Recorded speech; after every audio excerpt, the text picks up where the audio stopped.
No, if anything, I'm early, Fabio Castro in YouTube chat. Unzipped Water, thanks for the 3rd month. Welcome back. I'm just giving people some time to tune in. That's all that we're doing at the moment. They can, like, press the World Gen button in a minute or two. But Eurus Games, hello. It's good to see you. Do we have numbers on how good the reinforced walls are compared to regular walls? You'd have to check the wiki. I don't know if any of that's been updated yet. Let's even see. It's probably on the wiki by now because someone is editing that for sure.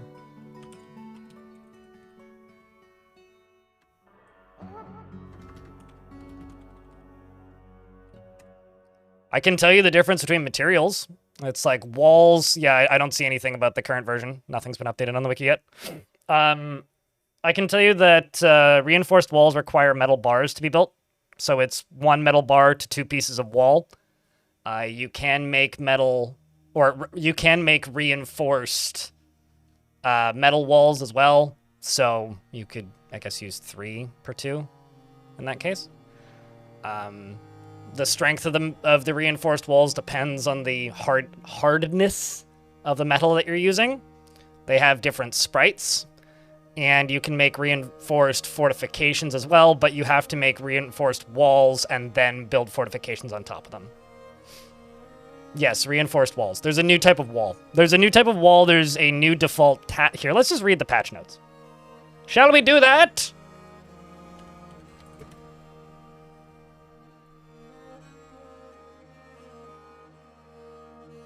So I haven't seen the full patch notes yet. I did have some access to things early, but this is actually like new to me. I skimmed these when I woke up, but this is the siege update. Invaders should cause more trouble now, aside from a few minor things mentioned below.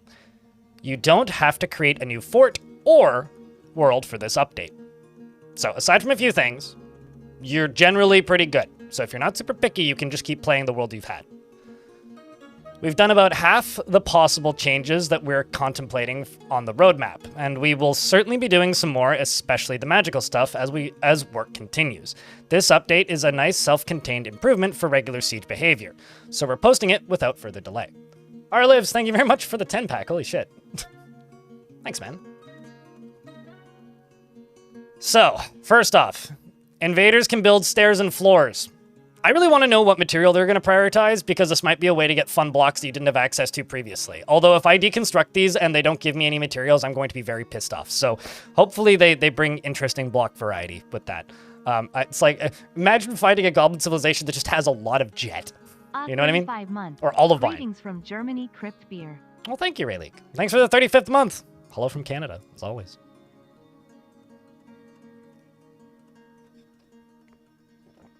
Invaders can now bring battering rams and bash through constructions and buildings. Oh, by the way, I did confirm that this isn't just goblins. The trailer that they posted showed only goblins, but this is a lot more than just goblins. This is every invading faction can do these things. Some of them are just more likely to do them than others, and some of them have more variety than others. So like the goblins, like the dwarves can't show up with a demonic overlord, but the goblins can. Kind of deal. Invaders can bring battering rams to bash through your constructions and buildings. Invaders can dig through natural walls, including trolls with great picks and new worlds. Invaders can be led by historical military-related position holders. Which would mean, like, I guess, in theory, like a human queen could show up. Or an elven druid. When was the last version where druids could actually attack? I think that was, like, I'd presume would. Assuming they do that. Because, like, there's some limitations. But, like, they're all going to have new behaviors.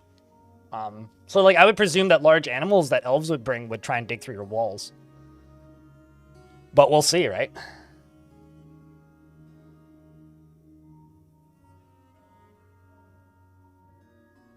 Your big hope has always been exotic block types like singing metal? I mean, you would have to... Like, wait, you mean bars or blocks? In YouTube chat. As if you mean blocks, yeah, I don't even know how you would get that without modding it. Because, like, you can't get ore for exotic bars. You can only get, like, gear and then melt it down. Well, I mean, just raid a vault. They're usually all equipped with that stuff. or just start a fort on a vault. Howdy, Chris. Thank you very much for the Prime. Appreciate you. All right, so anyway, it's this one is I think the one that has me the most excited. Invaders can track where deaths and trap incidents have occurred and eventually plan to avoid them. Invader army composition is more varied, and invaders have different behavioral roles. I would presume that this means like within each military army that's invading you, not the different factions. Invaders can be more skilled and have better equipment. Invaders can have can free their caged companions, so they try to free prisoners, which is neat. Shenryon, thanks for the 5-pack. Appreciate you greatly. Goblins use more of the underground creatures in New Worlds, even more of them than they did before. Flying invaders and invaders with flying mounts. Behavior is improved. I wonder if this also counts for like random wild animals. Like if that also counts for things like untamed wilds. Testing will have to be done. Invaders enter over a wider edge width, so they don't just enter in through like, it's like 5 tiles previously what they would enter in from. I wonder if that's also on multiple layers now, because on very steep maps, that could sometimes cause some oddities. Difficulty settings will allow you to change interior invader behavior and add restrictions. I need to look at these and see exactly what there is there. For defense, we now have a bolt thrower siege engine. These fire regular bolts, and they can be freely rotated in any direction if an operator can stand behind it. Catapult and ballista siege engines are placed with a fixed facing arcs, but can be targeted in the full arc. So basically, like, they basically shoot in a cone, a circular cone, up, down, left, right. Rather than firing only in cardinal directions, they can fire vertically somewhat. So they're not as, like, they can't shoot almost straight down like Mark's Dwarf can. So if, like, there's somebody directly below the wall, they can't just go punk and shoot them, but, like, they can shoot, like, at a distance and an arc. Boulders thrown by catapults explode on impact, ejecting sharp rock shards. That's probably the coolest one. Reinforced walls can be made with 2 building material and 1 metal per tile. Okay, so 2 building material and 1 metal per tile. These are much more resistant to damage. So like your surface walls, you're gonna probably want to do that if you have excess metals. Also, that's suddenly a use for all of the Goblinite that we all end up like building up. You know how, hey Sax, how you doing, dude? You know how everybody, like, at least in my case, ends up with like mountains of Goblinite? That's suddenly a use for it. That's a really good question, actually. UGDPY. It's time to die a lot. Exactly. Me too. Can't wait. Obsidian is sharp though. It's brittle, yes, but it's practically glass, right?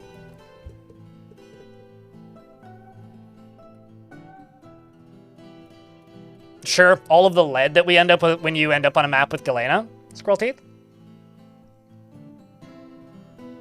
Do they look cool? Yes.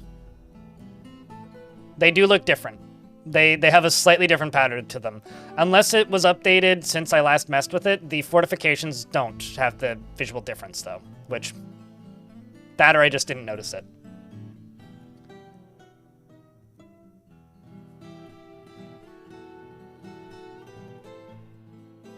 I'm just waiting for these ads to play through, and then I'll continue reading. And then we'll generate a world.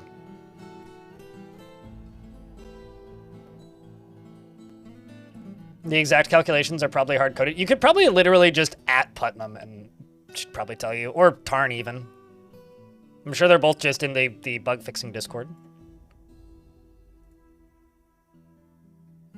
Because, like, the actual wall page, like, has no updates. And if I refresh this, we're still on 52.04. Tibbe, thanks for the 10-pack. Appreciate you. All right, where were we? Materials of constructions and buildings matter more for damage amount. Siege operators aren't as quick to abandon their positions. This one I did test, because I got a few small, like, raids when I was on the testing branch briefly over the past few weeks. Over the past week, it was about a week ago they let me in.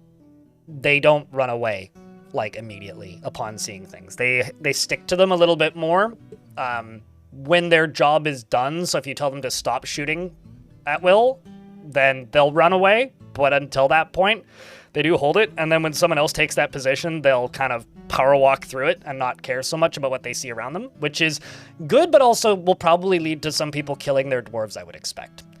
Because, like, if you're, like, got a dwarf that's, like, walking towards a catapult and there's, like, enemies in between them, they might just try and get to the catapult, but I need to do some testing. Have they added these buffs to human or elven sieges? So something that I found out by doing a little bit of digging, Ouroboros, is this just said sieges. They showed one trailer that was goblins, but this means all sieges, from what I can tell. I haven't seen them myself, but I DM'd the people who would know and got a yes, there are these changes are coming to human sieges and dwarven sieges as well. And elven sieges, but I don't know to like what degree, because like elves don't have pickaxes, right? So like I would presume that the elves won't be digging. Same with the humans. That would be weird just based on the way the game works, but I would assume that the humans would be able to bring battering rams or climb over walls. I think it's just the goblins are going to be the most well-rounded, if I had to bet.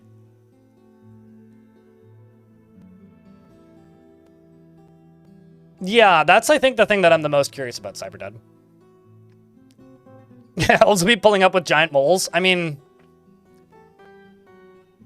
giant moles. I'm trying to think what else they have that digs. Badgers, bunny rabbits. Because there's giant hares, right?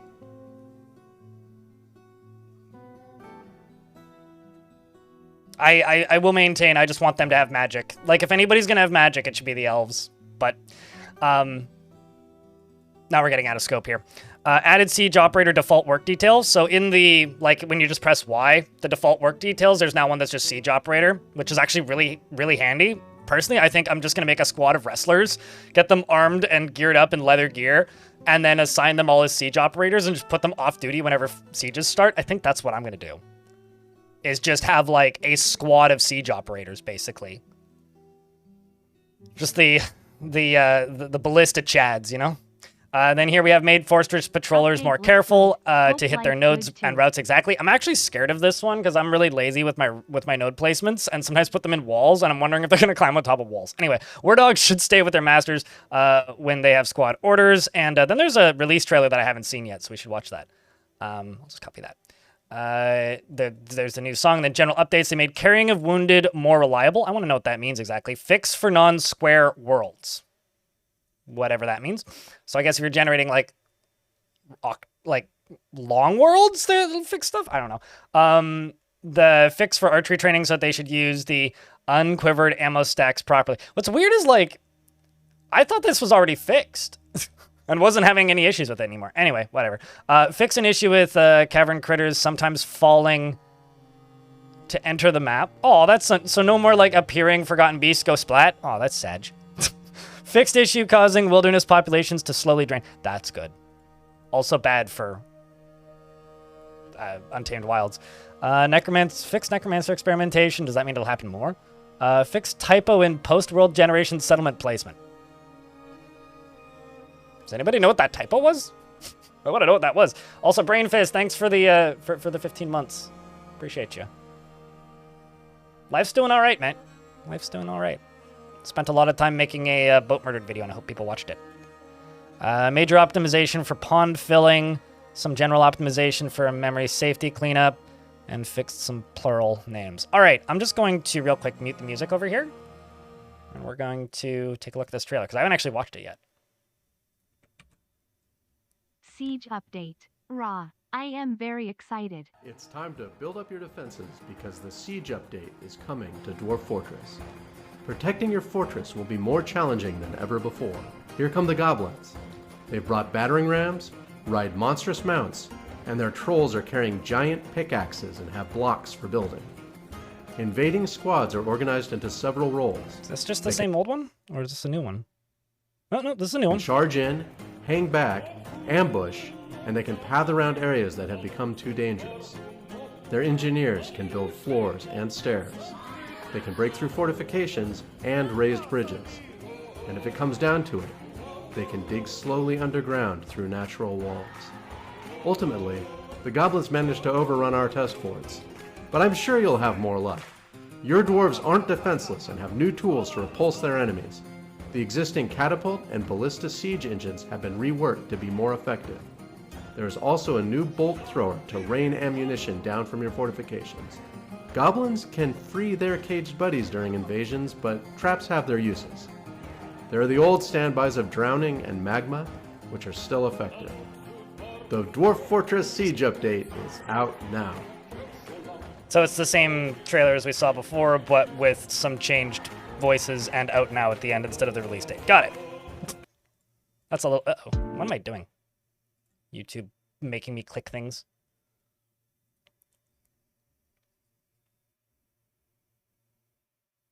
Looked like a burrito to you? Nope, it's definitely a beer. Unless you're saying like a burrito or something. Alright, well, let's create a new world. It's time. You were hoping for a more hype trailer? I mean, they should get me to edit their trailers. That's all I'm saying. I'm just saying. Although then it would have my face and my arm all over it, so maybe that's a no-go. Happy Patch Day. Cheers, Astra. Thanks for the 6th or 7th month. I can read. You're hitting the hour mark on Boat Murdered, and you've hit the expletive-laden section. Oh, you've hit Stark Raving Madness? Or have you hit the one part that I actually had to, like, bleep out a word? There is one word in that I have to bleep out.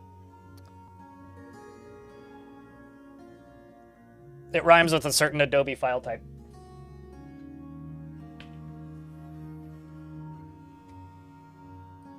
Two words? Was it 2 words? Yes, actually you're right. 2 words.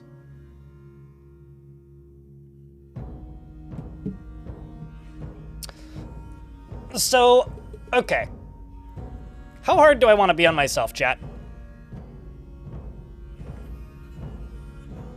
Definitely PDFs, yeah.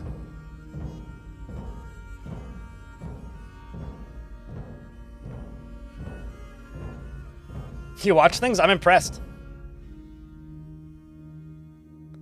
The reason I ask is, like, I normally do sparse or rare for minerals. Should I put it to frequent? Nah, let's just put it to sparse. So I'm thinking small 250. Nothing fancy. Just default settings. This may take several minutes. Oh no.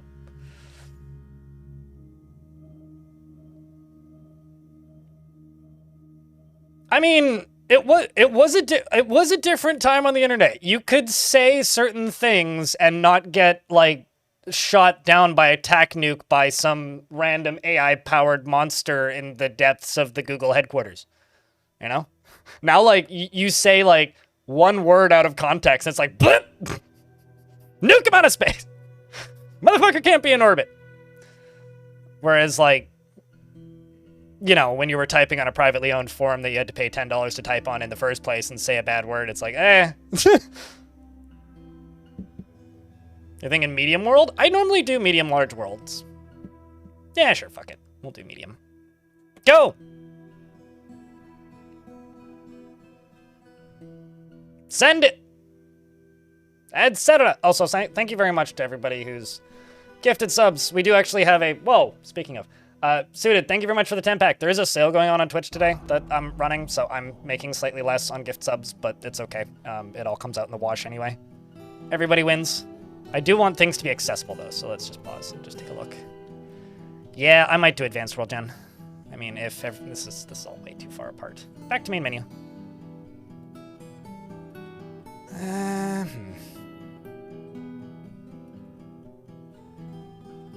I wish that there was, like, a islands on or off toggle on here. That's all I really want in my life. Let's just do one more, and if I don't get something with mostly one landmass, then I'm just gonna just make my own in Advanced World Gen. I mean, I'm just running on default right now. This is all pretty connected. This is doable. Like, I'm okay with there being some small islands. Like, even this is fully connected. I mean, I'm just doing default world gen. I kind of want to just run things mostly default. Everything's got like 2 metal types. Yeah, that's fine. I mean, it'll have tight caverns, but that's like kind of the only downside, really.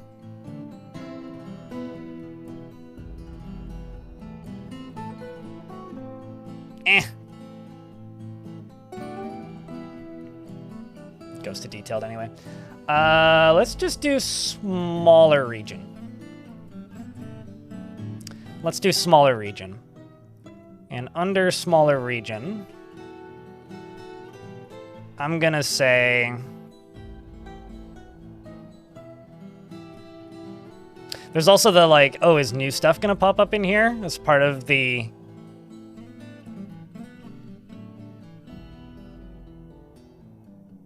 Cavern layer passage density and openness. Let's say openness 80 and 50. Openness 80, passage density 50.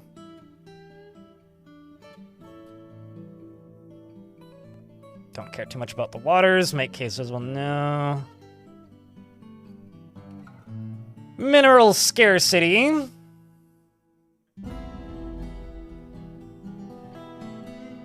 Which, there it is. I won't be able to see the new siege difficulty options until I'm in-game. I don't know, 3,000?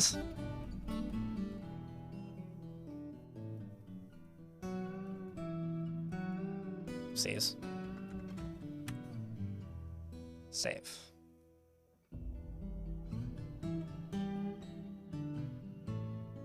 I've never disabled the Magma Sea. I've never tried to disable the Magma Sea. I know that the game runs better if you have less cavern layers. So, like, if you're on a super crappy laptop or something, it might not be a bad idea to remove one of the 3 cavern layers, but I've never tried to remove the Magma Sea, no.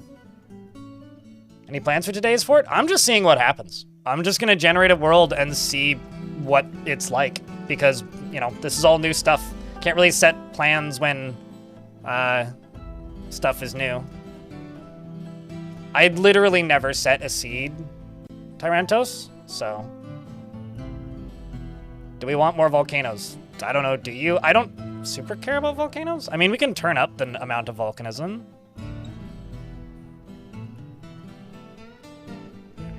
That's also another setting that I have to look for.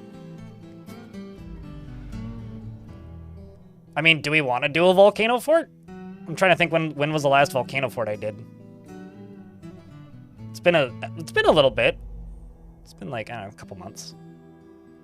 I think a volcano fort would be kind of fitting anyway.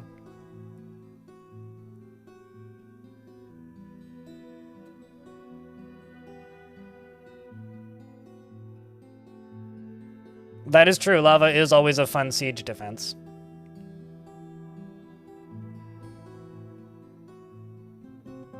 I've said this before and I'm going to say it again. The day that this menu has a search function will be the happiest day of my life. Don't periodically erode extreme cliffs. I like my extreme cliffs.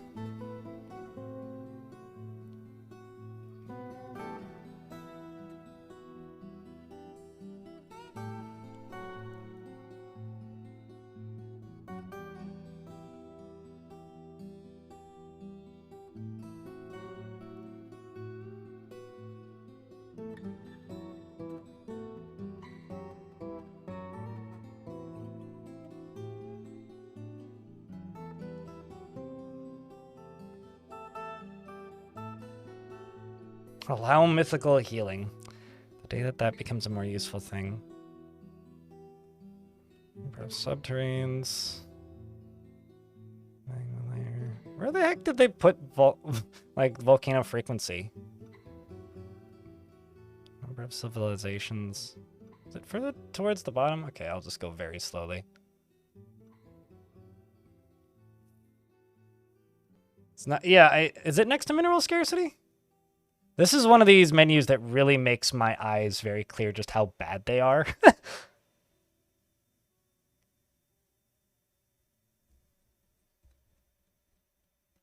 Because, like, I'll stare right at it, and chat will be like, it's right there, and I'll be like, yeah, I'm sure it is, but, like, I don't see it. I'm very glad that this is the only menu in the game that's really like this.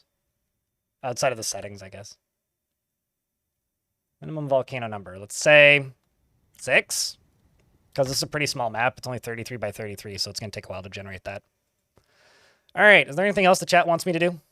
6, 7? Got it. I can't do that. That would be 67. There would be more volcanoes than, like, tiles on average.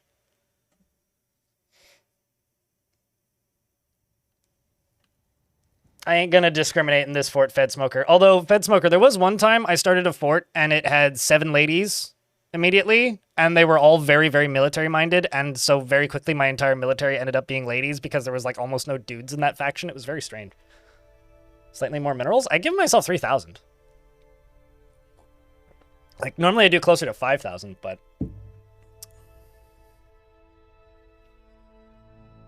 let's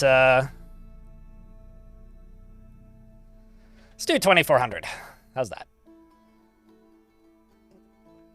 And just save. And this is smaller regions, so we can just regen this if I need to. If you want me to copy the seed...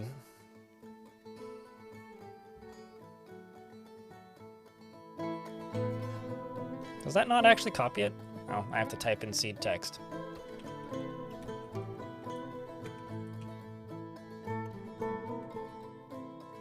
I thought you could copy paste those. Go.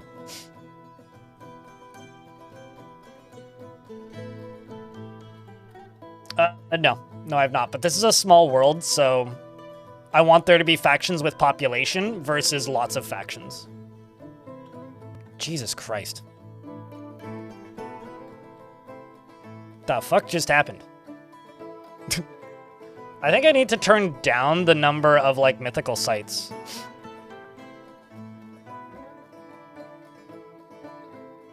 Because that's not a good default setting.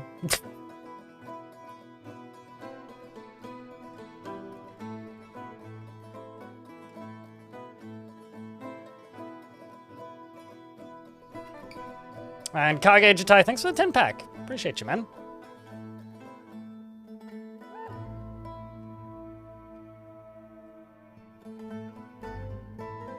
Where the heck did they put mythical sites? Mythical healing, mythical materials.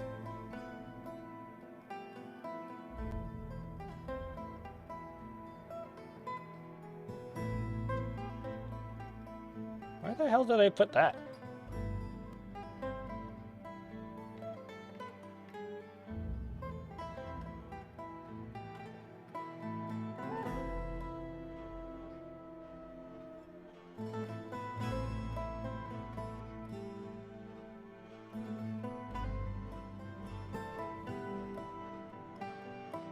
Is it near the bottom? Kind of figured it would be near the allow mythical healing. Number of mythical sites, 200? Let's say 8. For this world size, that seems a bit more reasonable. 200. Darius, thanks for the 20-pack, holy shit.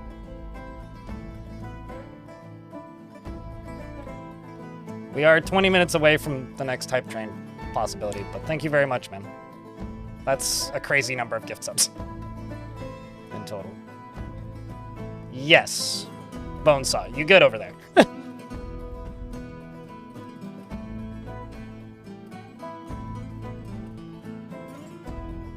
Some things should scale with world size. It's fine. I mean, if you're doing advanced world gen, you have to poke things a little bit. You got 500 free bits to Cheerleader for buying for buying 20 subscriptions? Or from something unrelated? I should set the world to run longer. Because 50 years is too young. This is part of the reason I just kind of wanted to do default settings, but... this leaves us fiddling. End year. Year to begin checking Mega Beast percentage, 200. Percentage dead for stoppage.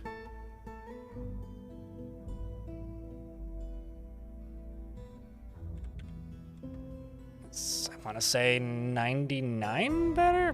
Percentage beasts dead for stoppage. You know what? Fuck it. We'll just leave that at default and just save and go. Go.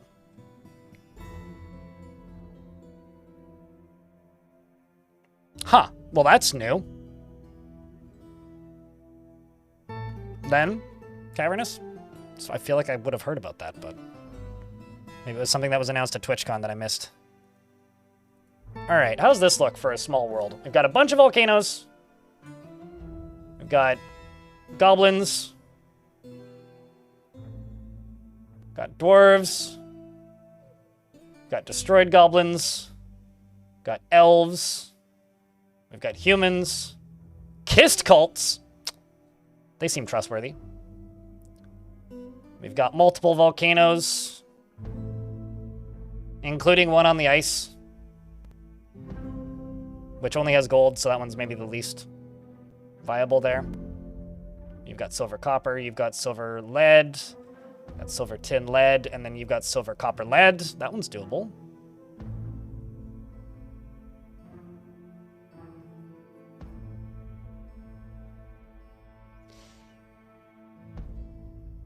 I'm thinking we just ship it.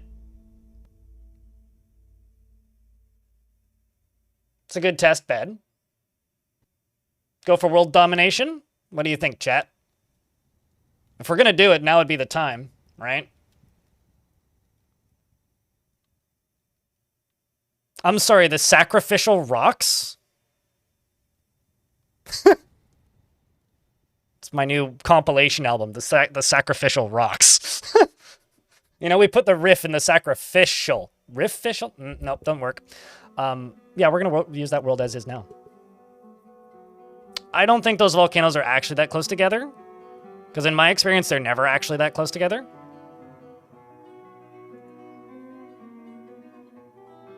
You're a sacrificial stone, right?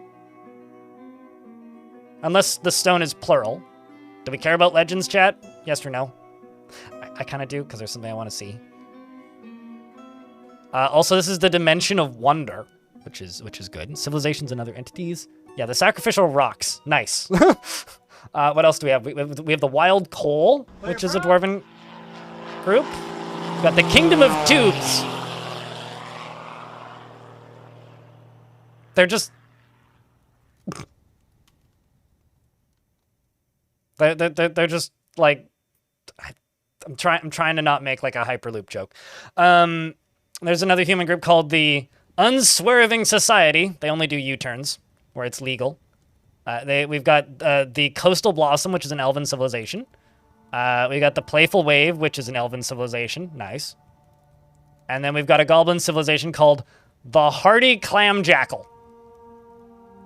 Clam Jackal sounds like something that you'd order at like a seafood restaurant. I just want to know who their master is and if it's still alive. The Pale-Telt Brute. Is it still alive? It is still alive. The Pale-Telt Brute was the only one of her kind. She was a towering, skinless lizard with humanoid form. She undulates rhythmically. Beware her hunger for warm blood. She was associated with gambling, treachery, lies, and trickery. Ooh. Never trust any kind of relations with them. And then there's a goblin group called the Hoary Seductions. I'm sorry. The Hoary Seductions of the Hardy Clan Jackal founded Evil Parched and constructed the Sinful Lemon. I want to know what this is. The Sinful Lemon like a tavern? A+. It's Lemon Party Goblin Edition enemy. We build the Sinful Apple. I mean, sure, we'd need a snake for it, though. And a tree. The sinfulest of lemons. Cool. The Leopard of Flesh. Lots of good names in this world. I gotta hand it to him. What's the first artifact I click on? The first artifact I click on is a bronze mace. All craftsmanship is of the highest quality. It is encircled with bands of elk bone and menaces with spikes of rose gold. On the item is an image of Medhub, Stockade Riddles, the dwarf, and dwarves, and Ratbone. Medhub, Stockade Riddles is surrounded by the dwarves. The artwork relates to the appointment of the dwarf Medhub, Stockade Riddles to the position of Bookkeeper of the Canyon of Memory of 63. Cool. One other thing I want to look up for the goblins, actually.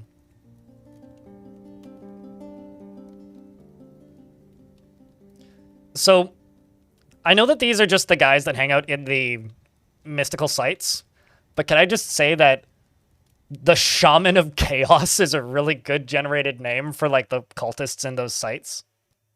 That's pretty good. That's pretty good. So I was pretty in-depth in my reading, but Air Ice Gaming and Transistor Fist, thanks for the 2 10-packs. Appreciate you guys. Seriously. And Nimarus, thank you very much for the Prime. Cheers, guys. All right, let's dive in. Let's dive in. What could possibly go wrong? The question is, for starters, do we want dwarves that have siege weapon abilities from the get-go? Because I think that might be the way to start this, right? Okay, so that looks inaccessible, like not embarkable. We've got this one with silver and copper. This one with silver and copper. Ooh, this one actually looks good. Gold, silver, copper, nickel. Sounds like a dessert. Silver pumpernickel. And down here there's clay and sand, so that could be fun. Very few trees on this, so we'd have to go down to the caverns most likely. Over here we've got the domestic flames.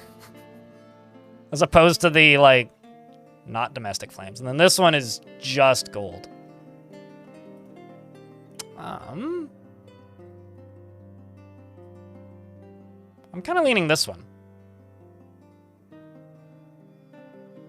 I would do hammer dwarves.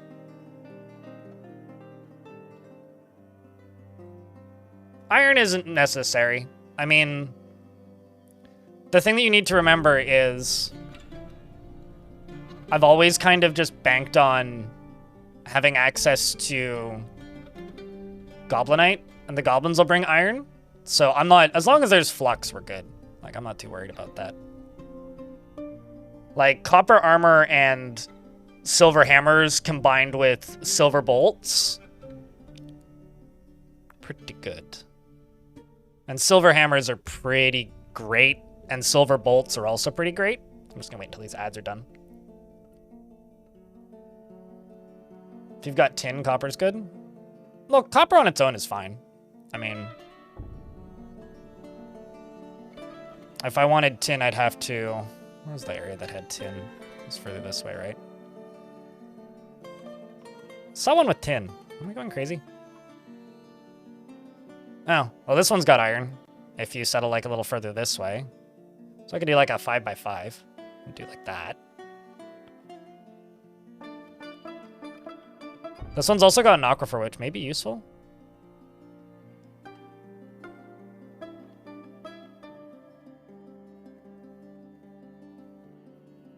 They're both. Do it again. Rango. They are both. They're cutting and they're bludgeoning.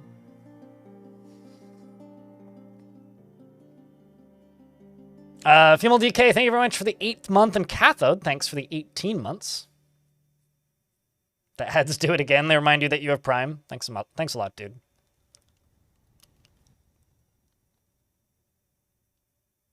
Which is nice. I should really set it so that it only sets that alert off once, eh? Or make it smaller. It's a bit silly, but...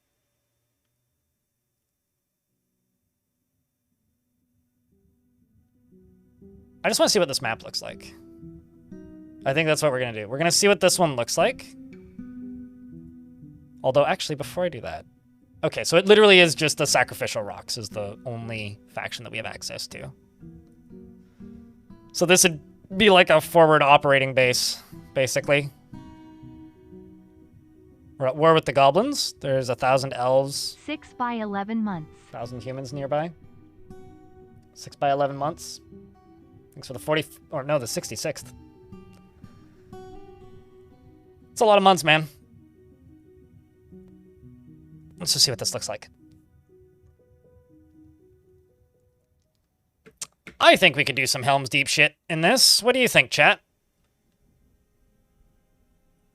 I 100% think we could. This is kind of awesome, actually.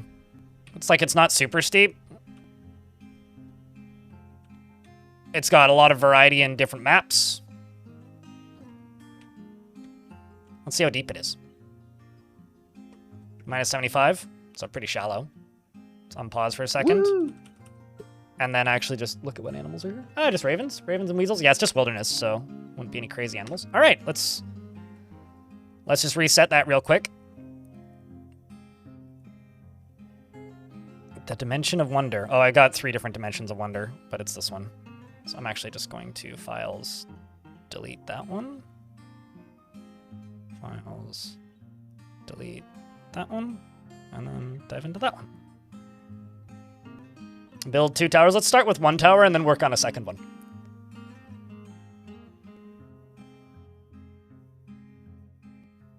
Militarist isolationist dwarves? I mean, it would be a forward operating base to invade everybody, right? Old saves will work, but there are some things that won't function. The main thing that won't function, Jumbo Taters, is goblins won't bring as much variety of new stuff. At least that's what the patch notes say. But old saves will still work.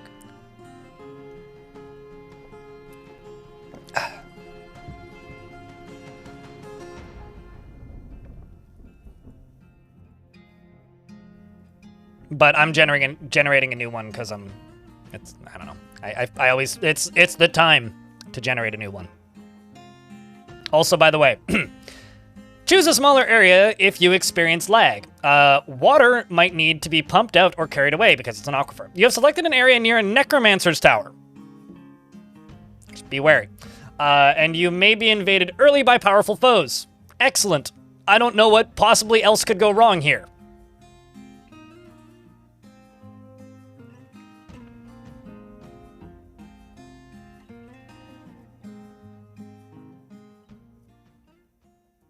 And just to double check. Yeah. Let's do prepare carefully now.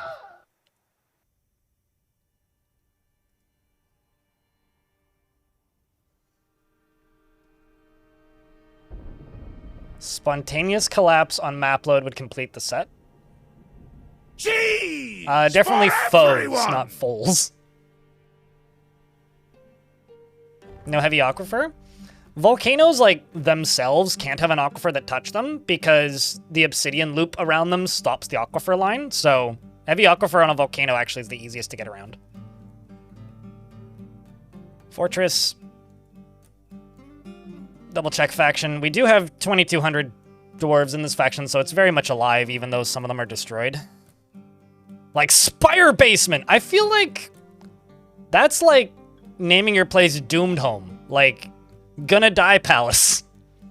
Like, you're not likely to survive in a place called Spire Basement. It's like possessed cupboards. This is tiny. Well, I mean, that's where it's reasonable to do world domination, right? No second Dwarven faction to go to war with. Let's just worry about the humans and the goblins. And the elves. That's 3 factions to go to war with. But, there are ways to go to war with your own faction. So if we do make it to the point where there's nothing else left, I could start civil wars. Also necromancers, yeah. I could do that. If we made it that far. Then move on to dominate the moon. I mean, just look at it. There's nothing there. I think we already won. It's just made of cheese. Just start munching. All right. I'm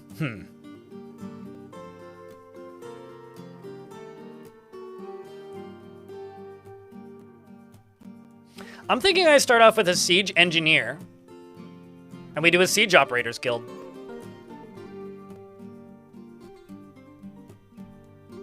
Whoa. Dude. I may actually just turn the notification off. Holy moly.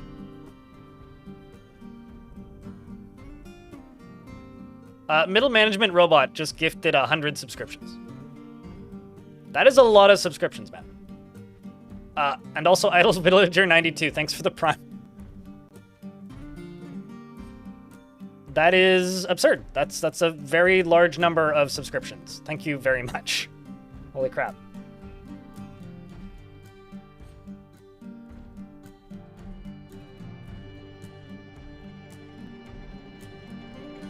Indeed. I mean, it's the time to do it. They're on sale. Shit.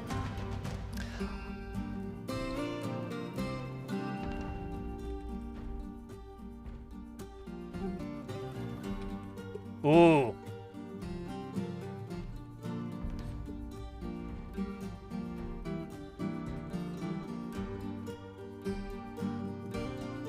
Middle management, bro MVP indeed.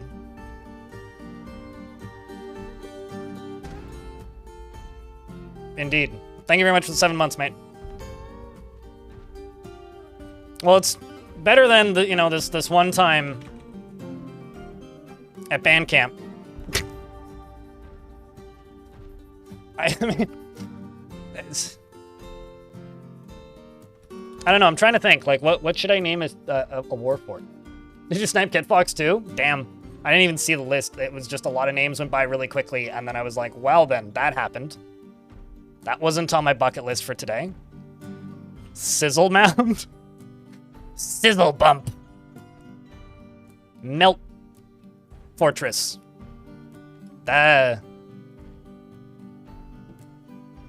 What happens at boot camp stays at boot camp. I mean, that's true in more ways than one, man. Good lord. Also, thank you very much to everybody who's tuning in, by the way. I do appreciate it a lot.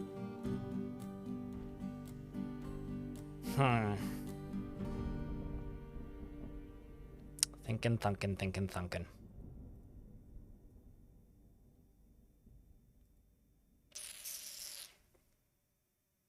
Helm's Deep? Actually, I wonder. Could I name it Helm's Deep? I've never tried to name something Helm's Deep before. I could literally name it Helm's Deep.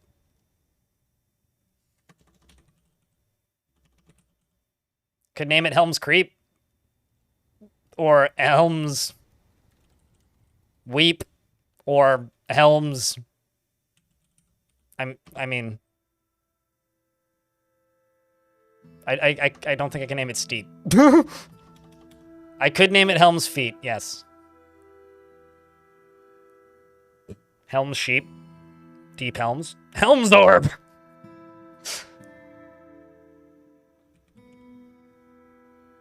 I could name it Helm's Beer. Yeah, Helm's Sweep's pretty good. Crypt arrive. Be like a chimney sweep. A lot of S's, though. I think Helm's Sweep... I think Helm's Weep is actually better, because then it looks like Helm Sweep.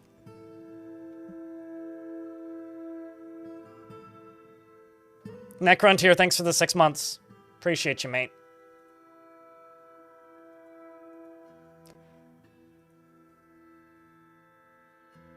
Hell Sweep? Ooh.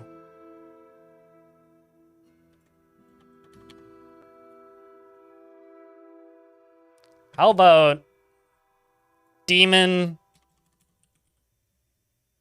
Trap?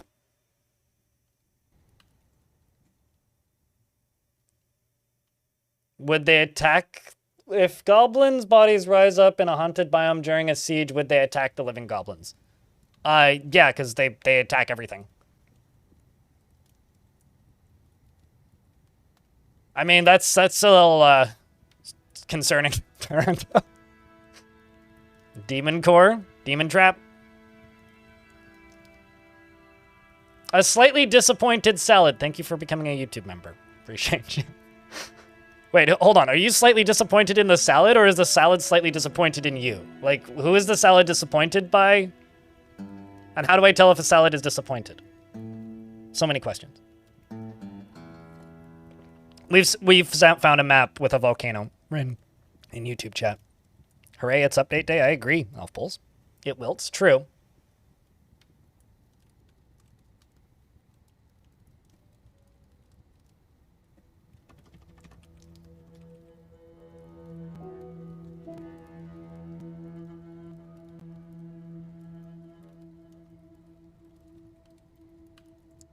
Battle crab! I don't know, I'm running out of ideas here.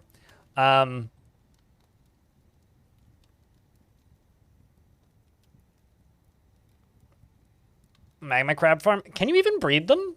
I don't think they're breedable.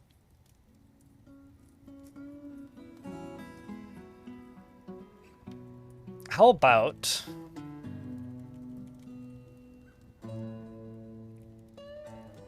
This is the most straightforward name. Warmachines.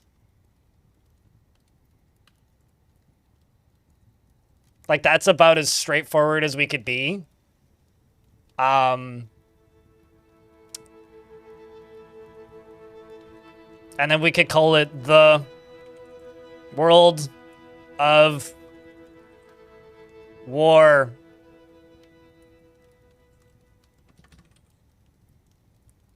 Damn it. So close.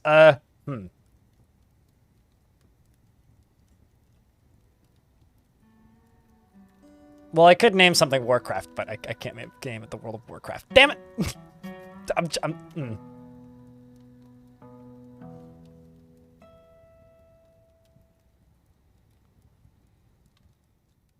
Well...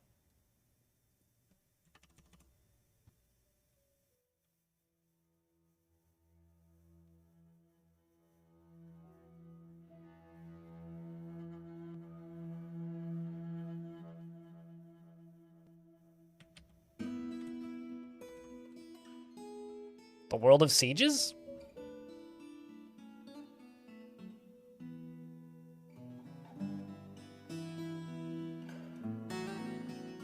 I wish sieged was a word.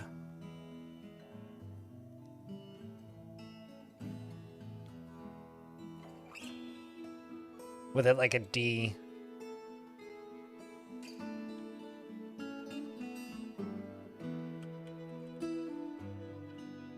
The Siege of Worlds. This is battered? What are we battering up?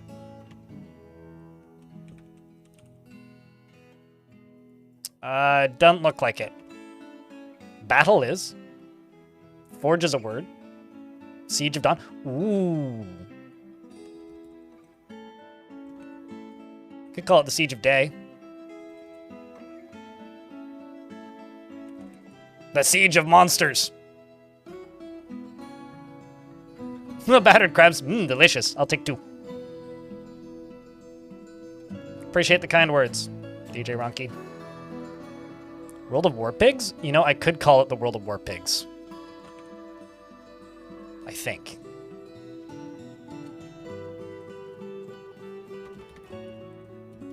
Actually, I think it would be like the pig world, the pig war of something.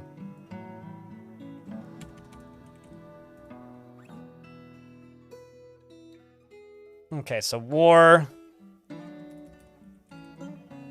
The war pig of...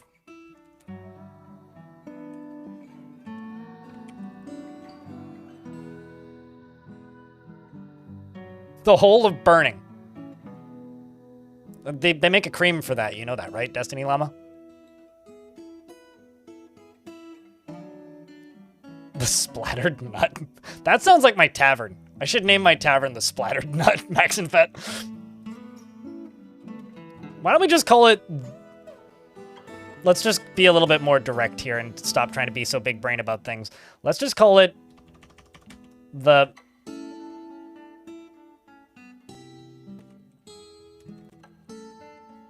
What? Are you for real? Angry and mad both are not words. I know it is.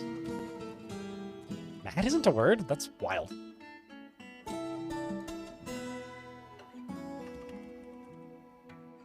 The Angry Pit.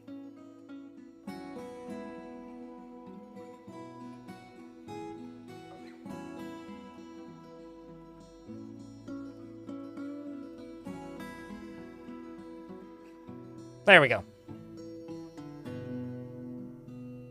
The Angry Pit of Spite, sure. No, wait, no, that's the Angry Spite. The Angry Pits of Spite. Actually, could I call it the mosh pit? Hold up. I could call it the most. Is mosh a word anywhere here? Petition to make mosh a word in Dwarfort? I think we'll just call it the Angry Pits of Spite. Mash. Smash is a... I could call it the Smash Pits of Spite. I could call it the Smash Mouth of Spite. Hey now. Moist is a word, yes. This is why the Moist Balls is a pretty common name for fortresses, I've been told.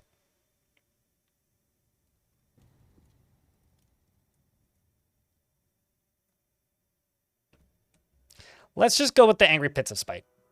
Once told me. Smashed pumpkins. I don't think pumpkin's a word, is it? Oh no. You could name one the smashed, not smashing, but smashed pumpkins. How about...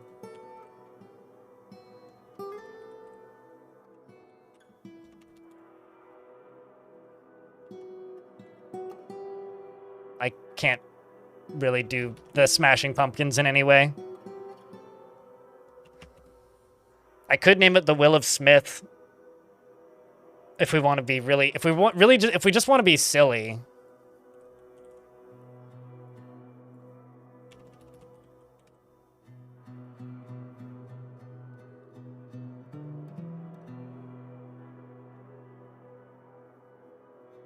The Breaking Melon. It's like a Breaking Bad themed, like, Smashing Pumpkins band. What I had was great. I could literally just name it the Helm's Deep. Let's just... Somebody's texting me. The Angry...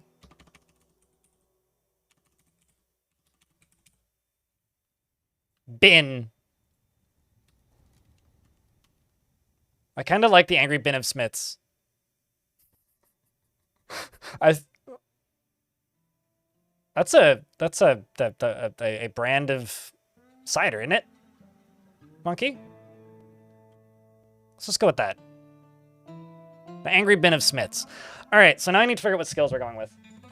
Who's texting me? What's going on?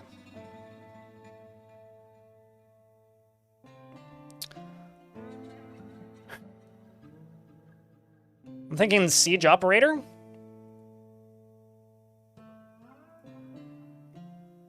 Siege Operator. Oh my god. I just got a dumb idea. Catapult parts. A dwarf is raising the catapult parts. Very simple, right?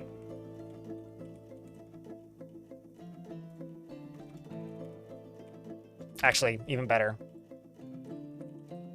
Damn it. Okay, fine. I'll just go with smooth then. Doop, doop.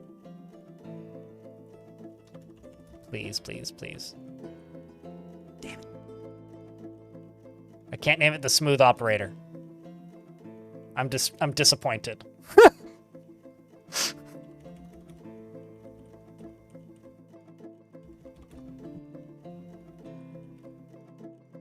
Can't name it the smooth criminal. Ah.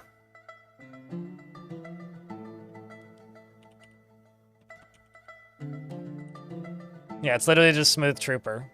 Unless I'm completely misspelling operator. Yeah, no, I'm not.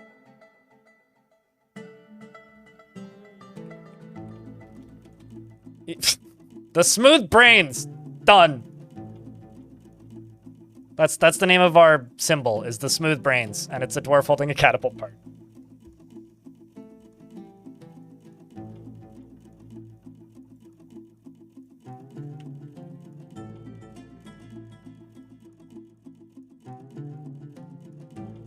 Of smooth brains, okay, of smoldering. Smooth brains of smoldering.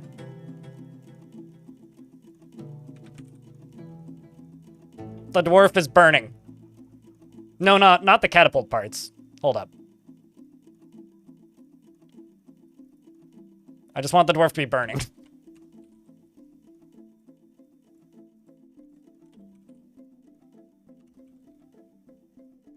The dwarf is laughing.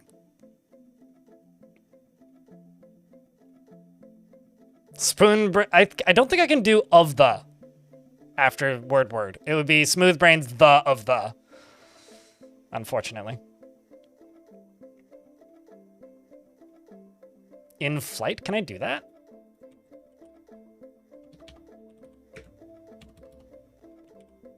I don't think that there's an option to do, like, flying.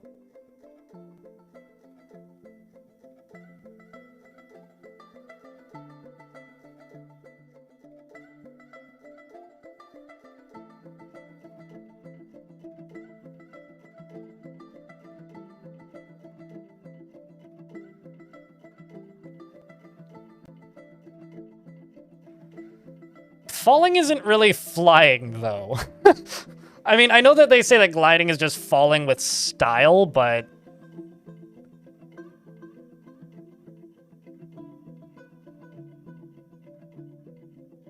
I could say the dwarf is shooting the catapult parts.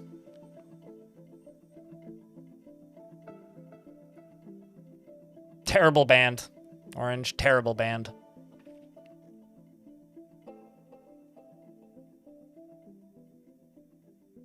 Toy Story indeed. I realize it's like catapult parts. Ballista arrow. Let's say goblin. Impaled. The goblin is impaled on the ballista arrow. The goblin is screaming. The goblin is embracing the ballista arrow. I don't know where I'm going with this at this point. The goblin is dead. How's it going? I'm making a symbol for my fortress called Smooth Brains of Smoldering. We've selected a volcano fort location, and that's it. Also, we're within spitting distance of a necromancer tower, so we're gonna have to set up quickly. The ballista arrow is on fire. Sure, why not?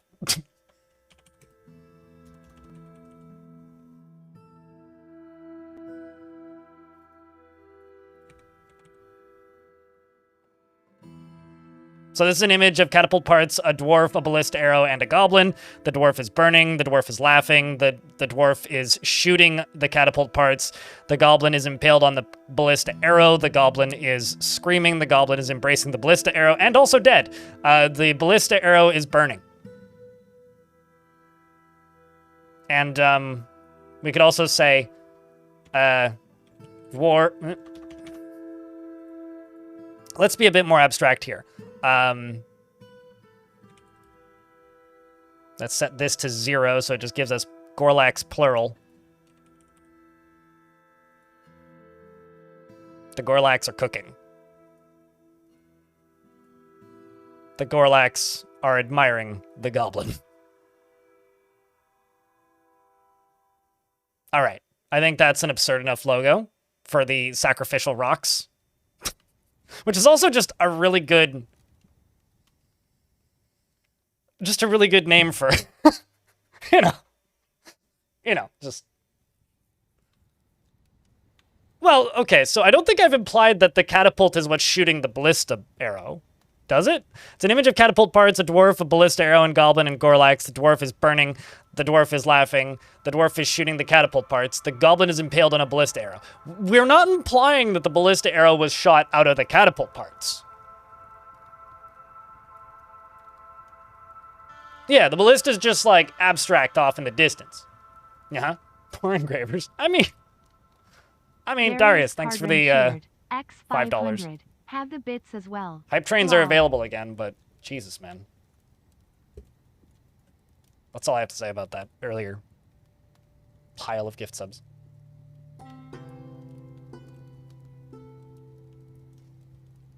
special artifact catapult. Sure, yes, that can fire ballista bolts.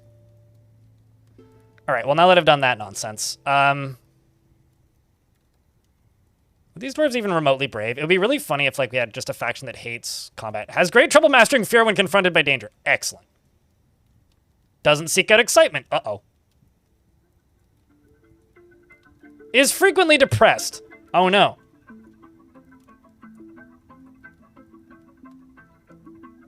Well, this is... Does not feel the slightest need to help others, no matter... doesn't mind a little tumult and discord in day-to-day living. Is easily moved to mercy and doesn't feel interested in what others think of him. Well, this ain't looking good for old Urist Fortress here. Private to the point of paranoia. Uh-huh. Profound sense of duty and obligation. Okay. I'm looking for somebody that I could make into a, like, obvious militia captain, basically. None of these seek out excitement, though. Fearful in the face of imminent danger? All right, it's basically just you. So you, I'm going to give fighting skill, wrestling skill, and also teaching skill. Sparky, Sparky, Sparky, thank you very much for the 5-pack of gifted subs.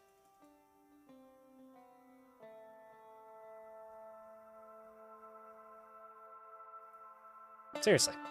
Thanks, mate. Well, I'm gonna need unrelated things, so let's say give you weaponsmith and armorsmith and blacksmith. Let's go to you and give you mason. Let's say mason and engraver, maybe. Or mason and gem cutter. Yeah. And then I'm just going to go with general weaponsmith on you. But also 2 points in woodcutter just so that you carry the axe. And 2 points in carpenter.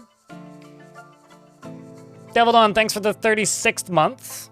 Mothlight the Disciple, thanks for the prime. And that's a hype train. Thanks a ton, guys. It's 2 hype trains. You guys are very kind. That snoozes the ads for 5 minutes, which we're about to run. I'm going to need miners. So let's go miner.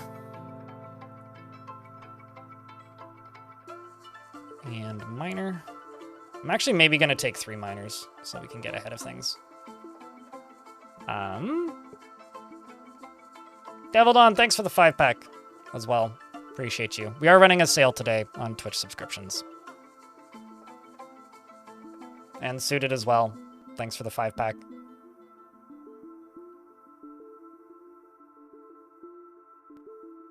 Let's go with a mechanic, because that's something I'm going to need some points in. Also a thresher.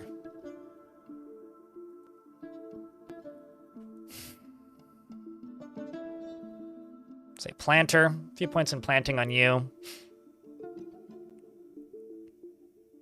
A few points in furnace operating. I'm gonna need a lot of furnace operators probably. But let's just go others on you.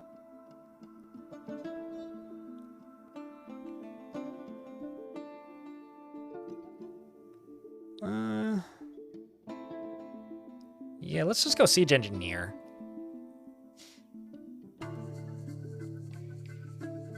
Is this a test fort, a long-term fort? Highly depends. This is just my first fort in a new... Like, when there's a big update like this that's pretty game-changing, I don't have any plans. Long-term goals, if possible, would be maybe world domination, but realistically, I don't actually know.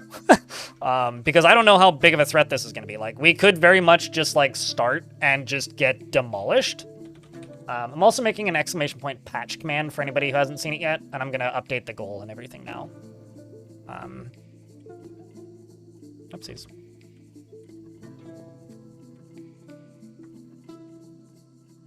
Because, like, we don't really know. At least I don't really know.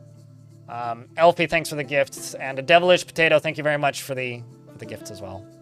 get caught up on that in a second.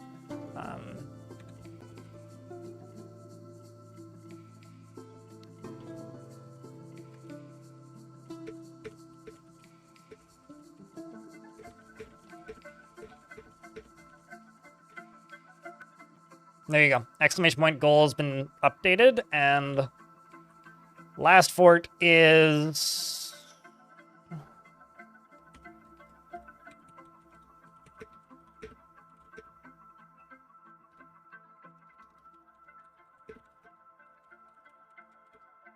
also updated. Okay. There's a lot of things going on screen right now. Elfie, thank you very much for the gifted subscription. Devilish Potato, thanks for the 5-pack. And that's now a level 6 hype train. Appreciate you too. Then the one other thing I'm actually kind of curious is how many people are playing Dwarf Fortress right now? At least according to the public numbers. 1,400 people are currently playing Dwarf Fortress, which I think is the highest player count since July? Damn. Well, let's see if it's worth it. Animals and other things. What do we have for animals? Anything fun? I think I'm seeing. Just gonna bring me an extra... Let's drop down one of the battle axes, bring in an extra pick. I'll just leave all the seeds and cloth and everything kind of at default. I'm thinking about cranking up the amount of ale by 20, so we just have 40 ale for starters. I don't need to worry too much about plump helmets, but I'll bring a couple extras. Okay, so we have 484 points. Is there any animals you guys want me to bring, chat? I'm going to get rid of that step ladder, because that's always just a waste of points. I'll just make those if I decide I want them. But because we're going to be near necromancers, I don't think that's actually wise. There is wood on the map, so that's not a concern. Yaks? Yaks, you say?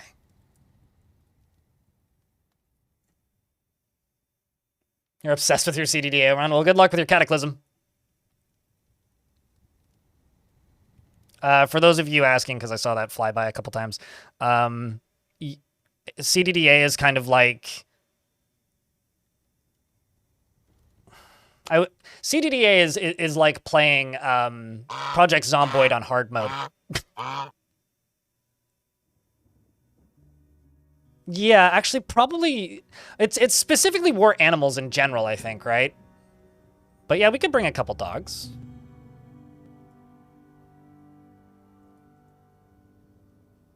And try and keep up with war dogs. I don't think there isn't really that many other...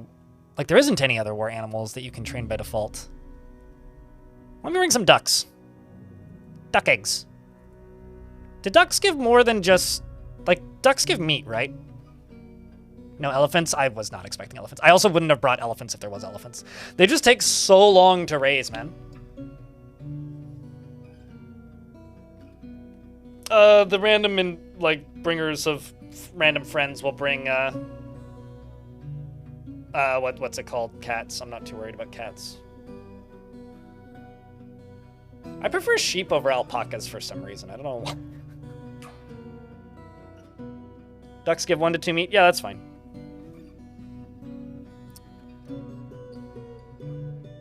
The thing is, I want to be cautious about stuff that requires grazing, specifically because we are within spitting distance of a necromancer location.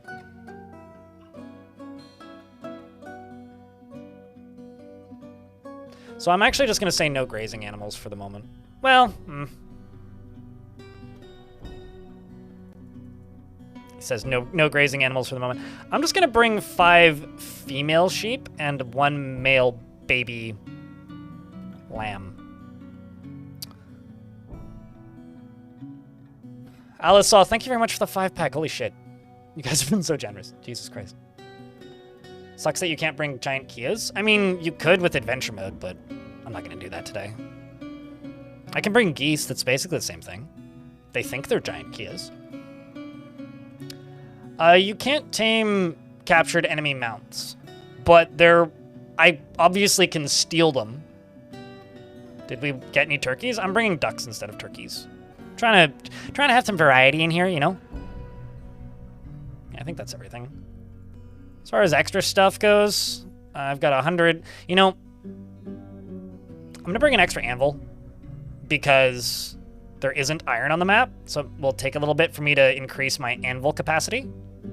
And so if I bring... Wait, what? Hold on. Okay, never mind. I just misread that. I was like, why do I have a steel anvil? No, I'm looking at the wrong side.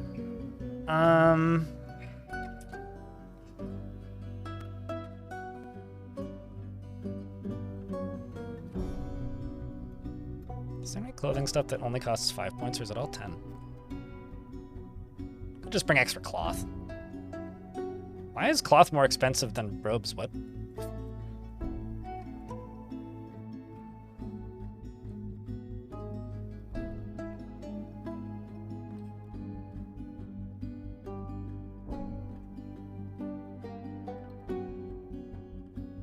Could bring 2 copper cages. Some extra picks, maybe? I think picks would actually probably be the best thing.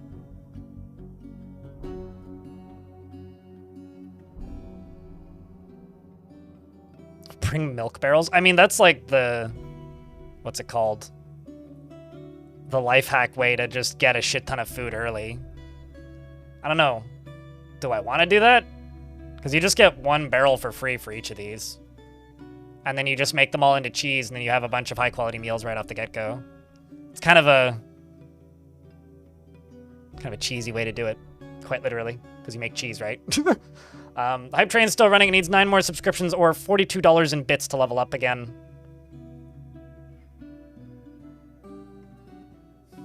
You feel bad for making your dwarves wear yarn clothes? I mean, yarn and, like, wool are an outer layer, right? So you put, like, the silk or, like, your cloth shirt on, and then you put, like, the yarn or the wool robe on top of it, and it keeps you warm. Or hematite ore to smith steel ones. I'm not worried about acquiring ore. And the reason I'm not worried about that at all is because we're going to get goblinite, right? Can I even... How the heck do you spell hematite? Yeah, I can't bring hematite, apparently. At least I can't search for it. Yeah, I don't even see that as an option. It's like I could bring limonite, but I don't see hematite. Yeah, I don't know. To me, that seems a little silly. I'm not worried about acquiring iron. And we have plenty of other metals. Yeah, that was added. Ooh, if you are subscribed to the channel, Silversheet, or have Twitch Turbo, then you can do it on all of Twitch. But if you're subscribed to the channel, then you can skim back in real time, which is really useful for clipping stuff. Dwarves with no access to iron? Oh, we have access to iron. I can tell you right now that we have access to iron. We just don't have access to hematite. Limonite's here, which is also iron.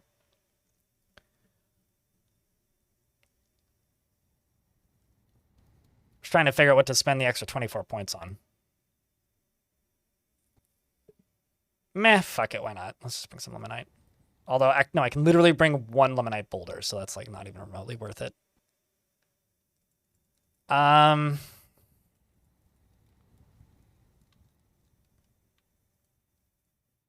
could be cheesier and bring cheeses. Could I actually, know what? Why don't we bring gypsum plaster? Bring some extra bags. Use it in the hospitals. All right. That's it, folks. We've got all of our stuff. That's what I'm trying to do. Thank you very much for the second hype train of the day, by the way. With 29 subscriptions and $5 in bits. Orange, you missed it. I'm sorry, but you did.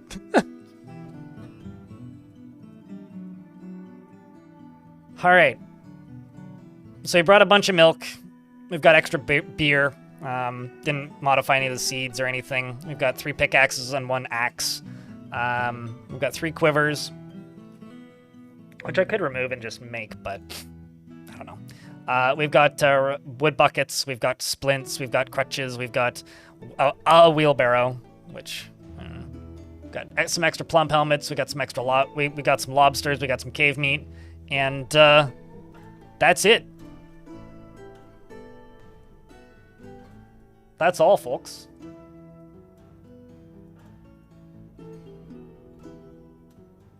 That was really fast, Snail. I was hoping to do that incognito. You want Unib?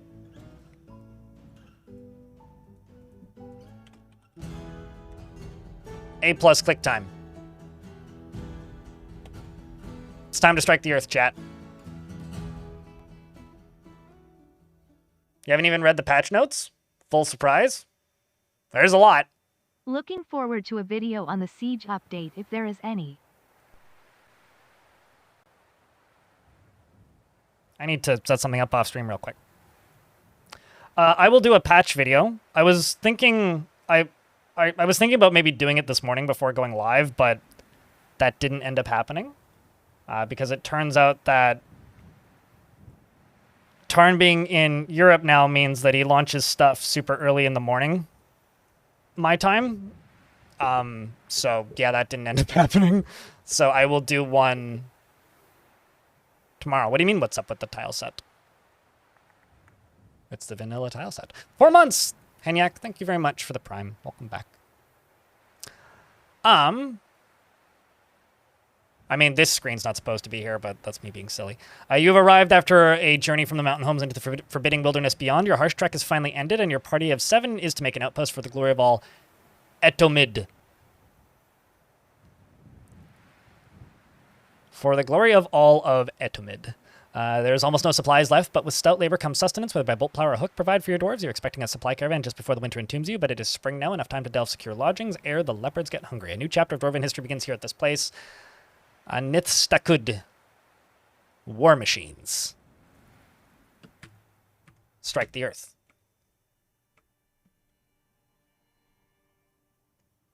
No idea. That was one that I kind of went, I don't know. Or does it look slightly off? I mean, they may have added some new rendering. It looks the same to me.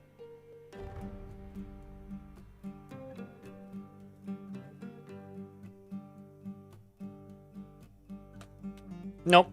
This is definitely a vanilla tile set. And if they've only ever used vanilla, then I don't know. The sand edges look different? Oh yeah, I guess you're right. I will say that there's been some subtle graphics changes.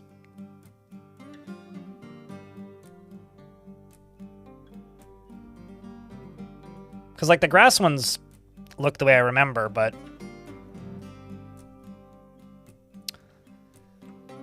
This is the map that we've selected, chat.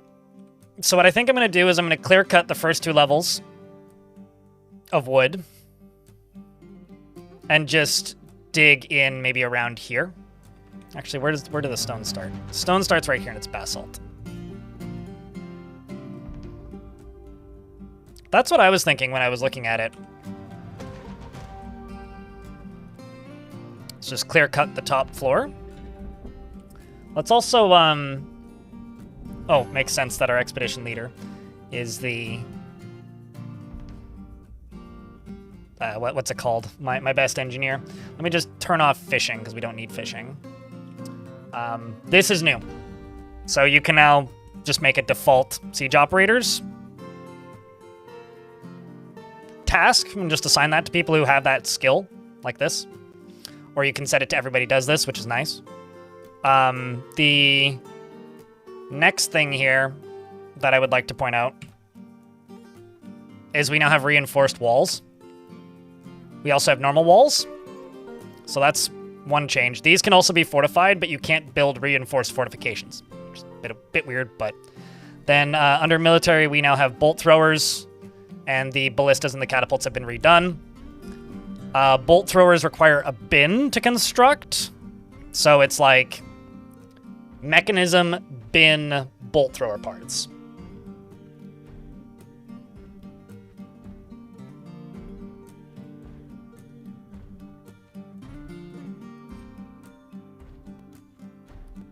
How do I know how to make great obsidian farm? No, I know how to make bad obsidian farm. Yes, I know how to make an obsidian farm. You take water and you take lava and you pour water on the lava. And there's various ways to do it so that it's repeatable. Boulders shot from catapults now explode. Yes, and create. You can actually see it in the trailer footage, Zortos.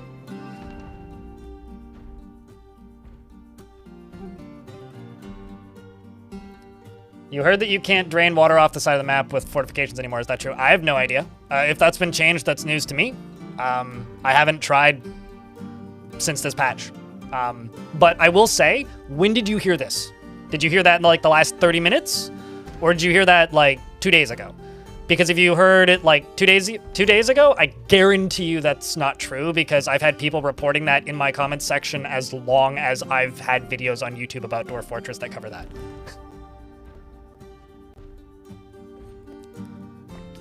Freedom from ad jail. There you go. I was waiting. So it highly depends on when you heard that. It's possible that that's the case, but that would be news to me.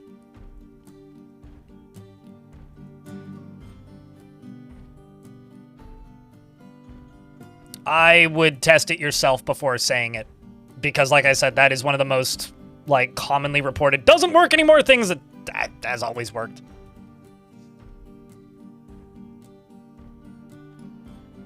You're happy that you just can't lock the door anymore. You will regret your words and deeds by saying that.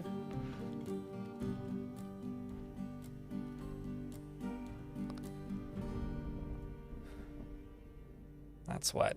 Silty sandy clay, salty clay loam, basalt. So basalt is basically the layer I want to get down to.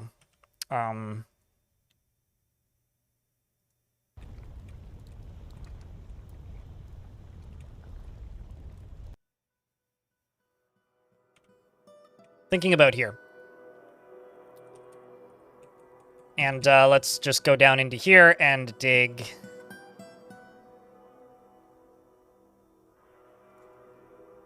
Just a nice big open space. Because this is going to end up being kind of a central staircase. Is there any exposed aquifer? Because I know that there is an aquifer on this map. There's obsidian down here. Sandy clay.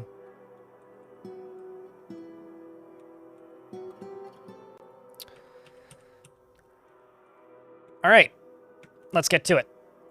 Let's also go over here and make an animal training zone.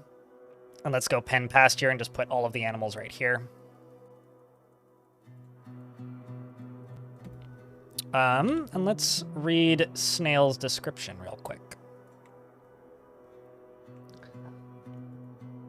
Snail does not feel the slightest need to pay back favors done for him, no matter how major the help or how much he needed it. He doesn't mind a little tumult and discord in day-to-day living and generally acts impartially. He's rarely moved to mercy, and he's not particularly interested in what others think of him. He tends to easily fall in love and rarely develops positive feelings. He doesn't often feel envious of others and is quite ambitious. Finds helping others emotionally rewarding and doesn't handle stress well. He has a greedy streak and occasionally overindulges. He winks when he's nervous, and his hands jump all over the place when he's excited. He needs alcohol to get through the working day. Grumbles only mildly at bad weather. Personally, he is utterly disgusted with guile and cunning and finds blind honesty foolish and dreams of crafting a masterwork someday. He likes sandstone and billin and white chalcedony, as well as giant cheetah leather, breastplates and bracelets and turkeys for their snood, beetlemen for their protective shells, and the words of the poetic focus. The poetic focus! Hocus pocus. And the sound of the lilac of scintillating, and the sight of the beige silkiness, silkiness euphoria. Okay. When possible, he prefers to consume spelt beer and absolutely hates lizards. You used to be rich. Congrats, Darius.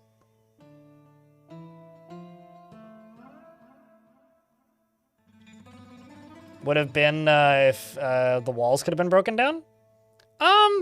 Most of the reasons why Boat Murder was doomed was like weird loyalty issues with trained animals. Like, honestly. Can I show the difficulty settings? Yes, that's the next thing I wanted to look at. It's on my little to-do list. I have a list here. So let's see what's new. Okay, so we have a yes-no option. Invaders can break down constructed walls. Invaders can dig natural walls. Invaders can build floors and stairs. Invaders can free cap creatures from cages. Oh, you also have like how fast they can destroy walls. Oh no.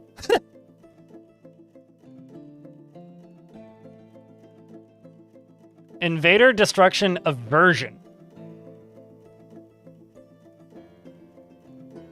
So you can make them not super interested in breaking down walls. Invader digging speed. I love how low these numbers are.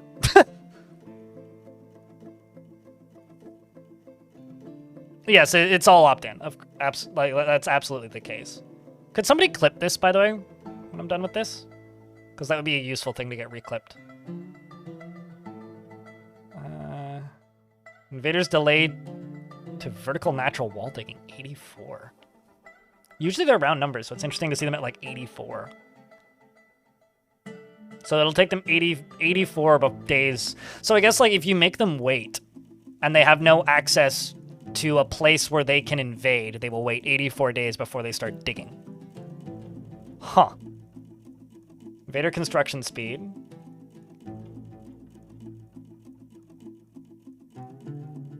Now this is interesting.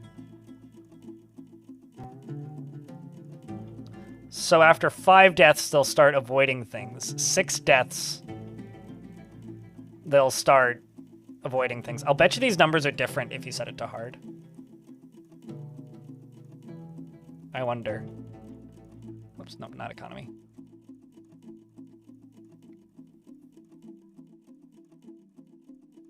Oh no, they aren't. Interesting. So between normal and hard, they are the same. Set it to hard? You just want me to die, don't you? I guess so.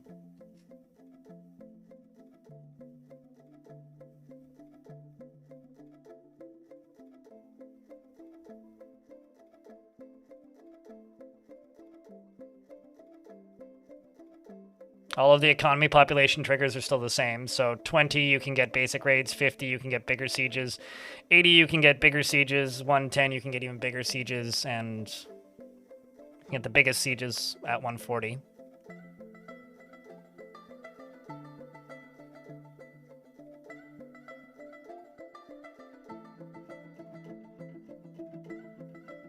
Speed was different?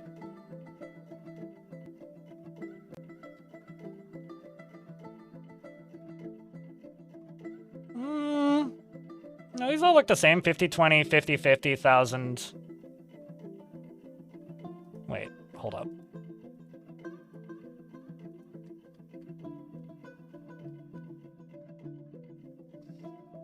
$50, $20, $50, $50,000. Yeah, no, these are all the same between hard and easy. So it's just you get more sieges on hard still.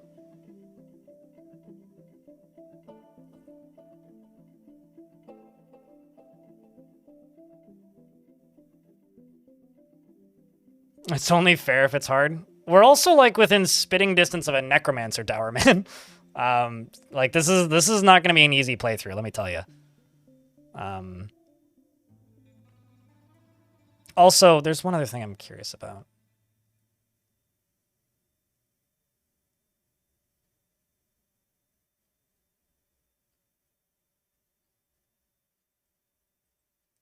This is me curious about Tarn being sneaky.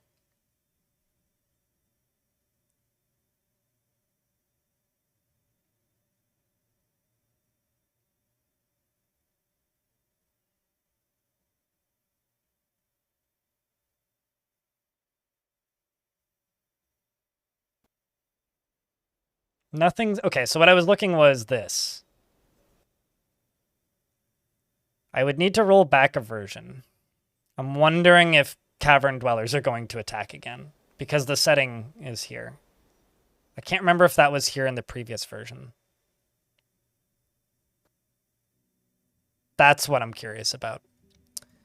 Because as long as I've played Dwarf Fortress, every major patch releases with something that isn't in the patch notes that destroys everybody's forts.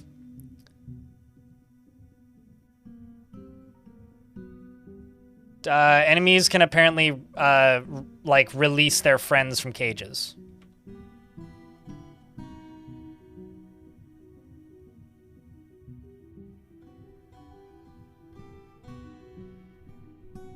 Feels like goblins should be less averse to death than human or elves. I mean, they already have like different points at which they retreat. Elves retreat when they run out of ammunition. Humans retreat when they get spooked, and goblins retreat when half of them die.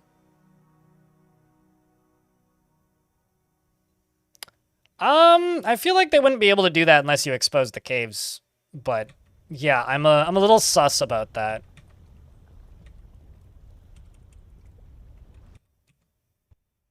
The other thing I would like to do is go to nobles and appoint a militia commander. Now the question is, chat, do any of you guys remember which dwarf I read where I was like, yeah, this one's actually like not scared of anything related to combat? I think it's Rakust, right? She is unwilling to reveal even basic information exhibits refined politeness as general art and beauty, blah, blah, blah. Is fishing in a puddle currently, you stupid dwarf. She has an overbearing personality, takes off for help and gets stuff in particular, doesn't seek out excitement, tends to hold on to grievances, and has a tendency to go alone without considering the advice of others. Had teacher skill? Well, I know one of them. Yeah, okay, it was this one. Like, kind of none of them would be good as a militia dwarf, but also kind of don't want my expedition leader to be my militia commander. Bug it. You're cruel and depression prone. Rarely tries to assert himself in conversation and rarely feels discouraged.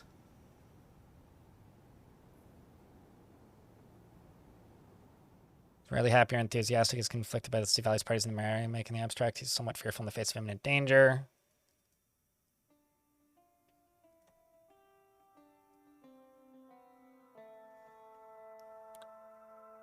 She doesn't seek out excitement. She doesn't focus on material goods. She could be considered rude. She tends to hang on to grievances, and she is curious and eager to learn, and she can occasionally overindulge, and she tries to do things correctly each time, and she lives a fast-paced life, and does not have a great aesthetic sensitivity, and she's conflicted by this as she values artwork and its creation.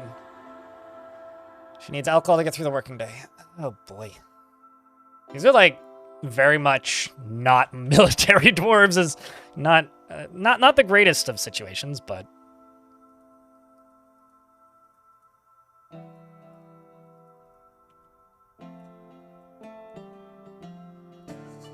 we'll have to do what we can with what we got, right?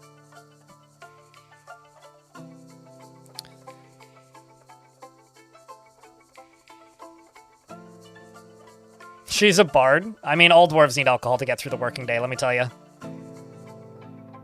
That is just a well-known fact.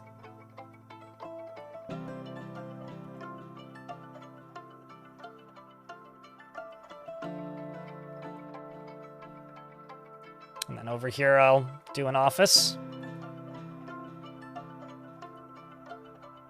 I don't know what this room will be, but I also don't think this will be the actual front door. This is going to be like access to the surface so that we can like build up, I guess, and build defenses. The actual front door to the fort's gonna be somewhere else in the future. But what I do need to do is get them into here so that they can start making blocks right there. Who needs zombies when you have flood the map with basalt engineers? Oh, speaking of, actually, isn't basalt magma safe?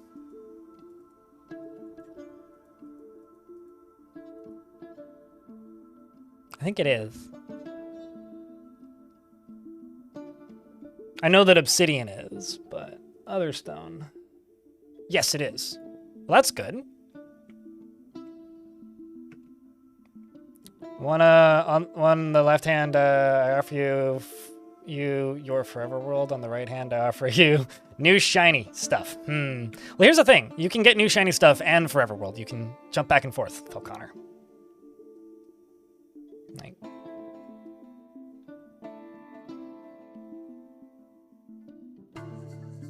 no need to futz around with making glass. Well, I mean, I kind of wish we could load glass into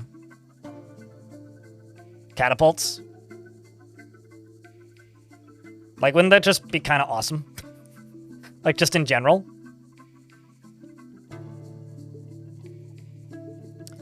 The other thing I'm going to do is I'm going to war train the 2 male dogs. Yeah, that's what we're going to do. It was still in the settings as of 52.04? Okay. Then we're probably safe. But who knows?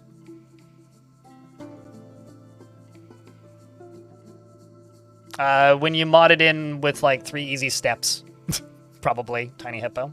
Also, if it seems like I'm ignoring chats, I'm trying my best to read both chats, but they're both very busy today, so I'm gonna have to be patient with yours truly over here. And also, I do have to say, real quick thank you to the, like, damn near close to 500 of you on YouTube, and the...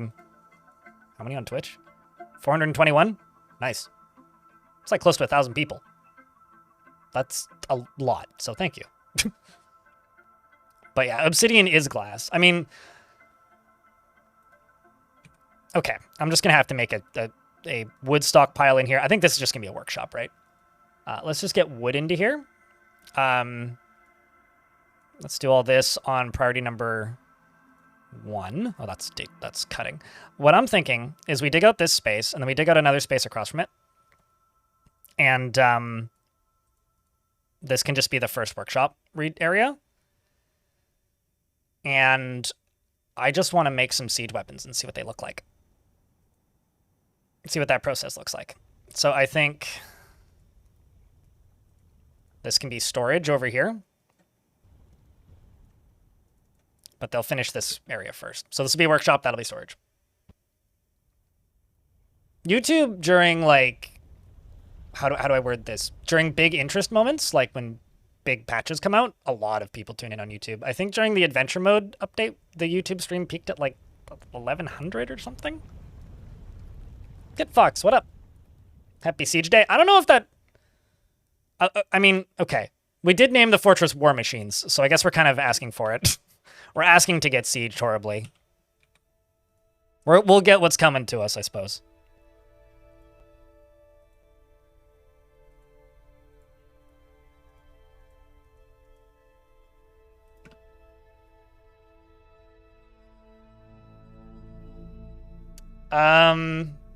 It's not that easy to do, Hyperhoop Hopper, and a lot of the services that do it are unreliable and cost money.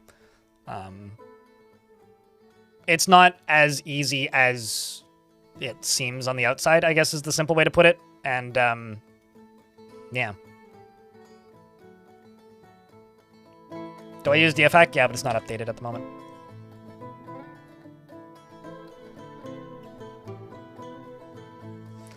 Brainstorming ideas for your new fort while stuck at work for the next 4.5 hours. Feel free to fire them off into the chat. I'll be live for like 10 hours today, probably. Maybe longer. We'll see.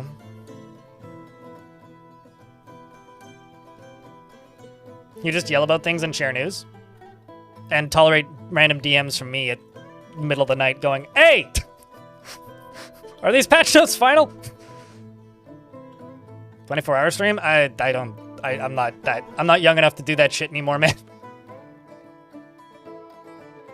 But there will be a stream tomorrow.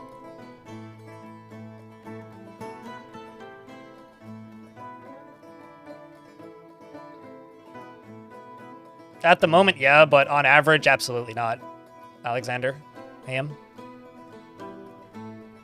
There's currently more people on Twitch, or on YouTube than there is on Twitch, but on average, overall, the Twitch stream has more people watching. It's just when big events happen that the YouTube stream usually peaks higher.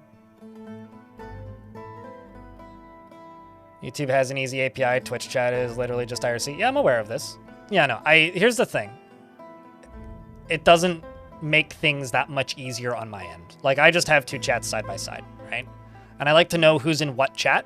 I was using a tool not too long ago, which, like I said, was unreliable. And it is still harder for me in general because I have to classify and remember to classify who I'm talking to. And in a world where the YouTube chat is usually way slower than the Twitch chat, it's just kind of a waste of time. But I'm leaving the subject there for now. let's go down to here and make a siege shop. Start making stuff.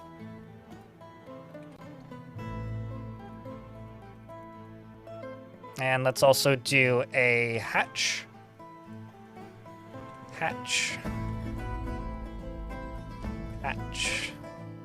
And hatch. I'm going to do a mechanic shop. And I'm going to do a everything stockpile in here.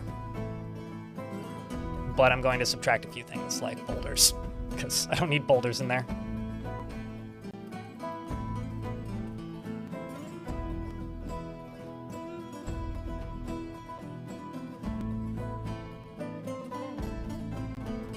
So I have played exactly this much. There was somebody who mentioned it in chat, Kid Fox, but I haven't seen that, nor have I tested that, so I don't know. If they no longer siphon water out of the map, that's a pretty massive game change if that's intended. If it's not intended, then that's a pretty massive bug. Merlin Buff, thank you very much for the 35th month. Welcome back.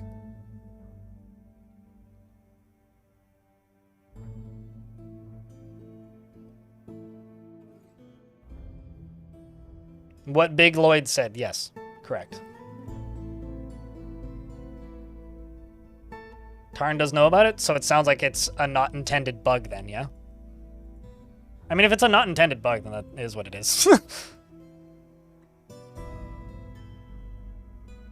DJ Empirical, hello. It's good to see you, mate. Hey, chat, can I get a round of beers for Merlin keeping that sub alive for 35 months?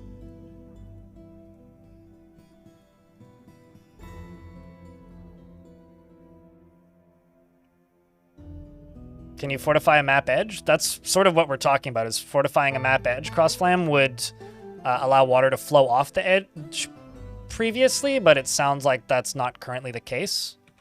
And if it's a... I'm getting the gist that it's a bug. As in, you just told him, but he hasn't said anything yet. Okay, got it. That's pretty easy to test, though. You just need to load a save file that has that. Oh, I mean, here, let's just go check it. Why not? Actually have a save file. I can just go load. And tell you in like 2 seconds. Where's Brain Rot?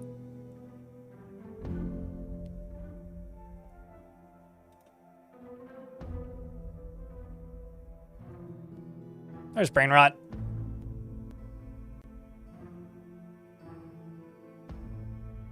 New patch, and new fort, and new world, and everything. Also, exclamation point patch in the Twitch chat if you want to see it. What's the theme? Exclamation point goal. You can't dig at the map edge. You can fortify at the map edge, though.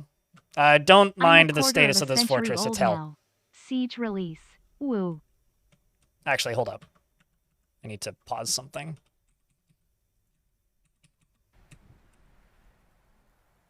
Okay. Let's just see if the water overflows.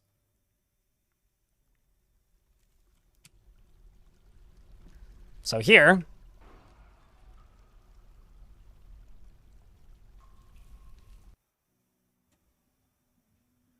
Oh, I actually need to go to a further back version of that save.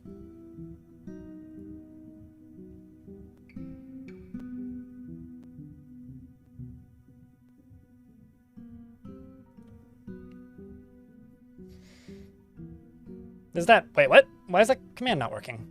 Hold up.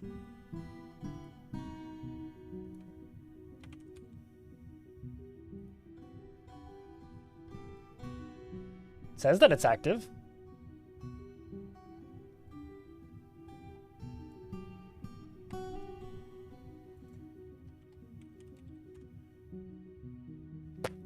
I don't know what the hell I did then. I thought I linked the patch, but apparently I didn't. Anyway, there it is. It should be in there now. All right, so let's go back to that level with the aquifer in it and take a peek. So this, if this fills up,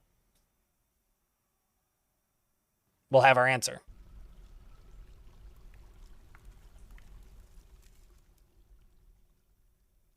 because there's a bunch of water coming in through here. Through this way. And this is just going down into my well, which isn't actually leaving the map anywhere. But yeah, if this fills up, then... Yeah, it looks like they're falling off the map, but it's kind of hard to tell because this would fill up and unfill up. I will say that historically, this is one of those things that people always say is broken, and it never actually is in my testing. Like, let's just go over here and just smooth this. Tisk.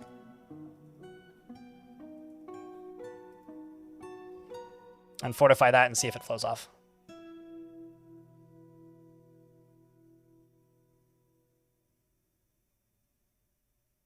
I mean, like I said, like, this is a thing that I've had reported to me more times than I can count that it doesn't work anymore, and every time I then go test it and I'm like, no, you just did it wrong. So this is one of those, like, things that whenever I see it happen, I just go, that's sus. But this is also an old world, so I could generate a new world and test it. It would take me, like, a minute, but I could do it.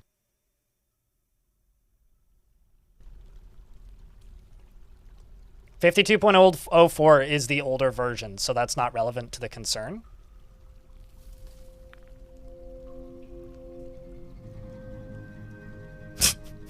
That makes it sound way more important than it is, Block the Bleak, but cheers.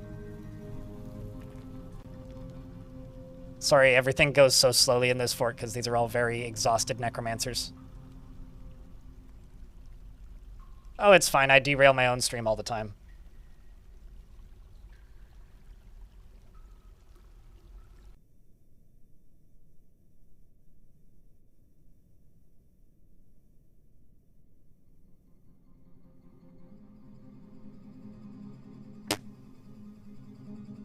Doobie-doobie-doop.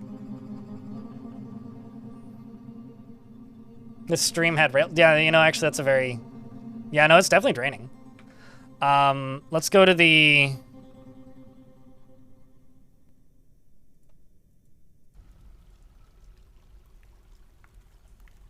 It's going to take longer to load the Make New World than it is to actually generate it.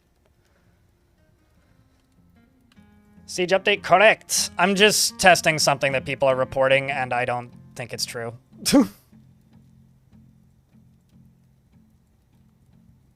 I don't know. Somewhere on a creek.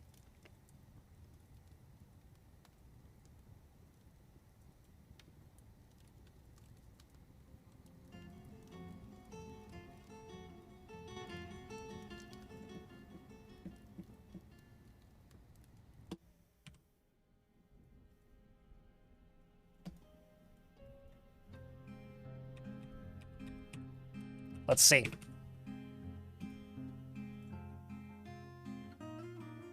Is the update live? Yes. But I want to test something that people are reporting no longer works, because if it no longer works, then that's a pretty big deal.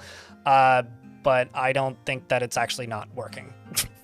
I realize that that's kind of a general statement that doesn't mean much, but... Oops, nope, that's not what I wanted. This is what I wanted. Stop!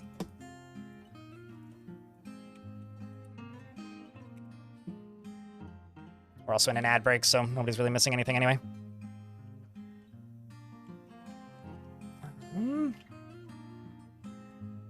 It's actually good that there's an aquifer here, because I can just, whoops, test with the aquifer as well. Trying to do this too quickly and screwing up.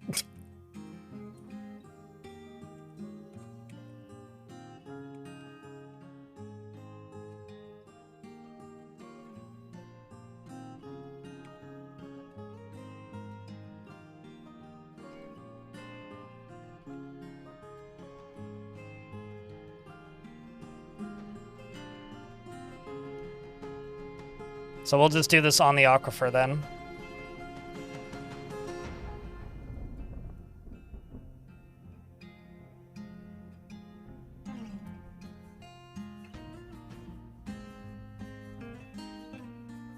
Department needs more data, yeah. Well. You were forced to dig through damn stone without DF hack? You wanted to see a life hack? Hold down this button. I don't find this to be an issue at all. Just hold down the button. Super easy. I also, yeah, like I said a minute ago, I don't use DF hack to dig through damp stone anyway. I just use that tool. So this is all the way at the edge of the map.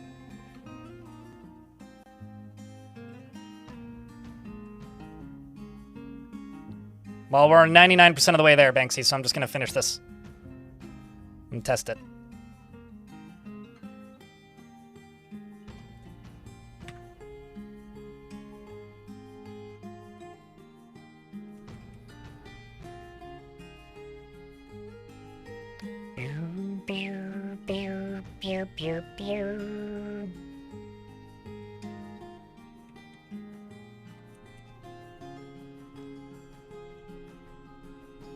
So the result of my testing is skill issue.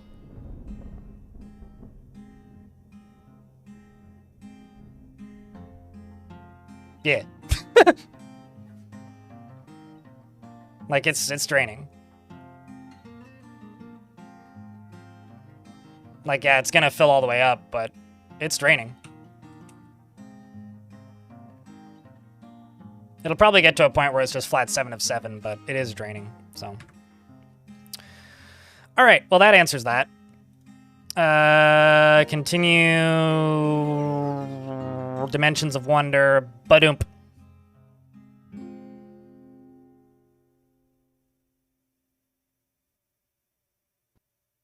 No, it was draining. There was just more water flowing in than it could drain. I would have had to dig 4 on the edges for it to drain all the way.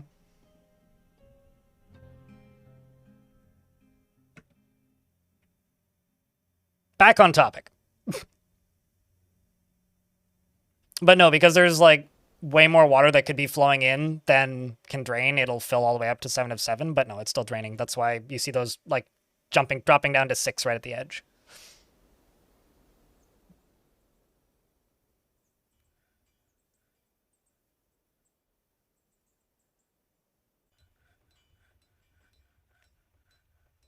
The button hold to mine. So there's 2 buttons here. There's left click to choose corners of a rectangle, and then there's hold down left button to draw, like this.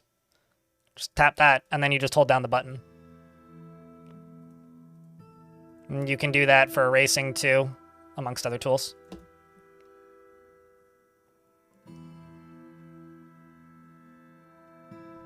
And immediately get content ID'd would be the result of that rad bug. Oh, that's not the shop I wanted. I want a farmer's shop, not a kitchen. Just so I can make all of those.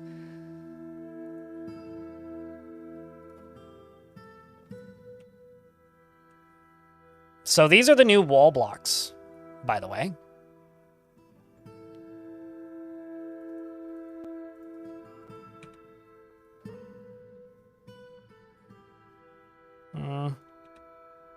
Let's just throw one of you at the end.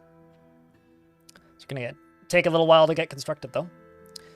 Ig the Viking, thank you very much for the 6 months in advance, 4 months total.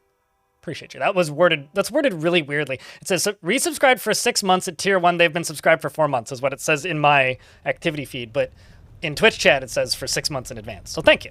Appreciate that. This is very weirdly written.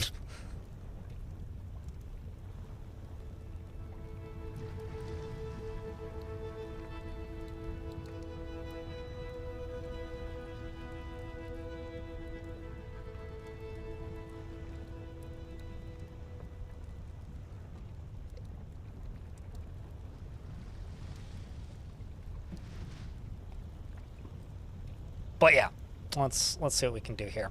So we've got these new these new looking walls. You can go one layer up here and just plop down floors.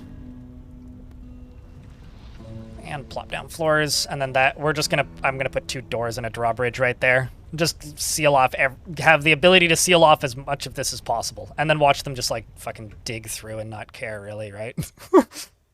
Like that's gonna be the result here, if I were to bet.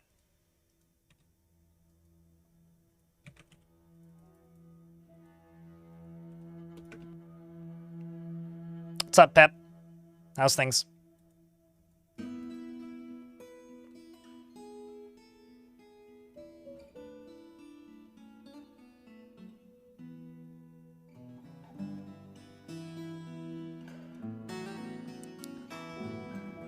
So there's a discussion about translations for this game bopping around the Twitch or the YouTube chat a bit. And at the end of the day, the amount of time it would take to translate this game into a different language, I think that you could probably learn a new language faster, which sounds crappy, but the way games like this are built makes it very, very, very difficult to translate it and do a good job of it.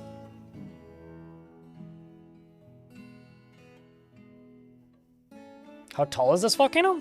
That's a good question, actually. I mean, goes up to layer 41, and ground level is not layer 0, it is layer 18, so like 20 levels?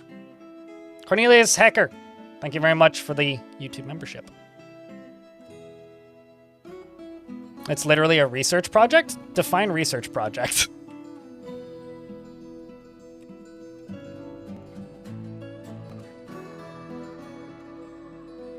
Should only be in Dwarvish? Dwarvish and Wingdings. Thinking this maybe end up being part of a front door in the future, but we'll see.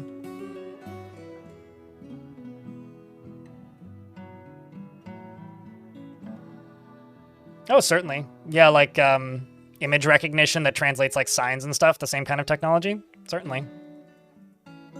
I mean, using third-party tools is probably the way to go, but like it's the same kind of situation with Caves of Cud.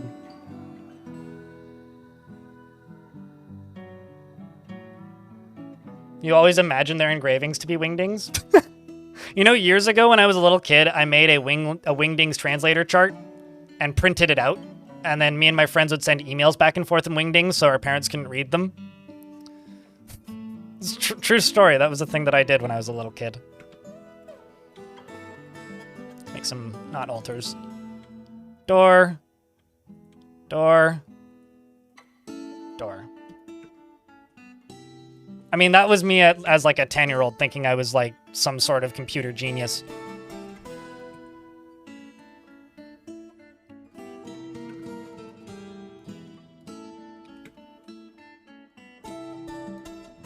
I know that there was like a third-party mod for Caves of Cud that was making some progress, because I remember Brian posting it on Blue Sky, but he's like, holy shit, someone's actually trying.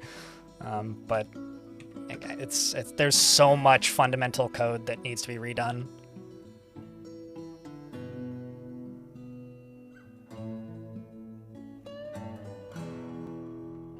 You want to know a life hack, Bim? If you have less than 20 dwarves and you assign a manager, I haven't made an office for them.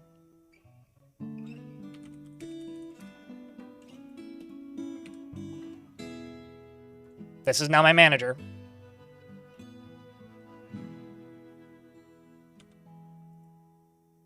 They've been assigned. You don't actually have to do them manually. In fact, just to prove it to you, you can just delete all of these and also go rock, block, 80. I don't know when this changed, for all clarity here. No idea, actually, when that changed. Someone just pointed it out to me one day, and my mind blew up a little bit. You don't need a manager's office until you have 20 dwarves. Let's do catapults, I think. Woo. So there's still 3s, I presume, so... 21. Do I have a bunch of one type of wood so I can make them color coordinated? Nah. Okay, fine. Ratus! Thank you very much for the 5th month. Welcome back.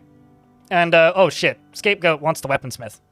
So, chat, you guys are gonna have to at me if I forget to name somebody.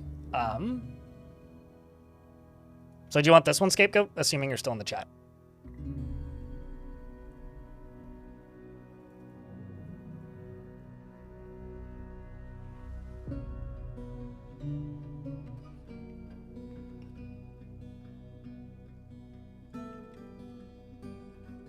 We'll just go with it. Or soap goat, not scapegoat. Soap Goat, very rarely develops negative feelings towards things, has great trouble mastering fear when confronted with danger, has little interest in joking around, and likes to keep things practical without delving too deeply into the abstract. She has a tendency to go it alone without considering the advice of others, and she thinks that she's fairly important in the grand scheme of things. She generally is quite confident of her abilities when undertaking specific ventures, and she can sometimes act without deliberation. She is currently more thoughtless, and she tends to avoid any physical confrontations and works to square this natural tendency with her respect of martial prowess. She doesn't tend to hold on to grievances, and she is currently more shameless and is currently less private, and she talks to herself when she's annoyed. She needs alcohol to get through the working day and likes working outdoors, but grumbles only mildly at bad weather. She dreams of creating a great work of art and personally disdains loyalty and is somewhat put off by trade and commerce and values family and sees sacrifice as wasteful and foolish. And they will inevitably die, this is true. So will you. In real life. I mean, what?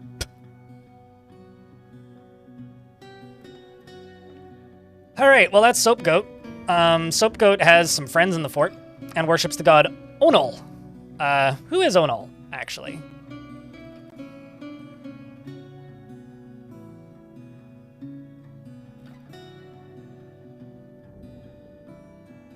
I don't see an Onol on here. I guess it would be the mountain, the mountainous, the god of earth. Checks out. Right here, I'm also going to make a guild hall. We're gonna start with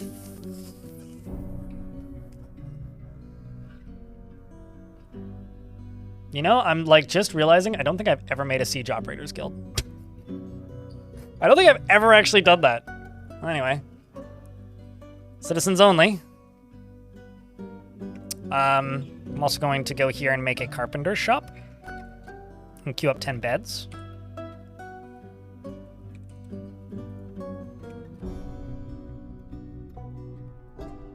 And let's also just go here and make cheese. So they stop making cheese when they run out of milk. It won't let you add orders? Press N and appoint a manager. I appointed a manager. When you have 20 dwarves, they need to be assigned to an office for that to work.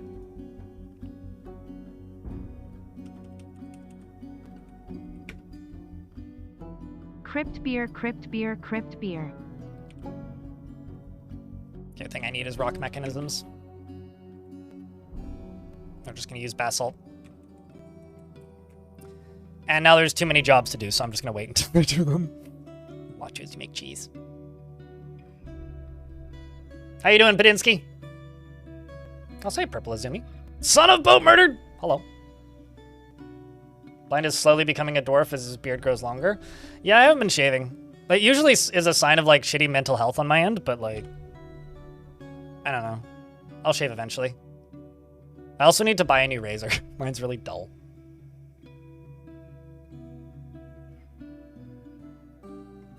For FFF. What's FFF?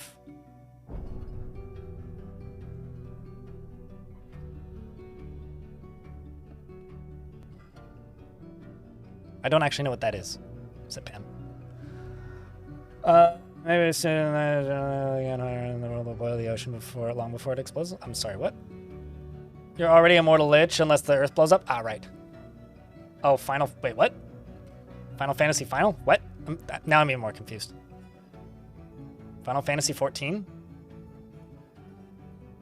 Oh, okay.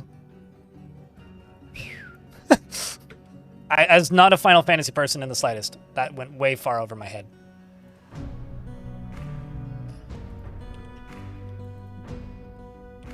I'm assuming most of the dwarves are just putting stuff in a stockpile. Yep.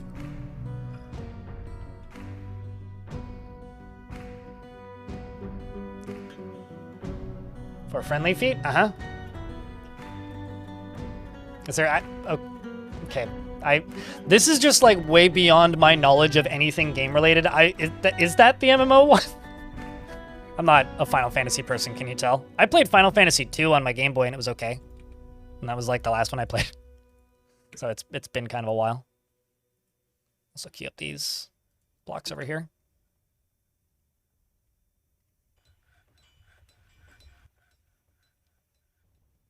I guess it is November, hey? It is, in fact, patch day, Simon St. Clair in YouTube chat.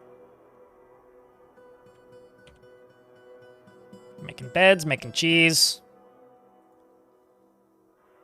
At this point, it's mostly just a matter of let these dwarves complete these tasks. We've also got a mechanism, which I'm going to place over here as a lever. We've got catapult parts being built. I'm 31, yes.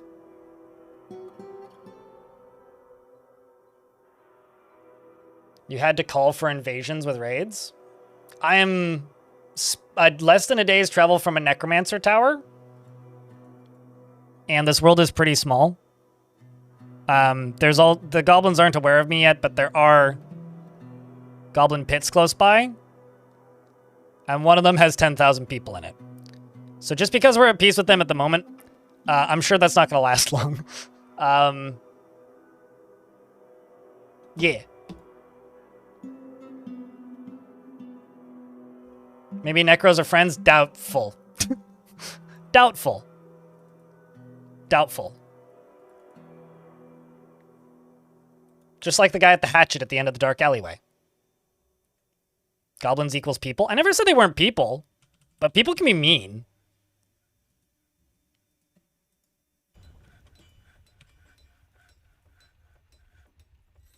That's all I'm saying. It's less peaceful and more unnoticed. I mean, we could actually be at peace with the goblins. That does happen sometimes, but it... Really weird sound going on outside. Ah, it's a street cleaner. That would do it. No, goblins can sometimes be at peace with dwarves in Legends, but it usually ends pretty quickly when you start playing. Neither do dwarves, really. They have claimed items, but they don't technically own them.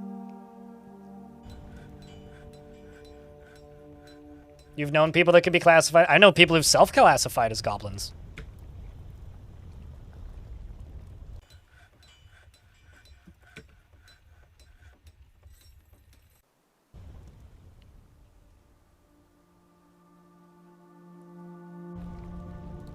Yeah, I read that in the patch notes, that they fixed experiments. I don't know what was broken about them, but to me, like, actually, especially reading those patch notes makes me want to have Tarn on stream again and talk to him about what the heck's been changed, because a lot of those patch notes were like, I'm not even sure what that was fixing, at least for me. Also, Padinsky, I totally missed that resub. Thanks for the 49th month, mate. Appreciate you. You're a loot goblin? I feel like traditional roguelikes have like fixed my loot goblin tendencies. Because it makes it a lot easier to not go out of your way to, how do I put this? Over hoard items, because games with limited inventory space force you to not. You're a dice goblin? Sure. Just how far the goblins will go with picks? Oh, I have some ideas. One of the ideas that I have, although I don't know how like attainable this will actually be, is to build a really big bucket around my fortress that goes underneath the fortress and over up the edges, and then filling that up with lava. That's one of the ideas that I'm kind of looking at with this fort, going like, it wouldn't, like 15 dwarves with pickaxes, we could dig under the fortress pretty quickly.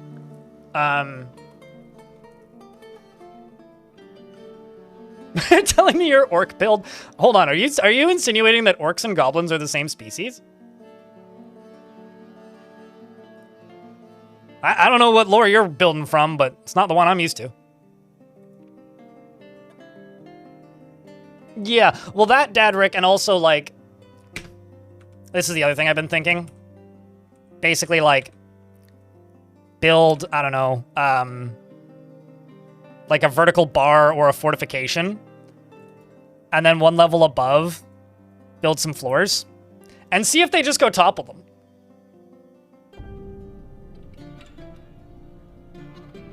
You know? Turn that troll into a flat troll, you know what I'm saying? So like, there's lots of things I want to check. You want Saxul. Is this Dwarf?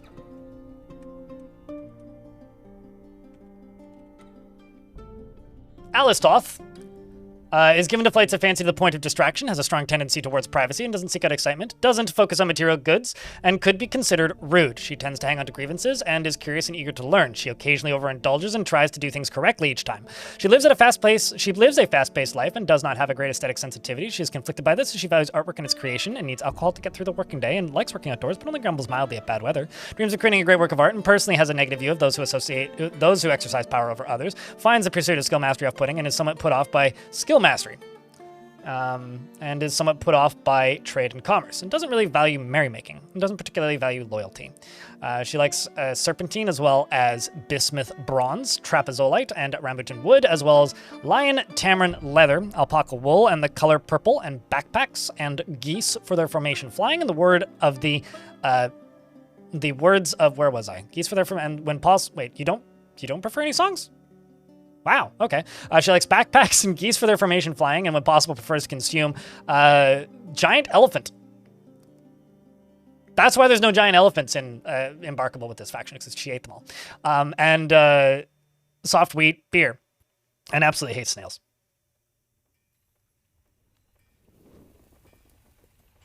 She worships the god of mountains and is a member of the Golden Communion. How could she hate snails? By eating all the elephants. Obviously. So, true story, chat. I've been live for 2 hours and 41 minutes. It's toilet break time. I will be right back.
Yay. I take a break without pausing because I know that all of like the game ending events, with the exception of like maybe an angry animal attacking my dwarves, would cause the game to pause because of how I have my alerts set up. So yeah, it's probably okay. You're probably correct. Also, I would like to turn a setting on here. Also, chat, yell at me when DF hack updates, eh?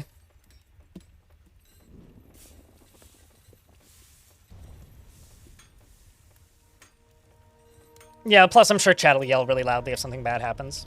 It's good to be back, Jackhammer.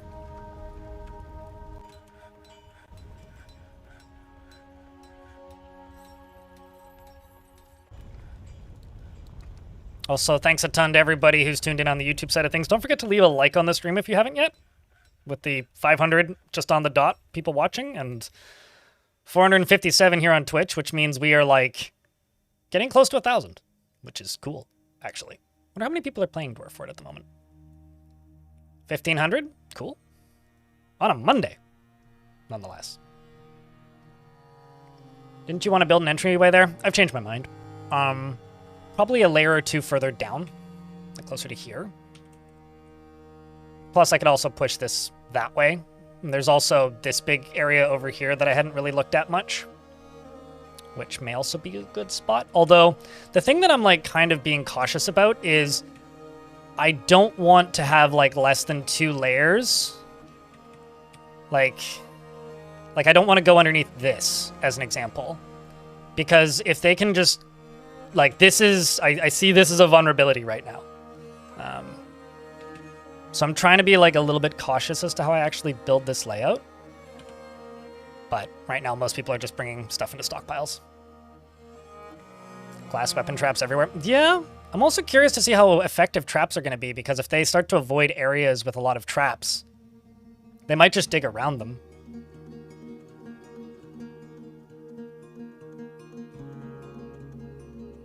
You think's more traditional? Oh, like the, what, like the trenches with the triangles? Yeah? I mean, certainly. I'm still just, like, getting, like, the basic underground stuff up and running. Because it's going to take a couple hours probably before... Actually, you know something we could do? Because we want to get to the sieges, right? Let's be realistic here. We want to get to the sieges. I have the game set to 60 frames per second, as per my previous fort. Let's go up to 80. That'll speed this process up a bit.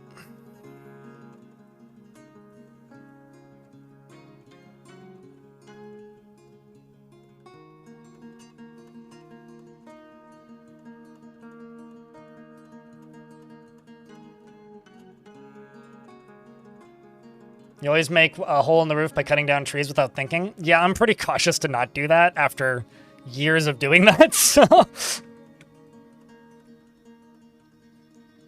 After years of accidentally doing that, I'm now pretty cautious about not doing that. Let's deconstruct this wagon. And with that, it begins. The Fortress of Warmachines begins for real.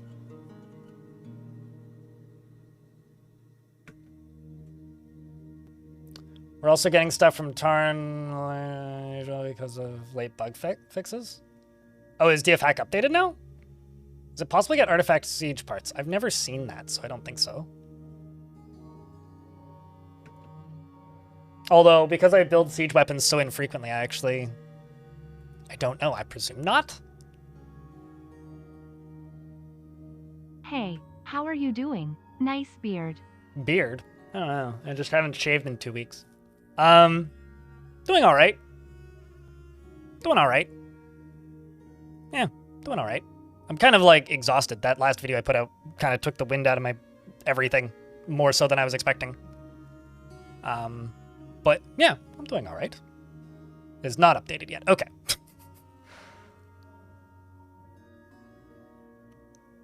I only have 7 dwarves and I need them moving around. If there's threats on the map or things I need to avoid, then yes, I use burrows. But not this early game. Last commit was an hour ago. I'm sure they're working on it.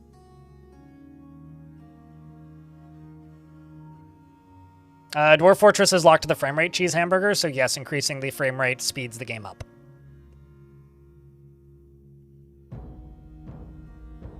You just had a holiday and you were feeling refreshed, only to drink way too much at a Halloween party and went straight back to being exhausted. I don't know, I didn't drink too much on Halloween. I barely did anything on Halloween, actually. I literally stayed home and edited Boat Murdered. I had 2 beers on Halloween, and then watched some YouTube videos, and then went to bed.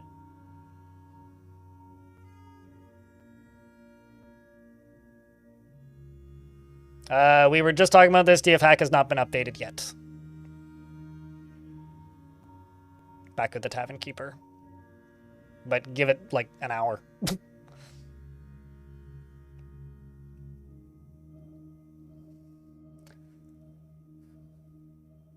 But yeah, it's kind of funny to me coding with Caleb. People ask me a lot if, like, I get wrist problems or hand pain or, like, repetitive strain issues with streaming. Not at all while streaming. Editing big videos? Yes. My fucking right arm hurts from editing the Boat Murdered video.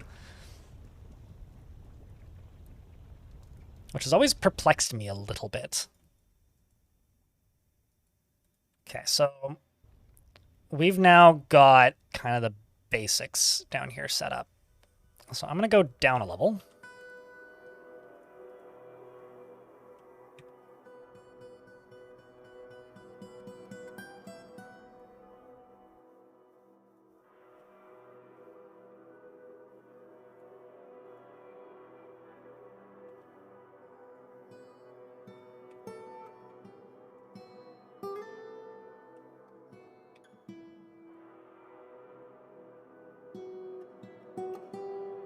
I just need to find stuff in this rock, and this will give me a place to build.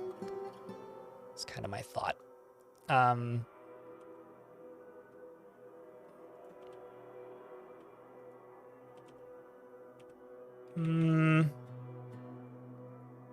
Yeah, that could be okay.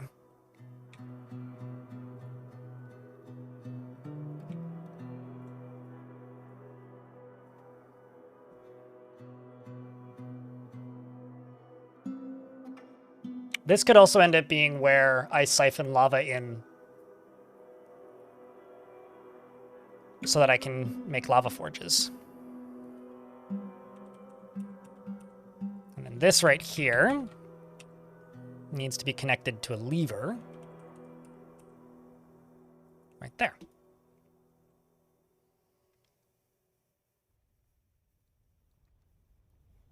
You're trick-or-treating with your 7-year-old.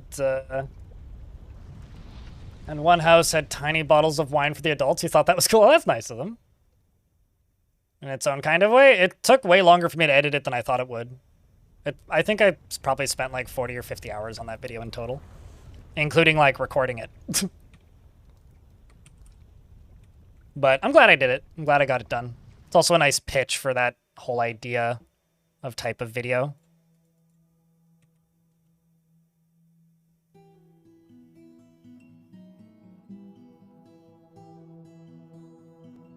This is going to last you until next Halloween. Yeah, that's fair.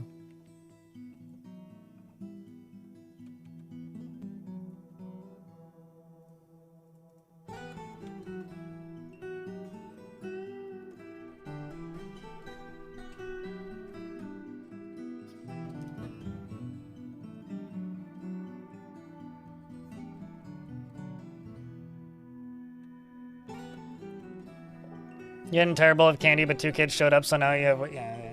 I mean, I would say, yeah, that's a bad thing. Having too much of something you don't need or want is generally not a good thing. The video was fucking awesome. I'm glad you like it. And I hope you like Miasma.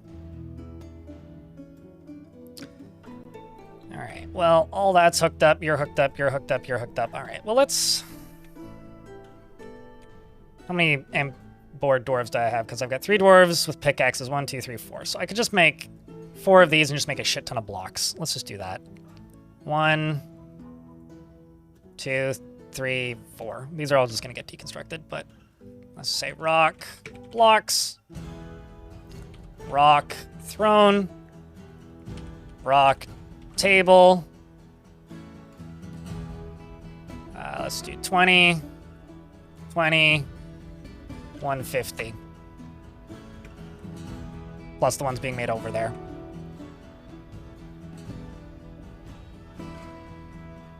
How is vid performing? It's doing okay. Has been kind of my takeaway.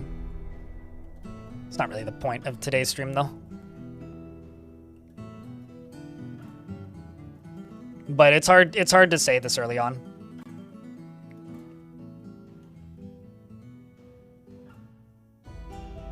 You haven't started a fort in a year, at least? Well, there's been a lot of changes.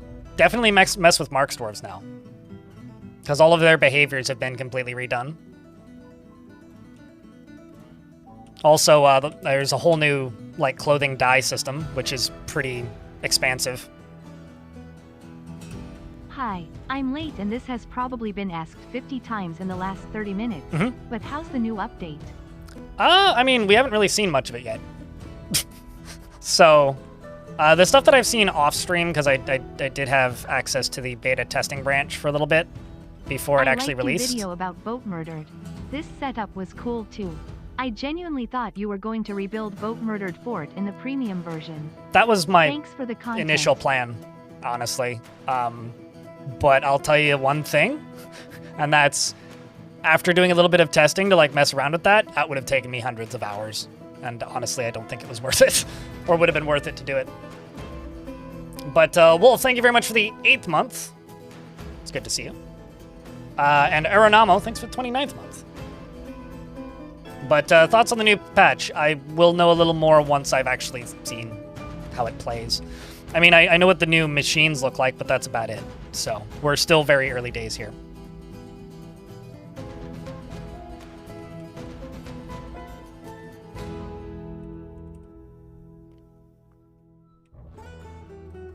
Still very early days.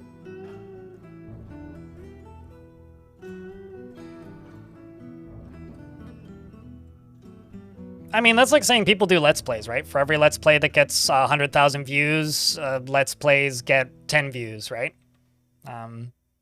It's very rare that, like, text fan projects text-focused fan projects take off the way they did in 07. Which means there's also a lot of things I could do in that format specifically if I find the time. This is actually maybe the best way to put it. It's not that I don't want to do them, it's just I need to find the time to do them. But there is a very real world where I spend a lot of time building various videos like that. But it's not really the topic of today, as I said.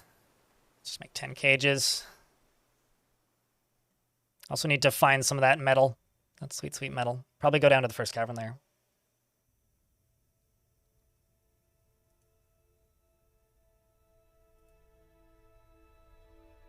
I like I said, I don't know when that was added, Color White. Like, genuinely, I have no idea when that was added. That could have been, like, added when it came out on Steam. That could have been added at some point before. I only noticed that change because somebody in Twitch chat was like, hey, did you know that you don't need, like, 20 dwarves to make a manager? And I was like, nope, did not know that. So I made a manager to test it, and it worked. So literally the only reason I know that is because someone in chat told me. Which is actually, like, a pretty common thing these days, like, for little changes like that. So I have no idea when that was a thing, was added as a thing. I just know that it appeared one day. It wouldn't surprise me actually that much if it was a Steam release related update, but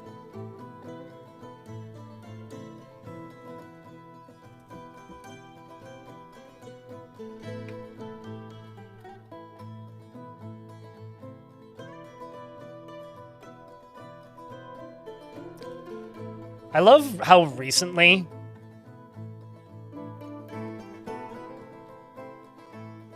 is like referred, like, wait, hold on, add work order. When you say add work order, do you mean this?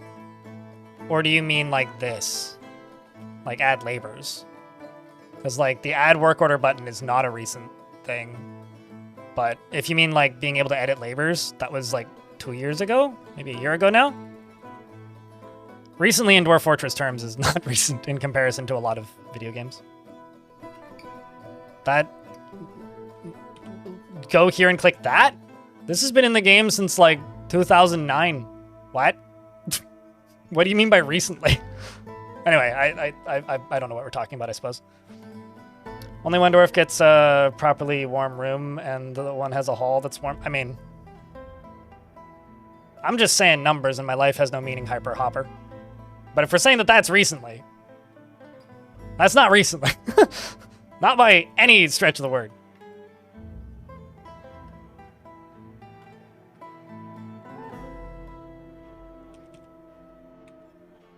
Does this map have aquifers? Yes. Light aquifer. We just haven't hit it yet.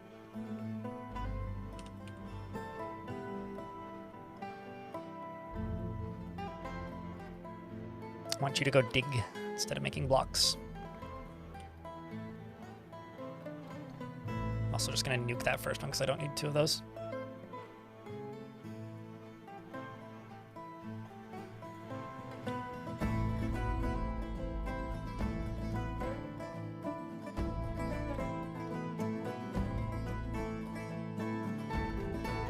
Well, thanks for watching, Blunt Thulu.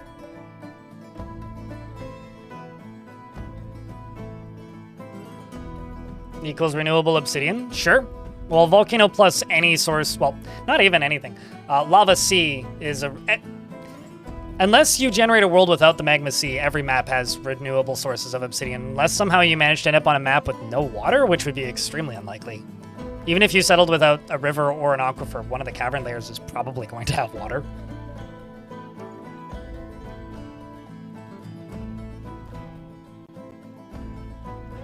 Yeah, I mean, it's like the...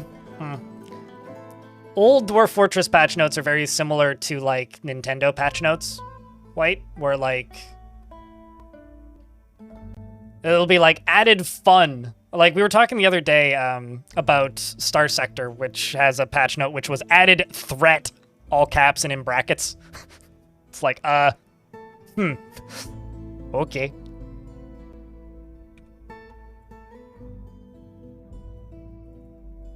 Although a lot of the time, added fun means that it's fun for the developers to laugh when we die.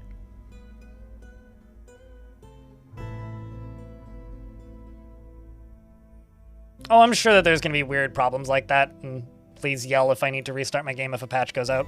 Kid Fox. Very much expecting weird quirks. All that we can really hope for is that they get dealt with quickly.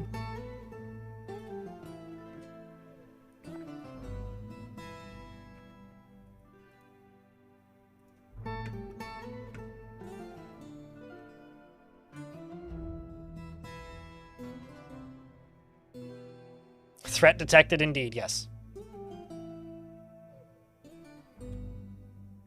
You know, I'll be honest with you. I think Dwarf Fortress might have been the first game that I, like, just muted entirely. So I don't hear the soundtrack anymore. Like, old Dwarf Fortress music, not that it was bad. It's not that I disliked it. It's just that one loop got so old. I was like, I can't take 6 minutes of music. I think I lasted, like, single digits of hours before I just turned it off.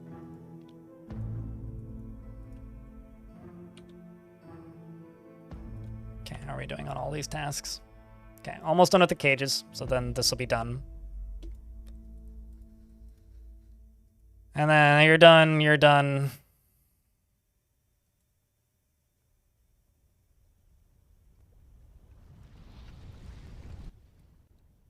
But, I mean, there is still definitely some nostalgia for that old music.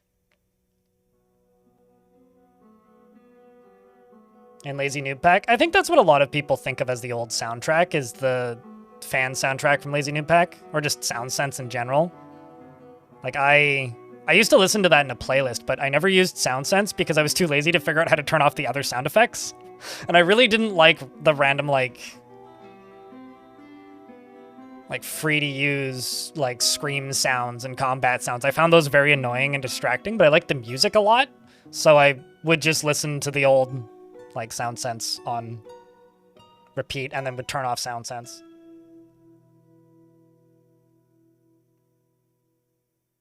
Some migrants have arrived. That's exactly what we need. And they brought food. I mean, a yak. Or no, not a yak. Reindeer calf, I can read. And a miner. Ooh, you've got some military experience. The Cult of Emeralds. You haven't killed anything, though. That's some pretty decent combat skills you got there, though, Dwarf. I think I'm going to assign a different one of my dwarves as a miner. And actually remove Bicod here as a miner.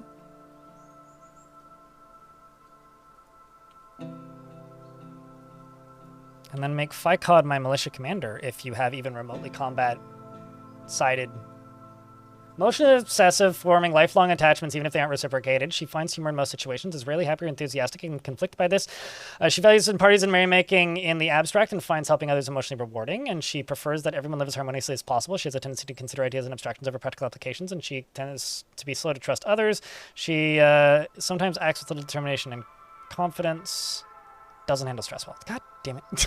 Nobody handles stress well. At least you dream of mastering a skill, so you'll enjoy the process of training. And you also have a husband. Well, that's cool. Join the military. Madam.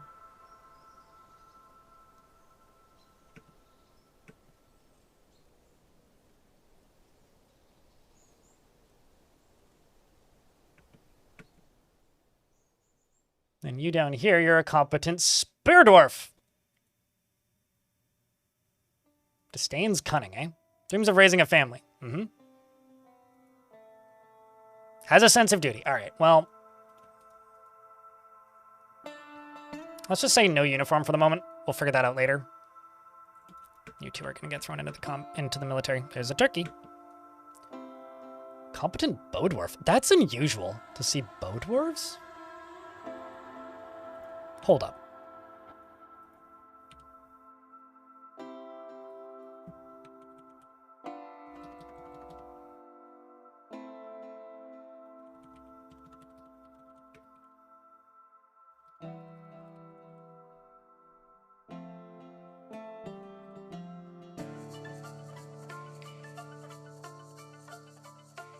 Weird. Just checking if I can make arrows, because I was just looking at that going like, bow dwarf. An elven spy? I mean, maybe. The seducer of watches? Gotta seduce that time? I mean, we are allied with elves, so actually that's not impossible. Clearing of urging, meandering stream, word of sacrificing. The angelic buck.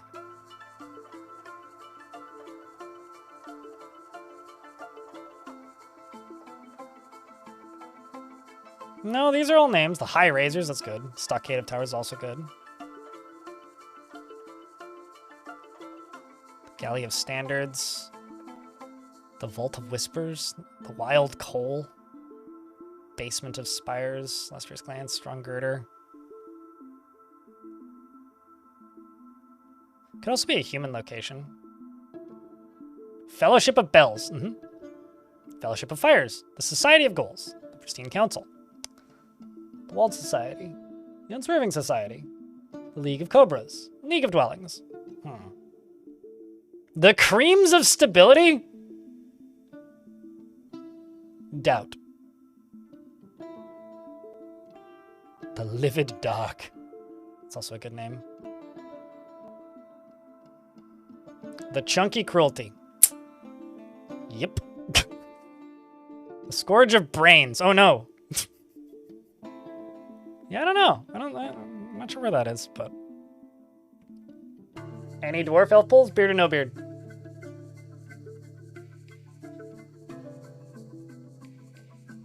Yeah, I just disabled them. Color white. Should read the patch notes? You should. You should definitely read the patch notes. I'll have a video up tomorrow, but I want to get some footage. Immediately we have to deal with a pet bunny rabbit. It's going to cause the downfall of the fortress, I'm telling you. 2 lovers? Man. Why no sharing? You worship some interesting deities. Former member of the High Razors. That is a dwarven location. Very ambitious, always looking for a way to better his situation. He can be very single-minded, and he is trusting, and he tries to do things correctly each time, and he has a great streak, and he doesn't particularly... He's not particularly interested in what others think of him. Tends to hang on to grievances. Dreams of crafting a masterwork someday. Finds the pursuit of skill mastery off-putting. Values loyalty. I'm just gonna leave you as a woodcutter, I guess. What about you? You're also a bow dwarf. Interesting. And you have a wife.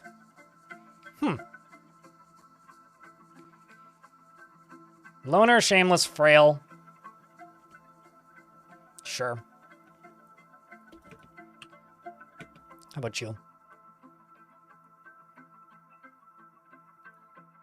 Lives at a slow-going and leisurely pace, is very rarely moved by curiosity, is very trusting and enjoys being in crowds, tends to be a little tight with resources when working on projects, and is generally quite confident of her abilities when undertaking specific ventures. Active imagination. She has respect of martial prowess, so that's good. You do okay in the military. Dreams of... Does find skill mastery off-putting, though. That's... kind of a bummer, that. I wonder if they get, like, bow dwarf skills while using the bolt thrower.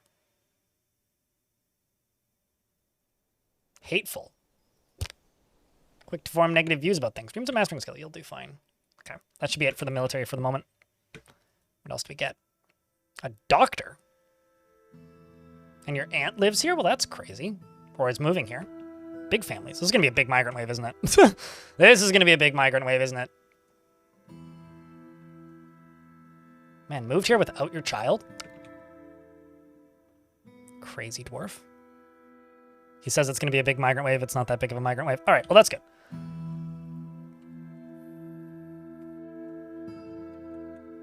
Let's just go up to here and assign the additional animals.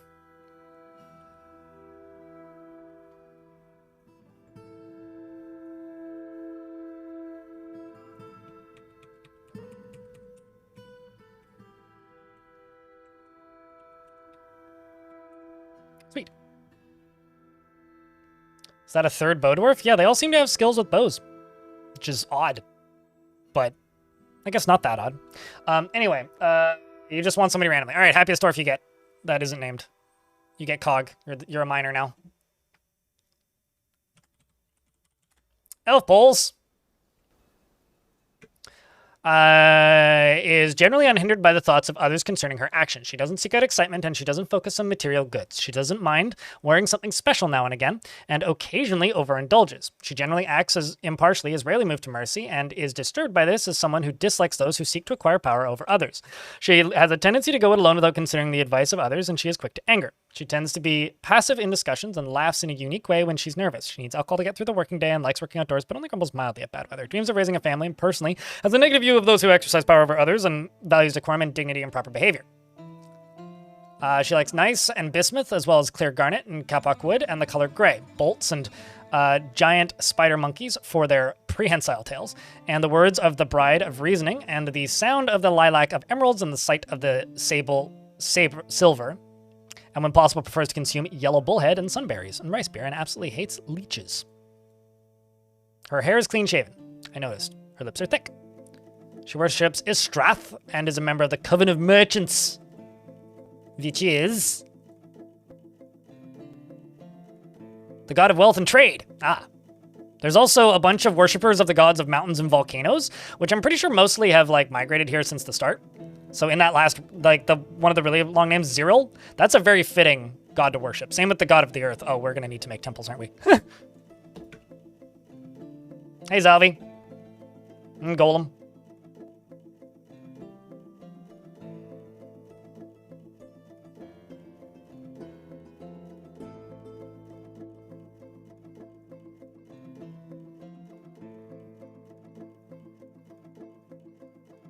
How are we doing today? Is patch day hype? I think so. Chat, is patch day hype?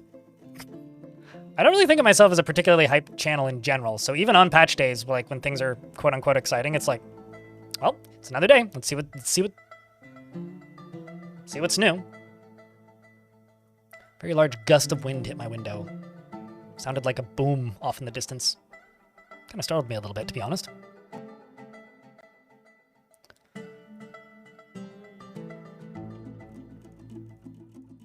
Sure, yes. That I'm still a little bit in shock about that, to be honest with you. I'm also kind of deciding if I should go and close the blinds in the other room because I'm getting some reflection on my monitor. It's making it hard to see. The hype is real. I certainly hope it's not a lie.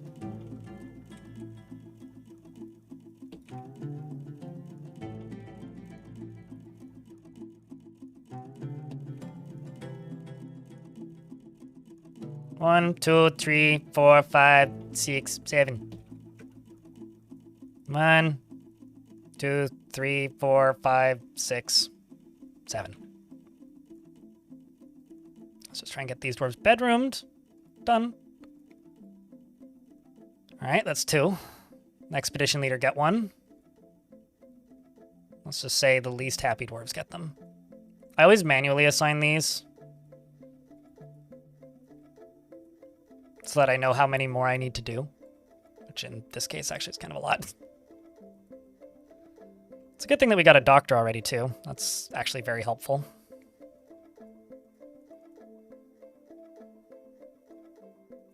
I feel like there should be one bigger one up there. I don't know what that's going to end up being. Probably just a bedroom.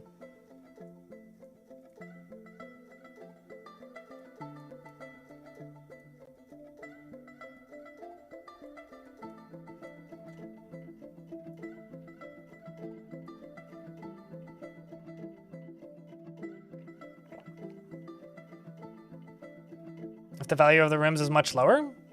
Yeah, but normal peasants don't need particularly high value rooms. So I'm going for less space used primarily. In a world where if you just give them the bare minimum, they're generally pretty happy with it. If I'm building bigger, fancier rooms for nobles, then sure, I'll worry about stuff like that. But in smaller, non-noble focused rooms, it's not so much of a big deal for me.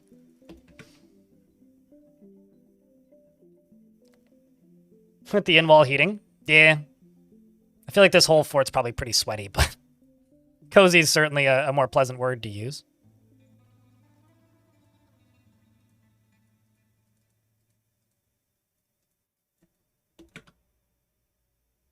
Imagine the smell. Sulfur.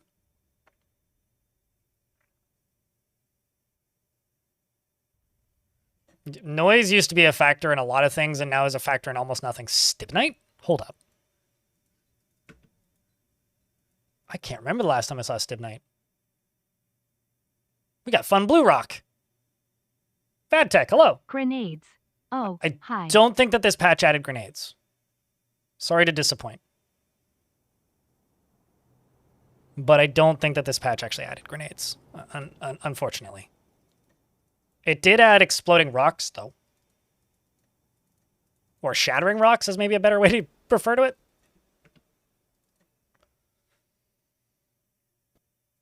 Yeah, we get blue rocks. Now we can build cool blue walls. Yep. Mm-hmm. Oh, I'm just using closest material. I'm fucking up pretty badly here.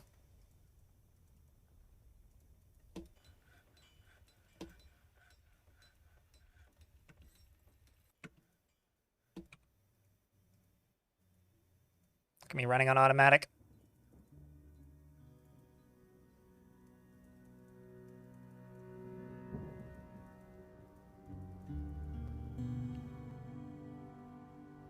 Agent Urist Smith. Patch added teleporting dead merchandising? Huh? What the heck does that mean? As in you have teleporting dead merchants? I beggeth your pardon? Why would you want that? Like, cheat away in your own game with DFAC. Like, the game is actively worse now that it tells you that all the minerals that you want are on the map before you start. I was genuinely so disappointed when that was added, so I don't want to know that there's coal on the map as well. I mean, if you just want the game to tell you everything, just use DFAC and cheat. Some of us like some surprises on their maps. To build with? Favorite rock to build with? I always forget the name of it. It's the bright red clay. That's like orange, almost. But Jet's up there, for sure. Bauxite. Yes, bauxite. Not kilonite. Bauxite.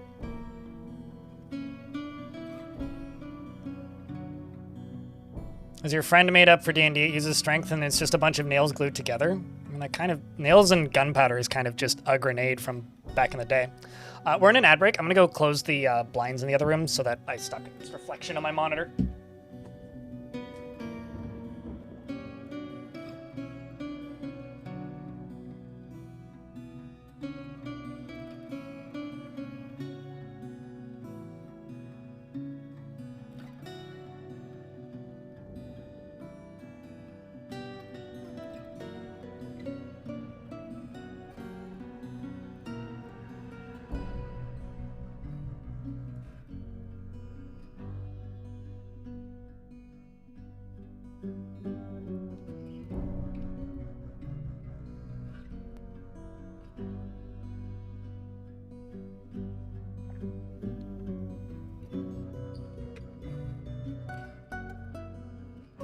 We're in an ad break, so not going to do much until the ads are done.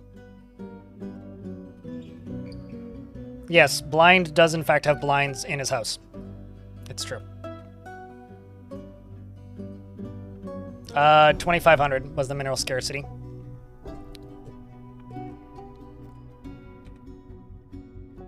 Which means I probably just need to go down to the first cavern layer to find some minerals, but...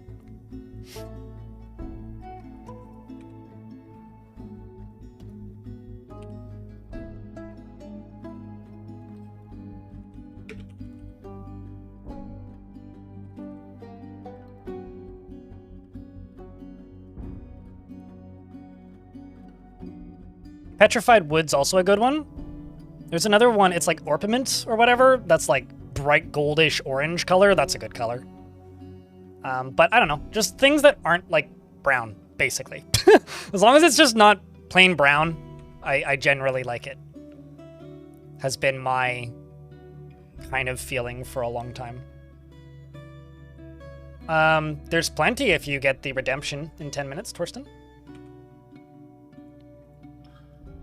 In fact, I would say most of the dwarves in the fort at the moment are unnamed.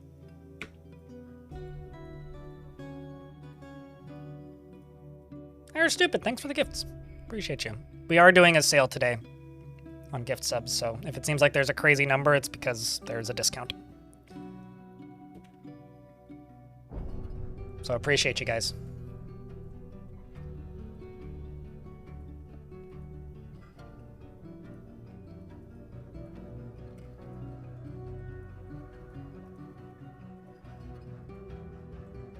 Let's do all of that. Your recent fort seems to be almost entirely claystone. I really like claystone, though. That's a brown I do like. I'm not a big fan of basalt. I think basalt's kind of ugly. But I do like claystone. Just because it's like a little bit brighter than a lot of the other ones.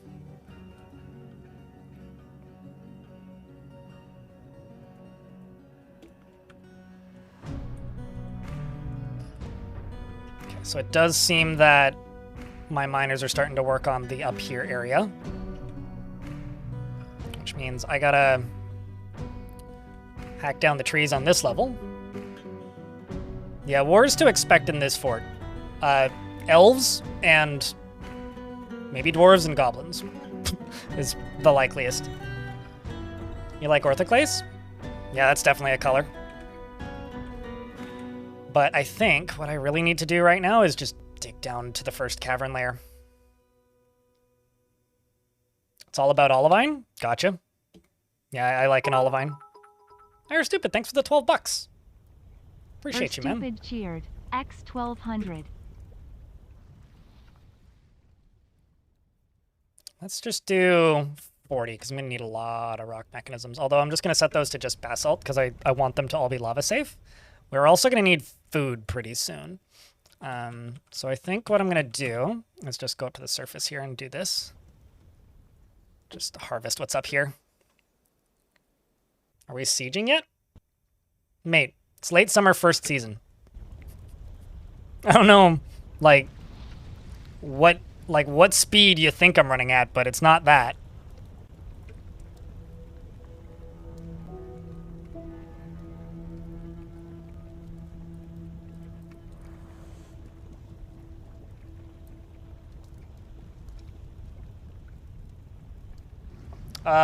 They did use screens of my forts in the LP, yes. I was reached out to and asked if I could take some screenshots of completed forts for the inner sleeve. Yeah.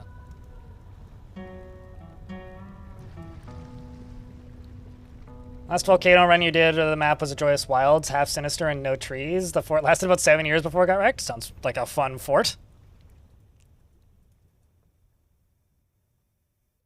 Sorry you went for a nap? Well, welcome back from nap.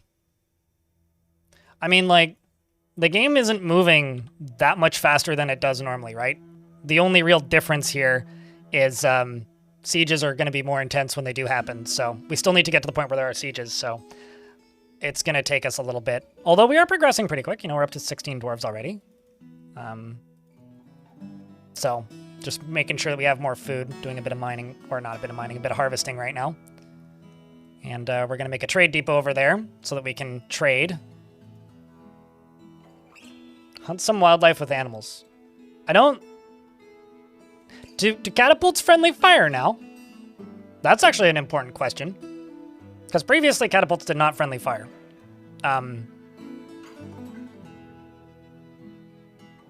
So that's a curious question to ask. We'll have to find out.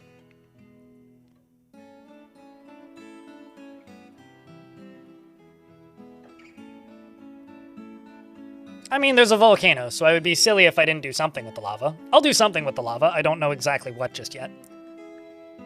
Not gonna do much with the camel. Not gonna do much with the reindeer.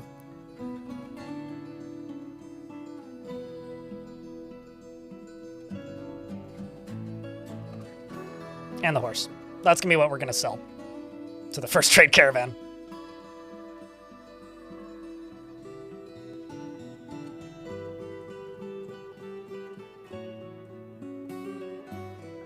You'd imagine the shrapnel would? Yeah.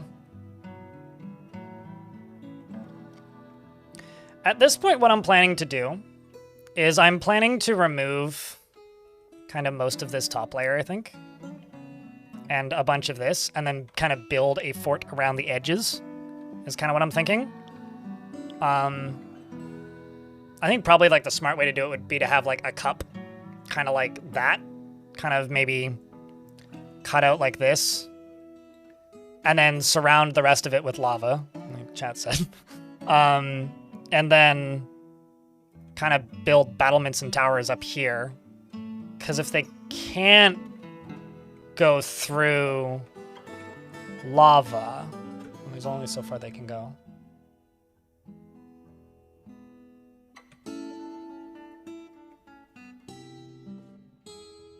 What do I think? I've done it. But never bothered with going with like raw materials. I've embarked with literally nothing before. What do I think?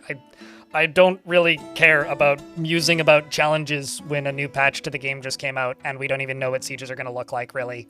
So, indifferent, I guess. Do whatever challenge you think might be fun. And I don't have anything to say. It's literally all I got, man.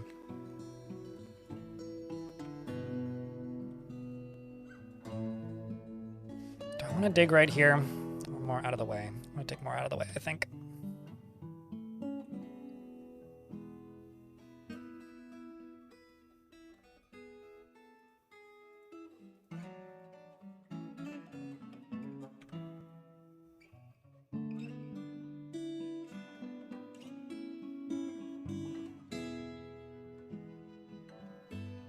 Could just put lava gates to open all around the volcano? I could. I could just do artificial eruptions. Which is probably something similar to what we're going to end up doing. Anonymous, thanks for gifting us up. Appreciate you.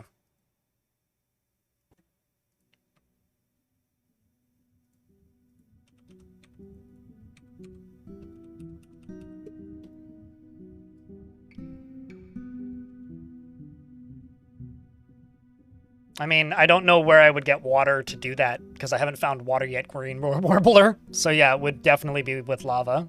Would I use pumps? I could use pumps. Wouldn't need to, though. How goes the new update so far? We haven't seen much of it yet. Just a few bits of it.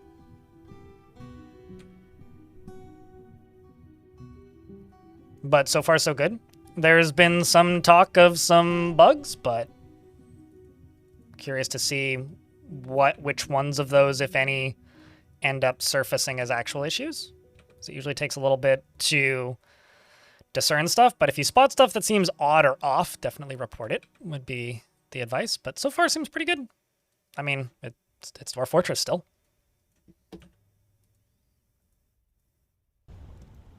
Now we can get all of the remaining dwarves bedroomed with some despair. Excellent. Although, I think I may de-bedroom this one. Sorry, Dwarf. This is going to become an office.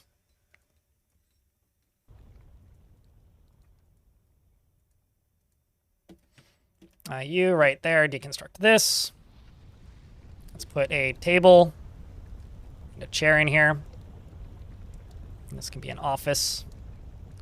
That can be given to the expedition leader. And I will also give you... you know what? Actually, I don't really want the expedition leader doing all these. And manager is going to be assigned to somebody different. So I will unassign this office from this dwarf in a second, probably. Let's go with somebody without a pickaxe. Let's go with Fath the Doctor.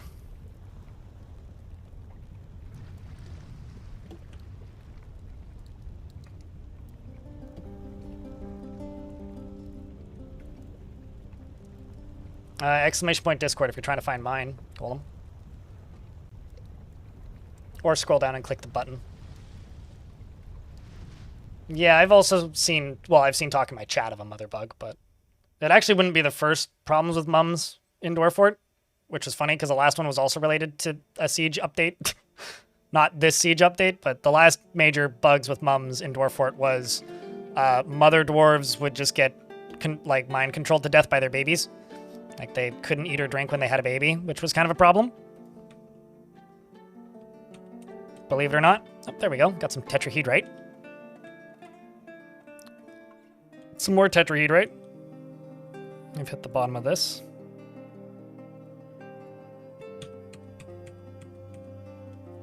Let's go to minus 40.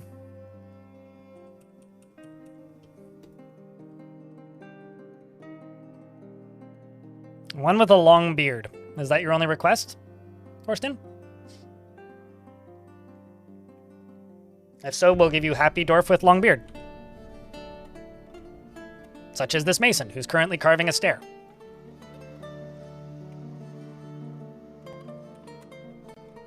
You want the full name or just the first half? Because, like, the long beard is, like, you know, obvious. It's very clear. You're currently in love with the expedition leader. Good for you. Look at you, punching upwards. Rarely tries to assert himself in conversation, often feels discouraged, generally acts impartially, is rarely moved to mercy, and generally acts with a narrow focus on the current activity. He's rarely happy or enthusiastic, and he is conflicted by this, as he values parties and merrymaking in the abstract. He has a greedy streak, and he is somewhat fearful in the face of imminent danger. He exhales slowly and deliberately when he starts getting bored, and he chews his lips when he's nervous. He needs alcohol to get through the working day and likes working outdoors, but only grumbles mildly at bad weather. Dalasaur, long time no see. Thanks for the 36th month. Welcome back. Irish Stupid, thanks for the $3.21. Personally sees working hard as a foolish waste of time, values artwork, and doesn't particularly care about craftsmanship, and dreams of raising a family. Crypt of Darkness. And that's almost a golden kappa train, apparently. I like how they tell you now. They spoils the secret. So if somebody has a resub, pop it now. Or, there you go.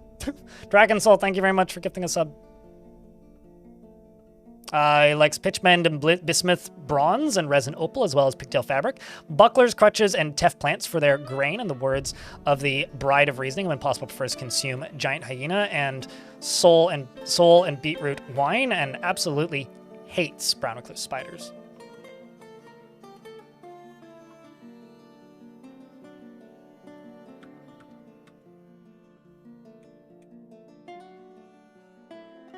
Trying to decide how I should do this. Darius, thanks for the 10-pack. Anonymous, thanks for the $1. I think I'll let them dig.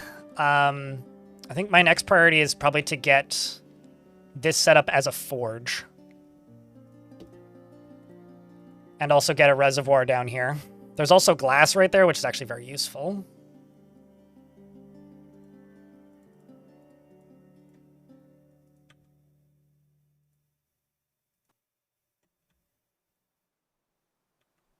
So I think I'm going to maybe just do that for right now.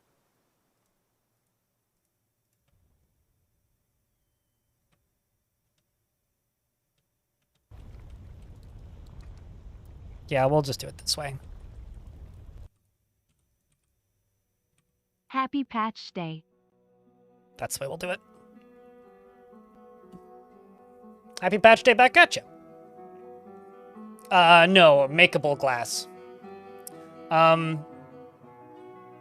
Apathetic Rabbit, thank you very much for the 10 months. Darius, thanks for the $2.50. Irish Stupid, thanks for the $34.21 in bits. Holy shit, man. Thank you very much, UGDPY, for the 5-pack, the $1 from Anonymous, and Time Ninja, thanks for the 13 months. Darius Cardrin, thanks for the 10 subscriptions, and Death Bagel with the 9 months. I think I've caught up. Yes, I think I've caught up. Irish Stupid, thanks for the 57 pennies, and Nyla, thank you very much for the 29 months, and Blink, thanks for the penny. Holy crap. Suited, thanks for the 5-pack. Cheered. X3421. Did I mess with zones? I mean, have they changed something with zones? I mean, I've got some zones. What do you mean by mess with? Darius Cardrin cheered. X250. Also got more bits. Anonymous, thanks for the 5-pack. Oh, someone in chat. Sorry. I'm just like scrolling through like one very busy chat and one less busy, but still busy chat. So it's a lot to read at the moment. Save the game if sure.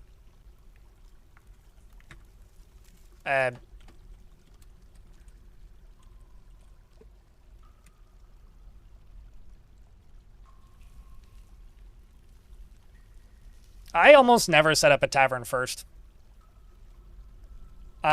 Usually about a year these days. Ah, that's what I was looking for. You've discovered an expansive, deep cavern. Underground.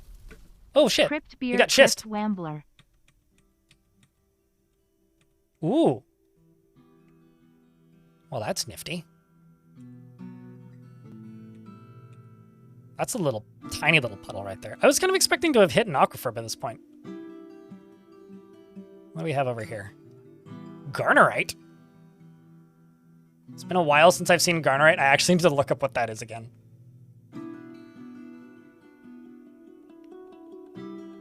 I am, in fact, under siege by new subscriptions. It has been a long time since I've gotten this many subscriptions in a day, so I have to say thank you a whole bunch, but I don't know if people want me to just say thank you for a whole stream, but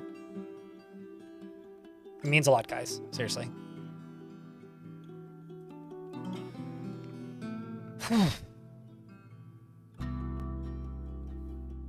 Shiggles, thank you very much for the Prime subscription.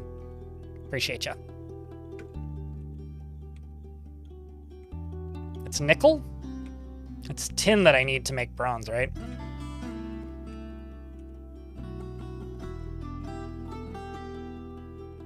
No, I don't want to use the closest material. Why do I always do this? So I always go to, like, start making furniture and then screw it up. Dwarf. Dwarfs indeed. Just want to use blocks.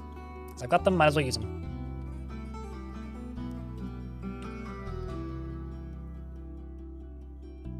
Still making those blocks, but we got tons. Link doesn't work for you? Just use the join code blind.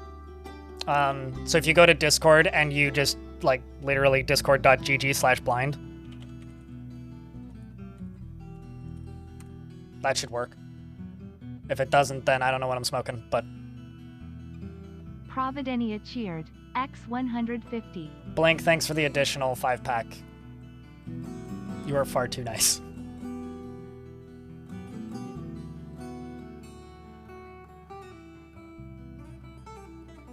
What happens with saves from the older version? If you read the patch notes, it'll tell you. There's one thing that won't work, supposedly, which is there will be less mount variety for goblins.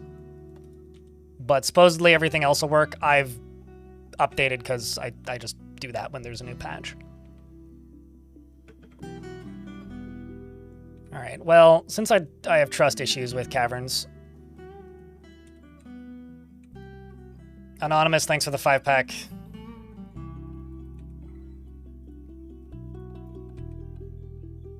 I may also just wall this off for a bit. That or...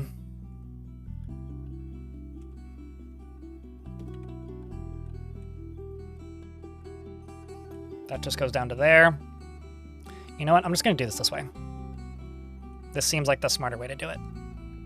Just go all the way across. Actually, literally just dig out all of this, but do this on priority 2. Down to there.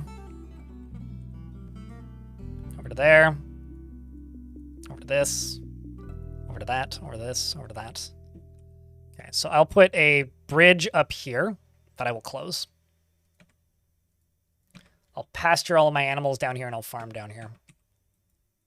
I'm going to go all the way across here with blocks and lock this off. Same with down here. So let's do this one first.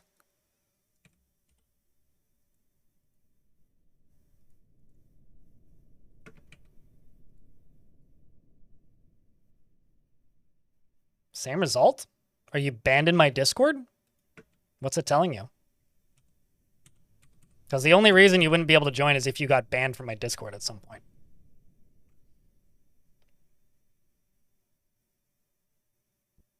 I don't know. Did you post a racist meme?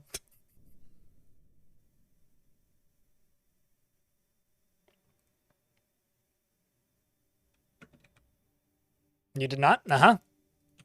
That's like someone who would do that would say. What someone who did that would say. I don't know, man. That link should work. Otherwise, something's borked and I need to look into it. So I'll look into it later. I am currently under the assumption that it's working for other people, but if other people can't join the Discord off of that link, then let me know, please.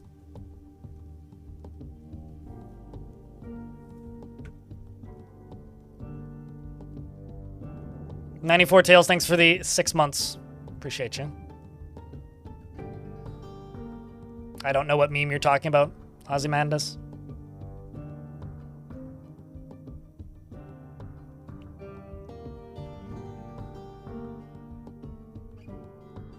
You're gonna... The mind control babies thing was a long time ago, though, YouTube chat. Like, a long time ago.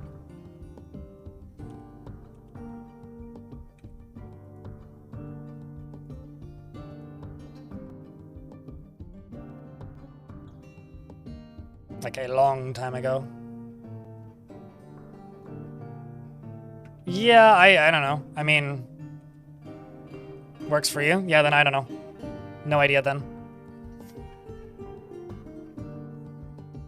Fungus overgo these rock blank spots? If you put water on it, yeah.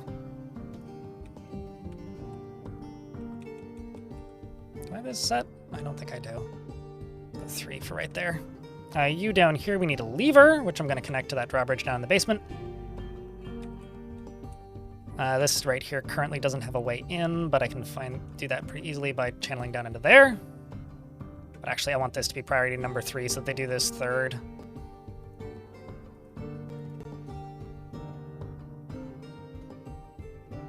Oh, huh, okay. The joke was like so big brain that it went over my head. I completely missed it. I see what you're saying. I will say, unrelated though, the Tour de France, like actual live production is kind of miraculous and wild to me. The fact that they have a jet following the peloton is absurd to me, which is what's actually sending the broadcast to like TV stations that get it. Just from like a video production standpoint, that whole event is nuts. Aquatic Mumu, thank you very much for the 3rd month. Welcome back. No Name, thanks for the... Jesus Christ. That's all I have to say. No Name, thanks for the 6 subscriptions. Aquatic Mumu, thanks for the Prime for a 3rd month. Blink, thanks for the 10-pack. And, yeah, I already said thanks to the 94 Tails, but thanks again for that resub. Yep, we've found our flux, which is marble. I really like building with marble, which I know kind of goes against flux, but it's just such a good color. Ooh, that's a danger. Can fix that once this is done.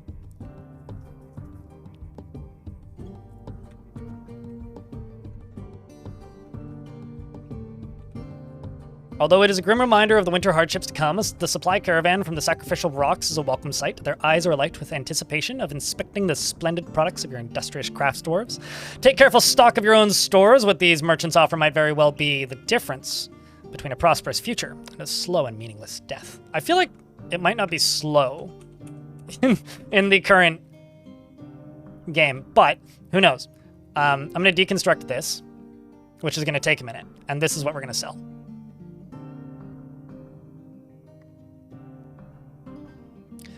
There is no difference between a wall. So if you build a wall and you fortify it, that's exactly the same as building a wall that's fortified. Okay. If you build one of the new walls, the reinforced walls, and you fortify it, then you'll get a reinforced fortification. But you can't just build a reinforced fortification.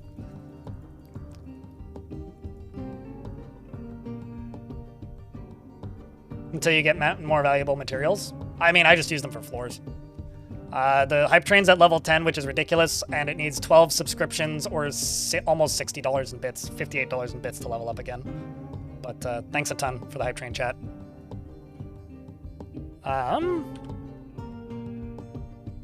Curious as to where they're having the meeting.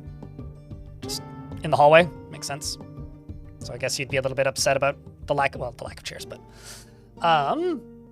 he is trusting and often acts with compassion. He isn't particularly curious about the world and occasionally overindulges. He is not particularly interested in what others think of him and exhales sharply when he is exasperated. And He exhales sharply when he's exasperated and freaks out when he looks away from the chat because there's lots of movement happening.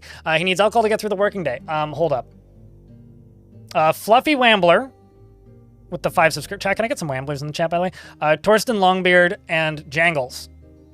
Thanks for the 5-pack, the 10-pack, and the 5-pack. Good God. Did DFAC update, or are you saying you still need it, Rat Radisson, in YouTube chat? Because I'll restart whenever it updates. But he personally values decorum, dignity, and proper behavior. Fun, fun, fun.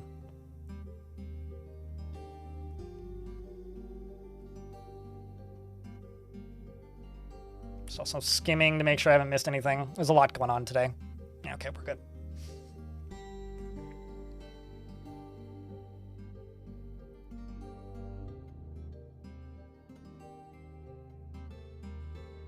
I assume they can dig up and down. Does this make sense? Maybe leaves gaps in your eyes? I mean, we'll find out. I don't know. What is the objective of this game? To build a dwarven fortress and manipulate the world and its like background simulation to a point where you are satisfied with the result. That is the objective of this game. But it is trading time. I'm actually just going to ask for...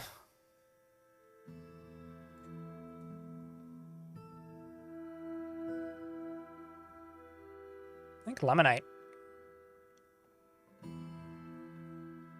is what I'll import.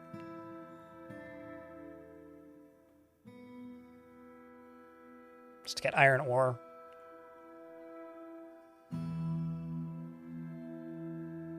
Unless it's not even on here. Am I not? Am I me? Am I not seeing this? Lignite. Lemonite. There it is. That's all I'm going to ask for. They need amulets, as expected. If you are able to provide some chat, remind me next year to sell them amulets. Please, thanks. This ridiculous hype train. El Banksy, thanks for the 5-pack as well. Darren as well with the 5-pack. Needs 3 more subscriptions or $14 more in bits. I'm just saying, if you have a Prime sub, you could get a Golden Kappa. Also, if you have taken part in this hype train, you have access to the Golden Kappa, which is just you type in a Kappa emote and it's gold. It's not really worth much or anything, but it's kind of funny for a minute. I'm not distracted, chat. You're distracted. Why is there blood on the ground? Grey Langer blood, eh? There's a giant earthworm?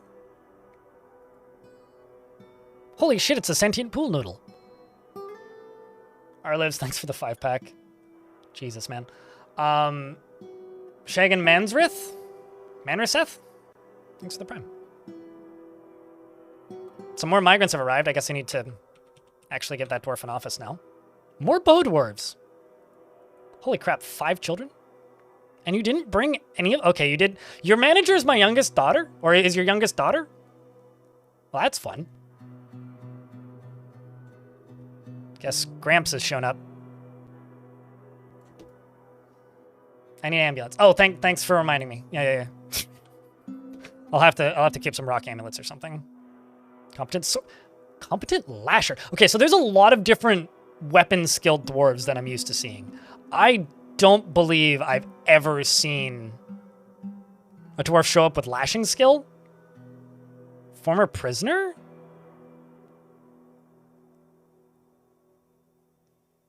Huh. Why were you imprisoned? But he is a legendary weaponsmith.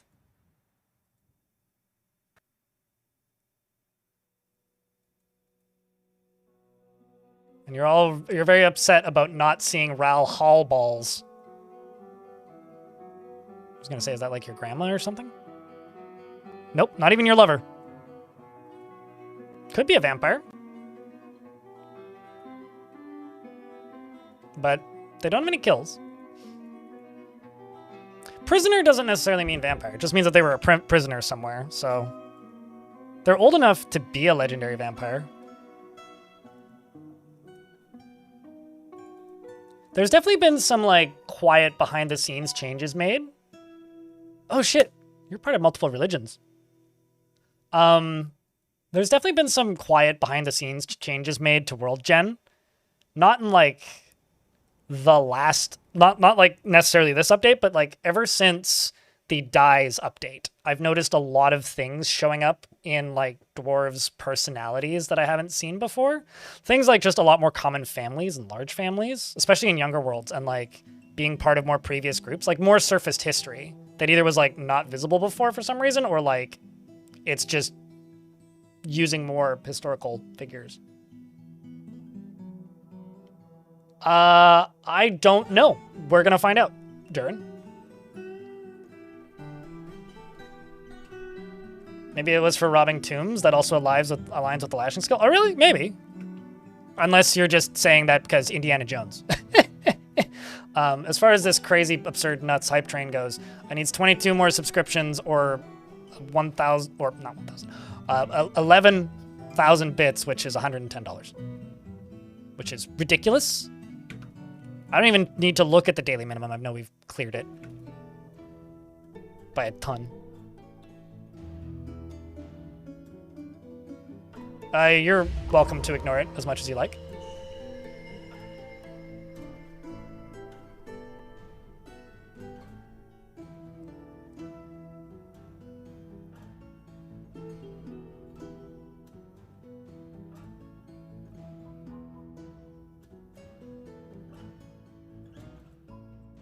I mean, I'm not going to ignore something that you wrote in my chat. I mean, I know exactly who you are, and yes, you did in fact get banned from my Discord.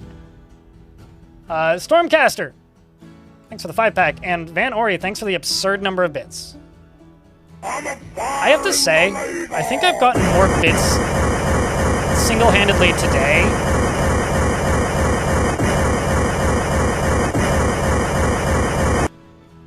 Van Ori cheered. than I have in like the last 3 10,000. months. Crypt arrive. Legit haven't seen one of those in like a year plus. Thank you very much for the $100 in bits. That's ridiculous, Van Ori. All right, now my brain's starting to fall out of my ear a little bit. Holy shit. That's what happens when you cheer $100 in bits. Metroid. Very old meme plays. You feel old? Me too. The fish cleaner has been taken by a Fey Mood, which is fun. We're up to 24 dwarves. Cathode ray tube cheered. New release hype? I X100. suppose so. New release hype. Oh shit, what's this? We've also got native copper. We don't see that very often. That's not the tool I wanted. Let's just go here. Go auto. Oh, I do have hematite on this map. I beggeth your pardon? I thought this map didn't have iron. Huh. Well, the game lied to me.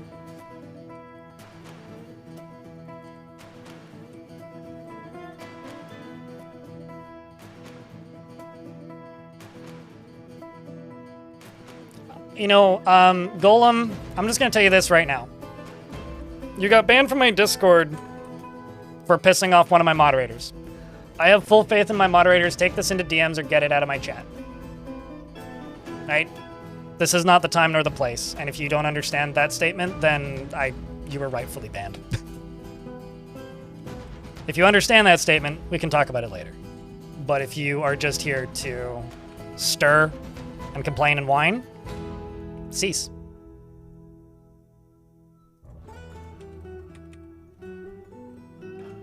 Feed the train. Indeed, no name. Thanks for the prime. Welcome back for 4th month. Appreciate you, mate.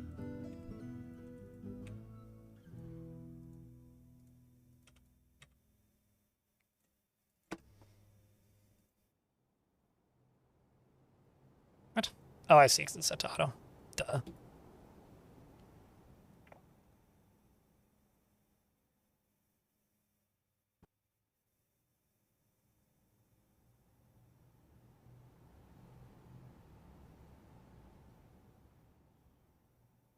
And Hylam, thanks for the 9th month. Welcome back. Appreciate you. Has a siege happened? Not yet. We're working towards it. Considering this is like a brand new fort in a brand new world, it's going to take a little bit, but we'll get to that as quickly as we can. Gonna have to go, like, piss off the world speedrun.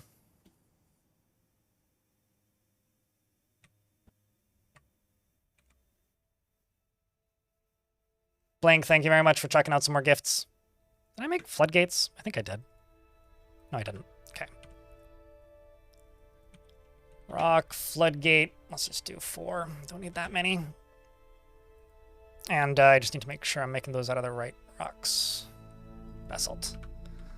Let's go up here and go cages. That's going to be what we're trading.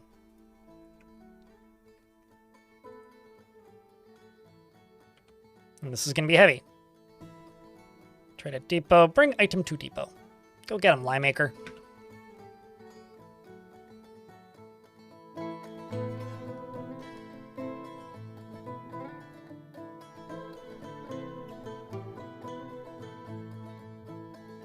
Statue, if possible. Otherwise, bearded dwarf is fine. What do you want on your statue?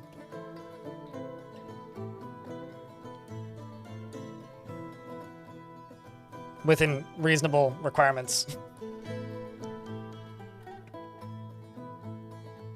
I think I need a craft store shop for this dwarf who's gone into a Fey mood. It's fine, I need to make one of those anyway.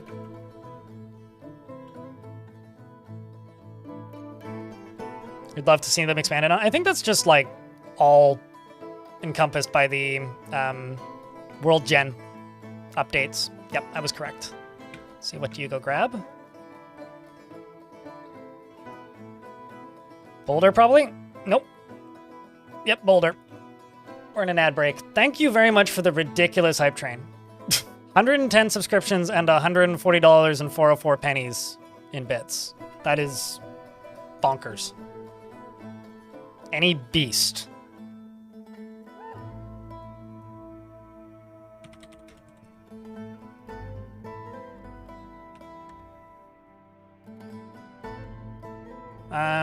Let's do this. Specify stone. Let's make it out of stibnite. And specify image.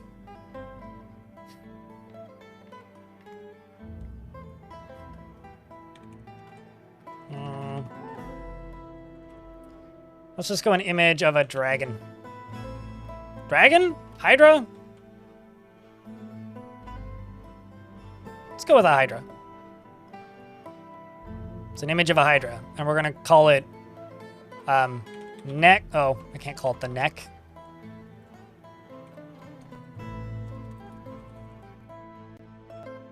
Heads. Many.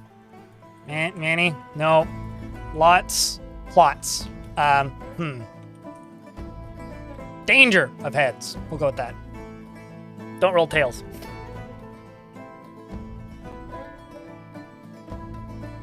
A Hydra is just a hydrated dragon? Sure. We'll go with that.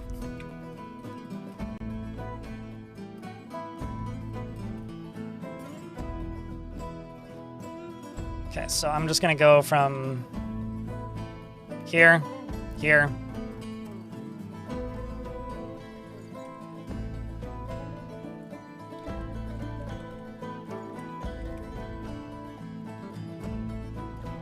And then I'm going to go down here, and I'm going to throw in a floodgate.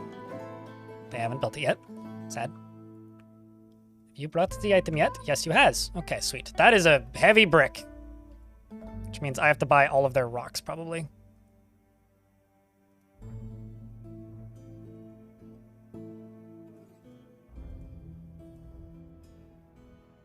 I brought a bunch of native copper blocks. There we go. Now I got extra weight so I can trade, and I've still got 700 Dwarf bucks to spend. I'm just looking. Do they have anything actually interesting here? We are out of drink, so maybe I'll just buy their drink. In reality, I just need to, like, brew some drink. Could buy the plump helmets, but probably not, actually. Let's go for 2 of the anvils and 3 of the anvils. And then go make some drink. Leaves and fruit, grapes. Could do that. That or I could just give them extra value on top.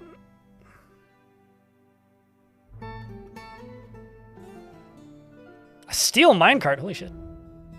I like the way they think.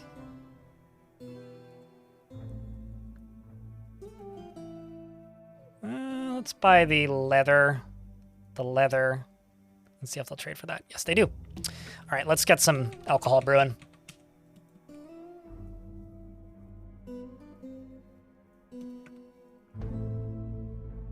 Minecart Railgun 2.0. I mean, before I start using like things that allow you to avoid using siege weapons, we're gonna try using the siege weapons. I want to see how effective all these things are. Speaking of, we also need to bolt, wooden bolt. Throw. Hold up. Make bolt thrower parts. Okay. Let's do 12 ballista parts. And 12.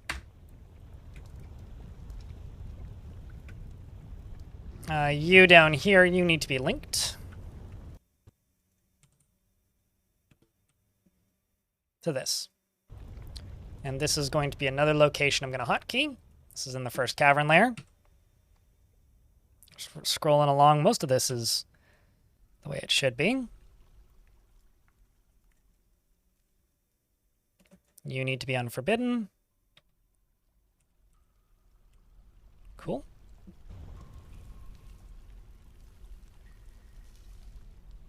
And then this needs a two additional layers on top of it, which isn't too hard to do. So I'll just go 1, 2, 3, up to there. And I'll just build floors across here. So it'll take a little bit to put together, but we got plenty of blocks, so we can do it. Patch is exciting, Sandberg. Indeed. Can you smelt that minecart? I can't afford it with the stuff that I'm selling them, so it doesn't matter too much. Working on them plump helmet spawns.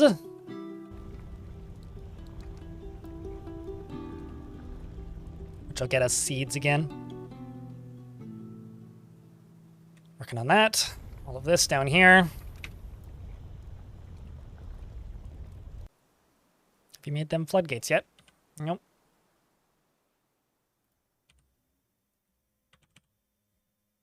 What are you doing, manager? There you go. Now you, oh, you're still trying to trade. Duh.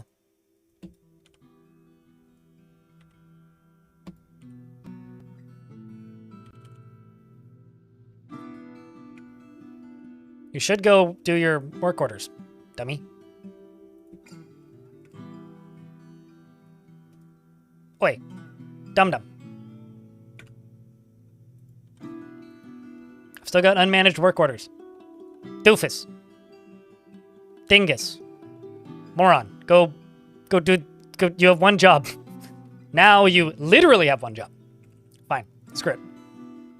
The Blanketed Escort, what a funny name. Now go do your job. You literally have one job.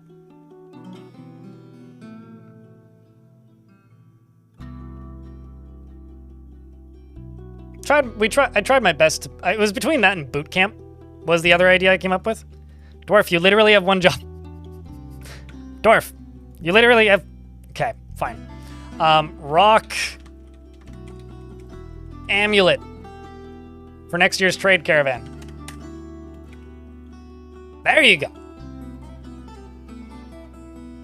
No, they have an office. It's literally right in the middle of the screen, Sage. So, don't know what was up with that, but it was odd.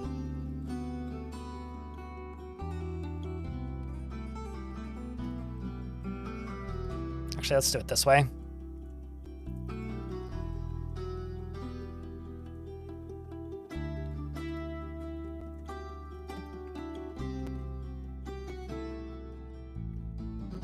No, it's all good, Sage. That's why I was just, like, shouting at that dwarf, going like, what the fuck you do? You doing, moron?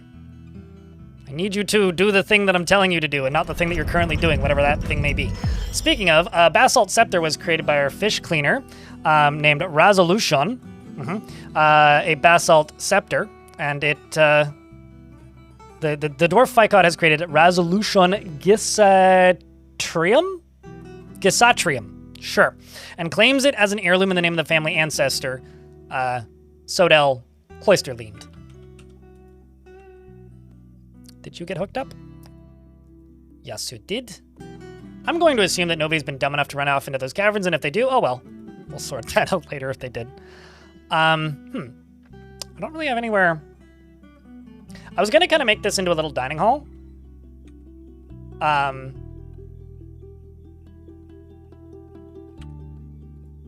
So I could, like, put a pedestal in there. I was thinking maybe a tavern, or just, like, expanding the, I think probably just expanding the Siege Operators Guild, realistically. But it'll probably act as a tavern, essentially, without being one.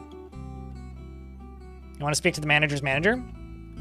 Is this like the dwarf leaves the room, comes back with a different hat and a mustache taped on, and go, "Hi, I'm the manager's manager." It's like, "Hi, I'm Ficod. I work here." "Hi, Ficod. I would like to speak with your manager." Ficod walks out of the room and comes back in with a different hat on. "Hi, I'm Ficod, the manager."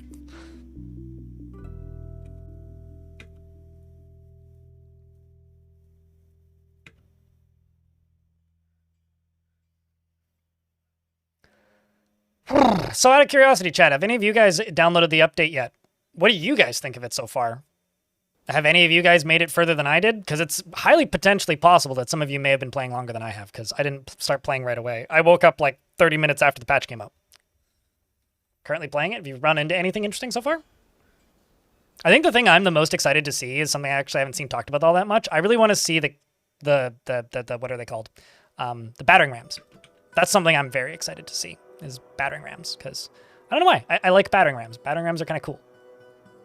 So I'm super stoked to see battering rams.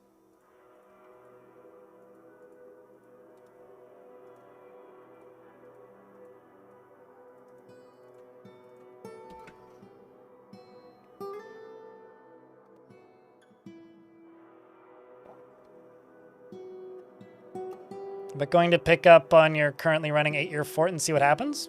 That's also something I'm really curious to see, is like how well integrated to older, already running forts is this stuff going to be, right? Because like I'm very much I play in the new fort when new fort when new stuff comes out. Ooh, just straight up wine. I feel like I don't get grapes all that often, so just having wine is like kind of funny.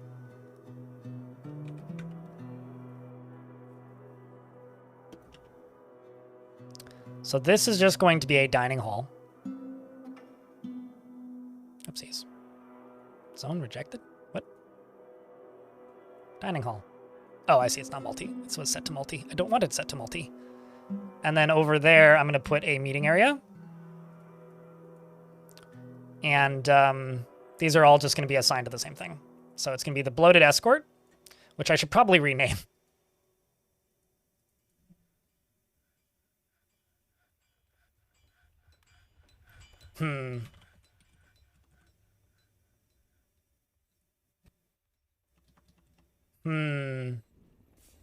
So this is like a Siege Operators Guild. I like this, the Armored Escort. We'll go with that. Oof. Enemy. And because it is set to citizens only, anybody who's here should be able to visit and use it as a dining hall. And ideally we'll incentivize them to train. Siege operation. The other thing I need is I need a place for my military to train.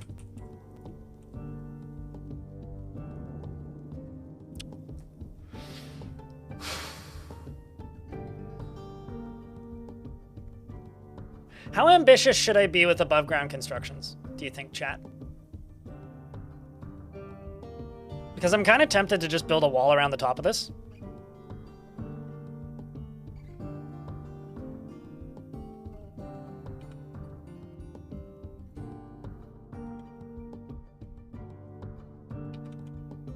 I mean, I got 404 basalt blocks at the moment.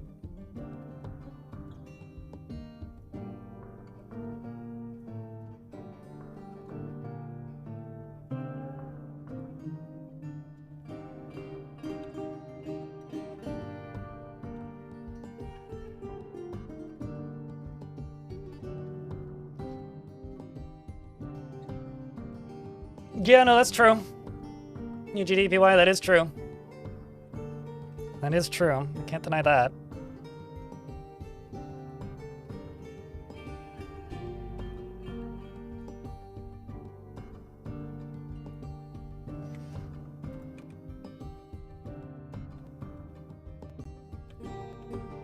I didn't mean to do both of those.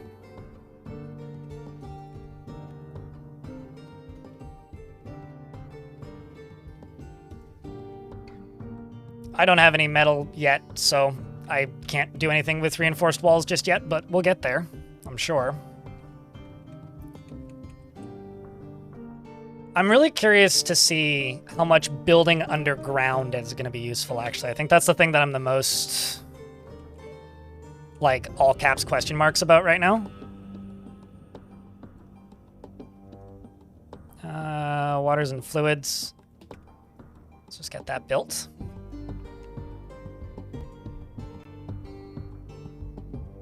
I'm actually thinking more so than ballista. I'm thinking walls with bolt throwers on top and marks dwarves is really what I'm thinking. And then just shit tons of ward dogs. Because something that I don't think I've seen anybody saying, or at least something I've been thinking about, I guess, maybe is what I should say, is because of the way the enemy work now, they are now incentivized, or the player is now incentivized to fight the enemy outside of your fortress. So, like, you are now incentivized to charge. Because if they start digging, the last thing you want is you don't want them to, like, dig into your fortress and, like, you know, destroy your front lawn, right? To try to use catapults. Let me know how it goes. I share screenshots and clips and whatever you got when you get them, because I can't wait to see this stuff. Second level with fortifications to shoot out of. I mean, this is just the upper level, right? What I might actually end up doing, because if you actually go underground, this is how far out my fortress goes right now, right? So if we're going out to here, that is right about here, basically. Which would mean that I would be clearing off anywhere they try to dig, if they try to dig into the fortress. So I could use this as like a level of battlements, but I could also use this as a level of battlements. So this could be like the top layer that like won't get breached as easily, and then do a lower area of like battlements and like overhangs and such.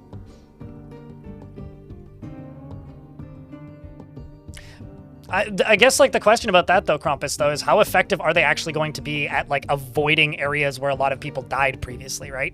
Because if they're actually good at that, that could actually make that rather difficult.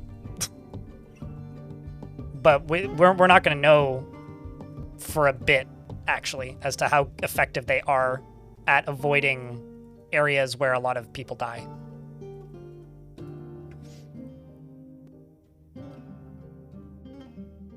Game needed it? Yeah, that's something that's got me a little bit spooked, actually, is, like, mega beasts.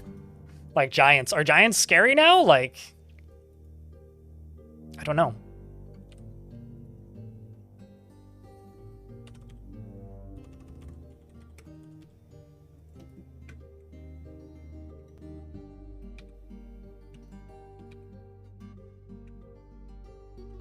What is the value of this even? Very low, of course.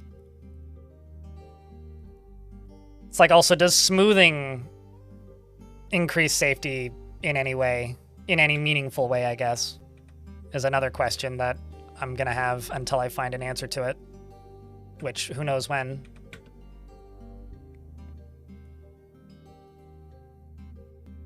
Oh shit, we have quartzite. I didn't even realize. That's nice. I love the look of quartzite.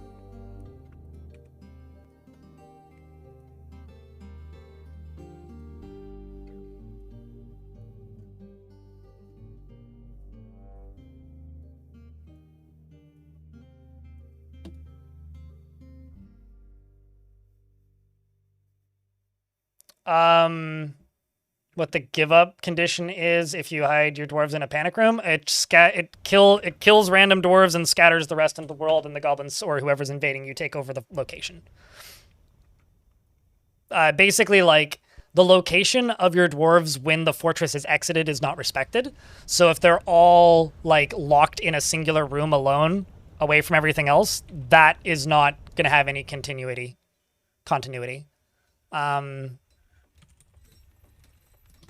Rock mugs. I love the idea of marble mugs. I know it's not the best use of marble, but they're pretty. Yeah, I know that much, but I wonder if smoothing makes things harder to break through in like a knocking down the wall sense of the word.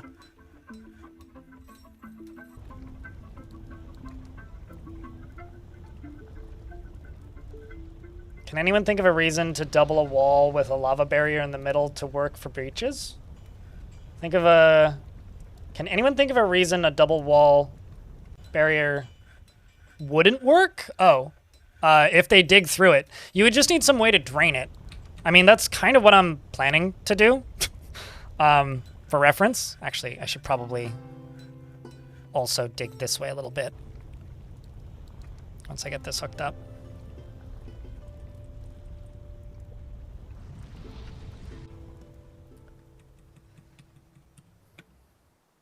So we'll have to do testing and find out. I also think it would be fun if instead of, this is just me wish casting, I don't know if this is a thing. It would be fun if instead of toppling levers, they just pull them. Like, it would be super cool if goblins could like break into your fortress and open your doors. He says that and then would get so mad if that ever actually happened. I'm realistic. I know it would piss me off. It would be cool the first time it happened, though. Oh, yeah, no, same. Monty Core, same. I almost wish I got started earlier, but, you know, it's going to be a long day today. 'Tis going to be a long day today. Holy fuck. You guys have been, like, I'm looking at the daily revenue. We'd like 10x'd my daily minimum. So, holy shit. Thank you.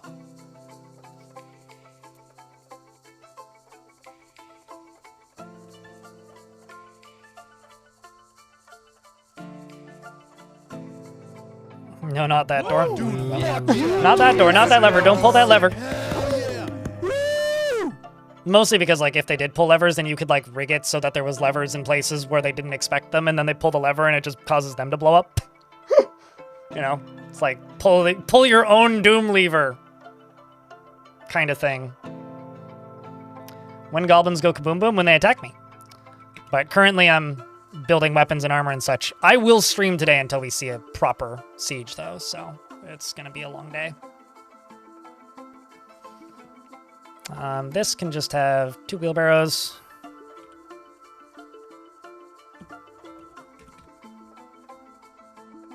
Sure, we'll just make 10. Quartzite looks so nice. I like the bright colors for workshops a lot of the time. Speaking of, I also got to jump down to here. Wall this off. Wall this off. So that gets the layers above this. Now we have a little isolated area down here.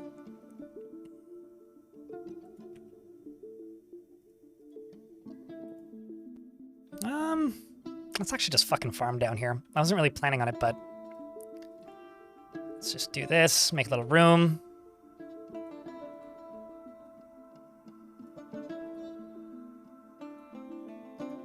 That's too big.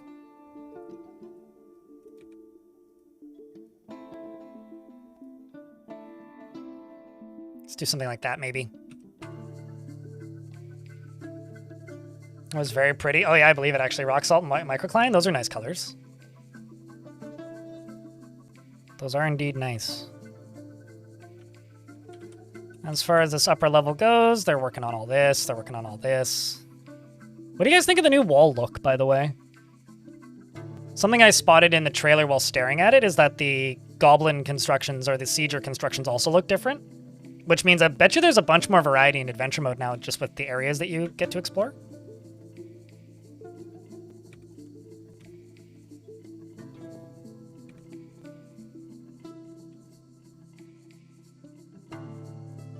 don't lick the furniture. My brain wanted to read that as I don't like the furniture. Actually, not screw it. Let's do it this way.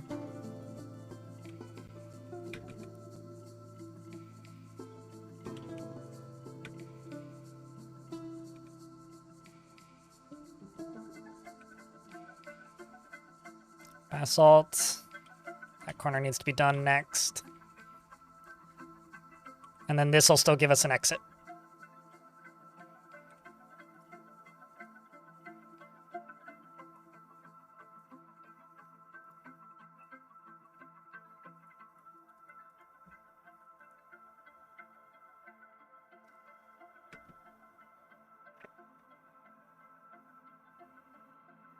I will tell you the same thing I've told every person who's suggested this in my chat and asked me about that. Would I have interest? Sure. Do I think it'll happen in any amount of time that people would consider to be soon? No. I think Kenshi 2 will be out twice before that. But sure. Will it happen? Is it a priority for me? No. The answer is almost always yes, but I don't care because I have an idea of how long that would take. Like, if we're talking about something that would take like 3 years to release, even, I'm already kind of like, yeah, I mean, sure. Almost anything that you can think of where you're like, would you like this feature? The answer is probably going to be yes. However, like, realistically, to me, I think making current systems that we have in the game more interesting is always going to be the priority for me than adding entirely new systems. This update's actually a really good example of that, where we've already had on-map sieges as long as the game's existed. But, like, having sieges that are more interesting on the map is a big deal and interesting and fun. So I'm more excited about making things that have already existed more interesting than I am about adding new things that, like, would they make the game better? Possibly. But not necessarily. Any interest in microtransactions? I said within reason. Although technically there is microtransactions in Dwarf Fortress. You can buy the soundtrack. That's a pretty microtransaction. Any dwarf whatsoever. Whatsoever? Any dwarf? You positives? Rackest. The expedition leader is you. I went with happiest unnamed. Oh, speaking of, I should make that statue. I won't put it in the corner so they can still get to the wall.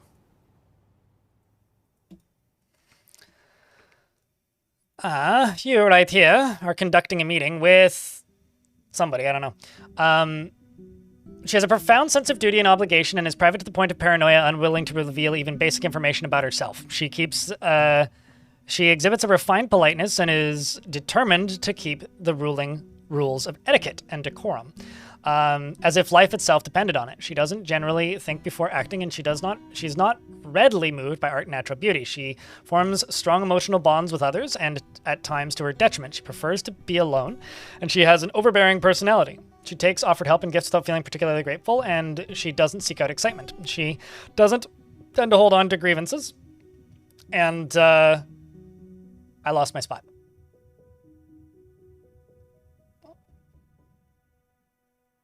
She's moved by art and natural beauty, and she forms strong emotional bonds with others, at times to her detriment. She prefers to be alone and has an overbearing personality. She takes offered help and gifts without feeling particularly grateful. She doesn't hold on to grievances, and she has a tendency to go it alone without considering the advice of others, and she often feels discouraged.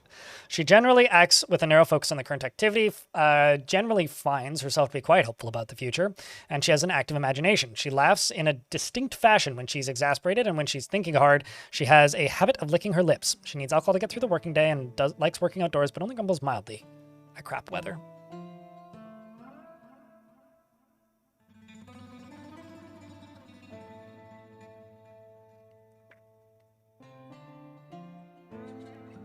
Had 3 albums.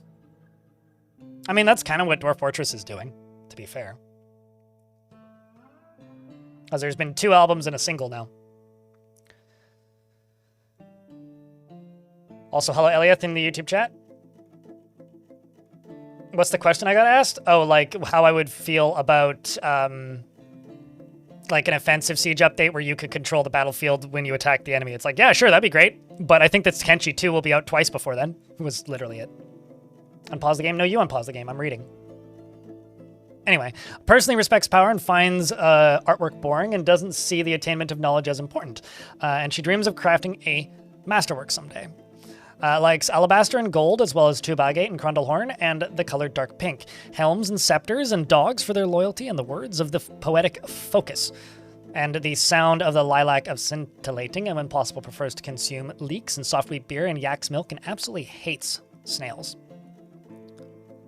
She is very skinny, and her hair is straight. Her very long hair is arranged in double braids, and she has dense eyebrows, which are incredibly high.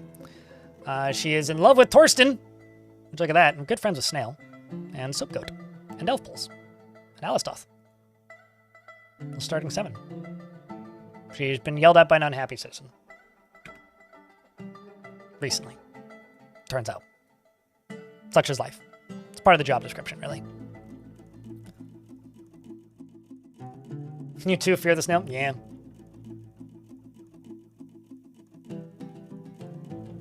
Well, I can't read Roman numerals, so...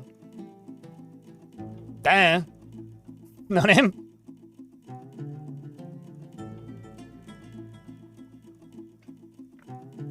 Yeah, jokes aside, though, I can't read while the game is moving because my eyes are shit, and I can't focus on things very easily. So it's either I read really slowly and inaccurately, or I pause the game. So I usually just choose to pause the game.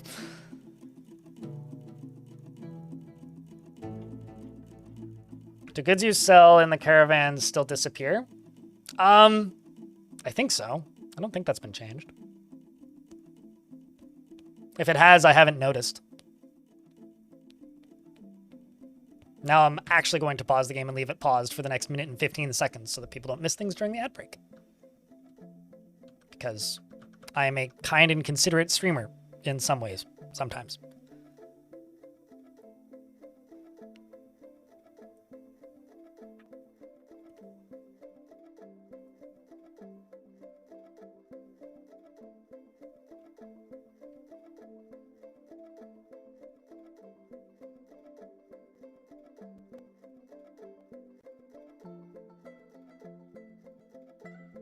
And there's ads or GIFs all around. It's so distracting. Memories of GeoCities, man. It's going to save in less than 10 days anyways, so I'm not too concerned. Any tips for your first evil biome attempt? I don't know. Try and figure out what the curses are as quickly as possible, but just realize that probably nothing crazy will happen unless you play in a terrifying biome. Yeah, I pay for Twitch Turbo, so I don't see the ads.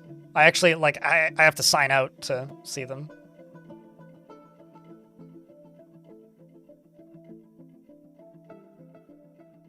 I feel like you are the rare 1 in 100 John Doe in YouTube chat that feels that way, because the vast majority of people do not seem to feel that way. I personally am indifferent, but I very much am of the assumption that you are unique in that regard. They say that they think that ASCII is clearer than the graphical stuff, or than having tile sets.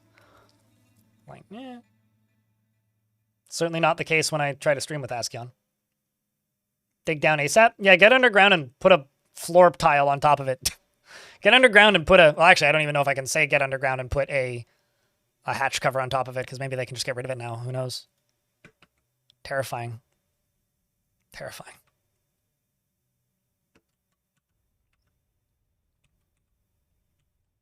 We're also running low-ish on food, so I'm just going to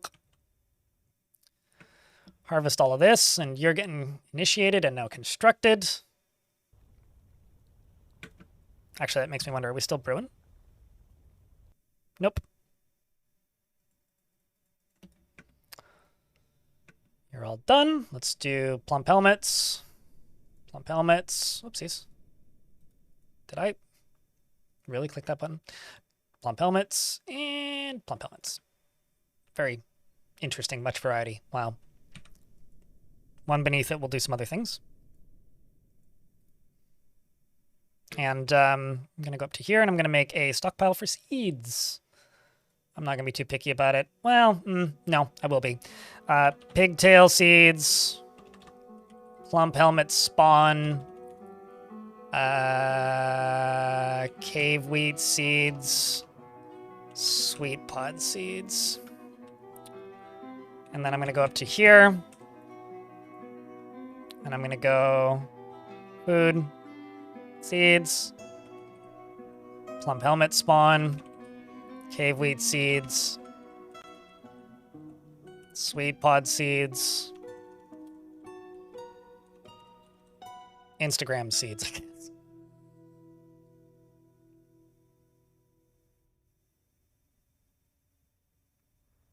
Charles Murray furiously smashing on the lid to get inside. Just like a can of like things that are very difficult to get into. It's kind of like the hatch in Lost as well. Need some more doors from looks. Thankfully, I can still just paint these.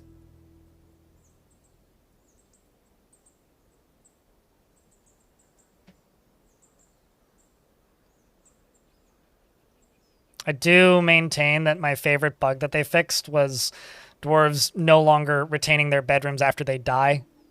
That was such an annoying bug. So happy that that bug is gone.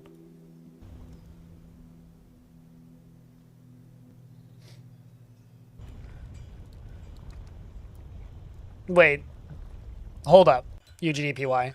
There's some issues with catapults. Your dwarves get stuck in the fire catapult job, even though the catapult isn't in the fire at will setting and will just stand there beside it. That's... Are you sure that have they been there for a really long time? Because I know it takes a while to load siege weapons if your dwarves suck at it. That is... Wait, what the heck? Okay, never mind. I'm just seeing things. So I know that's something that I've noticed in the past, but not for a long time, obviously.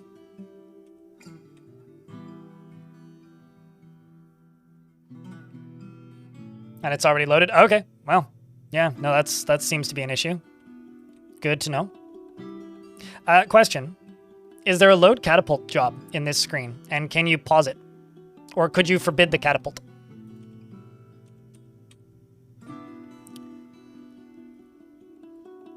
So you right here, you connect to this.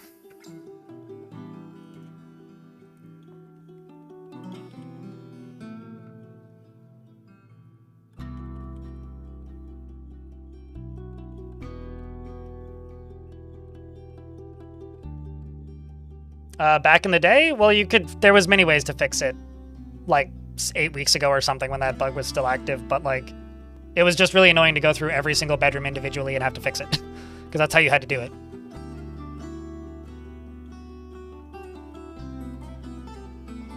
It seems to reset the job task. Oh, that's interesting. Yeah, I know that like historically, if you don't have skilled siege operators, it takes a shit ton of time to do anything related to siege operating.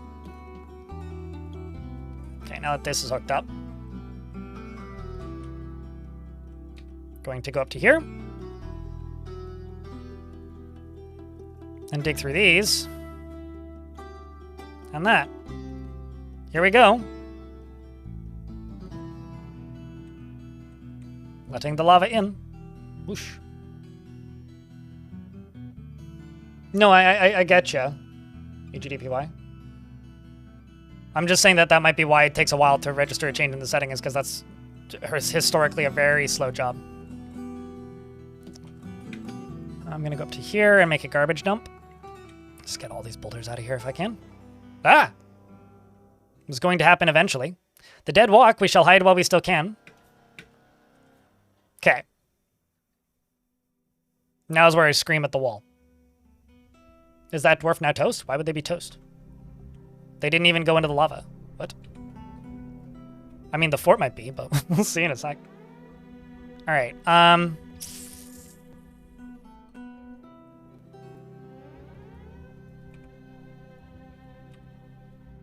That should not be accessible.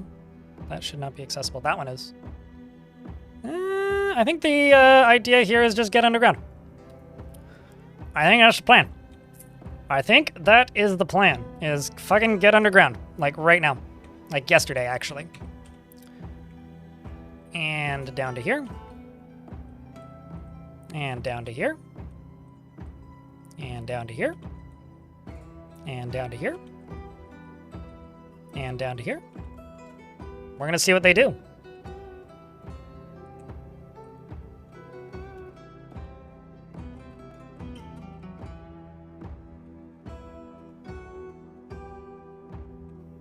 It is time, it begins. We also have the game set to hard, by the way, for anybody who maybe missed that.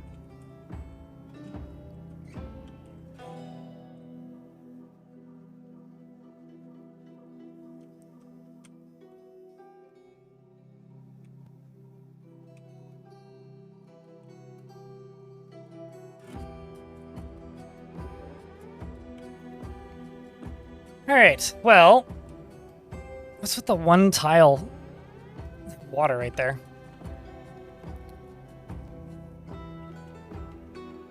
And I've already deleted that, so all the livestock should just move underground. I'm also just going to forbid everything on the surface up here, so any hauling jobs get canceled. And now the last thing I'm going to do is just assign everybody to this burrow and say go underground. Attend meeting. I don't care if you need to attend a meeting. Also, don't know why you just climbed over there. I mean, if you want to be bait, that's up to you, man. That is your own choice.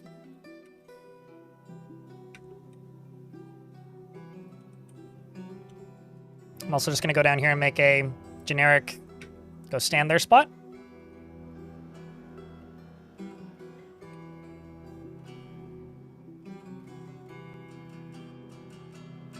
Nothing seems to be fighting with anything just yet. Dogs all seem to be running underground. Hopefully the sheep come too. Yeah, we're besieged by the undead. There also seems to be some human ghouls in and amongst them. Did they bring anything super scary? Oh, interesting. Just one of them's listed as an invader, the rest are all just undead? Oh, cool. Good to know. Yeah, it's a small undead siege, and I don't have any military yet. But they'll be able to just walk up right here. So we get to find out exactly what they're going to do. They may just break the fucking door down, so... we'll find out. Small in air quotes? Yeah. Okay. So if they start to just dig, I'm going to wall this off. Although that being said, let's just get some weapons made. Down in here needs to get opened, but first we just need to clear this out. Good luck, good luck. I know. I think we're going to need it. Let's see what they do. Thankfully, they are just undead, so... there's nowhere for them to go via that.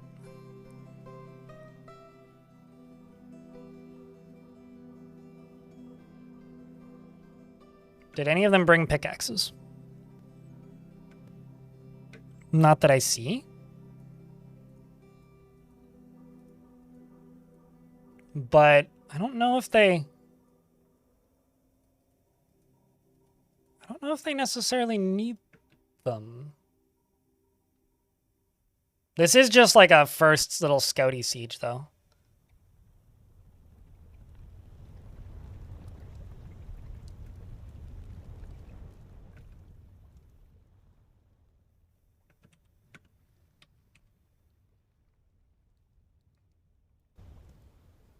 Let's see if they do anything.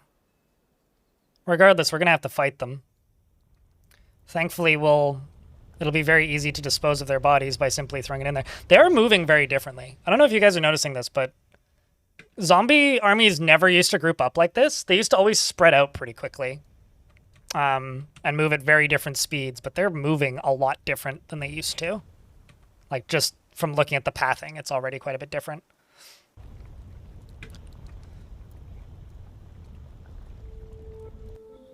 Like, they're moving with a lot more purpose than they... yeah, exactly. That's a really good word to use. Tiny hippo. They're moving with a lot more purpose than they did previously. Like, this is like those first goblin sieges with, like, crossbows, and that's it. Right? It's like the scouting parties or whatever. Well, now we just need to wait for this to fill up.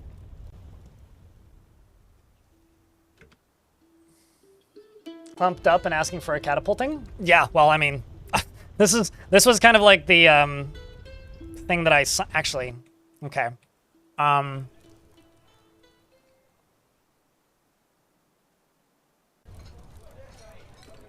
I've got an idea. Go down to the lower level down here.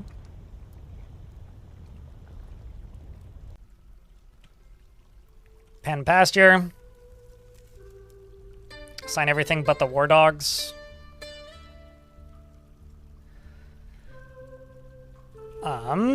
I'm thinking...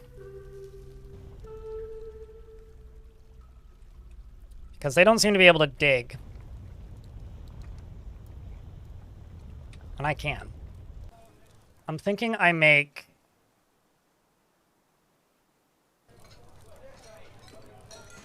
an entryway somewhere from underground. I'm thinking, like, either up here or, like, over here.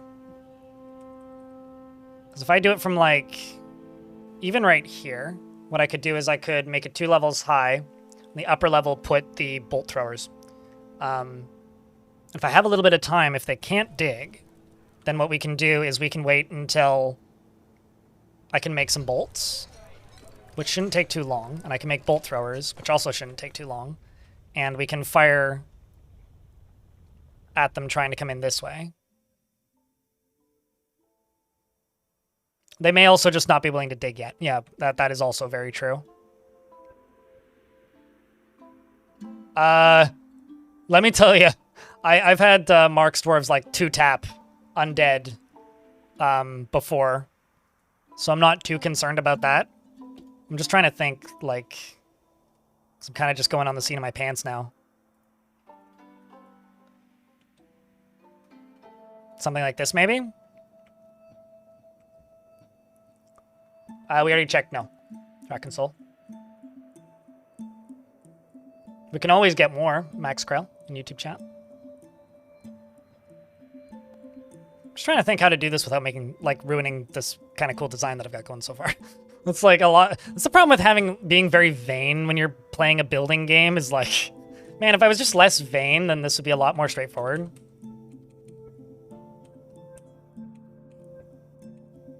Yeah, I want to go down to at least here. So maybe like right there will give me a lot of space to kind of dig around in. Use nearest material. No! Can't do that. Can never do that. I would go against everything that I believe in. Maybe not everything, but more than one thing that I believe in.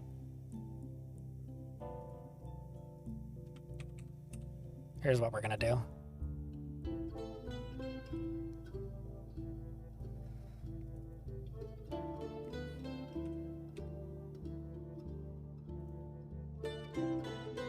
And how many miners do I have? Quite a few. We should be able to get through this pretty quick. Well, actually, no, not you. Let's throw in another miner, though. A mason. And this is all filling up, too. I'm presuming I'm not going to get any sort of announcement or notification if they start digging.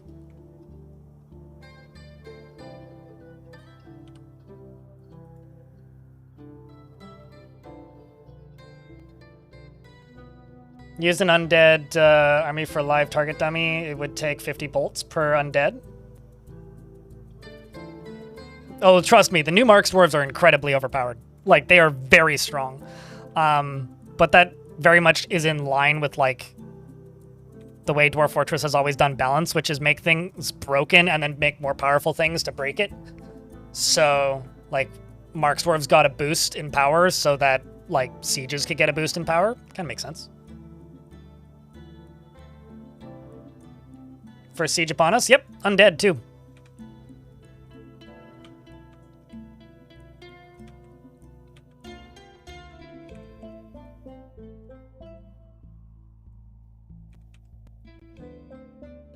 I also maintain something that I really want to see is I want to see a Goblin Overlord arrive as part of a siege and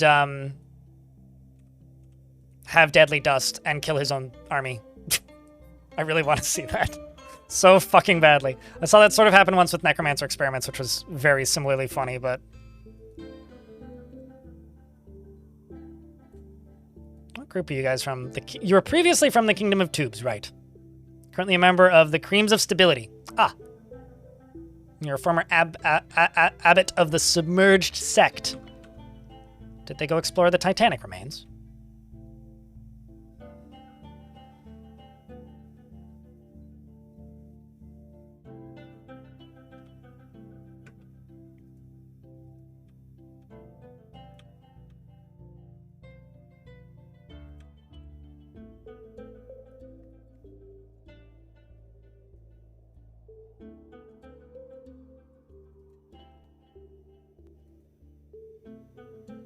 No, this is a new world.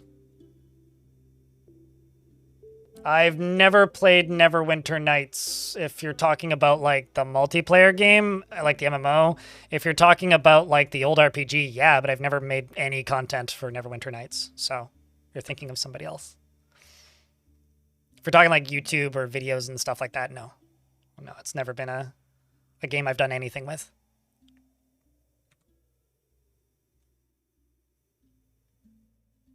Must be incredibly warm with that lava. I'm presuming the dwarves have pretty good insulation. Your fortress is out of food. That was not the announcement that I was expecting, but I guess we are out of food. Butcher. You know, they're actually sieging us, which is kind of funny. Although we are actually, you know, growing plump helmets, so we'll have food soon. I don't actually think I need to butcher anything. I think we'll be totally fine, but... you know, you can never be too cautious. Pets and livestock, let's...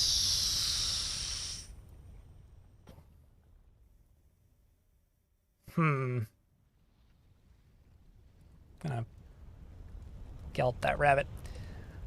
I'm going to eat...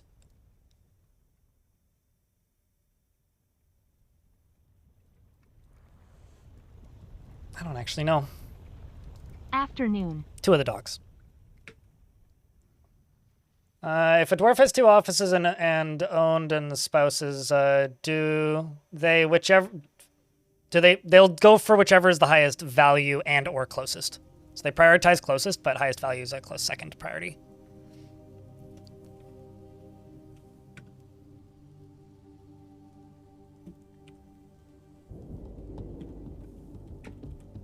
Tetrahedrite. Escape CSGO.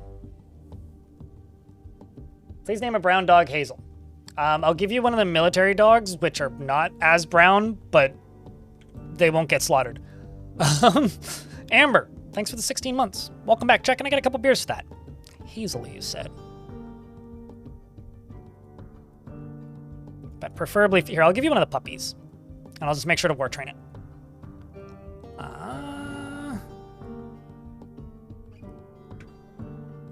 Do you want to know its personality, too?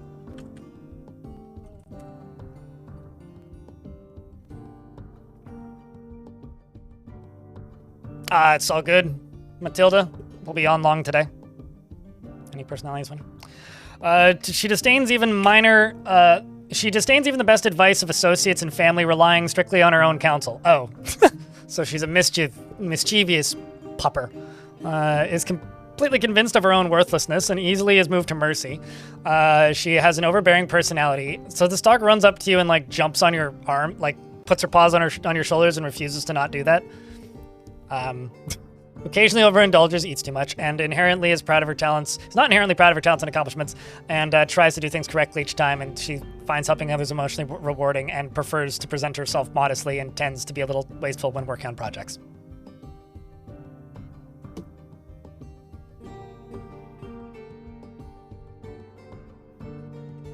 I have no idea, because I haven't used that tool in a very long time. Somebody in chat might know, though. Bad quota. Oh, don't want any barrels in this. Oops.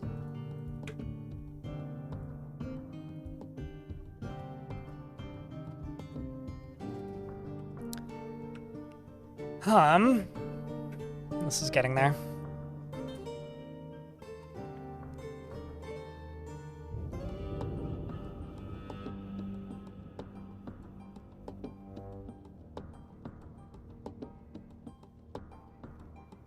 But yeah, I do not know off the top of my head. Bad quanta. You can't throw dead animals and corpses at people in the catapults as we did in the sieges of old. You've never been able to do that. I'm pretty sure you just load boulders. That wouldn't be a very effective weapon now, would it?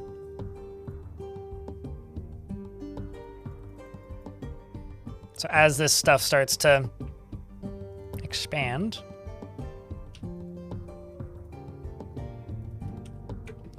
I also need a separate food stockpile, which this might end up just being my kitchen. And if that's the case, then food should just go right beneath you.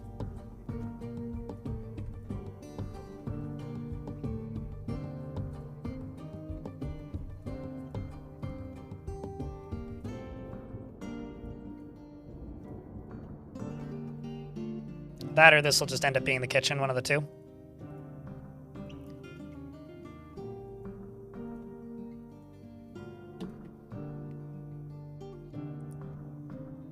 It wouldn't scare off the goblins. In fact, it may actually like attract. It would make sieging a group like the one we're currently being sieged by worse because they are necromancers, right? We are getting attacked by the undead. So that would be essentially worse in almost every way than what we're currently dealing with.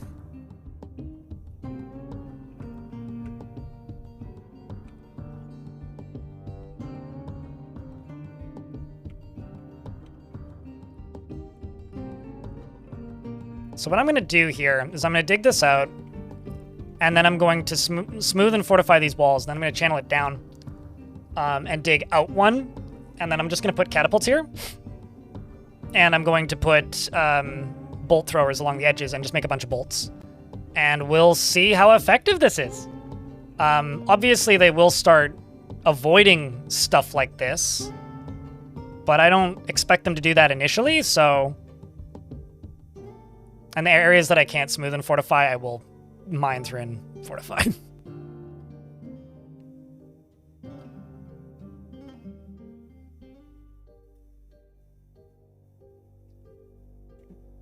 But the good news about a fight like this is it's going to give us... How do I put this? The good news about having a fight like this is it is going to give us a pretty good idea of what we're up against. Also making Masterpiece, Basalt, and Amulets, which I'm not seeing the dwarves using. Tisk.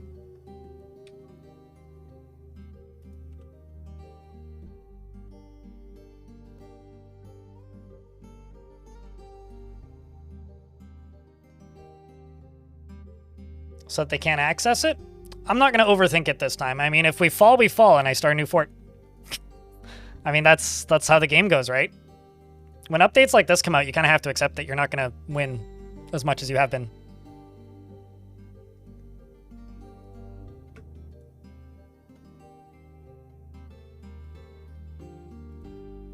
Screw that up. Let's just smooth.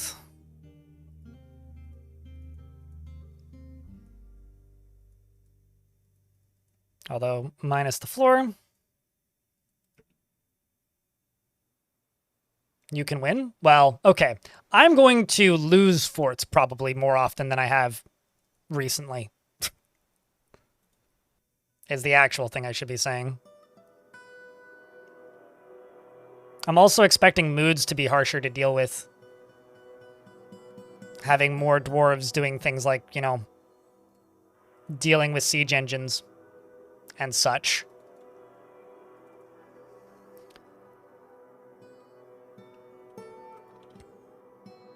Let's just go fortification.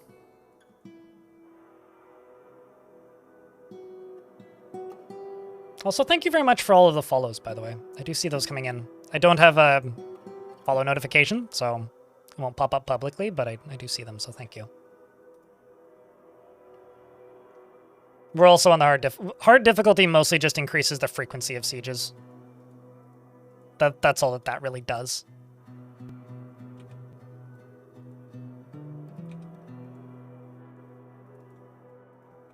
Okay, so let's just make 30 bolt thrower parts, I guess. So bolt throwers need bins. So I'm just gonna say make 50 bins. The other thing I'm gonna do is I'm gonna go to this and I'm gonna say don't take any bins, damn it. Maybe like 2 bins for that stockpile, although that needs to be moved to other places.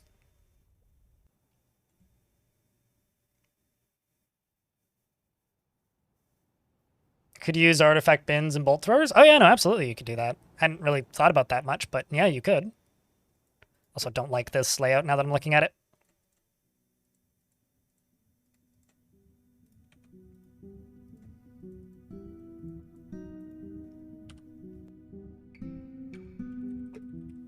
Let's just work on rock blocks. But yeah, there is like something I think that needs to be stated, which is this update is primarily sieges, but not so much early game raids. Like they're already acting differently, and I think they're going to keep acting differently. But I do actually wonder about like the, you know, the early game goblin attempts to take over your fortress where they just kind of show up and then leave and not much happens. Like, I don't really expect too much to change there, but sorry to the dwarf's bedroom. They're getting kind of evicted here.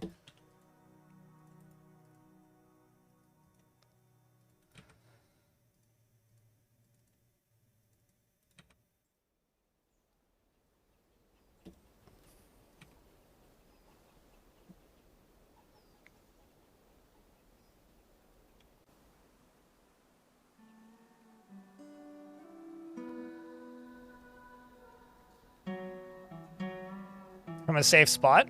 I don't think that's going to be such a thing. I think the dwarves are just going to get stressed a lot quicker.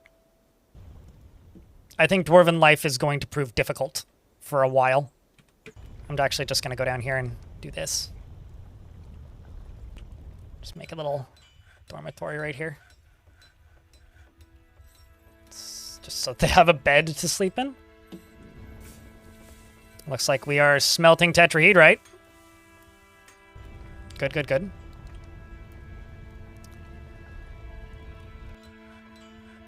Although they're canceling the task every time it gets too shallow, but hey, we're getting there.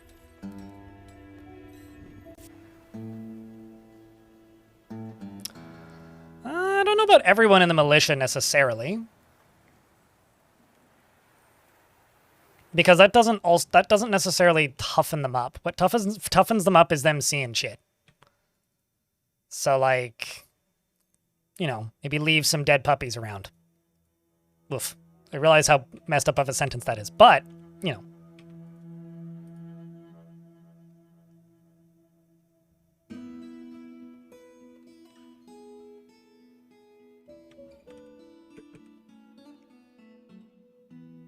Military, catapult. That way.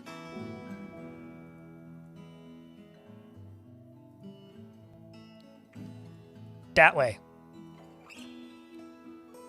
And, oh.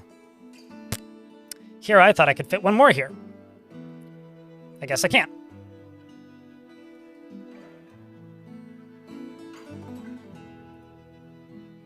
Two catapults it is. I'll do two catapults and bolt throwers in the middle.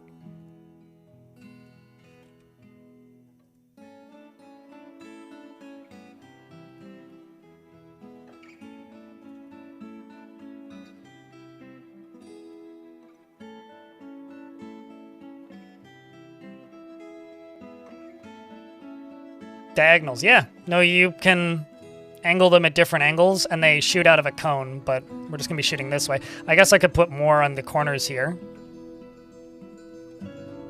But we'll find out.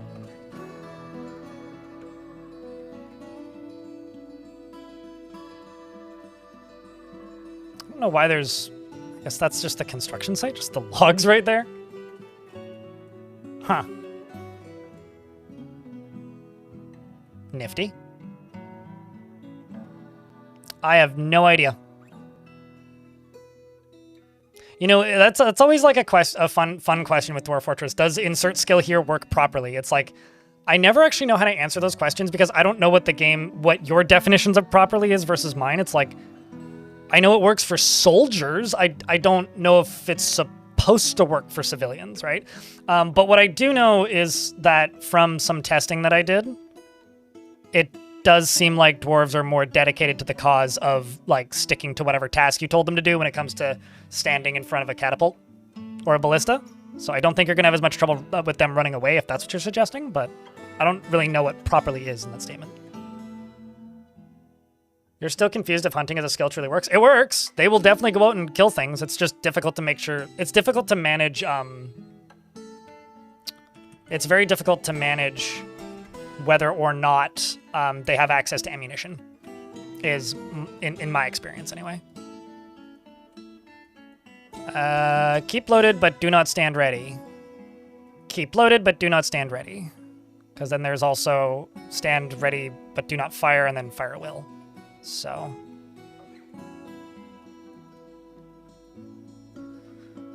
to see what we can do with this.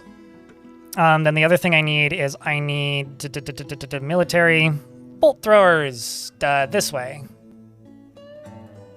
Oh yeah, they also need ropes. Jeez. Copper chains it is.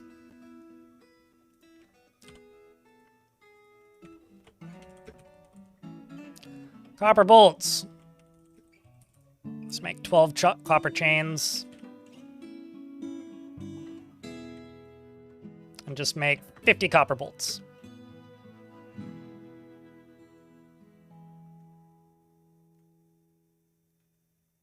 Do you assume them the hunting skill? I mean, I find they tend to go nuts if you give them hunting, because they spend so much time outside, and if you don't, like, kind of babysit them when you do that, they kind of just go insane. They kind of go crazy.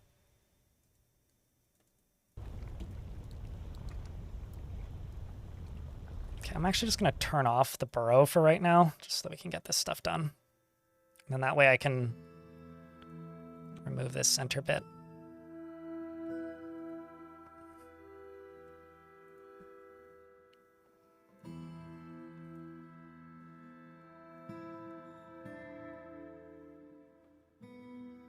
And a fort surrounded by lava? With bridges, yeah.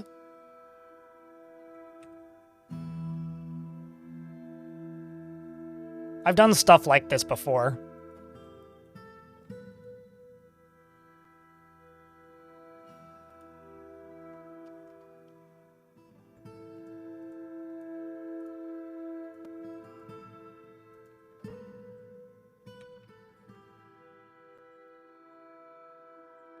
Well, it seems like they forgot their pickaxes, so... But they are moving with a lot more purpose than they did before, which is very interesting to me. It also says in the difficulty options that they wait 83 days before they start digging. Which leaves me with a lot of questions.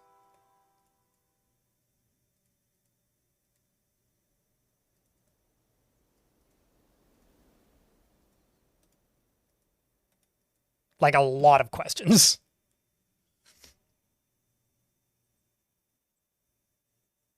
It's either 83 or 84. It's 80-something. I need to look at the difficulty settings again. How long until they stop digging? When they are all no longer breathing, I presume?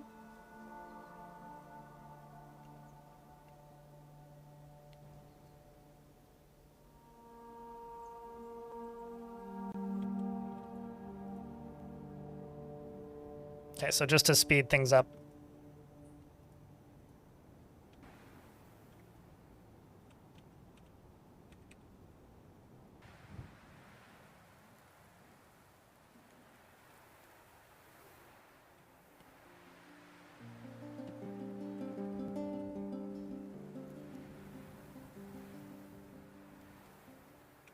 It's wild that they haven't started building these yet. I mean, everybody's kind of busy. I'm kind of like maxing out what my dwarves are capable of doing. There's a lot of jobs at the moment. It's kind of all hands on Urist. Oh, and I'm out of wood. At least in this area. You just realized I'm under seeds? Yeah, that's why I'm like super quickly throwing together a front door.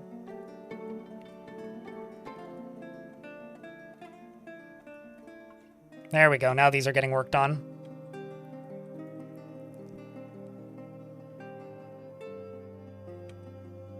Is the delay to vertical digging? Gotcha.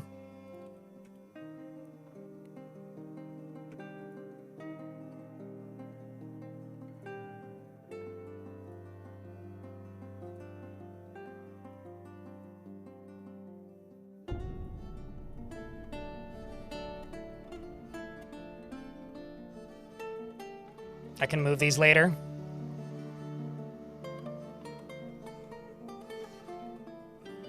I think this is probably plenty. What do you think, chat?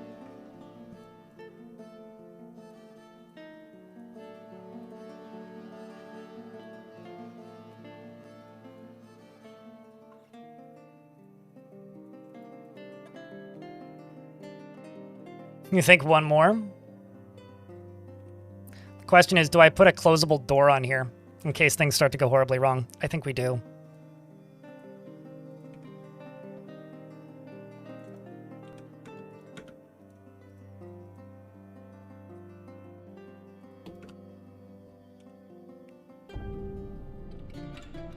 I think there is no kill like overkill. Yeah, but we have limited resources at the moment.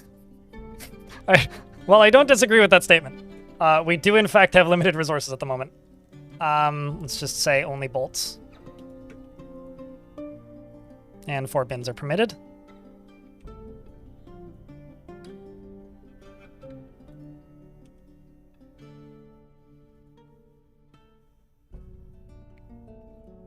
Okay. So there should be bolts assigned to this if I tell them to not stand ready. Because there's 150 bolts available. I think they load 100. And it also specifies not assigned to hunters, which is actually really nice. Wait, hold on. Why is that number going down? Are dwarves canceling this drop? They must be.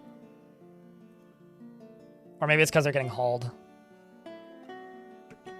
Oh. I have no water source. Apparently they're canceling give water.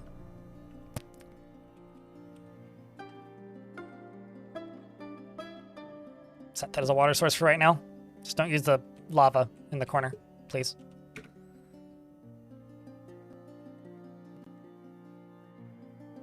I have no idea, bad Quanta.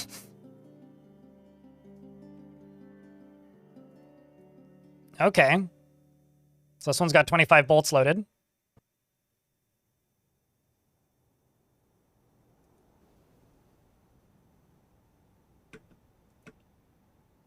Hold on. Let's load one at a time. Let's get you loaded, but not this one. What's going on with this? They seem to be, like, repeatedly taking bolts out of this, which is a little weird. And also, this is another thing I think that catches people off guard these days, but set hunter and munition under labor, standing orders, and other. Yeah, okay, this is what's happening. So stuff's getting assigned to hunters. I have no hunters, so I'm just going to say no ammo for hunters.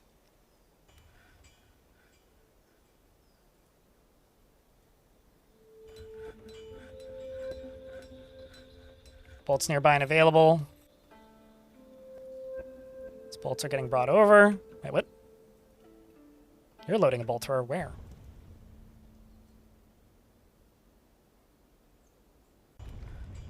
Or are you just grabbing more than... Oh, wow, you're grabbing more than 25 bolts. I thought they would only grab 25 at a time. Nifty. Okay, so you just went and grabbed all stacks of them. Well, that's cool.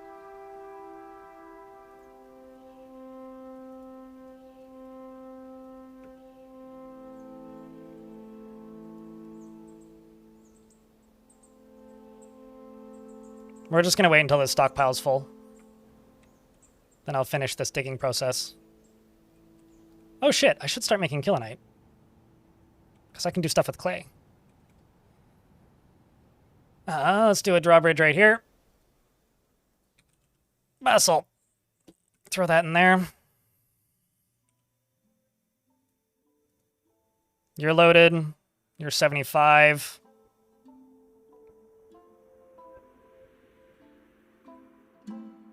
New patch. Well, although I did have to go into labor, standing orders, other, set hunter ammunition, and delete the hunter ammunition for the hunters that I don't currently have assigned in order to have that come out successfully. So there is that. This squad, I'm going to assign a uniform. Or actually, I'm just going to make a uniform. We'll just say armor, whatever armor. Helms if they're available. Greaves if they're available, gauntlets if they're available, foot armor if it's available, shields or bucklers if available, and crossbows. And we'll just call this crossbow basic.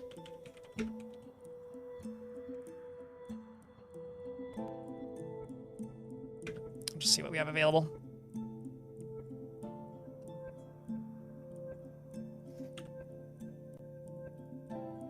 This is also neat. This is new, I think. It says that it's assigned to this squad when you click on it, which is kind of handy. Which makes me wonder now. Okay, so the ones in the bolt thrower are not assigned to the barricaded urns, though, so that's good.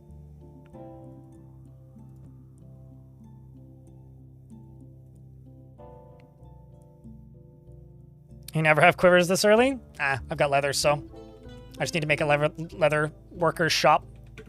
And I also need to make some crossbows.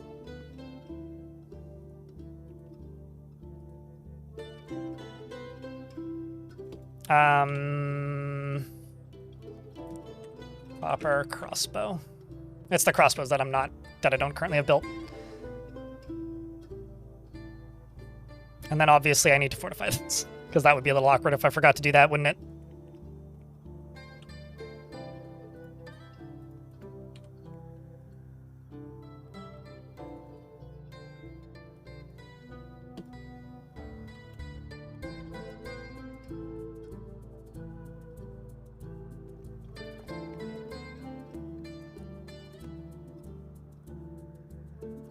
I mean, I was staring at it going, I need to do this task, but I was mostly just focused on getting these loaded.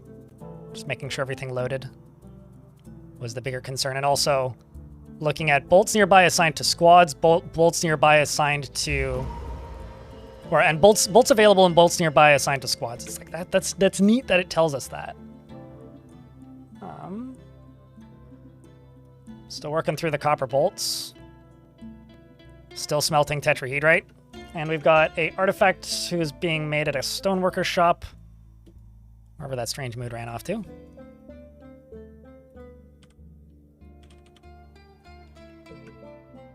Oh, you grabbed tetrahedrite. Well, okay, I'll allow it. Yeah, it's kind of been the year of ranged combat, hasn't it? Pictures of a forest. Okay, you need wood. Well, actually. I was gonna say, is there even any wood down here? I don't think there is. Well, I gotta turn that burrow back on.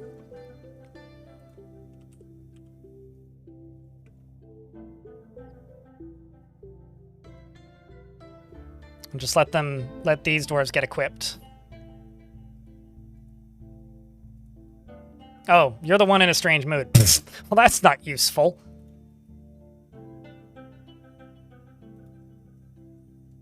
Not even remotely useful there, dwarf.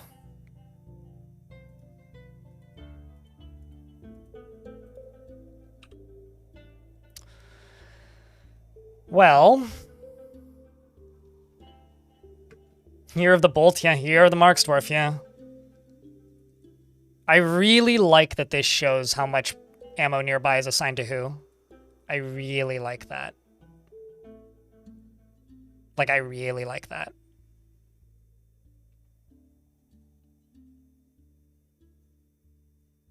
There was a person, Matilda, that was working on cannons that shot balls of flaming coal.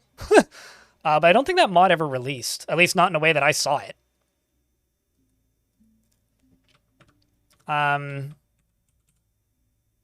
Chat, I'm going to pause the game and rinse out my coffee mug because it's empty. And then we'll start the siege. I'll be back in a sec.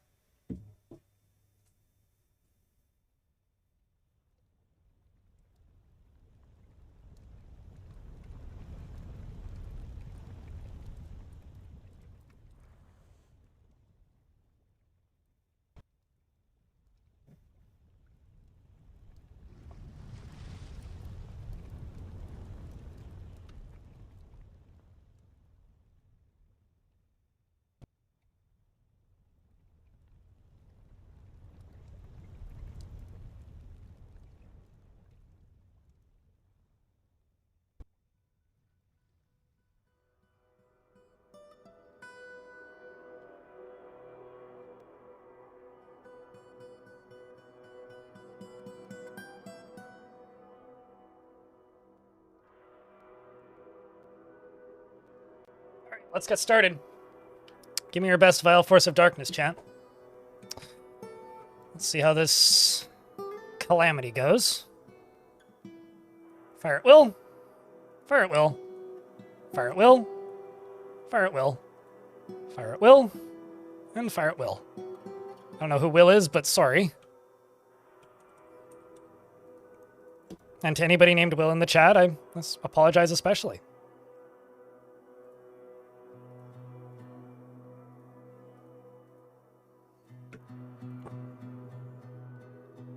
What has Will ever done to me? I don't know.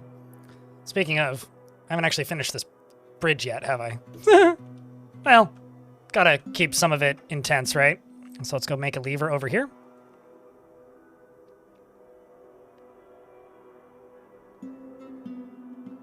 Let's link this lever to down here.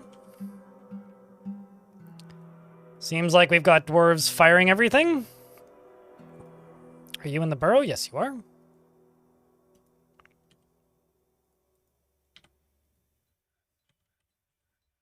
Looks like they're all lining up. I'm also going to line up my mark dwarves right here. I'll actually just set up a patrol route. Let's delete that last one. Go up to here, go up to here, go up to here, go down to there.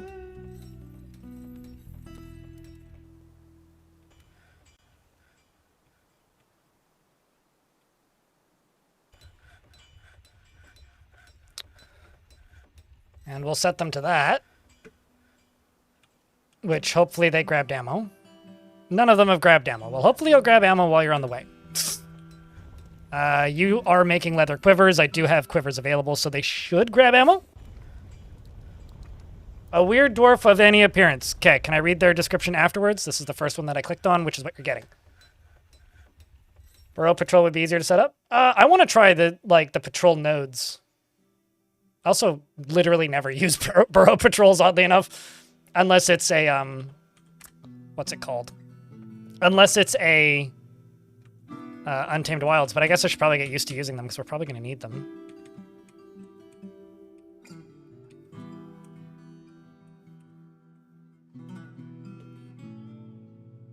Here it goes.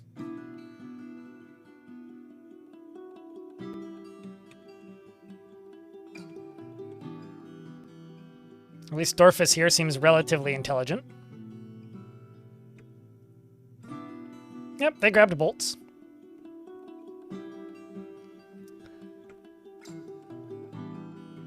So let's see if they move, or if they're smart. Because if they're smart, they'll just stay here and force me to come get them.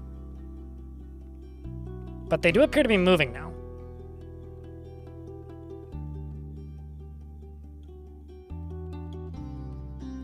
They may just wait.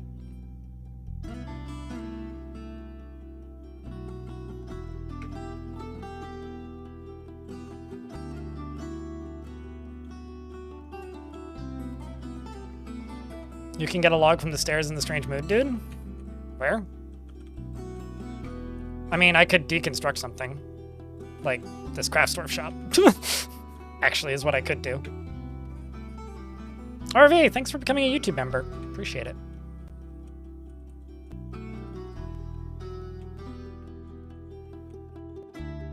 They're moving a bit more.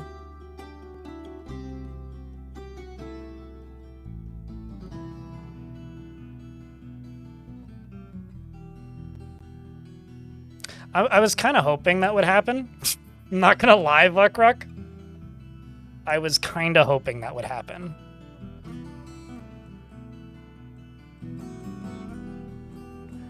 So, like, previously the way zombie sieges would work is they would just kind of spread out. The, like, what's it called? These guys, the intelligent undead, would get way ahead.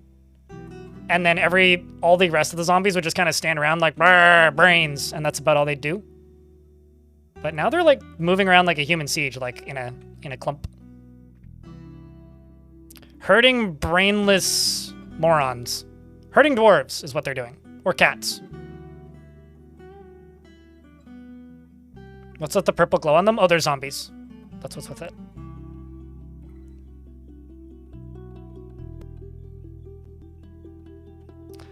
I mean, what I'm really...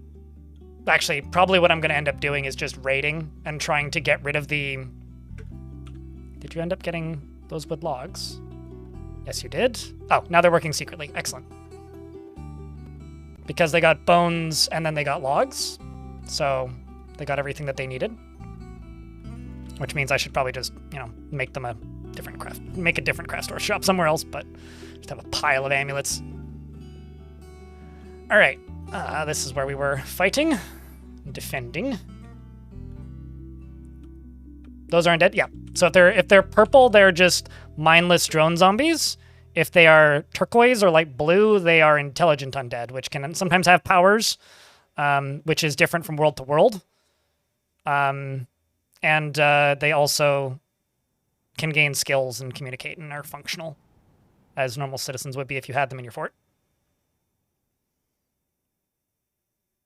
You know, honestly, that would be amazing if the elves showed up and attacked me. Although I am allied with the nearest elves, and I haven't traded with the ones that we're neutral with, so I do expect to kind of go to war with most people, because the end goal for this fort is world domination.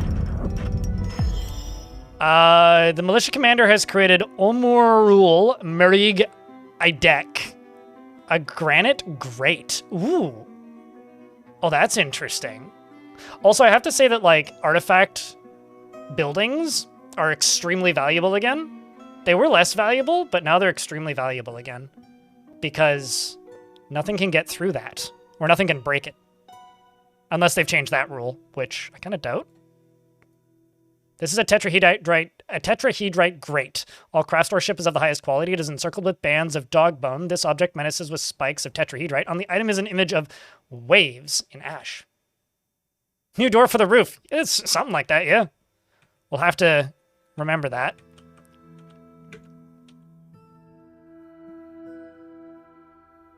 Make granite great again. Make tetrahedrite great again? Or rather, make a tetrahedrite great again? Sigh. Sorry, that hurt my brain a bit.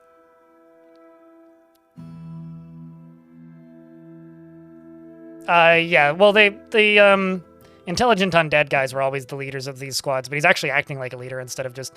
So previously, in older versions, enemy sieges did have, like, squad commanders and stuff. They just weren't really specified in any way and didn't do anything in particular. Usually they'd be a slightly more... Why are they all stacking up right there?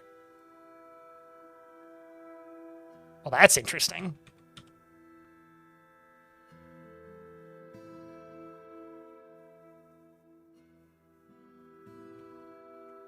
They're scared of the Dark Dwarf Tunnel. I thought you were going to go hodl.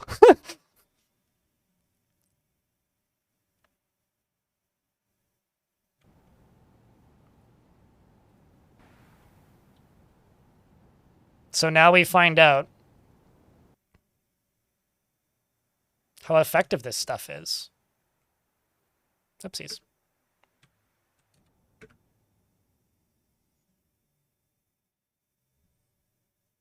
I'm so excited. Although, I will say, if anybody's not going to learn from, like, where people have died, it's probably going to be the Necromancers. I don't know what the range of these things are either. Well, Mark's Dwarf's bolts are beginning to fly. Oh, interesting. They're, like, backing off.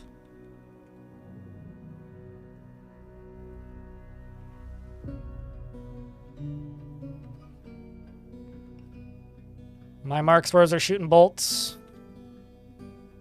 Probably not doing much of value so far. Am I still making copper bolts? Not that I'm seeing.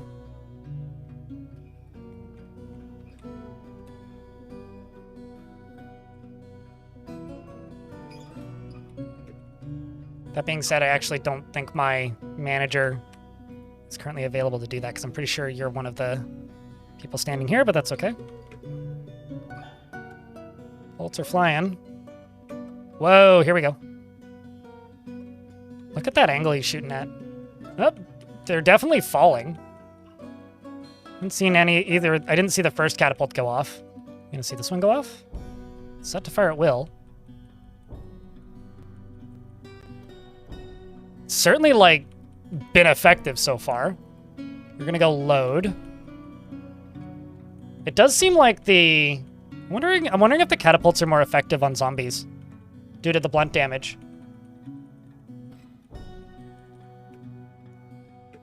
You are set to fire at will, yeah. Okay, you're gonna fire it. Oh, you were loading it, I see. Yeah, it takes them a while to load them, hey? Want to see that catapult go off. More bolts firing? Oh wow, they're retreating. So this is something I've literally never seen before in my entire time playing this video game. An undead siege retreating.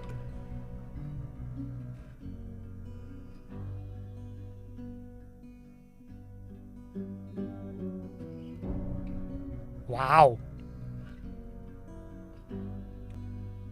The commander went down. Yeah, the guy, the intelligent undead did in fact go down. But now the question is, are they leaving?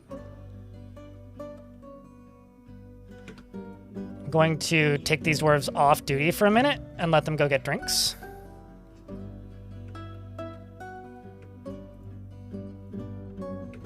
I'm also going to do not stand ready, do not stand ready, do not stand ready, do not stand ready, do not stand ready, do not stand ready. I kind of wish that there was like a siege weapons tab here that I could activate and deactivate them individually. That'd be super handy. Now the question is, are they going to turn around? Yes. IMEC. Yes, it does. I presume that hasn't changed.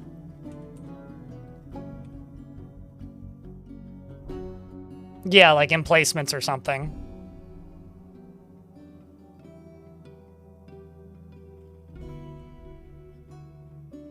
So we are in an ad break. So I will pause the game. If the siege can be made into squads and change those settings. If the siege can be made into squads. I mean, I just need a list of them so I could turn them all on and off. I could just rename them individually to like differentiate between them. That's all I'd really need would be able to rename them, right?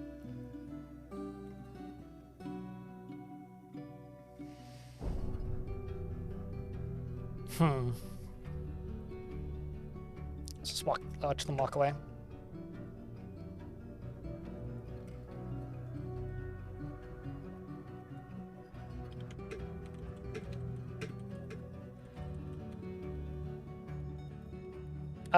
Everybody's still alive. I haven't lost a dwarf yet.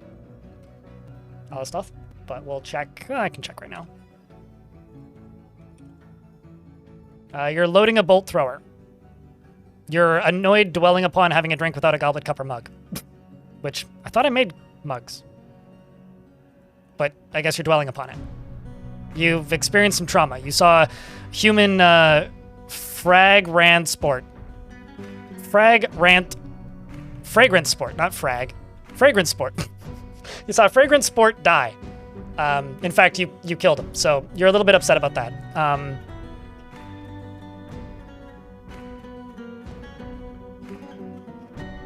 The cold ghoul.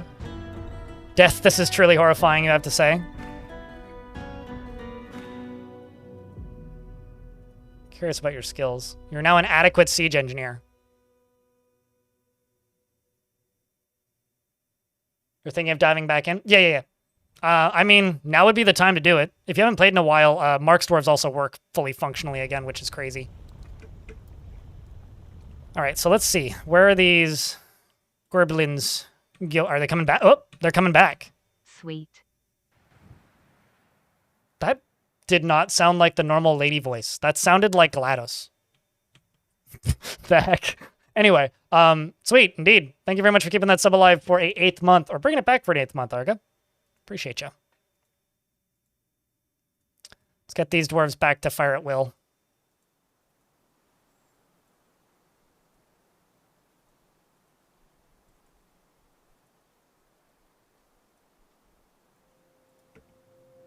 Because it seems like they're coming back.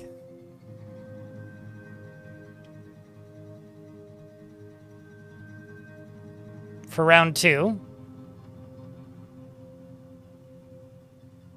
So you're gonna probably go south this time, right?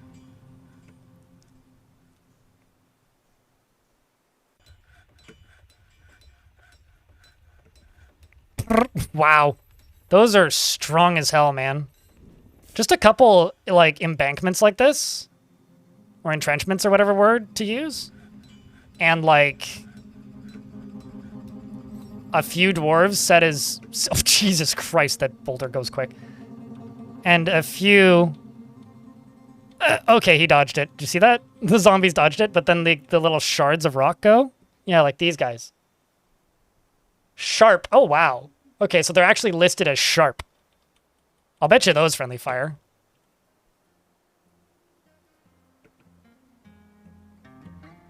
Well, they made it through.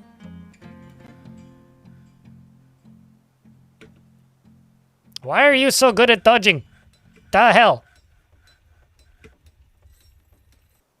Okay, hold up. You right here. I'm just gonna go assign 2 war dogs to bring them over to help. Oh, you're gonna go load catapults from the least convenient place possible. Okay. Well, I figured that something like that would probably happen. Some sort of shenanigans. Okay, so I can confirm dwarves are very overzealous to reload catapults. I mean, he literally just ran past a zombie to reload that catapult. Did he need to do that? No. But he did. And then passed it a second time. And then around another one. In fact, he got attacked in the process.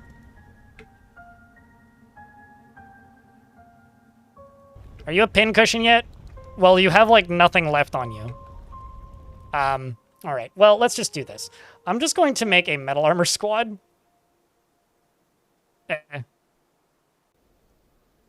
And just throw in a handful of dwarves and just say, hey, go punch the shit out of these, maybe. Hopefully grab a weapon on your way. But mostly just punch the shit out of them. See what we can do. Uh-oh. Is that my dwarf blood? Uh-oh, it's dwarf blood. Uh-oh, well, that's not good. Okay, well, we got one. Get on him, Rovod. Be a hero. Aha, we got it. Okay, how many are left? Small handful of them.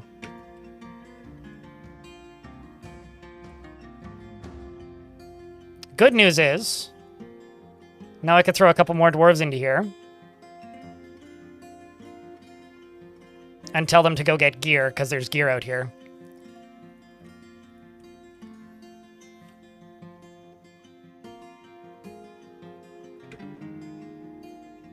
See? There's gear out there.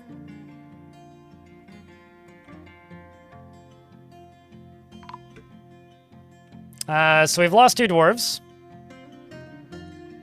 But, you know, c'est la vie. Rock coffins.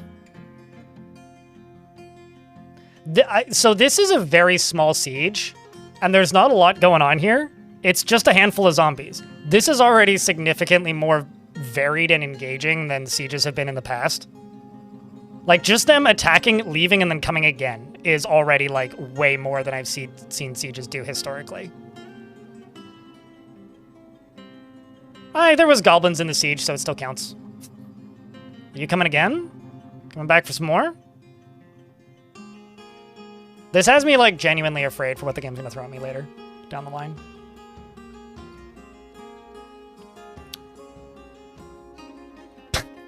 Bolt throwers pointing into each room through fortifications. Why would that be a hospital design? Well, these are zombies, so zombies don't retreat until they're all dead. So I kind of don't expect them to ever actually retreat. Although 3 of them did. So this is the first time in my life where I have seen goblins retreat. There's also a friggin' Gorlak swordsman? Hold up.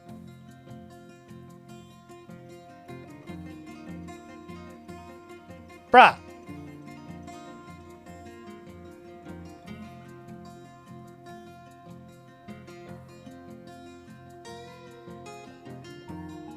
I'll take it. That's another thing that I've been wondering about, because I never trust Tarn's patch notes. Like, what are the odds that he quite... Did you do that? Thanks to it Ralph015 for my sub gift. Cooler one yay happy patch day to y'all. Also, Banana Crypt Derplin. I have no idea what just happened there, but something killed it. Alright, well, I get to figure out where I'm putting coffins. I'm gonna go down to here and just put them in old veins.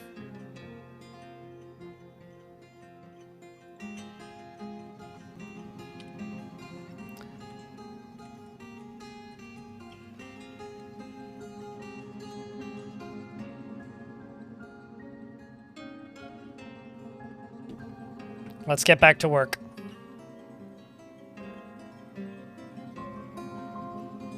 I think so far this went pretty well.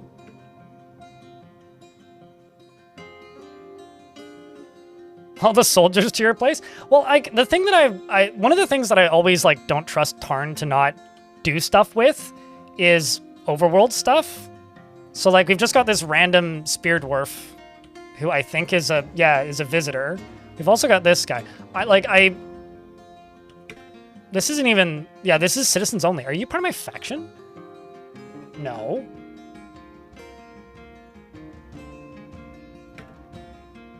Sir, who let you in? I don't have any public zones. I was once a troglodyte from Nantucket, so most people from Nantucket.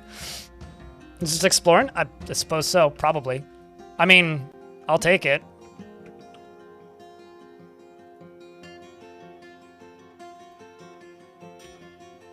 I now have a Monster Slayer, Gorlak, who's got a walnut wood longsword. Good luck there, bud.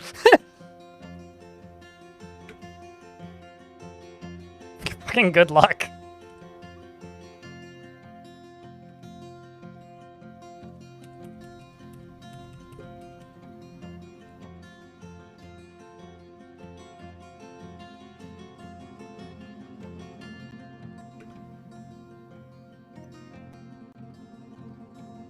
Using a metallic sword would be too easy. You know, honestly, I hadn't even considered that.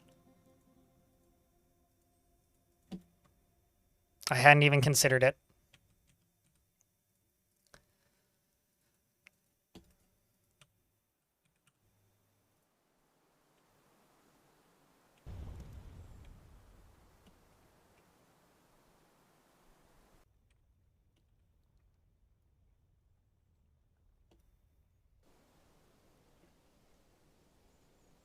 Gorlaks wear dwarf-sized clothing. They just don't wear shirts, they just wear pants. Doomed, you're the dwarf, right? I'll take a dwarf. Yeah, I don't know why I'm getting visitors. So something's changed. This might be a bug, but, they seem useful so far, and they haven't stolen my stuff yet. My opinions will change immediately the second they start stealing my stuff. They saw the siege and came to help. I love that theory. But seriously, Cooler, thanks for the 81st month. I mean, thanks to Roll for gifting you the 81st month. I finally used your Boat Murdered art. For reference, the art in the Boat Murdered video was drawn by Cooler. And, okay, you're a human, right? Yeah, I don't want you. Don't want to make you human-sized clothing. And he did it, like, years ago, probably? You like seeing visitors joining forts? Me too. I don't like it when they're human, though. Because they're too big. They don't fit my stuff. I want stuff that fits my dwarves.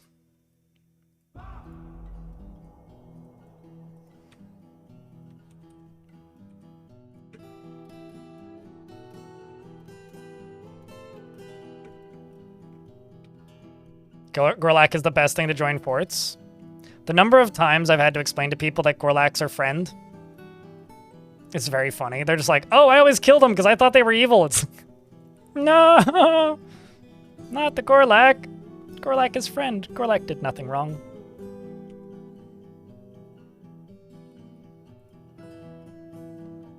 Well, everybody's pissed off. Life is terrible. Let's make more bedrooms. To hopefully remedy that slightly.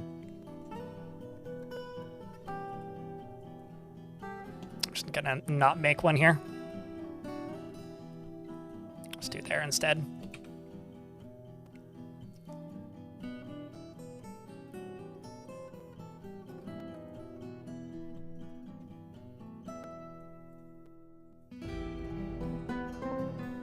This will eventually loop all the way around. It's gonna take a little bit to get there.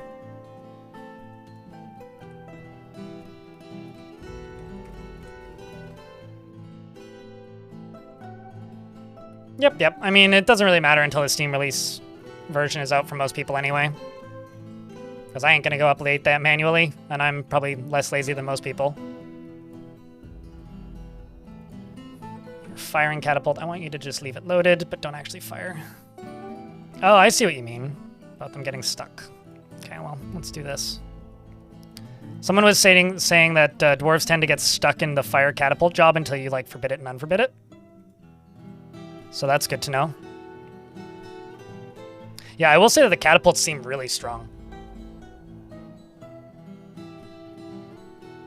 True evil is stored in the knees. What? Excuse me?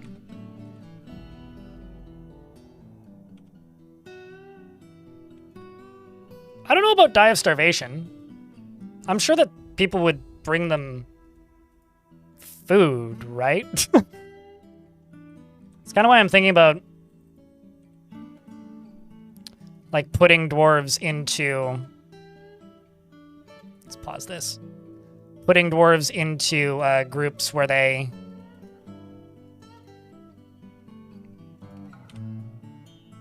are like basically in squads, but just forced to work within what I need. Okay, I need a drawbridge right here before the next siege. I'm like losing my train of thought here. Basically, what I'm thinking about doing is making a wrestler squad and then assigning all of those wrestlers to be like siege weapon users.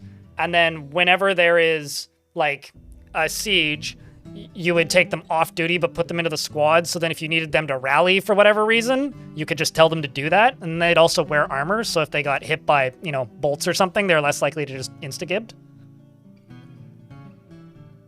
Probably. Excellent. I mean, I could probably put like 2 catapults down here, and then like catapults up here.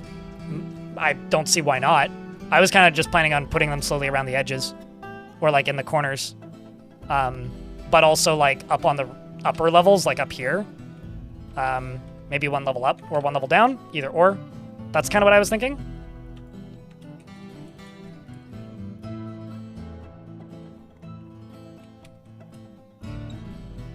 Okay, so you've got body, you've got body. Okay, well, the next thing I gotta do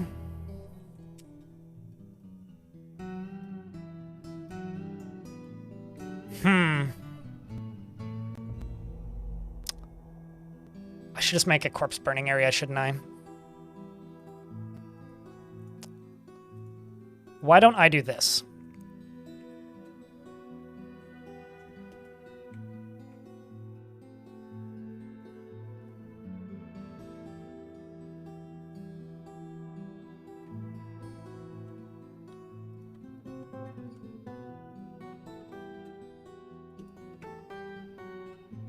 DF hack updated? All right, we'll restart.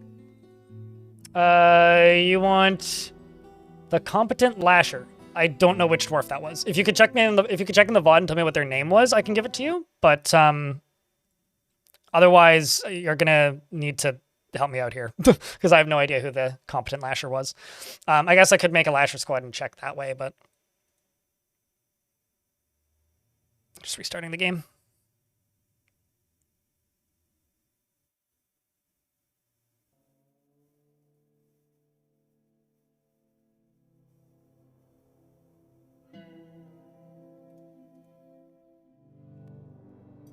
There it is, Warmachines. Cheers, Pep. I'm gonna go boot up DF. I'm curious how many people have actually done that. I just like seeing player counts. Numbers are fun. 1,695 is the 24-hour player peak, which is the highest that the game has had since, basically since April. Like April was 1,800 and May was 1,500. It's also a Monday.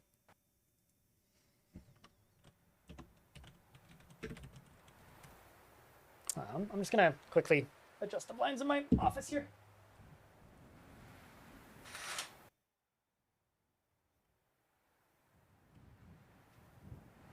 Wait. Doesn't even look spooky? Is it terrifying? Because if it's terrifying, it'll be spooky. They don't always look spooky. You know, actually, probably the easiest way to dispose of bodies would just be to go up to here. And just do this. Corpses.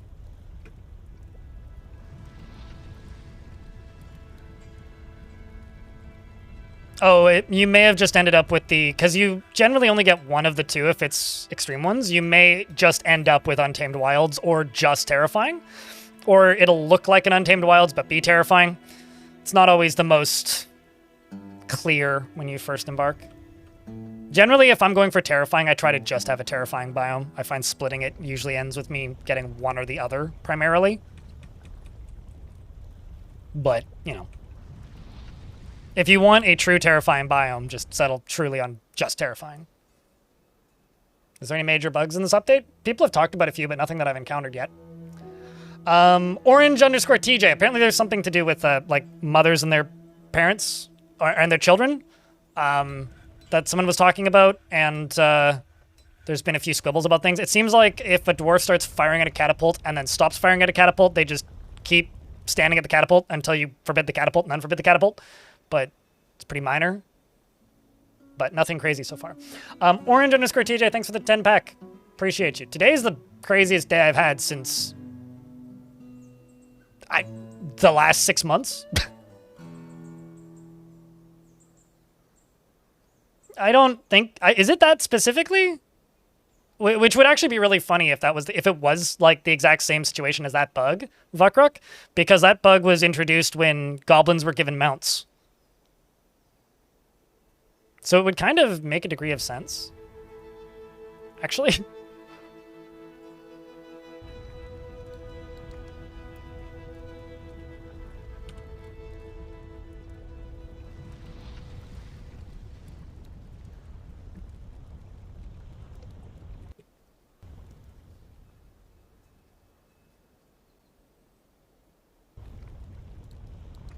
This is all rotten now. Let's go up to here, and I'll just also throw in Refuse.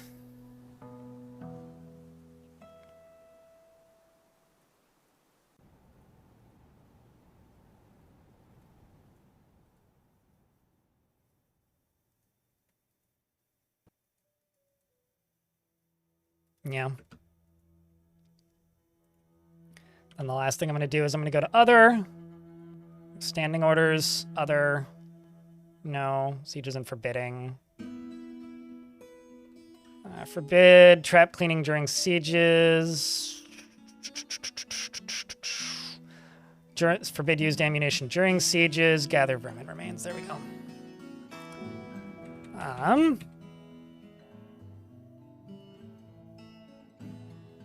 That's actually really neat to see how many bolts are assigned to the squads.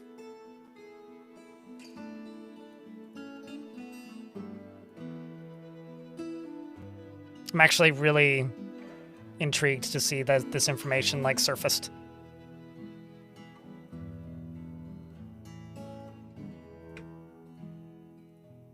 All right, so I need to name a dwarf. Let's do that.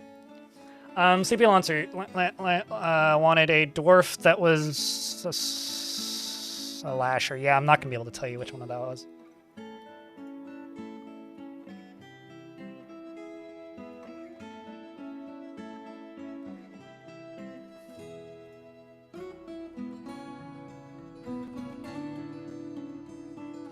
Whips, confirm.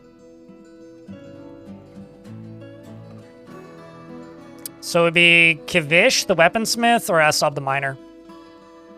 Morning, Lateran. Yeah, I've also got it running. But thanks for the heads up. Cheers, Prana. I mean, I am reading the YouTube chat, I'm just not responding to it as much.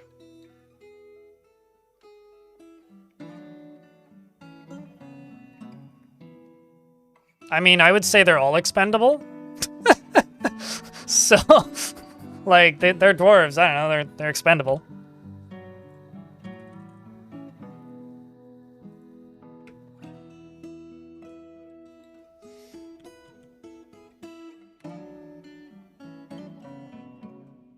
Sleepy does not generally seek retribution for past wrongs, can be very happy or enthusiastic, and is conflicted by this. He values parties and merrymaking in the abstract. He doesn't mind a little tumult and discord in day-to-day living, and he is conflicted by this since he values harmony as an intellectual concept. He has a tendency towards forming deep emotional bonds with others, and he has an active sense of humor. He rarely feels discouraged, and he tends to avoid crowds. He generally acts with a narrow focus on the current... He generally acts with a narrow focus on the current activity, and he is quick to form negative views about things. He is not particularly interested in what others think of him, and he has a greedy streak, and he tends to avoid any physical confrontations. He works to square this natural tendency with his respect of martial prowess, and he finds obligations confining, though he is conflicted by this for more than one reason. He is slow to trust others and dreams of mastering a skill, and personally would have the world operate with in complete harmony without the least bit of strife or disorder. Likes allanite and sterling silver and clear zircon and granite gazelle hoof, not granite hoof, what? Giant nautilus shell and breastplates and herrings and animal traps for their and giant harp seals for their adorable pups, and the words of the intricacy of euphoria, and prefers to consume longland beer and hates toads. You're a former member of the Stockade of Towers. You're a member of 2 religions. It's interesting. I'm seeing dwarves parts of multiple religions. I've never seen that before. Let's just get rid of these because I've got enough metals. Like more than enough.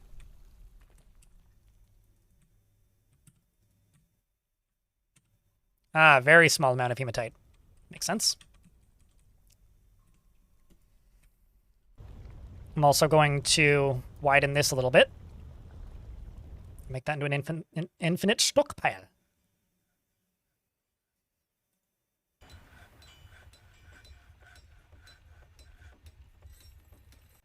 I don't really understand the meaning behind that statement, Orange, but that sounds like big think, if you ask me.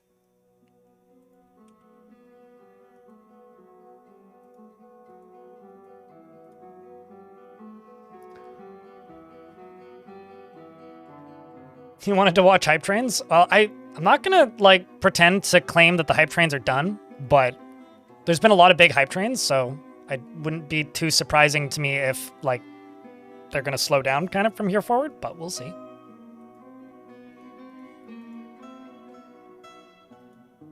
I never actually encountered any problems with them not training Ethernet pencil, but the patch notes claim that they did. So I may be a bad person to ask, I guess. Because, like, I noticed them not training for a bit and then just, like, assigned bolts more specifically, and then they've started training again. So, like, I'm not entirely certain with the point of that. Letteran, thanks for the 10 bucks. Appreciate you. Will I try ballista too? Yeah, that was just going to require more steps, and I was out of wood, so I couldn't make any ballista arrows. But, yes, I will try ballista too. Currently, I'm just running with the stuff. I've never seen the movie Armageddon, so I wouldn't get the reference. But thank you very much for the 10 bucks. Later on.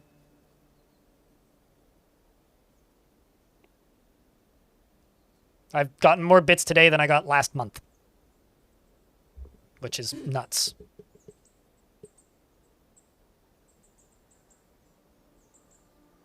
Although somebody was saying earlier that there's something to do with if you gift subs, you get bits to give away, and I'm like, what? This is all news to me. Like, you'd think I would know these things if there's stuff happening, but... All hail the siege update? I mean... All hail the goblin overlords who are going to destroy many of our forts.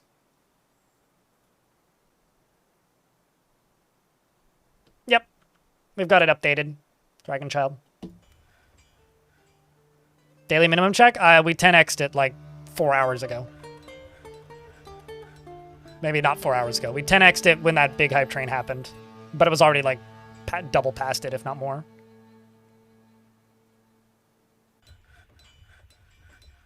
You didn't receive any bits? Somebody was saying something about that in chat. It might be one of those, like, Twitch has like certain promotions and discounts that they give to specific people who haven't bought stuff in a while, so maybe it was that.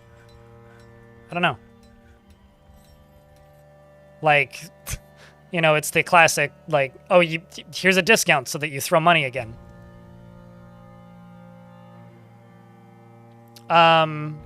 Here's the thing. If you struggle with stuff, all of the new things... Oh, I haven't actually turned it on to hard. I thought I had it on hard. Anyway, all the new things can just be turned off. It's a bunch of yes, no options. So, like, if you don't want the enemies to break down your walls, you can just turn that off. Like, there's no shame in doing that. So just do that if you run into problems. Every 10 gifts, you got 250 bits. Weird. You're looking and suddenly you're a sub? Good to see you, Matty Hood.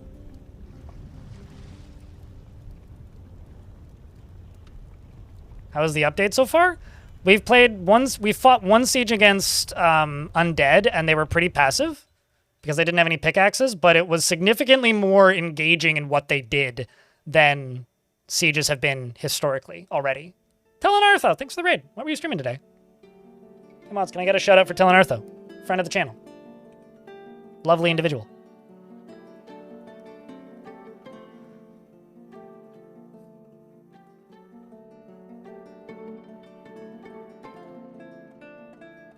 Riding this morning, DF this afternoon. You enjoying the new update stuffs? The walls look new now.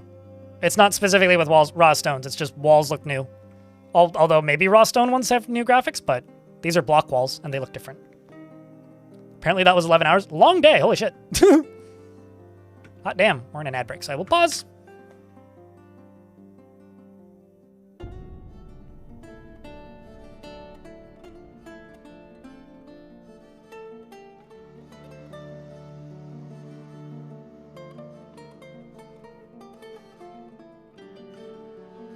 It's always taken the enemy a long time to break down doors, Jesus. Even in previous versions of the game, when they would do that, they would like stand in front of the door for quite some time before breaking it down. Why build floor instead of smooth engraved? Just quicker? No, it's way slower. Looks better. That's why. Devil Dawn, thanks for gifting a sub to Telenartho. You're very kind.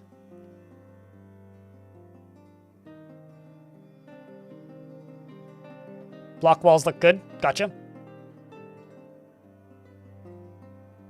Did anybody grab clips of that siege? Because if you didn't, someone should grab some clips and share those.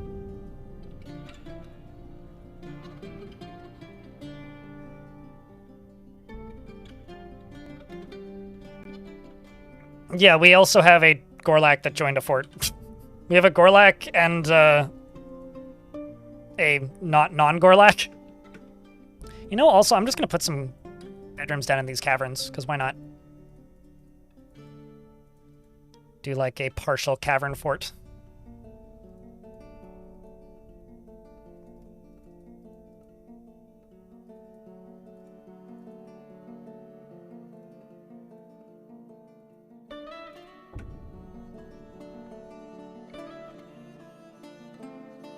I mean, not a very effective one, but hold on. Sir, why do you have 2 pairs of pants on your head? I know they don't have a body, but like...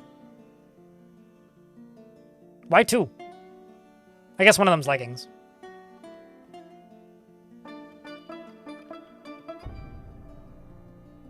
Oh, really? You saw one, Draken Soul? What was the door made out of, if I can ask? Oh, these are low priority because I restarted the game. Duh.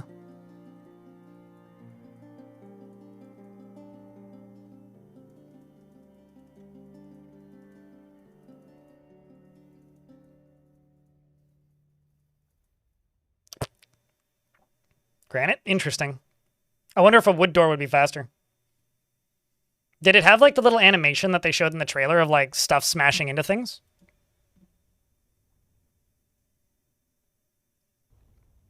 Who were like 6 close? I mean, clothing was like ridiculous back in the day anyway. I remember once seeing a dwarf with like 30-something crowns on them. Like, clothing can still be kind of ridiculous, but it's nowhere near as ridiculous as it was. It used to be a lot more ridiculous.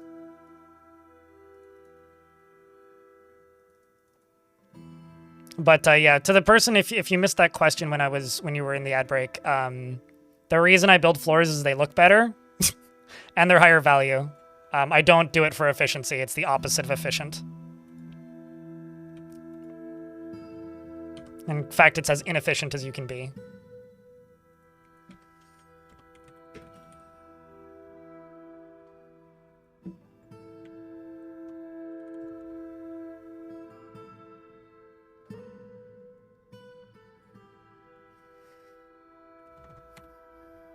All right, the next thing I want to do is go up to here and type in the word bars. Oh, actually, I guess I can do this now.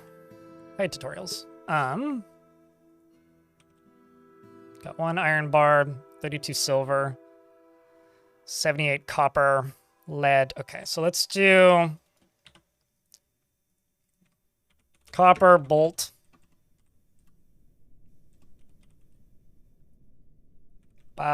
Copper ballista arrowhead. Let's do 20 of those, 30 of those, and copper helm. And silver warhammer. That's what we're gonna do. And tetrahedrite, 327. Nice. Let's just do smelt tetrahedrite 100. Let's get all that up and running. I'm just gonna go over here and brew drinks. And I'm gonna make wood minecarts, I guess. Let's make 2.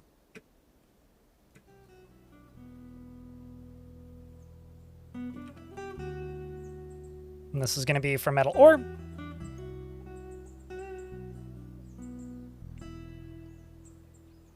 Metal ores.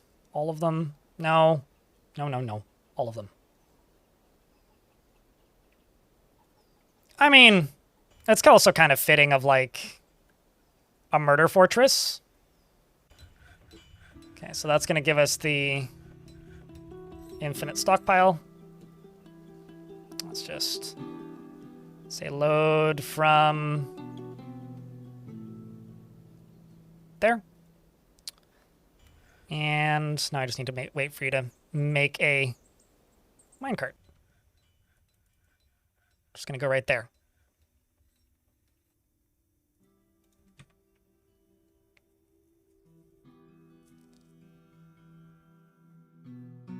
What's happening in the hospitals? I haven't made a hospital yet. Everybody who's gotten injured has just died, so... But what's happening with hospitals, Celeste? If you could give me a TLDR.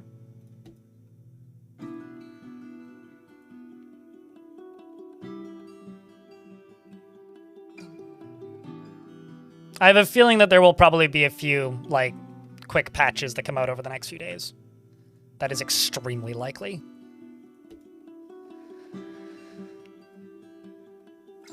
We've also got copper nuggets. I think this one right here. Let's do 20. I don't actually know how many we have, but we'll just pretend it's 20.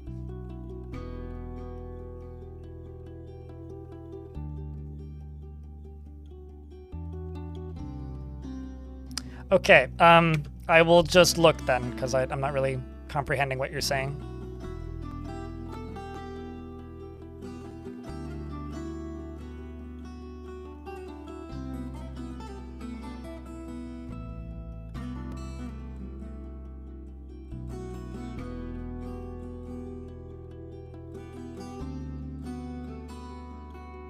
And recover wounded are getting stuck, so if they're dying of dehydration, that's why. Okay. That doesn't really explain exactly what causes it. Well, I mean, recovering wounded, or I guess mothers trying to pick their babies back up. It's just not too specific, but... Yeah, no, that's kind of the way of things. It's like when the die update came out and then, or which update was it that made everybody stand stationary and drink, like eat and drink in slow motion? Like they were eating and drinking at 1/100th of the speed? That was and still is, maybe one of my favorite weird bugs that's happened in recent memory.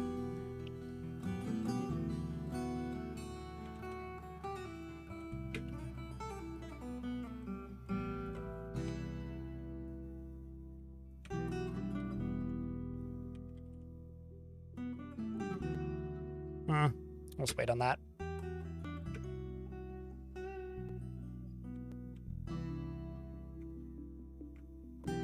That's why that dwarf died? Oh, you had a dwarf die for no seemingly apparent reason?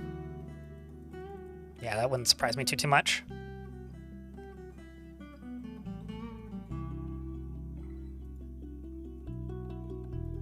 Okay. So we're working on ballista arrowheads, which was 20, so I'm just gonna say assemble copper ballista arrow, 20. Should also probably actually set this up as a kitchen, which was my intent.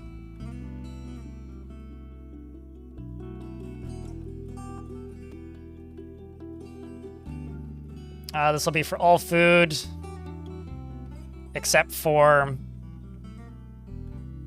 plump helmet spawn, cave wheat seeds, pigtail seeds, and sweet pod seeds. Everything else is going to go in there for right now. I'll specify a little bit more later. Just go into here and then just remove all food. And then I need to make a tavern, which I'm thinking like down here. Oh. Human caravan has arrived.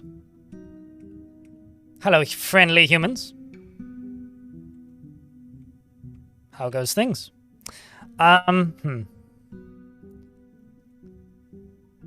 Sell that lead cage with stuff in it. Although, actually, that's going to be very heavy. Let's just sell amulets. Well, actually, I could also sell just damaged clothing from that siege. Just see what they have, and if there's anything specifically that I want, then I can bring more.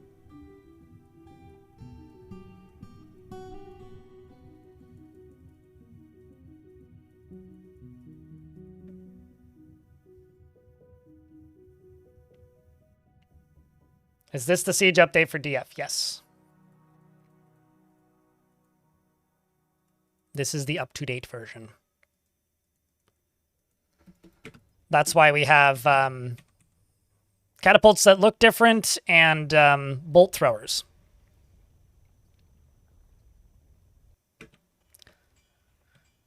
Kinda.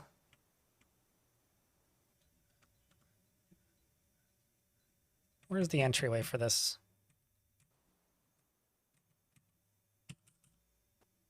It's right here.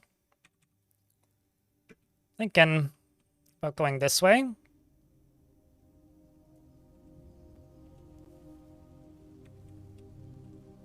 Hacking down these two trees up here. Excuse me.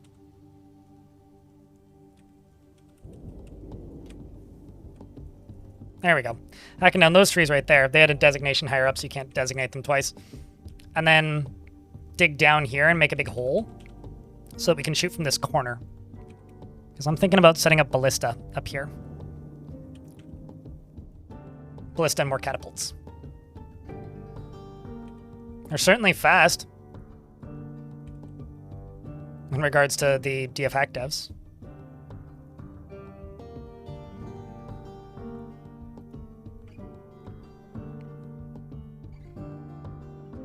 Playing some Keeper XL. I've always been kind of bummed that that game never quite grabbed me as much as I thought it would.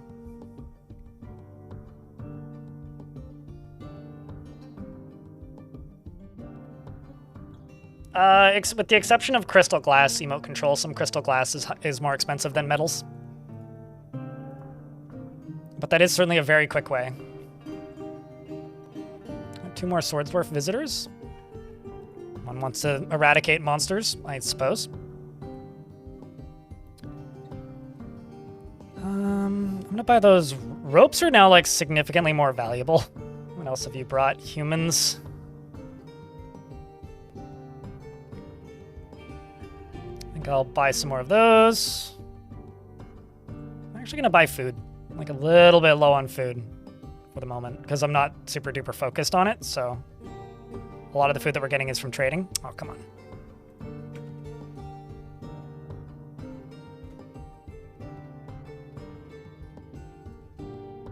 I'll sell some wheelbarrows, maybe? Ah.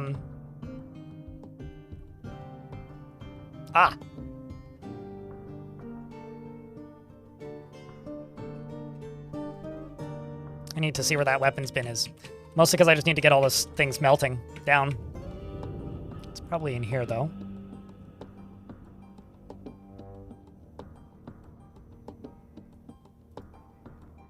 It's all leather.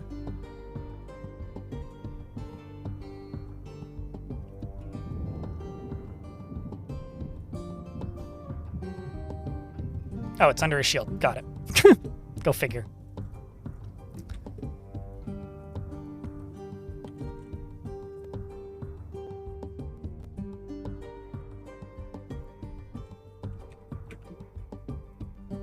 But let's go up to here again. Try this again.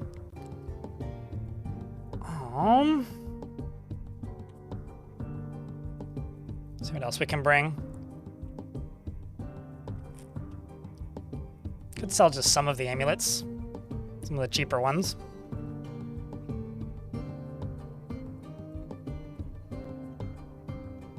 As well as whatever, actually whatever large clothing as well.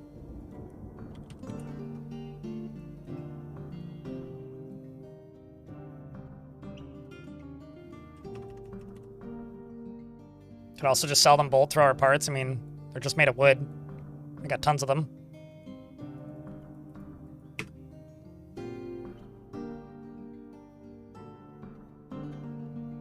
Yes, ballista can fire up, down, and they can also aim, and they target quite effectively. If they target anywhere near as effectively as catapults, they absolutely target effectively.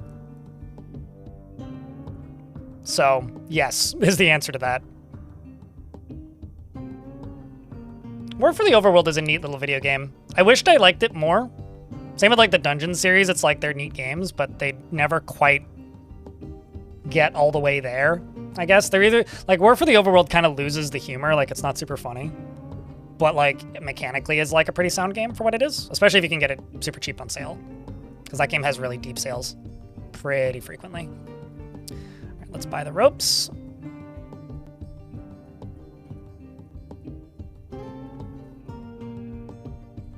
Let's just buy these except for those expensive ones. Don't need the golden salve. Take the milk and the wine. The milk and the wine. Buy buckets because I'm lazy. Picks and spear. Well, maybe not picks and spears. Let's just go down to food.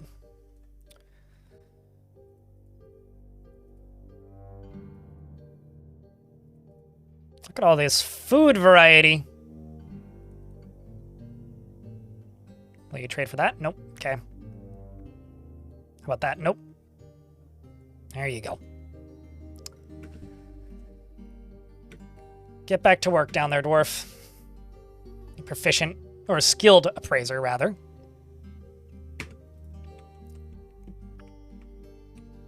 Now I need to figure out where to put a tavern.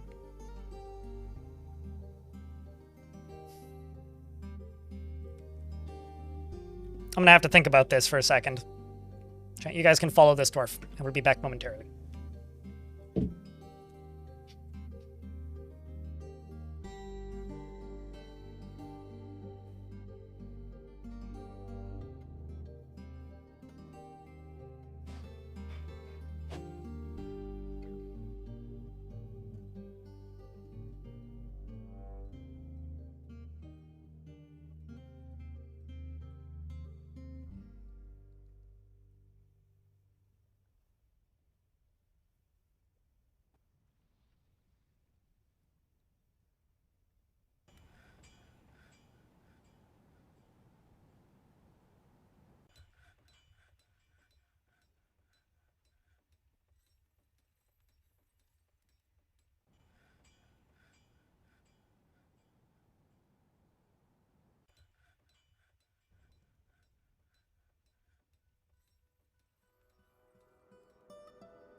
I have acquired a sandwich.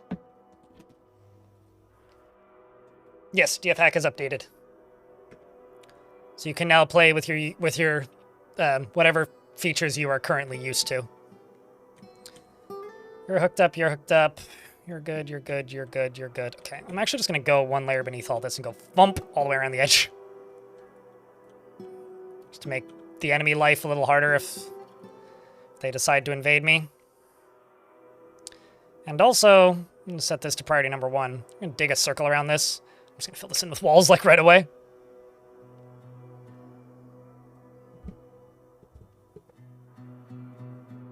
An HD heavy? Is it like a big install? What's HD heavy mean?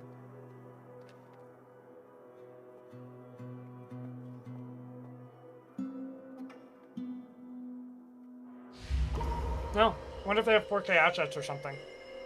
I'm just gonna eat this sandwich while that payload happens.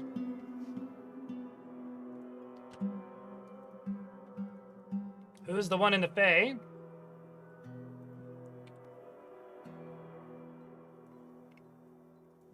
Militia captain, eh?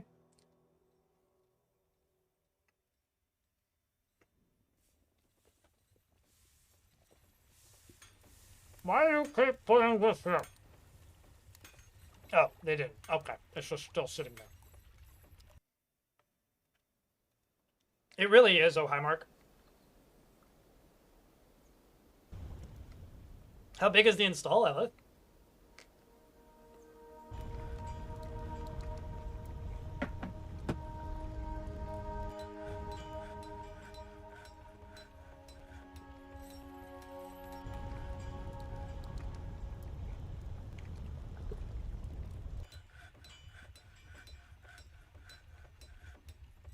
They're using an elf zombie corpse. I've seen them doing that recently, and I wonder if that's a thing that you can do. The happiest crafts dwarf. I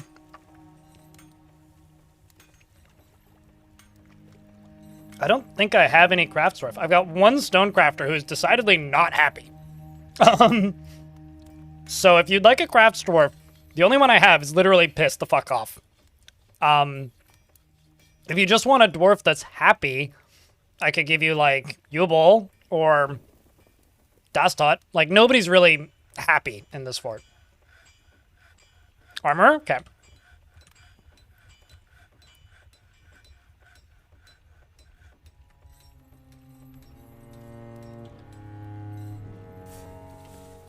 Xanthium, you're currently making rock blocks, which I gather is a little bit counterproductive here. I'm actually just going to assign you to this.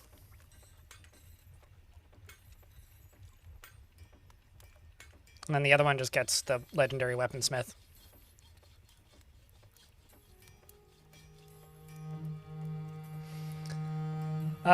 You live at a slow-going and leisurely pace and is very rarely moved by curiosity. She is trusting and she enjoys being in crowds. She tends to be a little tight with resources when working on projects, and she is generally quite confident in her abilities when undertaking specific ventures. She has an active imagination, and she tends to avoid any physical confrontation. She works to Square's natural tendency with her respect to martial prowess, and she can handle stress. She personally finds the pursuit of skill mastery off-putting and does not care about fairness, and dreams of creating a great work of art. She likes Anderite, as well as bismuth and jelly opal, sheep's horn and leggings and thrones and crowns and flasks and cavies for their adorable call, and the words of the poetic focus and the sound of the scintillating rhyme and the sight of the sable silver, and when possible prefers to consume dwarven ale and absolutely hates fire snakes. You're married to Bim, the butcher, and I was going to say, no, not the Bim that died, a different Bim. And you're a former member of the Seducer of Watches. You're very, very, very into Rolex.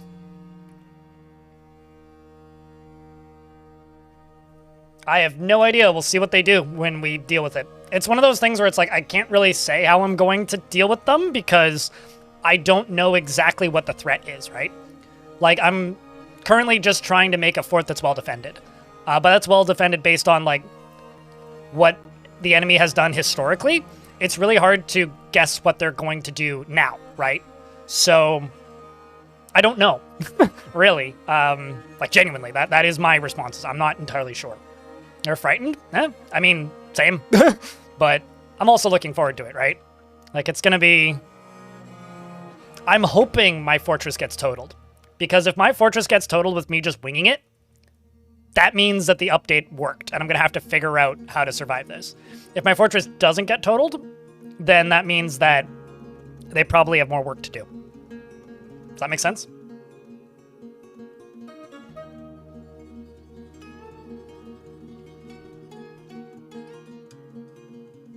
How do I tell my levers apart? If you click on them, and you click Show Linked Buildings, and then click on the building, it takes you to where they're linked to. Same with the building. If you click on the building, go to lever, that's how I tell them apart. In older versions of the game, I would literally name them, and then forget, still, which one was which.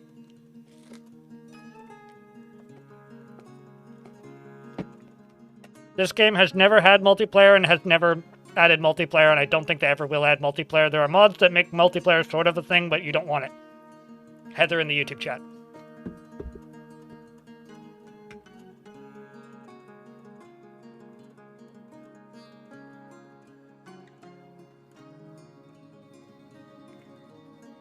Yeah, but bless Tarn and his lovely soul, Air Rice Gaming. Tarn is historically not that great at this game. So, we'll see. The militia captain has created Engigishol Anistabal, a native copper grate. That's 2 grates. 2. Hold up, I'm just going to go place my 2 artifact grates so I don't forget about them, and also so they don't get stolen.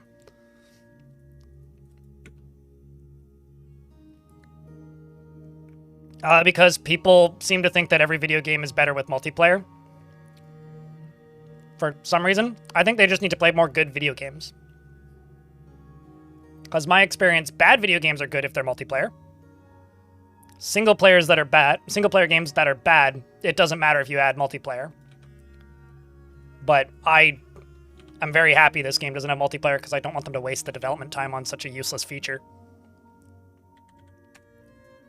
I need more beds. It's certainly the greatest fort I've built recently.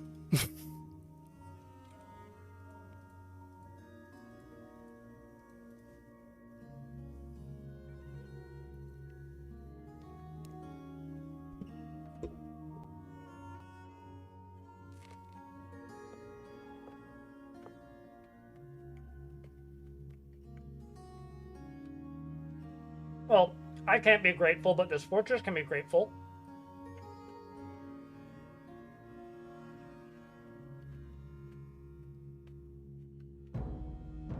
That would make me really happy if that's a thing.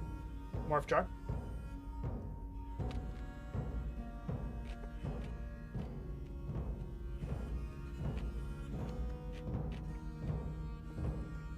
We did have a siege, Gib. We got attacked by necromancers. I'm just trying to eat this sandwich without eating some close shit.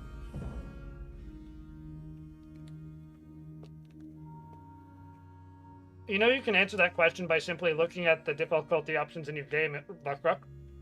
Yeah, they look pretty much the same.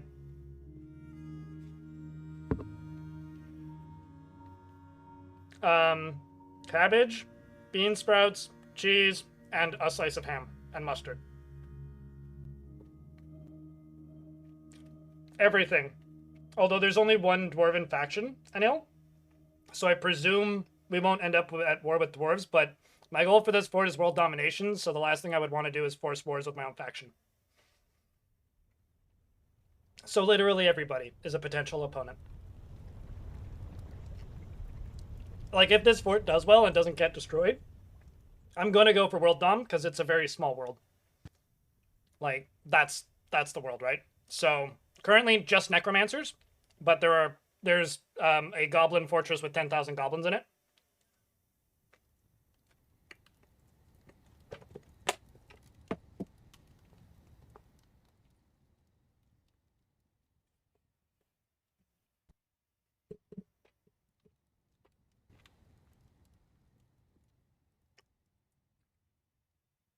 No, that's not multiplayer, Heather. That's just me naming a dwarf after somebody in chat.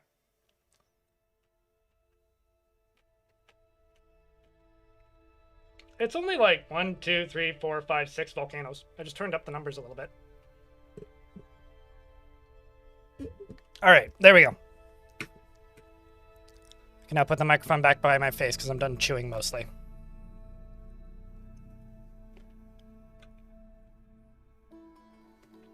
I need to figure out where I'm going to put a tavern. This is going to be kitchens.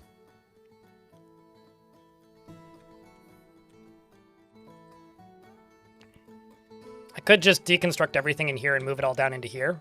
It's probably the way to do it, actually. Let's nuke you. Build a siege location down in here.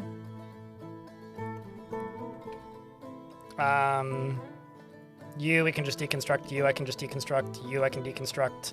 You, I can deconstruct. You, I can deconstruct. You, I will leave.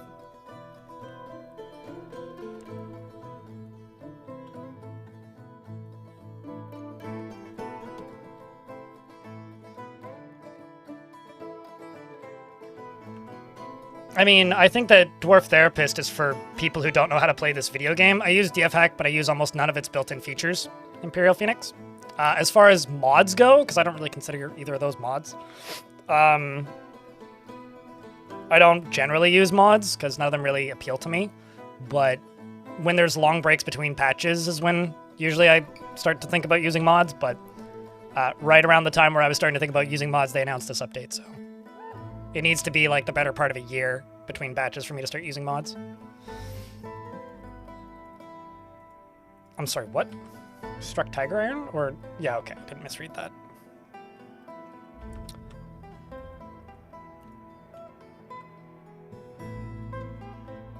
Smelting silver items. Let's just check bars.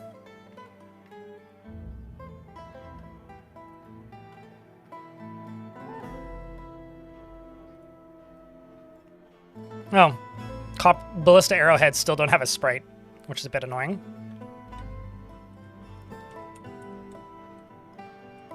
I'm a little scared that Kia are going to run away with my Ballista Arrows. Which I think is a valid fear.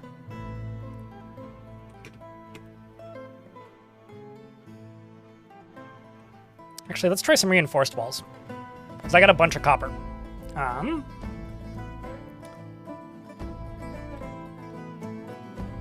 Let's do quartzite. Wait, what?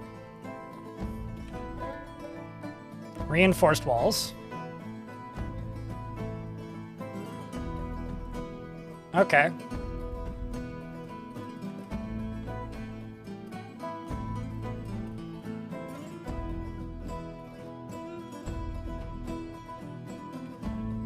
The heck?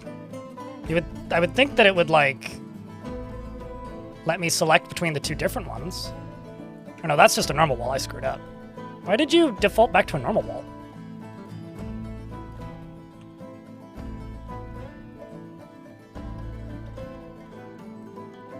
Did I just click the wrong button? Am I stupid?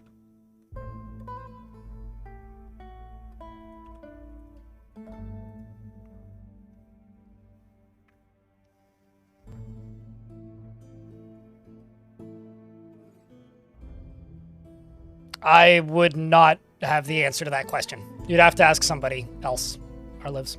I've never tried. I think it's just like quantity of sprites.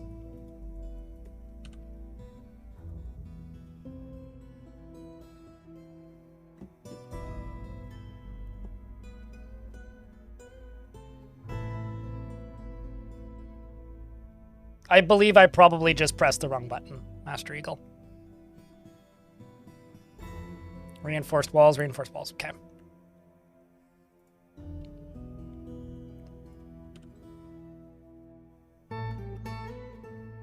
There's entirely too many random buildings being constructed. Entirely too many jobs. I think really what I need to do is just give these dwarves an actual break.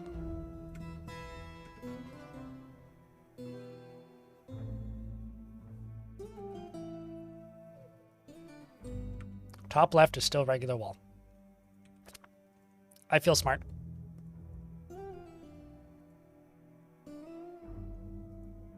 Thank you.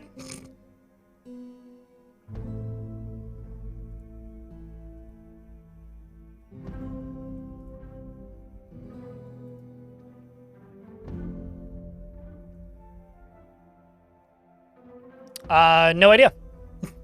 Haven't had to use them yet. Madam, somebody in chat might know.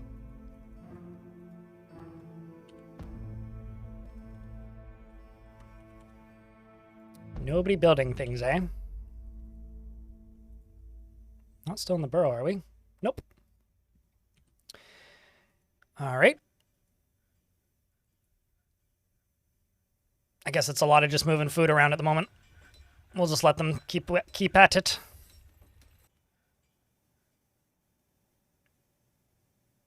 I don't know how much time you guys think can pass in... How long have I been streaming? Like 5 hours of fort mode? Not even. Because we also had to embark and generate a world. Like 4.5 hours of fort mode. But we've had one siege. And we've built this. This is as far as we've made it. Any traps? Not really. But we did get to test this stuff. The catapults seem to be very effective. But mostly that's it. I literally have a population of 26. So, like, one thing at a time. One thing at a time. We are kind of starting from scratch here. We'll get there eventually, but for the moment, we are a bit behind. I think where a lot of chat wants us to be, which is fair, but I also really like the new catapults. Like, I'll actually use these. The neat thing about the catapults is when the rocks hit the enemy, they explode into shrapnel and send, like, waves of, like, bits and pieces of rock splintering everywhere, which is kind of dope, actually. These guys, these bolt throwers, seem extremely effective. So, yeah, one thing at a time. One thing at a time at the moment. We're also making copper ballista arrows, and so we'll get some ballistas set up soon.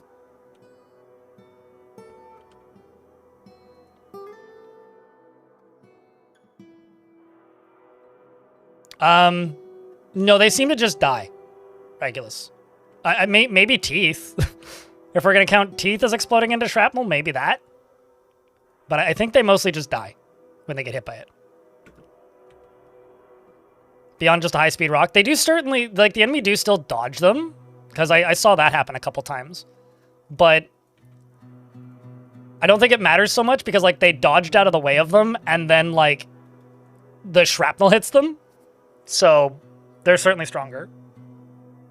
Do they need a ton of bolts? I think they load 100. I'm just making copper bolts, and they, like, obliterated a zombie army. I'm sure we'll see them operate again, but...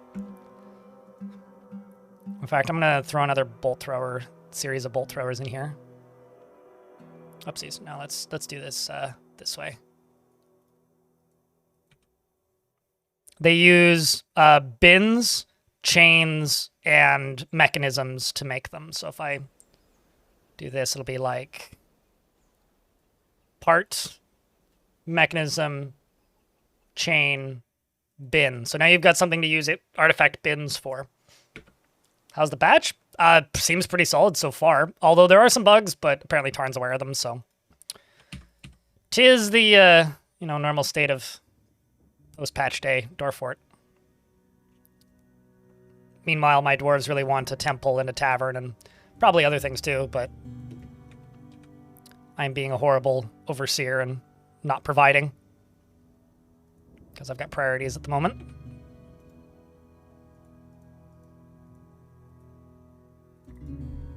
Speaking of priorities. Whoa! Okay, those look dope. Look at that. Those are copper reinforced walls. So obviously not that strong, but on the inside here, let's do reinforced walls using basalt and silver.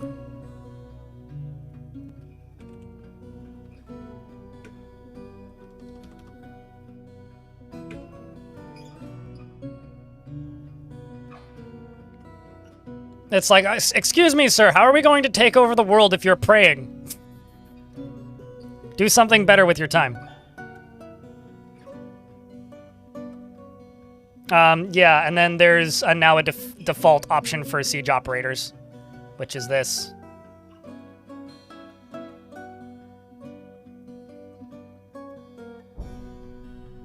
Yeah, those look kind of awesome. What's this fort about? Well, the siege update released. So take over the world is the plan.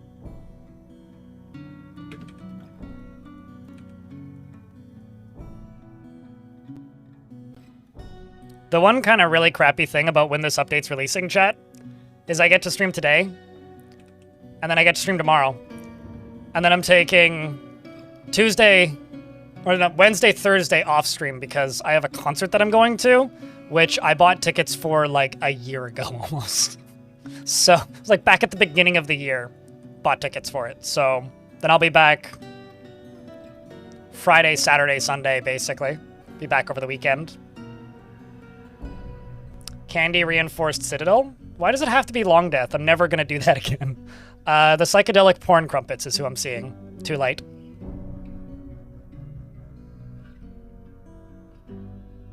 Yep, I've got a Gorlak in the fort. Had a random monster hunter show up that happened to be a Gorlak, and so I accepted him.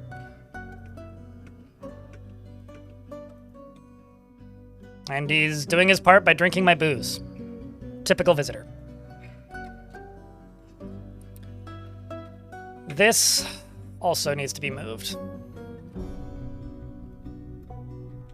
So why don't I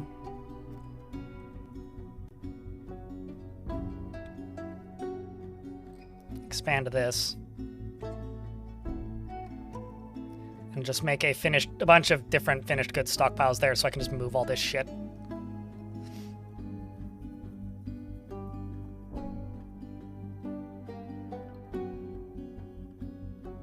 Really? Your very first Monster Hunter visitor ever was a Gorlak? Gorlaks are one of like the only neutral good creatures in Dwarf Fortress. Like, they have the highest probable chance for empathy of any creature in the game.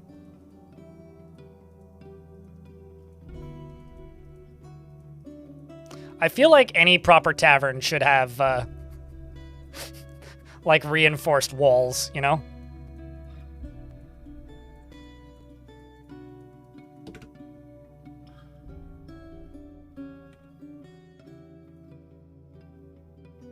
Also, now I'm curious if, like, heavily reinforced walls would have higher value. I presume they would, right?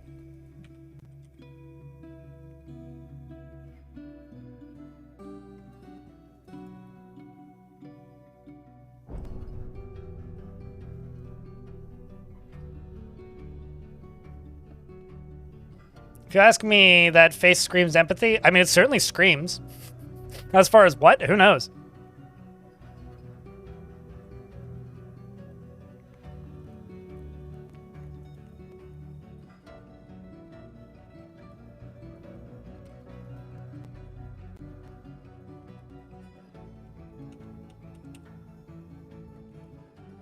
Yeah, I guess the plan is just going to be to keep surrounding this stairwell in reinforced walls.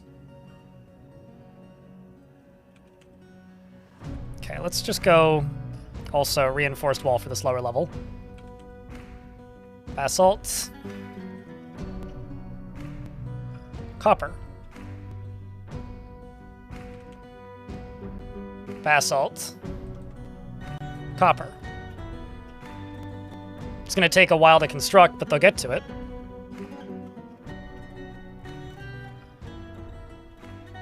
Screams empathy. Be kind to one another! And then leaves. I wonder how he kills the beasts then. Must kill them with kindness, I guess. Can you catch gnomes? Yeah, but there's nothing you can do with them because they're like kobolds. They can't converse with dwarves. So it's extremely unlikely that you would get a gnome in your fort, but like I've caught them in cage traps. They used to keep filling up my cage traps.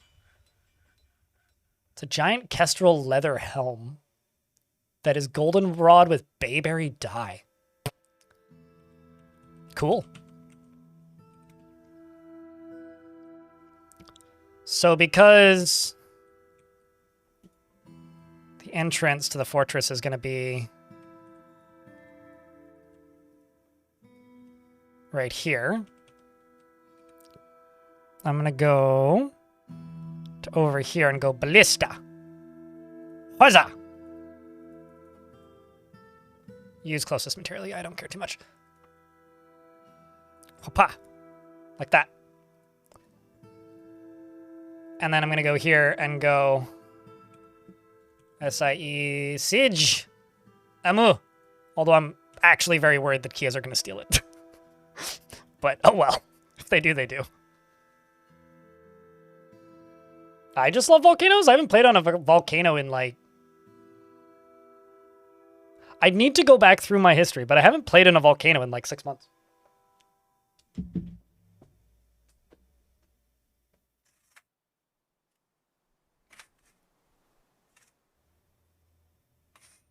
I've also stated many times that I consider volcanoes to kind of be easy mode, but chat's always like, play volcanoes, so I play volcanoes. They also not all of them, but the bolt throwers at the very least seem to rotate on an axis on their own, which is neat.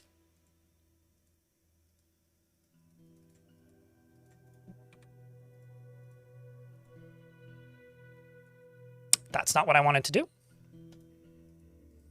Although maybe I could do that. I just need, like, walls to block line of sight.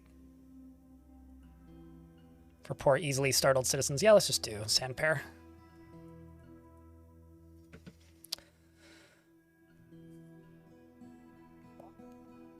They have a target cone, which we can't see. At least it doesn't look like we can see them. And they can fire anywhere within the target cone, and they can shoot up and down, quote-unquote, a bit. So I'm hoping they'll be able to hit that. I also don't know if Ballista's still friendly fire.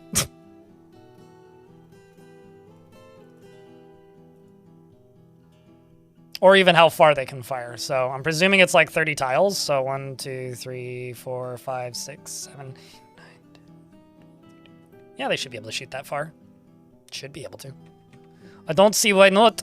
Let's get rid of those trees, though. Keep them out of the way. Except for these ones, because they've got designations on them already, which I'll get rid of, and then do that.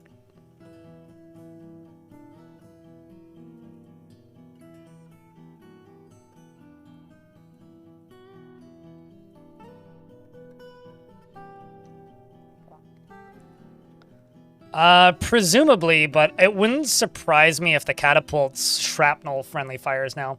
Bimbort, you'd like to be the Gorlak? I mean, the Gorlak isn't named. Bimbort does sound like a Gorlak, though. Good username, A+. Also, YouTube folks, the first person to put 3 pickaxe emojis into the YouTube chat can name something, an animal or a dwarf or a built object in the world. She is a pessimist, and she's very curious, and sometimes to her detriment. She is grounded in reality and tends to be a little wasteful when working on projects. She tends to consider what others think of her, and she tends to share her own experiences and thoughts with others. She's quick to anger, and she is quick to form negative views about things, and she tends to be passive in discussions, and she is often cheerful. She has a greedy streak, and she likes a little excitement now and then. She doesn't mind wearing... She doesn't really care about anything anymore. Well, that's a good sign. Personally values loyalty, views loyalty unfavorably, and finds merrymaking and partying to be worthwhile activities. I agree. She likes basalt and nickel silver, as well as love and opal and tiger tooth, and the color leaf green. Cabochons and shields and bins and reindeer for their large herds, and vermilion petal. The sight of the vermilion petals and the sight of the sable silver, and when possible prefers to consume spotted ratfish and carrot wine, and absolutely hates mussels. Welcome to the fort. You're not actually a citizen. You're a monster hunter, so you're like a temporary citizen, but you could be granted full citizenship at some point. Fingers crossed that happens for you.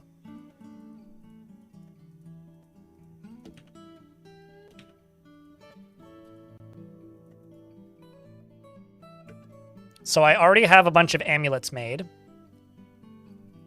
Let's make some copper amulets as well.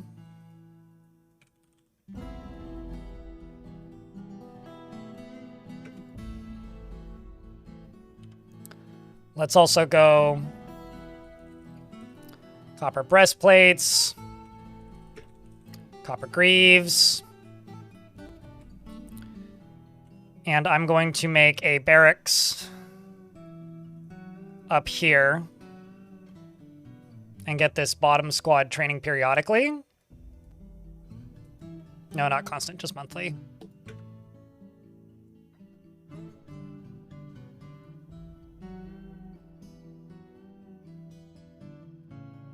You know, current world order has me referring to that as frozen water. Because I don't like saying that word, even. So yes, too soon, I would say. Too current. But as far as the YouTube chat goes, the first person to put 3 pickaxe emojis into the chat was Yuska? What would you like to name, friend? And K-Jack Hammer. I'll give you an inanimate object like a table or something. What kind of inanimate object would you like? And also a switch for effort. I'll give you a lever or something. Switch. You know what? Sometimes you just gotta switch it on and off. Switch. There you go. You can have that. That's a consolation prize. And K-Jack, what random inanimate object would you like to name? You can have a bed, a door. Oh, you donate your character to... Well, here, I'll give you a table in honor of your kind offering to other person in chat.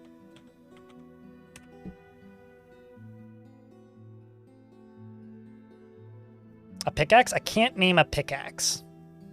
I could name a statue of a pickaxe. That's about the closest I could do. Let's do a copper statue. 1 of...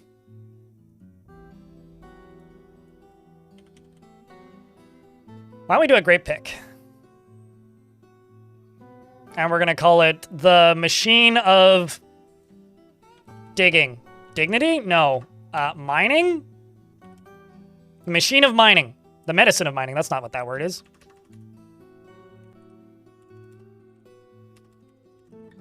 The Tool. There we go. Done. Volcanoes don't erupt in Dwarf Fortress. There were some bugs in the past that would make volcanoes erupt, but they're not supposed to erupt.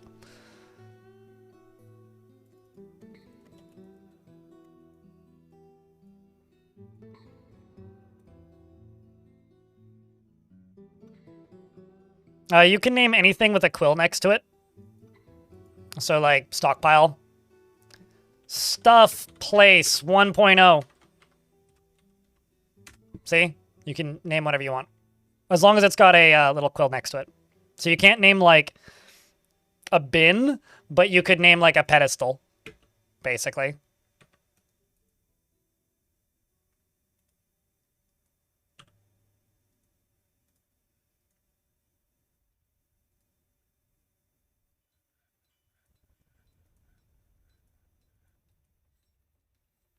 How come you don't have anything equipped?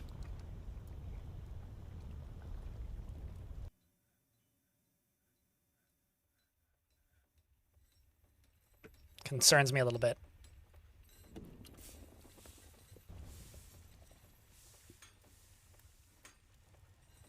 Got any smooth brain engravings yet? I haven't actually engraved a single thing yet, so I presume no. Okay, so that's now the entryway for the beds. Currently, we're mostly just constructing a shit ton of things. I feel like I should just, like, stack these guys up in these corners. Like, just make stacks and stacks and stacks of them. I've also noticed that dwarves are now exceptionally enthusiastic when it comes to putting, like, ammunition into bolt throwers, to the point where they will literally run through the enemy to grab ammo, to reload them. So my previous concerns about dwarves, like, running away during sieges are completely, like, non-existent now. Because, like, I literally watched a dwarf run through an army to grab a bolt to put in to a bolt thrower.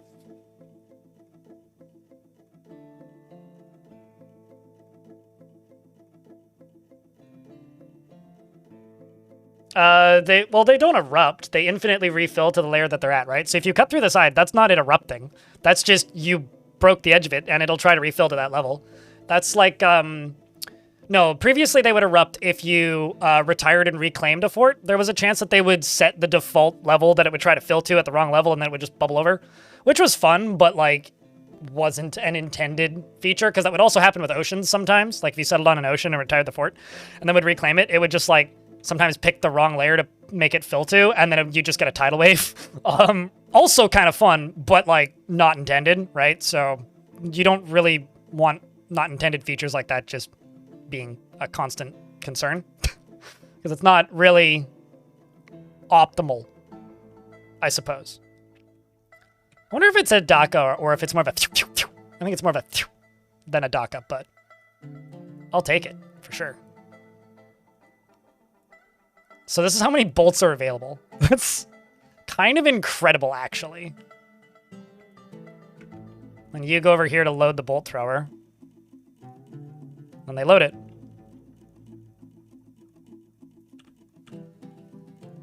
It's kind of nutty, man.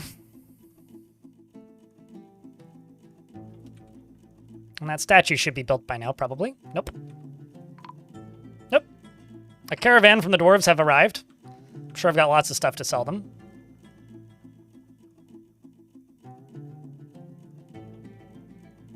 There's the statue. Let's get that going.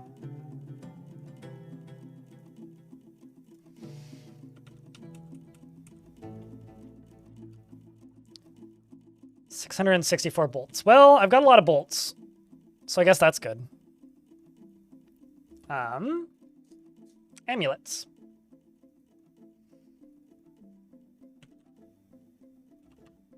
Because that's what they wanted, so I'm gonna sell them those.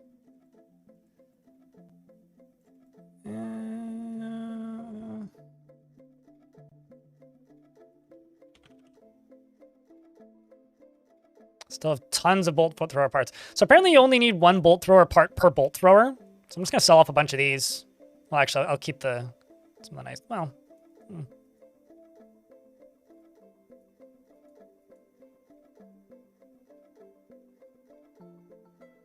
yeah, I'll keep some of them. That's plenty. Same with the catapult parts. We'll sell off some of these.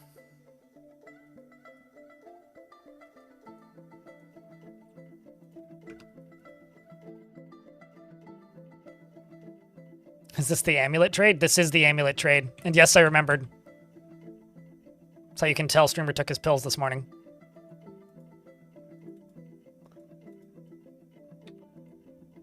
We're also making that statue, which I think has been made now. There's the statue of the pickaxe.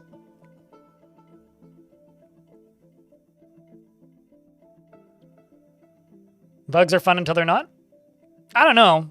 There's some bugs that are like features that are fun. We're apparently fighting with Grey Langers who stole a copper helm and a bronze shield. It's fine. The outpost liaison has also arrived. Presume they'll wander in here? Oh, there's the Grey Langers. What are you coming for? You dumb monkeys? I wonder how worth it would be. Mark's dwarves are doing work on those Grey Langers. I wonder how worth it would be to just permanently have a singular bolt thrower, like maybe in the corner or something, like over here. Just always like prepped and ready to go. Because I wonder if it would just, if it would probably just like auto smack any wild animals that tried to steal my stuff, right? I would imagine. Like just having one appear, fire at will. But the thing I would be concerned about is would the dwarves like stand long enough that they like get thirsty and shit? Like wouldn't that be like not great? I don't actually know.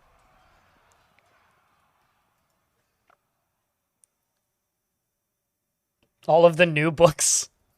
Yeah, that is one benefit about starting a new fortress. Let's go to stone. I don't know why. I presume the combat sounds are literally just because we got into a very brief skirmish with those monkeys. They have a need for powder. All right, well, guess we'll make some sand then. Where are the merchants? Oh, they're still on their way up. Did you get into a fight with something? Oh, monkeys.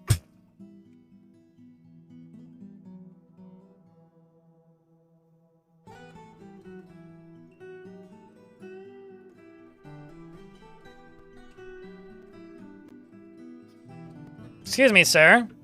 You're supposed to enter the fort. Guess you are. Oh, come on.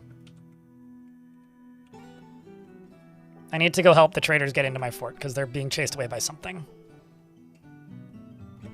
Monkeys, I swear, if you make the traders leave, I may have to yell at you.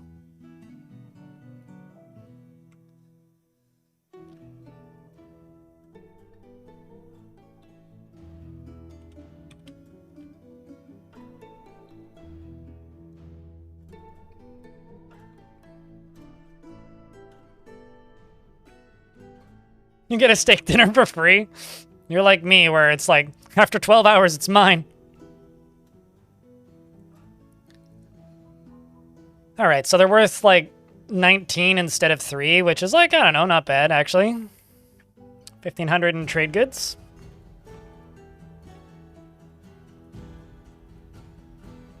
Excuse me. It's not that much lemonite. It's like I asked for... Tisk. A little bit miffed, actually. Buy everything but the honeybee venom.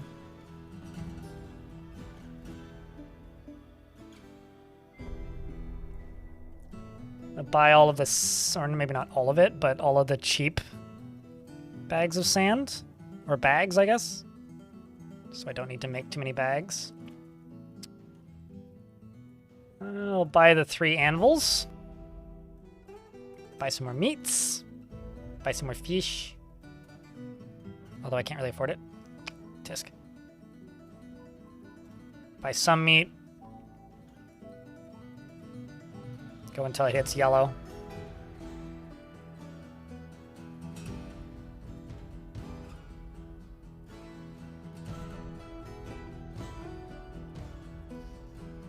We're in an ad break, so I'll just wait until the ads are done. What's the big changes that happened, Dork? Complete overhaul of how enemy sieges work. We've only seen one so far, and it was from the Necromancers, but they like stayed grouped up and kind of moved with precision and desire. All of the siege weapons have been remade, so they now are functional, seemingly. That's everything off the top of my head, but massive overhaul to how sieges work. If you type an exclamation point patch, you'll get a link to the patch notes. And there's also a new siege weapon type, which are these, which are bolt throwers. Unrelated to the metal band, I'm pretty sure. Siege weapons can be pointed at an angle now, which is neat. Bolt throwers fire bolts, and they're basically just machine guns. I'll have a patch notes video up tomorrow, but they get loaded with like 100 bolts and just fucking lay waste to everything in front of them. Catapults also can fire up and down now, as well as in a cone of fire. And when the boulders hit, they explode into shrapnel, basically. Oh, okay. Well, simply put, it's a remake of all the siege weapons, and enemy sieges are more varied. So, yeah. Apologies about the ads there. They're just silly little guys. I don't know about that. Silly little guys with murder in their eyes. There's also a new type of wall called reinforced walls, which take 2 blocks and 1 metal block per tile instead of just 1 block. And they are supposedly harder to get through. Enemies can now dig and break walls, which is fucking terrifying. And yeah, looking forward to seeing all of it.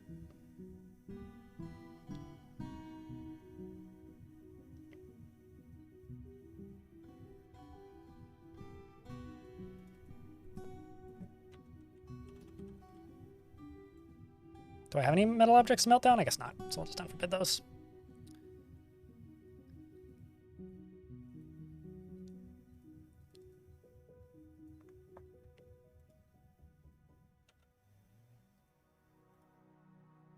And this up here is going to become my tavern.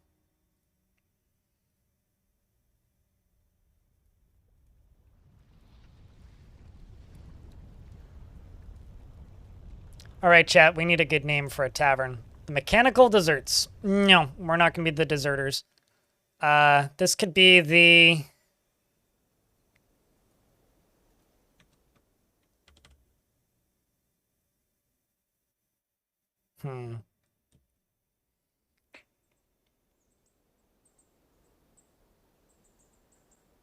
Does it take mechanical power? Nope.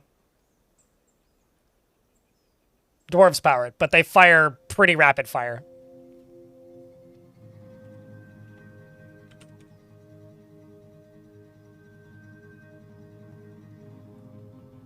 I wonder, is the word red a word? It is. Could be the red... The red shred. No. Let's call it the red ales.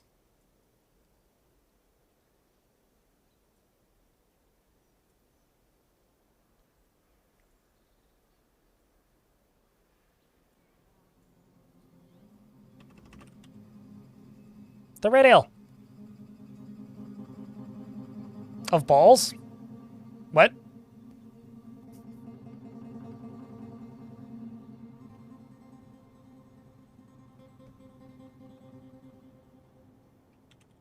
The red ale of stone. That's how I'm referring to lava. And down beneath this, I'm going to put in a dining hall.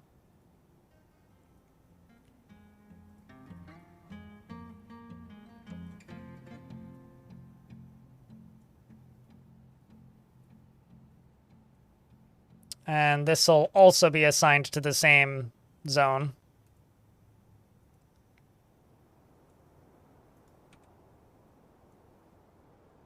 And I can increase the number of blocks that we have here pretty quickly.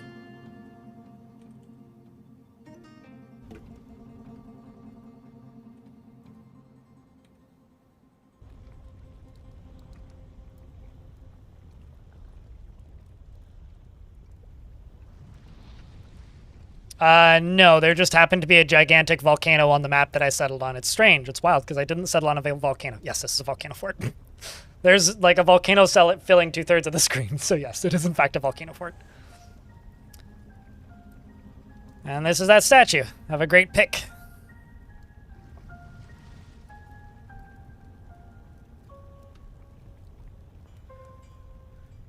Dwarfs can go here and socialize.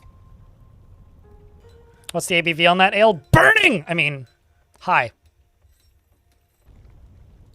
That's my theory, anyway.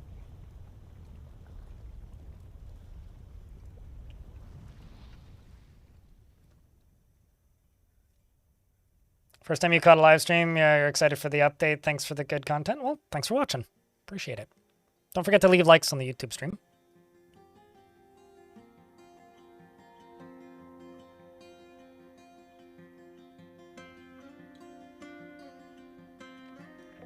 I did a fortress a while ago called Stonewater, which became my headcanon way to refer to lava in Implode Command. So I'm just like sticking to that, I guess, sort of with this. Also, I do have to say thanks for the 440 likes on the YouTube stream, which I have to like tab into 3 different menus to look at now because YouTube really doesn't like making menus convenient and easy to find. What's the red block in the flooring? The red block in the flooring? Which one is you referring to? You referring to this? I mean, that's a statue. If that's what you're referring to, it's a statue. That's lava. I'm presuming you're talking about the statue? I should also engrave some of the images of my faction. Existing image. The smooth brains of smoldering. Right next to the image of the danger of heads. That's the Hydra. That's the image of the Great Pick. The peak of ropes is an image of waves. Which is the image of my faction.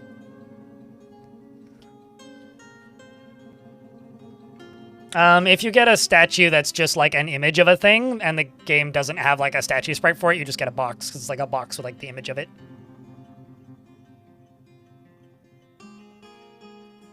So it's not the highest value or nicest statue, but hey, it's there.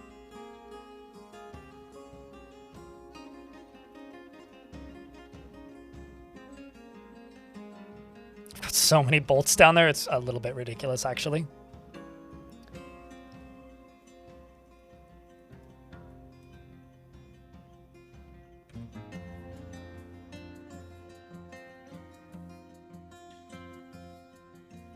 It's a tesseract? Sure. Yeah, basically we're just waiting on this to get constructed. We also need to let these dwarves have a little bit of respite. You know what I may do? Do something I don't generally do this early on.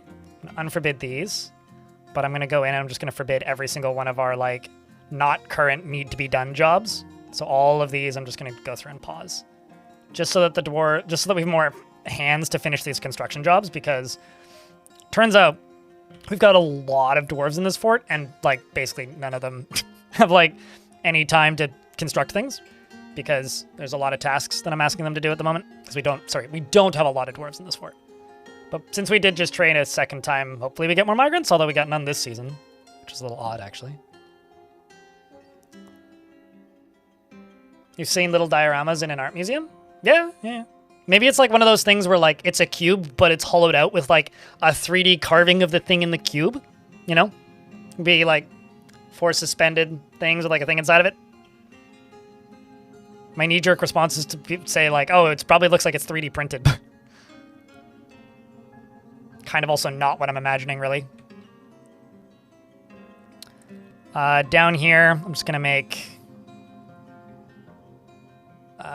furniture and finished goods, maybe. And I will allow bins in there.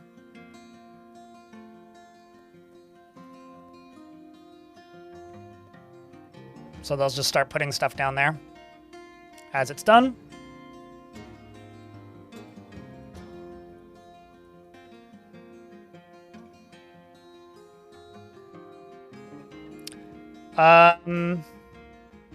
I haven't in this fort. It depends on the fort. Sometimes I do. If I'm just kind of planning to do a little bit more of a sandboxy fort than I do, sometimes I'll set it to like, if I know it's going to be laggy, sometimes I'll limit it, but I never limit it that much. Spy an unnamed woodcutter. There's more than one, I think.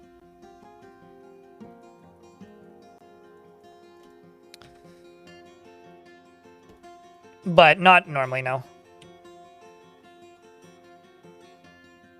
Which one would you like? Would you like Lightast or would you like Etur? They're both pissed.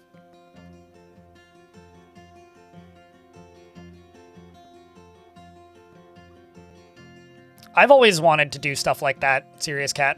I think that would be really, really cool.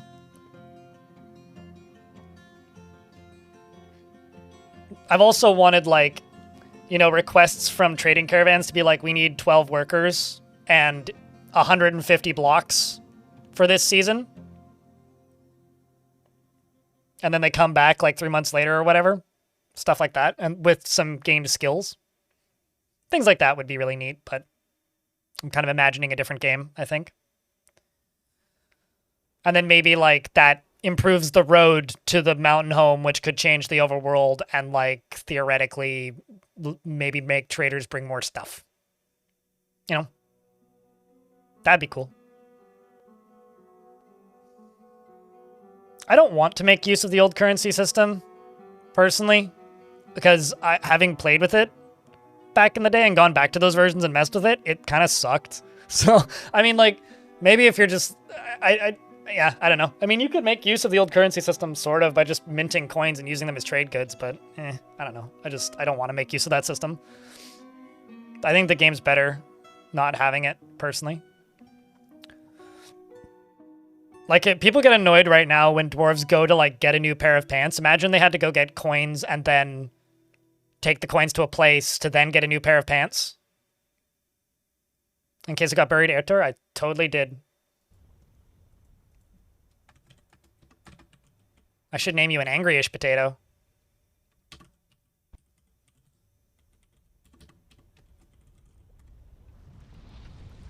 He is completely oblivious to any concept of neatness and will just leave things strewn about without a care. He has a low sense of self-esteem, and he generally is quite confident in his abilities when undertaking specific ventures. He is not particularly interested in what others think of him, and he is somewhat quarrelsome. He is bothered by this, since he values friendship, and it could be considered rude, and though he finds the rules of etiquette to be valuable in the abstract, he isn't particularly... he tends to hang on to grievances, and he is calm. He has a calm demeanor, and he prefers that everyone Or sorry, he prefers to present himself modestly, and he can occasionally lose focus on the matter at hand. He gets distracted during conversations, and when he's exasperated, he keeps his voice very quiet and when he's nervous. And he needs alcohol to get through the working day and does not mind being outdoors at least for a time. Doesn't really care about anything anymore.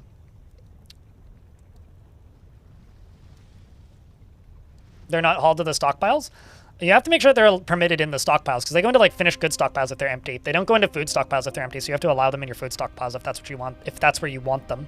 Often when items aren't getting hauled, I'll come back to this in a sec. If you go to the places, I think it's, yes, places and then stockpiles, it'll tell you what percentage of full they are. So like the two stockpiles that I have or the one stockpile I have where barrels could go is quite literally full, which is stockpile 2. So if I make barrels right now, they wouldn't go there. Now, I've recently created this one, Furniture Stockpile 11, where stuff can go. But currently, like, there's literally nowhere for them to go.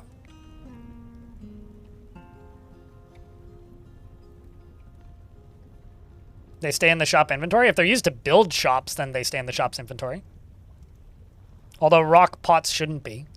Anyway, he personally thinks that friendship is important and sees working hard as a foolish waste of time, and values decorum, dignity, and proper behavior, and dreams of creating a great work of art. He likes cryolite and gold and yellow jasper and alder wood, as well as gold. I already said that. And then the sight of the beige silkiness of euphoria, and when possible prefers to consume giant links in apple cider and absolutely hates mussels.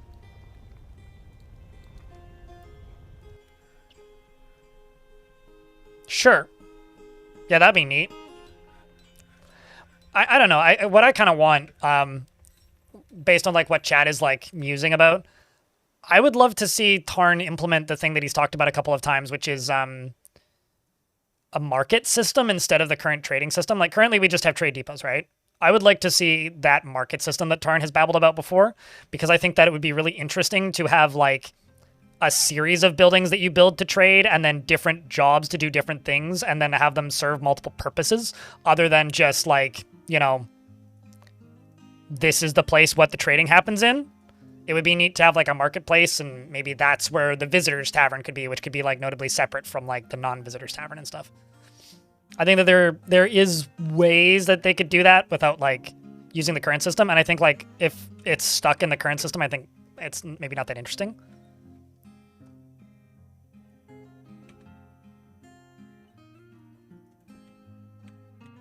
Because, like, if you play Adventure Mode and you go look at, like, the markets, they're pretty elaborate.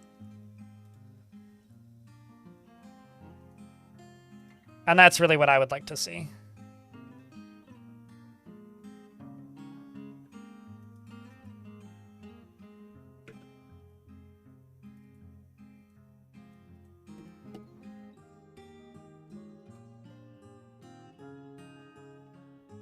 Another settlement needs your help, send them your necromancers. Yeah, it would also need to be pretty smart so that stuff makes sense. So, I don't know. Like I've always said before, I would rather have improvements on pre-existing systems than overly elaborating on systems that don't need it.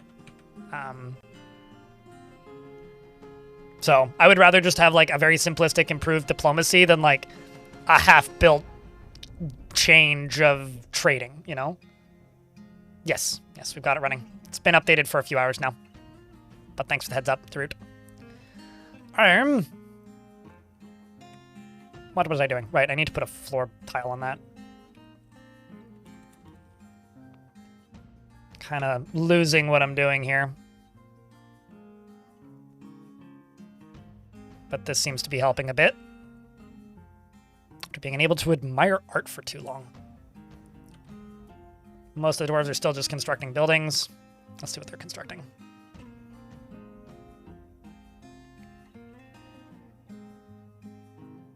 I don't know how it would work. I mean, that's just what Tarn's talked about in the past, right? So I'm just parroting things that Tarn has talked about in interviews that I've done. So I don't really know how I would run that or how that would work or what that would even look like.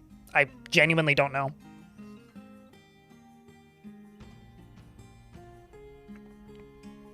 Well, we're never going to see the magic update, but we are going to see updates with magic in it.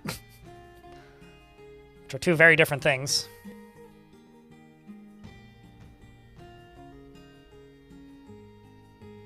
I mean, there already is magic in the game in several places.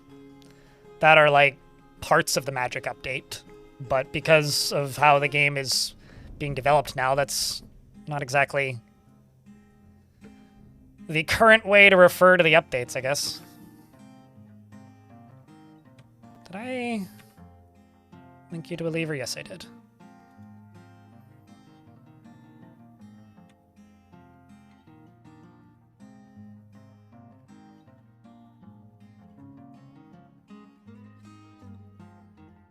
Let's also throw empty cages into there.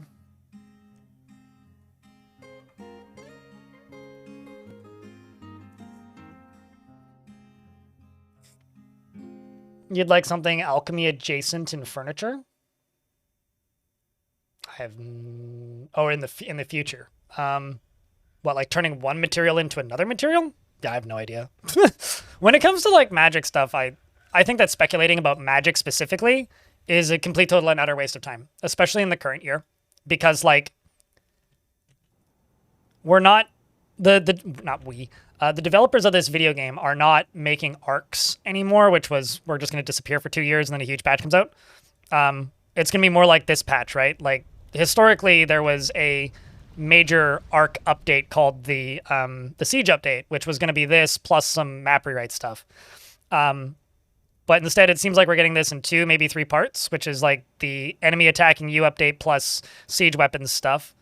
And then part 2, in theory, I'm guessing here, would be the temple defenses and enemy sorcerers being able to attack you. Like, is that the magic update? No, but that's something that they've promised that is going to come alongside of this series of siege updates that we're like in right now, that are like on paper part of the magic update if we were still in the old development cadence. So like this is part 1 of Siege Update, but part 2 of Siege Update is going to include things that would have been called the Magic Update before. So, and also like Adventure Mode technically added some things that were Magic adjacent, because we got those weapons that are in the mysterious locations that are magic weapons that have spells attached to them, which is a very, very, very baseline thing for magic. Also, you guys can watch this dwarf dig. I'm gonna go get myself some more insulin. Be right back.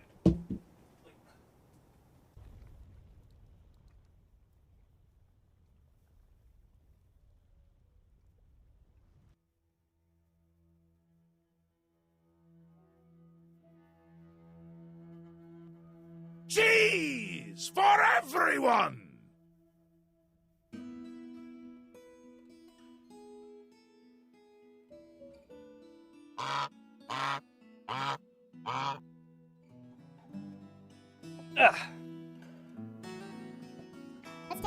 Yeah, it's like we've got the slow trickling tap of magic stuff coming in. Everything that's good about it, and just jam it full of shit, garbage, shit sugar, and put it in a shit bottle that sounds like shit when you put it on your shit. It's shit. Stop eating ketchup.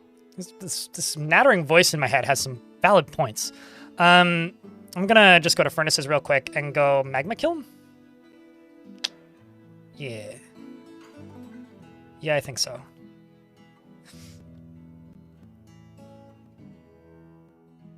Dwarf Fortress being a thing is magic in and of itself. You know, that's actually a really good point. I mean, like, you know, I always think people look at me kind of funny whenever I compare Dwarf Fortress to Star Citizen, but this game has, like, so much in common with Star Citizen, it's not even funny. Just in, like, its pitch, it's like, this is this game that was supposed to take 6 months to develop. Anyway, it's been years. Send help. And they're still at it, you know?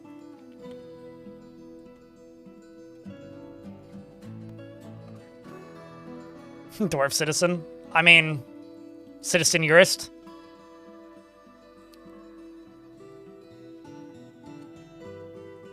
The difference is one is like a kind of a low budget, like scrappy thing, and the other one is like trying to be like, I don't know, AAA ×2 game with infinite budget. So in a way, like, at least for me, I just kind of accept that shit's gonna take a while. And that's okay.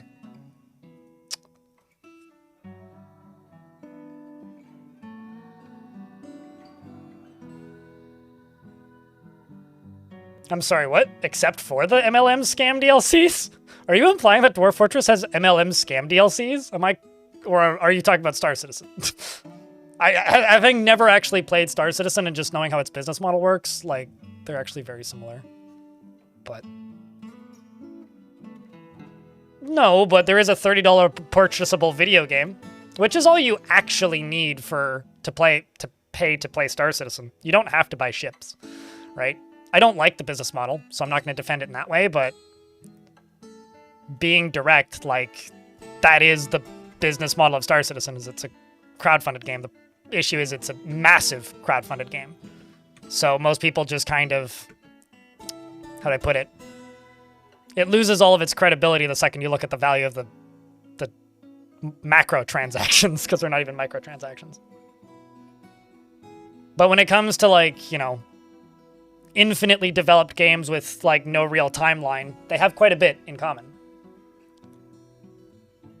Like, that's the difference there. I mean, I will never understand, Car, how people spend thousands of dollars on digital waifus with different outfits. But, you know, maybe I'm just too poor as well.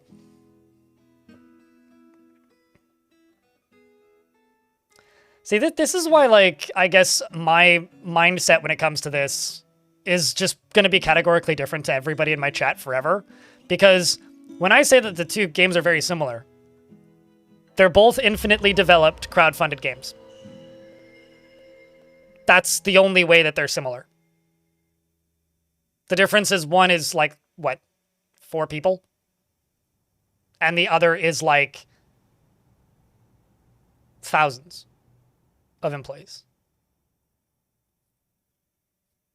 But when it comes to timeline and development, they're actually pretty similar, and they both have very diehard crazy communities. I have no interest in ever playing Star Citizen, but do you understand what I'm saying? Anyway, I give up.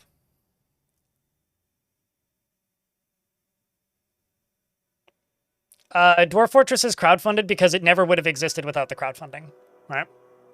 It was crowdfunded for, like, 16 years before releasing with a paid version. Hold on, that's my math. 2022 to 2006. Yeah, close to that. But it's still a crowdfunded game. Have I played Manor Lords for like 30 hours or something? Why? Not recently. Alistoth has gone into a Fey mood. Let's follow that. We're mostly just waiting on more migrants at this point. Ooh. You must have metal bars. Cut gems. Rough gems. Metal bars. Cut gems. Rough gems. Oh, you already have your metal bars, I see. You need cut gems.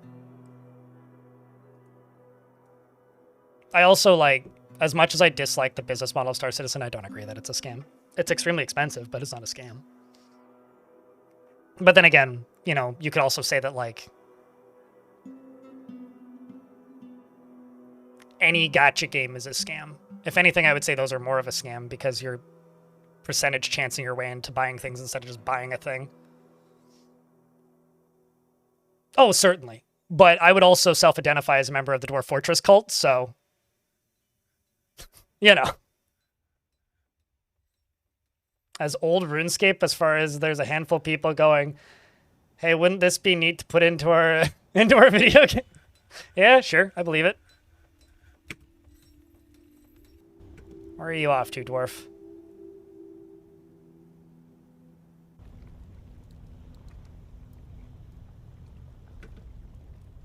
I wouldn't call Star Citizen a scam. I would just call it expensive. People know what they're getting into. So I disagree with that, I would say. But I would also say obfuscating odds is a shittier business practice. But now we're arguing ethics between two games that I both think are ethically bankrupt. So I don't have a camp I don't have a horse in either of these camps. Period. I think they're bullshit. Do you want to know my actual thoughts? I think it's an extremely poor financial decision to get into trading card games. I think that they have shitty business practices. But for the same reason that I haven't said that Star Citizen is a scam, and the same reason that I don't think the gacha games are a scam, they're shitty. That's it.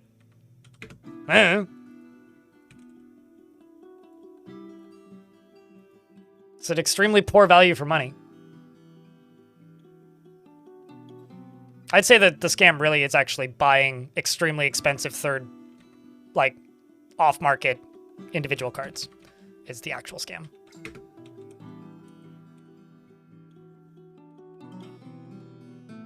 Yeah, I saw that happen. Well, maybe not quite in real time. I saw it like 2-3 days after when articles started popping up about it, but I think it's kind of amusing. It certainly sucks that like some people have lost money, but at the same time, I kind of have a hard time feeling bad for anybody who puts money into a digital asset like a skin in a video game.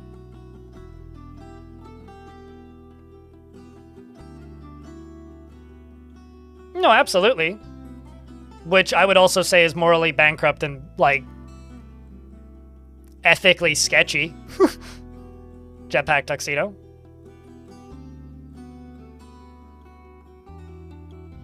Well, I wouldn't say... ideally, you get into TCGs because you enjoy playing the game, and then you spend the amount that you can afford to spend on it. Ideally. I wouldn't say you get into TCGs to lose vast amounts of money. Yu-Gi-Oh! Had some real scummy behavior going on when you quit. I had a starter deck for Yu-Gi-Oh! And then got some free cards from a friend that he didn't want anymore, and played it a couple of times, and then lost interest. That was my experience with Yu-Gi-Oh! My tavern is starting to look like a tavern. Woo! And I'm out of tables. I have not played League of Legends since 2013. That's my thoughts on League of Legends. Somebody told me they had loot boxes like a year or two ago, and I was kind of like, huh, okay. That's my thoughts. I don't know. I don't play games with loot boxes. If I start playing a game and it has loot boxes, even if you don't have to pay for them, I literally just go and uninstall the game because I don't like it as a progression mechanic. Paid for or not paid for.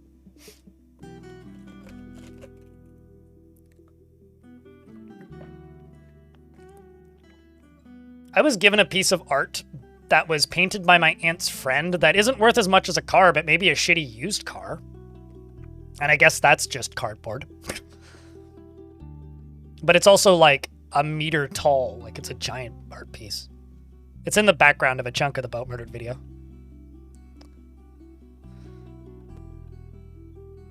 You're a recovering 40k player? I mean, the only argument I really have in favor of 40k, as somebody who has no interest in it, is it's kind of like making model trains, which is also expensive.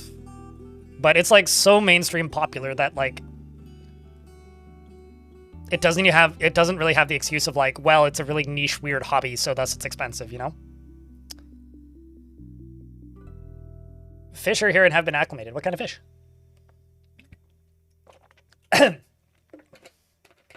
The only games you play with loot boxes is Overwatch and you don't care about the cosmetics in that game? Fair enough. I've never played Overwatch.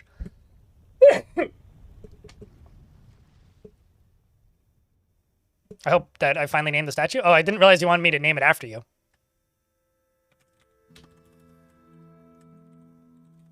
How's that? I thought you just wanted me to make the statue, but I missed the part where I needed to name it after you. There's your statue. You've been statued. It's the statue. This statue knows no limitations. Terrible joke, but hopefully it comes across as funny. Or maybe these statues are just statues of imitations.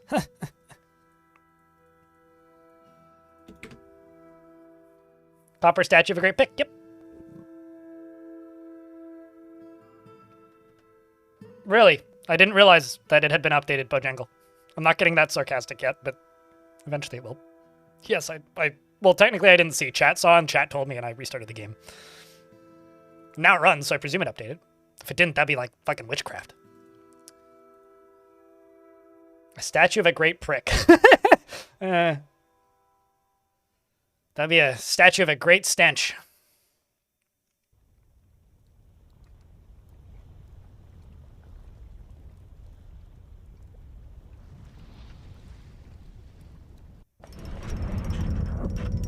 Alice Stoth tried yelling at me a few times. It's been out for a bit. Yeah, I know. I've been kind of ignoring it, Bojangle, because it's been running for a bit. Like, I could actually look at when I updated it. I updated it at 2:15, so an hour and 45 minutes I've had it downloaded. The metalsmith has created a copper short sword that's an artifact and offers it to the angry bin of smiths. I think that's going to go on a pedestal over here because it's just copper. You're going to head to bed? Alrighty, well, you snooze good. And then tomorrow you can do a big round of dwarfing, maybe. Regardless, though, you sleep well. I've also been weirdly tired recently. Editing that boat murder video really took a number up of my ability to function.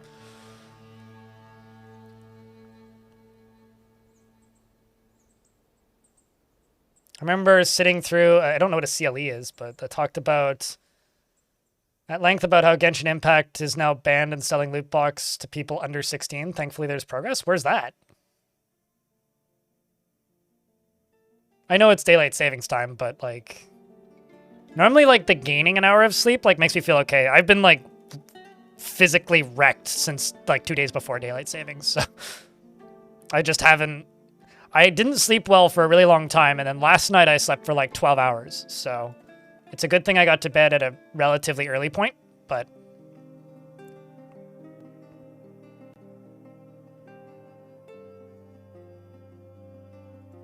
okay. Let's get these. 1, 2, 3, 4. Such an ugly tavern. Hopefully I can get some nicer colored flooring in the middle.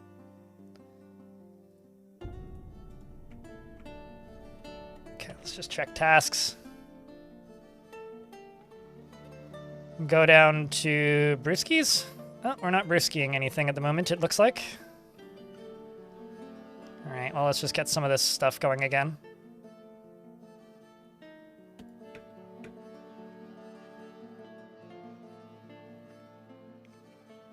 True, it is flu season. I think I got sick the other week, briefly. There was like a day or so where I just kind of felt like garbage and it just kind of came out of nowhere and I was kind of confused about it. But I think I like had like a few days of some sort of bug. It just didn't last very long.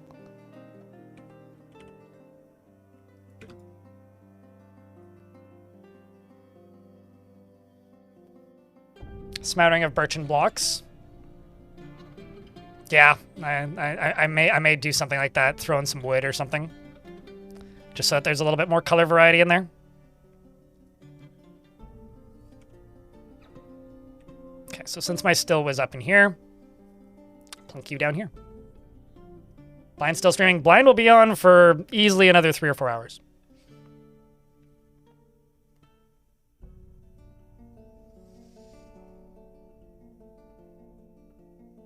I mean, I would be very... Okay, so YouTube chat is musing about the fact that the baddies could dig through this. If they were able to, they would have to dig through multiple layers of lava. So if like they started digging here, they just burn themselves up. I would be very amused if they did that and would be totally okay with that happening. Like, absolutely totally okay with that happening. I think that would be incredible if that happened.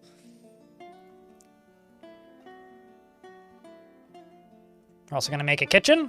Start making nicer meals. How's the update? I mean, we're still very green, right? We haven't seen much of it yet. But I don't know, so far so good. The first siege that we got was against some zombies, and that was pretty interesting. It's been a minute since the last migrant wave. So we need another migrant wave before we can do much more. But so far, so good from the looks of things.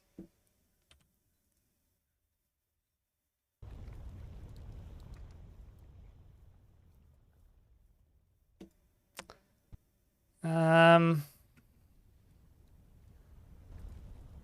you make pots? Yeah, let's just do that. 1, 2, 3, 6, 7, 8, 9, 10, 11, 12. Let's do... Oh, glaze, no. Make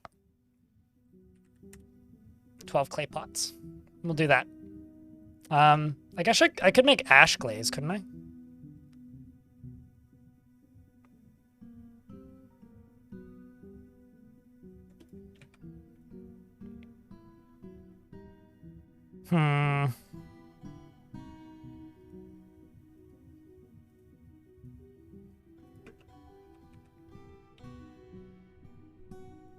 Let's throw a wood furnace over there. Holy shit, Dr. Finn. I thought we were past the high points. Chat, can I get a big round of beers for Dr. Finney's throwing out too many subscriptions? Appreciate you, man.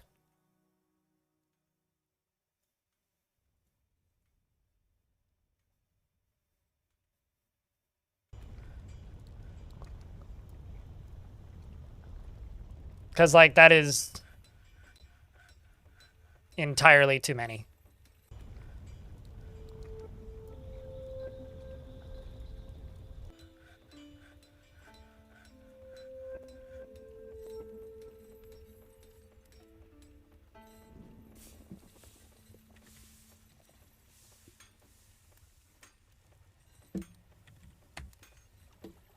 Save game. Can do. Gotta use that discount while it's available. Yeah, it is true. We did run a discount today.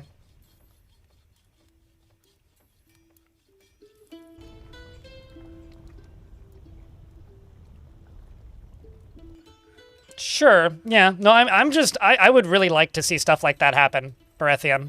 I would like to see the goblins accidentally dig into a lava containment place. I think that would be a lot of fun, actually. Like, genuinely, I think that would be great fun.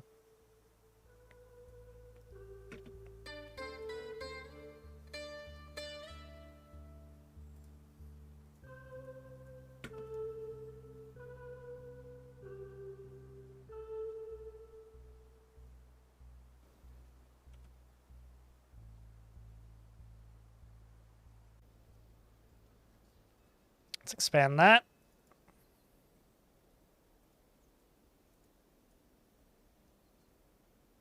It's interesting how the number of bolts is constantly changing. It really makes me wonder what's happening there. Because that doesn't seem right. You'd think that there'd be like a number of bolts. And you'd think they wouldn't like be constantly swapping from number of bolts to other number of bolts.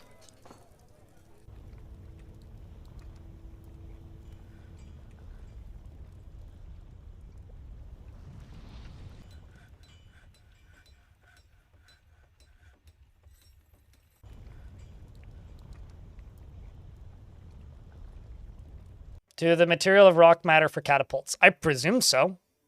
We were talking earlier that obsidian is probably good because sharpness would factor into how much damage they'd be able to do. Sampo? A magma forge named Sampo.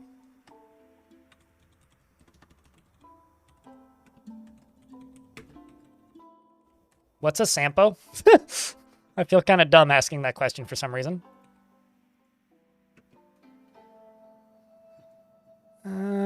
Magma kiln.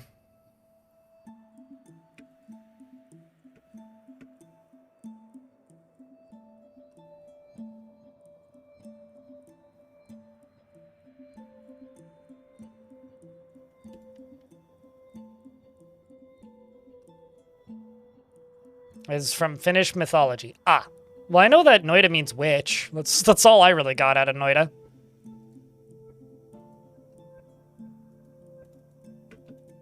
It's ash glaze that we're using, right? Yeah, so I shouldn't be making lye. At least not yet. I'll do that later once. Well, I don't need to do that later. We have a kitchen. We got tallow. I could also make soap. So let's actually go here. Ash, let's say 45, so we'll do 50. We'll still make the lye. And then soap from tallow. It also just dawned on me that I haven't found that aquifer yet. It's like I know that there's an aquifer on this map, but I haven't found it yet. It's like suboptimal.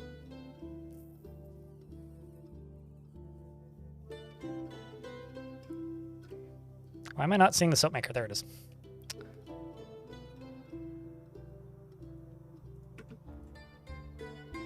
Now we get porcelain blocks.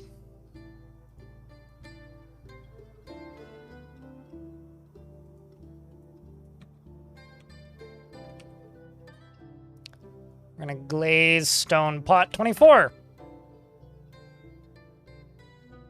They'll get to that eventually.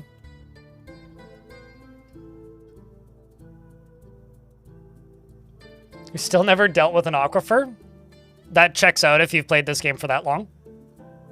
Because there's this like preconceived notion that aquifers are like impossible, which has been very much not the case since version 44.05. So I would fear not the aquifer and try settling on some, because they are more than worth using. In fact, they're extraordinarily useful once you have the basics down. Nope. Nope. Yes, yes, nope. Yes, yes, yes, yes, yes, yes, yes, yes, yes, yes, yes, yes, yes, yes, yes, yes, yes, yes. Not you. Not you. Okay, so plump helmet spawn, don't cook. Cave wheat seeds don't cook. Temple cup do. Cave wheat don't. 1, 2, 3, 4. Perfect. Don't cook any of my booze, you morons. Meal.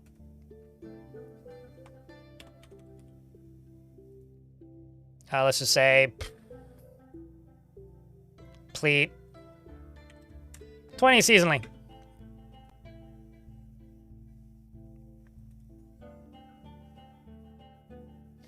I do still fear the heavy aquifer, but don't fear the aquifer. Aquifers are extremely useful, not that hard to get around. Heavy aquifers, very pain in the ass, much difficult to get around.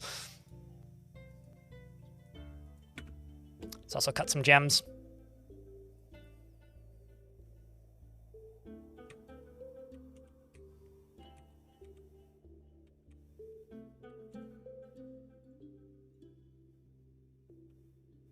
There's gems down in there. Which was the one that I paused? This was one of the ones that I paused.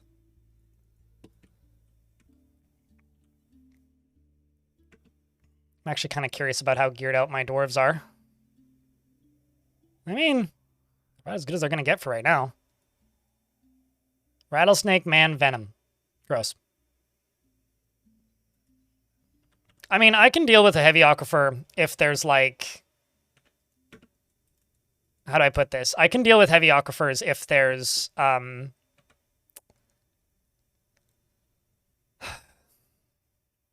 if they freeze in the winter, or if I have the stuff to make pumps.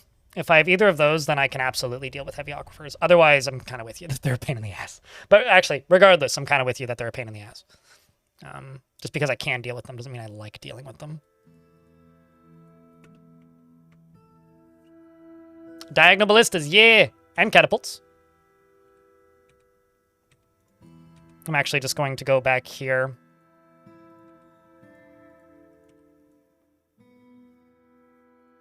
And do 2 maple logs back there. Go over here and throw a door right there. Oh, that's just for siege ammo, so I should actually...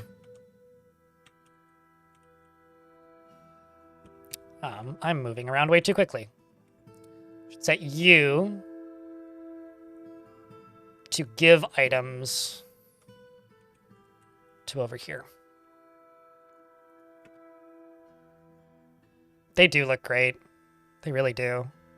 And then these are the new guys, which these ones are currently set to be empty.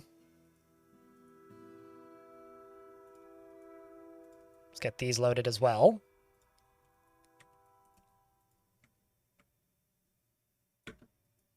And also something that I love, look at this. They carry all of the needed bolts at once. We had one siege. We fought against some necromancers. And it went about as well as you'd expect. We won.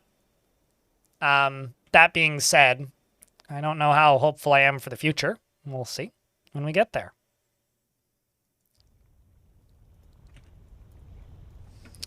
I'm actually going to take this squad off of training and just put them to no orders, just so they can go do unrelated things around the fort and help out.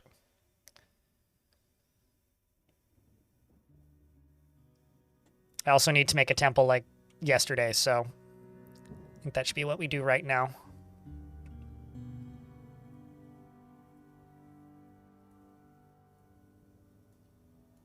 This can just be a generic anything goes temple, because these dwarves seem pretty religious, actually.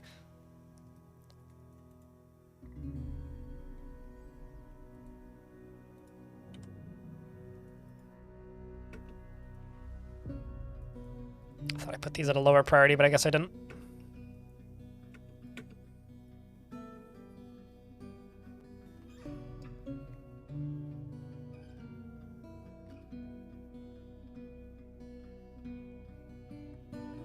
Apparently they made it so that animals are now no longer depleted. Yeah, that was one of those patch notes where I read it. I was like, I don't know what the issue was there, but apparently there was something happening. Although I will say, if you want to play Untamed Wilds, simply change the rate of... Like, if there's too many animals, just simply change the rate that they enter the map, which is in the difficulty settings.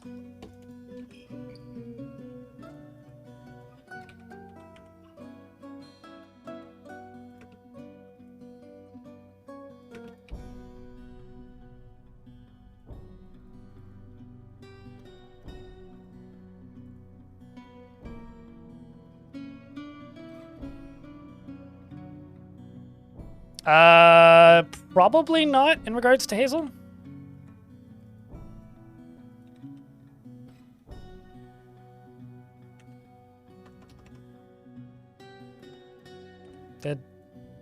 Hold up. I was gonna say, I don't think that dog was found dead, but they never seem to have gotten their name.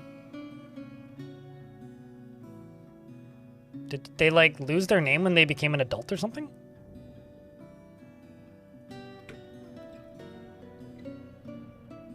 Because that's it.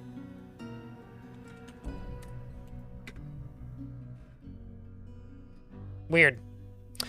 No, not dead.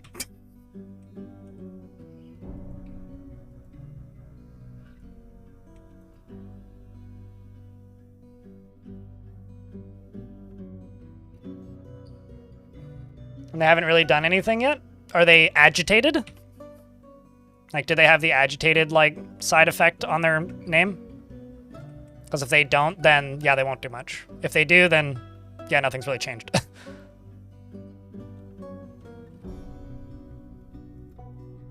Actually gonna remove some of these dwarves from mining.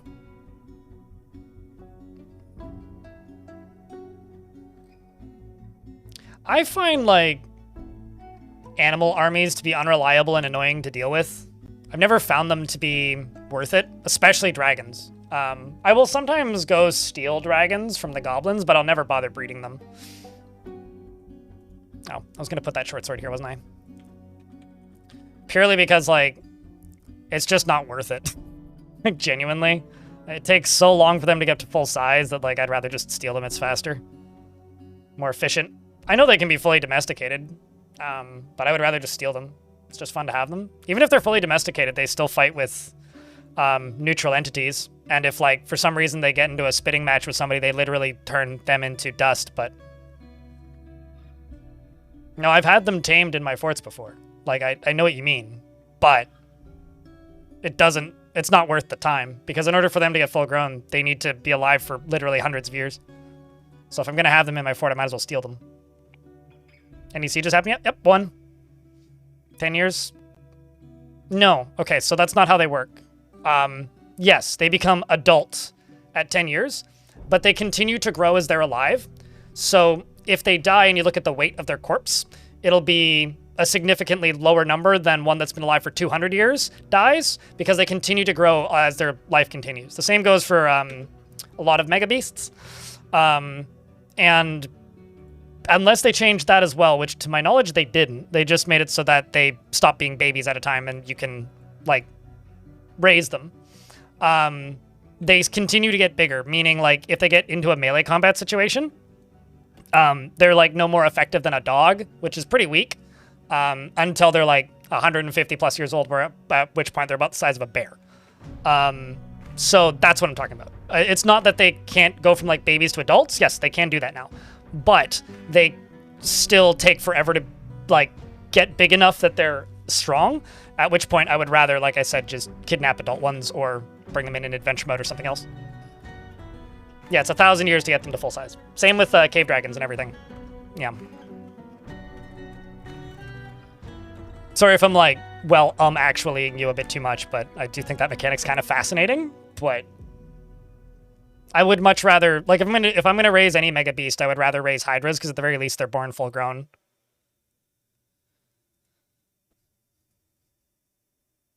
I just find that more efficient. An army of giant hippos. I once had an army of giant, what are they called? Giant sea lions. Giant sea lions. They weren't even remotely efficient. They ran away in fear, screaming and making loud, weird noises whenever enemies arrived. But my God, they were entertaining. Like, holy shits, they were entertaining. Because they would just, like, sit in the middle of everything and, like, wreak havoc whenever sieges did break out.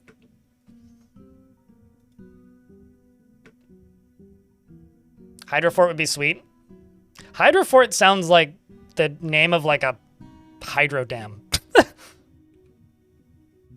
It's like, Hydro Thunder! This is kind of where my brain's going right now. Choose your boat! Let's go down to here. Actually, no, not down to there. I'm going to go up to here, and I'm going to make a stockpile, which is going to go to either side of this, and over to here, and over to there, and over to there. And in this is going to be a prepared meals and drink stockpile. And you're going to take from down below.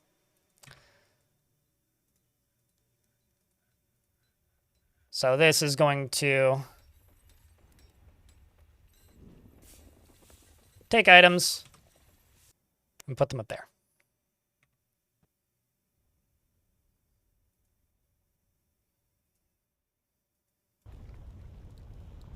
Now we've got these glazed porcelain pots. Porcelain pots. Sounds like the sidekick of a superhero from a Marvel movie.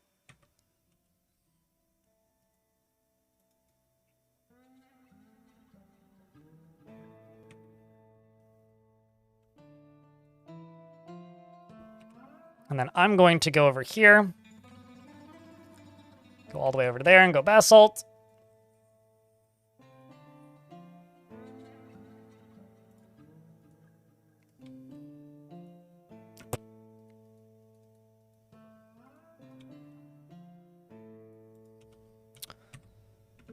And then this, let's just fill you up with basalt now, probably.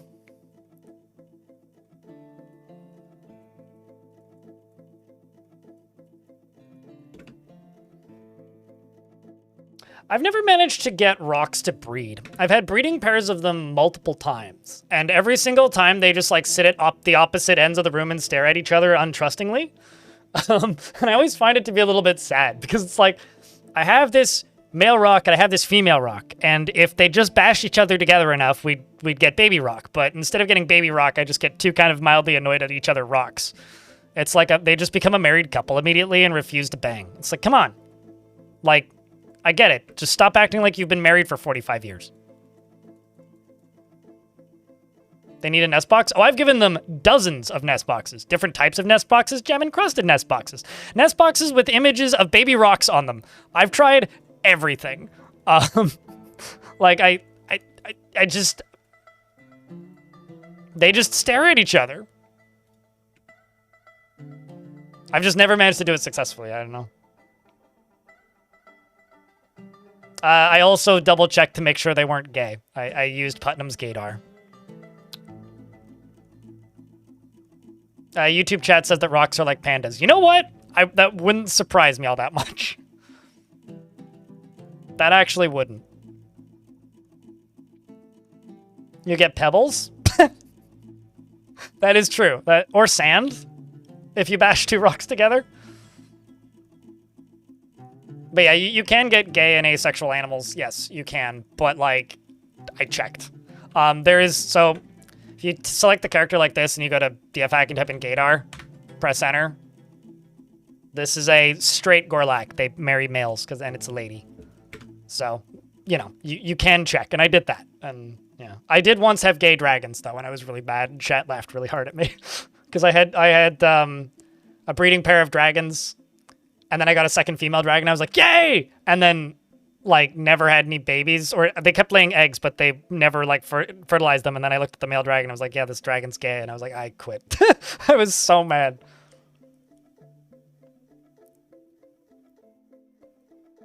Fully packaged in plate mail? Oh. Is this like my pet chameleon who refused to eat his food? So I had a chameleon growing up who had a broken tongue. It's a long story. But he was a rescue. We got him for free. I kept him alive for a good couple of years before he finally died. And he had a broken tongue, which was very sad. But even though it was very sad, he would eat crickets and mealworms if I picked them up with tweezers and held them in front of his mouth. He got to a point where he was strong enough that he could actually put his tongue out about that far, so he could like eat them himself, but he wouldn't eat them unless I picked them up and held them in front of his mouth with tweezers. So, cute times.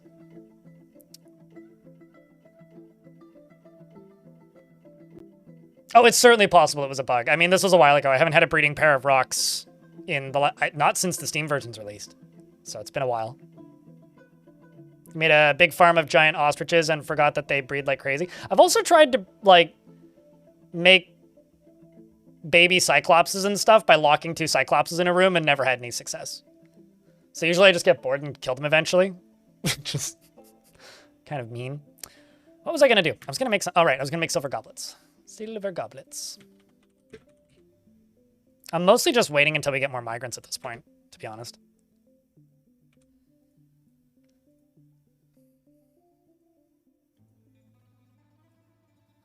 Do I have any... I got a ton of chestnut. Let's do a bunch of chestnut. JC Page, thank you very much for the 20 pack of gift subs. Thanks a lot for helping keep the channel funded. Today, on its own, has been half as good as last month. Just for a little bit of reference to how much you guys have done today. So, thank you. And that was like when I checked several hours ago before another 50 pack was dropped. Patch day blessings. Yep. Highs and lows. Such as the life of being self-employed. Or a gig worker, I guess. It's weird to think of myself as a gig worker, but it's technically not wrong.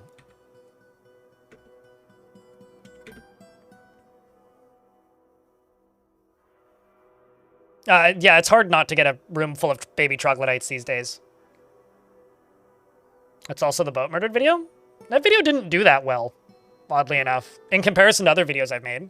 I mean, it's certainly doing all right, but it's not, like, crazy or anything. Like, people are watching it, and the people who've watched it are enjoying it, but it's interesting, you know? I think it's also because there's a patch today and there's a few hundred more people watching than normal. By that, I mean, like, normally the YouTube stream has, like, 80 people at peak, and there was, what, like 510 today? I need to actually go look. Yeah, the most people to YouTube... No, YouTube actually peaked at 550 and has 360 right now. And here on Twitch, we currently have 324. I don't know what the peak was on Twitch. I wasn't looking. So I think that's got something to do with it. But there's also like twice the people playing the game in general right now than there has been previously. So, but thanks a ton, JC Page. Means a lot, mate. You do have to watch it in chunks. That, in theory, should increase the view count, though, on L. But, I mean, it's doing fine. I'm not complaining. But it's not, like, a wild runaway success. I've had most of my big videos do better out the gate than that video has so far. So me on the phone and me on the other computer enjoyed it a lot. I know it's 3/4 of people. I mean, hey, I spent like 5 days watching the most recent Carl Drops videos. So like, yeah. My YouTube channel is an absolute gem. Thank you. It means a lot. It's really hard to like quantify from my perspective. And I think that's something that people like need to realize is like, from my perspective, like when a video does well, it's not like, yay, this is taking off, it's doing well. It's more like, oh, thank God I don't need to stress about this month's mortgage payment. You know, it's more of like, it becomes a lot more real, I guess, when it's your job, right? Baby duck killing a titan. Yeah, that was a moment. That video did really well, actually. A bunch of really long videos have come out recently. I'm still sitting here twiddling my fingers and waiting for another upload from the good old H-Bomber guy. I went to a wedding recently, and one of the best men could have been H-Bomber guy's stunt double.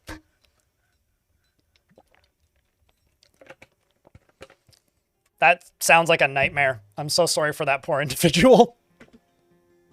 In regards to playing through all of the Five Nights at Freddy games. You know, I've told this story before, and I'll say it again because I think it's funny. Galadab, thank you very much for that 5-pack of gift subs. Appreciate you. But I genuinely think this is funny. Steam used to have this thing where people could, like, suggest a game to go on Steam, and then people would vote yes or no. And I remember, because I used to do a stream every Sunday where I would just, like, go through all the recent editions and, like, vote up yes or no and watch a bunch of trailers. It was a fun little series of streams that I did back in the day. And one of the games that I saw once was Five Nights at Freddy's. And I thought it looked terrible, so I voted no.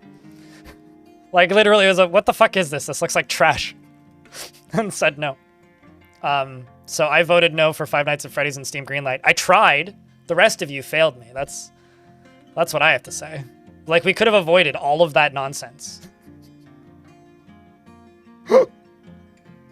I tried so hard. I voted no, and it didn't work.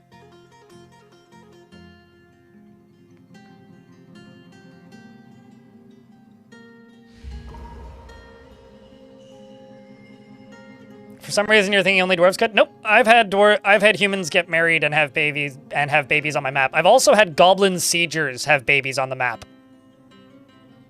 So, Bim the butcher withdraws from society. Bim the butcher. You almost died, didn't you? Yeah, you did.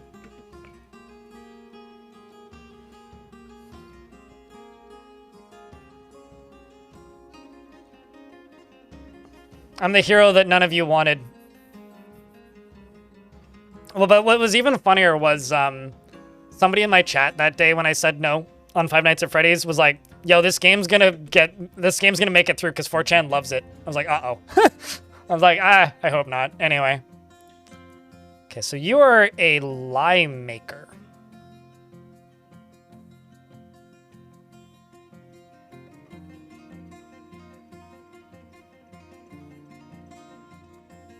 Oh, maybe you want a mechanic shop, because currently I don't have any. Let's see. This is such a messy room.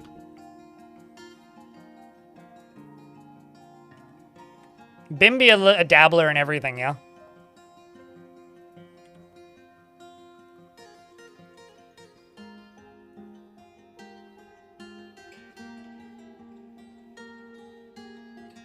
We got raided once by a bunch of zombies. And not since. That was about a year ago now. I think it was spring, right? It was either spring or fall of the first year, and we're in the second year now. But it took us a while to kill them. I was right! Look at that! Grabs basalt. An artifact mechanism. I can now start making an artifact bolt thrower. I just need an artifact bin and an artifact rope. Cool.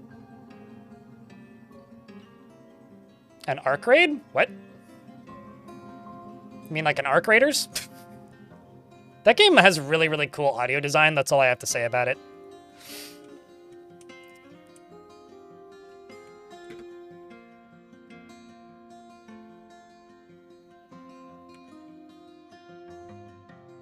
Oops, no, I don't want normal walls. I want reinforced walls. But I keep clicking the wrong button. Pew, pew, pew.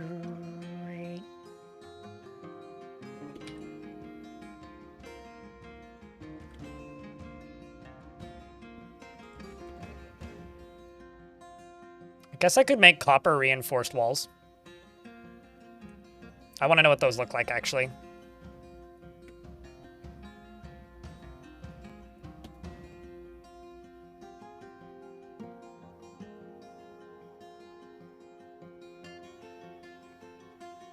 Yes, it was noticeably different. They retreated at one point and then came back. They tried to hug an overhang so that I couldn't shoot them as effectively with my Mark Dwarves and, what's it called? The, repeaters, but we haven't had any second sieges. They also didn't bring any digging implements, and it was a pretty small siege, but we also only have 26 dwarves, so, like, we need more of an army before reasonably we can, like, expect to do much more. The Butcher has created a basalt mechanism and offers it to the Angry Bin of Smiths. I was right. This is a basalt mechanism. All craft worship is of the highest quality. It is encrusted with cushion basalt cabochons. And I'm going to forbid and unforbid that. And go over here. And just go to military. No, not ballista. Military bolt thrower. Up at an angle. There you go. We got that constructed. What's the profit of reinforced walls? I would presume they're more valuable, but they're harder to break. Because the goblins can break objects now. Well, siegers, I guess, can break things. So it makes things harder to break. Basically, when the goblins show up now, they just start playing Limp Bizkit really loudly. Yes, they do. I can confirm that. Having seen them happen in one siege, catapults are very effective now. They can aim at an angle, and they target specific enemies. Enemies can still dodge them, quite effectively, it seems. But when the boulder lands, the boulder explodes in, like, you know how in adventure mode, you can, like, take two stones and bash them together and make a sharp rock? It shoots those out. So it's basically a shrapnel bomb, which leads me to believe that obsidian would be really effective for that. Yeah. No, they put boulders into catapults, not random jack.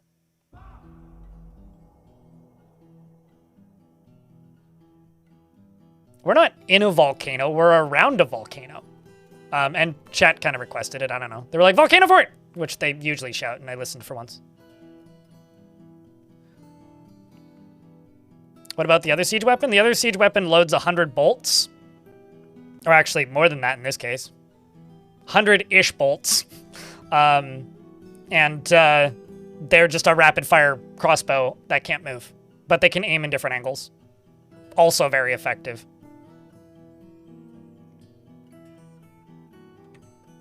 Yeah, I mean, I am doing all kinds of things, I guess. An elven caravan has arrived. Uh-oh. I wonder how long that'll last.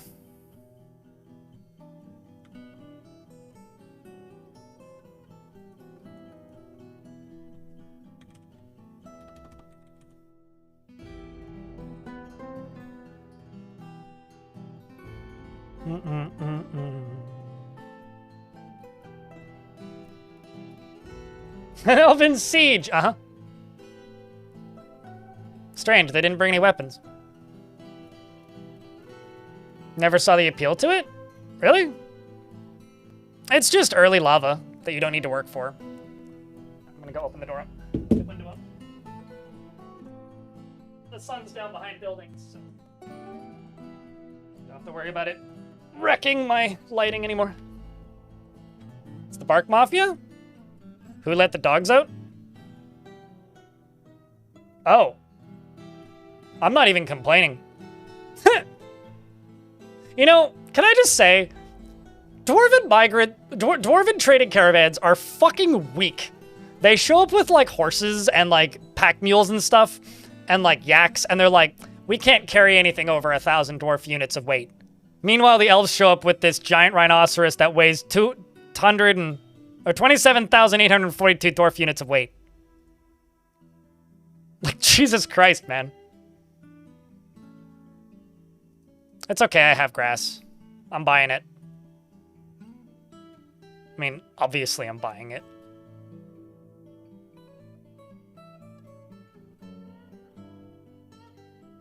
I'm gonna buy a bunch of fruits from them.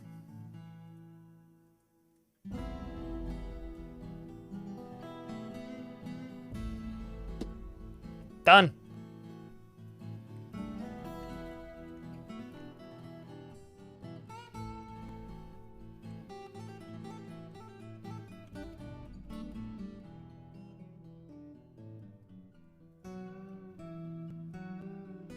I gotta see this big guy.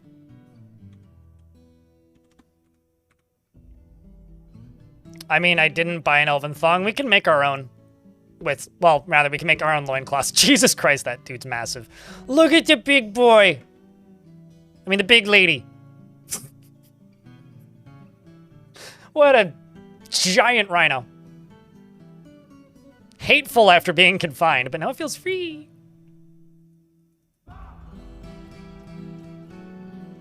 Doesn't desire much in the way of, for herself in the way of possessions. Can I war train you? I think I can, right? Yeah, I can. Gonna war train you. 100%.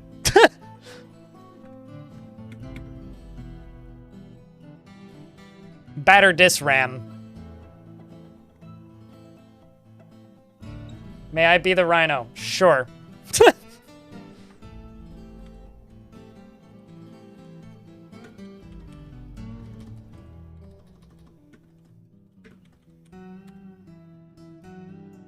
Attila the Hun, the Dun, is desires little for herself in the way of possessions, finds most jokes humorous, and is stubborn.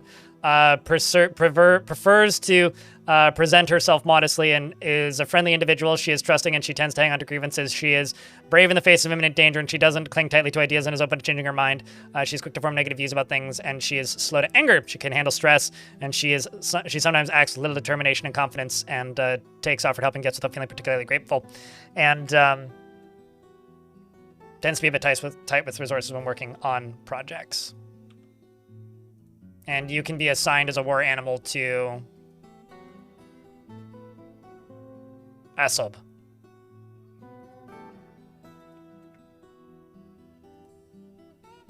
So you are now the pet of my militia captain, who probably sucks at his job, but it's fine. Fingers crossed she's preggers. I guarantee you that's not the case, but we can cross our fingers all the same. Fingers crossed the elves bring a breeding pair. Although what that does mean is that they have giant rhinos in their possession, which means that in theory I should be able to steal them from them if and when we go to war with them. It's more like a when we go to war with them realistically, but I really could use some migrants sooner than later. 1, 2, 3, 4, 5, 6, 7, 8, 9. Let's just do 9 statues. Silver statue. 9 of them. And then this over here I was going to make into a temple. Let's just unforbid these. Make rock blocks jobs and also those floors.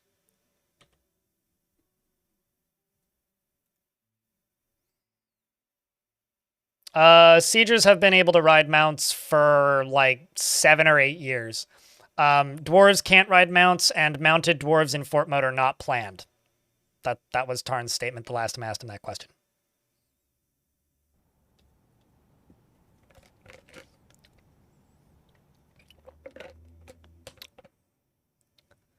Is going to be the new strategy? I have no idea at Amsky. Apparently flying enemies are going to be dangerous now, so I would say that building above ground is probably dumber than it was before, but I'm trying it because, got to make up new rules.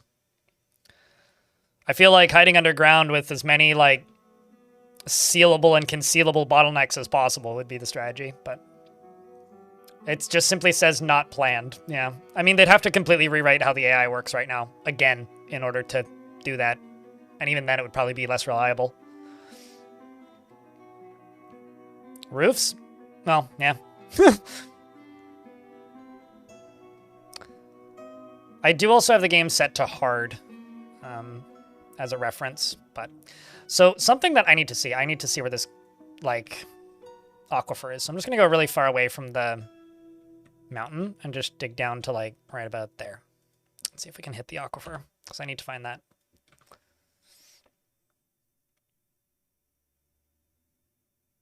Are effectively anti-aircraft. You know, there was like something I was debating on when I was deciding what I should do for this release window. One of the things that I debated on off stream is whether or not I should settle in an untamed wilds biome. I decided not to because I want to deal with sieges and focus on sieges. But that is something I'd love to see, is just like have 2 of those like just constructed and just like left on the ground to see how straight up they can shoot, as an example. I remember a goblin riding an alligator and then running in the flooded trench. Oh yeah. Oh yeah. No, the thing is, because the mount is driving, right? So mounts get spooked really easily. Like, I've had goblins where the entire army is all riding on, like, beak dogs, and one, like, high skill level dwarf just runs in and, like, scares all of the beak dogs, and then the beak dogs just run away, and the whole army just retreats immediately with, like, no real logical reason as to why. And it's like, well, they got spooked. And I feel like that would be extraordinarily frustrating to play. Like, it happens in adventure mode as well, where, like, your horse will just get scared, and then, like, your horse will just be gone, and you'll be like, where the fuck did the horse go? Never see the horse again.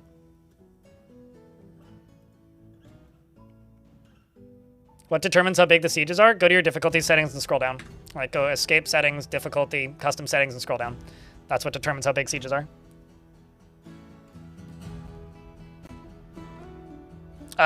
Probably you're at war with a lot of different goblin locations. I think the default is 3 goblin raids per siege, and the raids are the ones that have like 10 or 20, sometimes 30 goblins.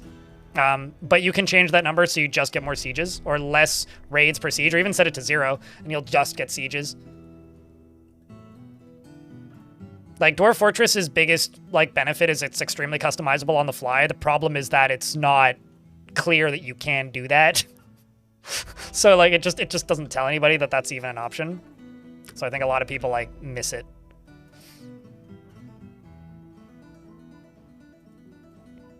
Certainly, Zemundir. Certainly.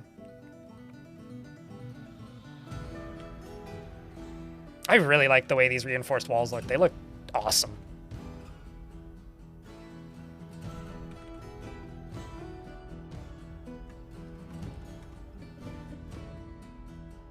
Like, seriously, these look awesome.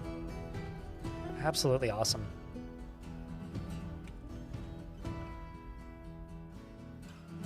That's just a normal wall, I think. I keep clicking the wrong button.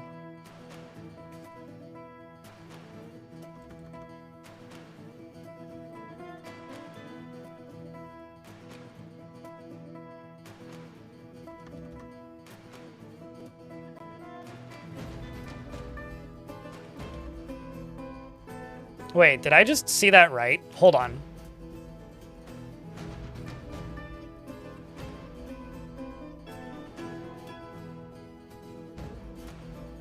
Kind of looked like it built over top of that, but I guess I didn't. Yeah, that's why I'm building reinforced walls. Serious cat. Can you engrave on the fort walls? I don't know why you'd want to do that, because the enemies would break them down in theory. Supposedly they can bring battering rams, which I'm really excited to see.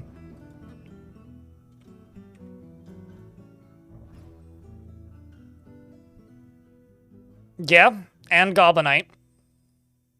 I mean, these are silver reinforced basalt block walls, silver reinforced quartzite, and then this is all copper reinforced.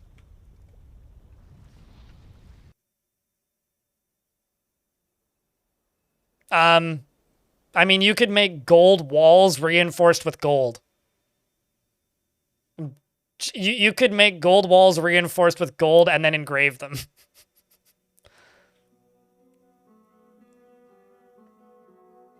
As features in the fort, it's possible. That's what I was waiting for. Hey, look, they brought dinner. How nice of them.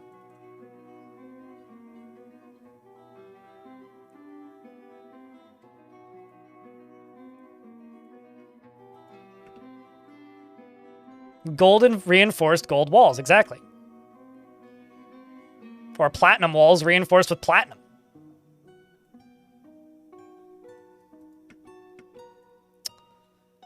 See, now you're a Mark's dwarf, whereas the other ones I got were... Huh.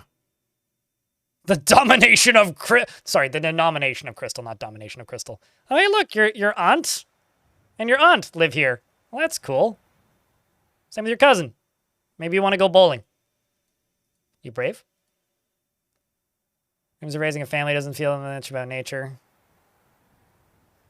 She's not inherently proud of her talents and accomplishments. She makes small mess with her own possessions, blah, blah, blah, blah, blah. She isn't particularly curious about the world. She dreams of flights, fancy. It'll be fine.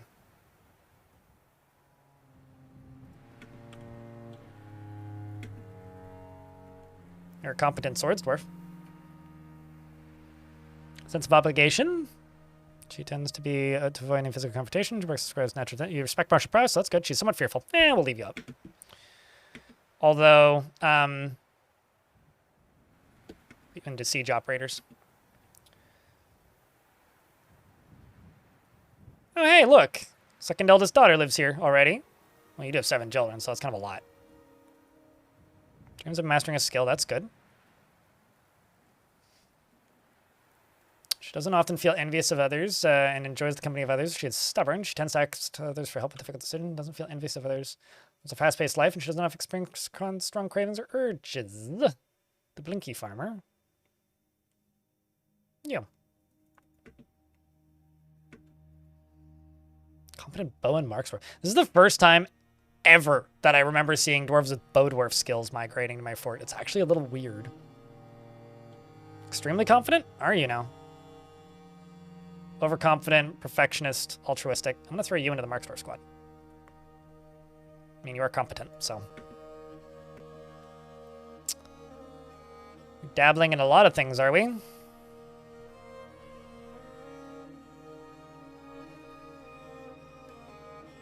terms of creating a great work of art. Uh-huh. Brave in the face of imminent danger. Well, consider yourself a melee dwarf now.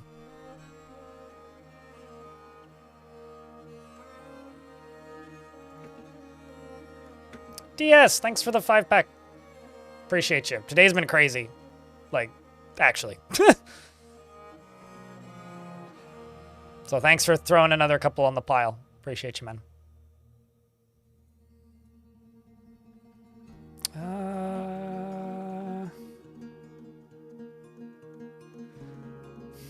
Mara focuses on the current activities, a bit stubborn, wasteful when working on projects. How about mastering a skill? You don't care? Yeah, you'll do fine. Fishy dissect. That should be fine. We'll just let everybody else in. More competent lashers. Weird. First child. Cover royal.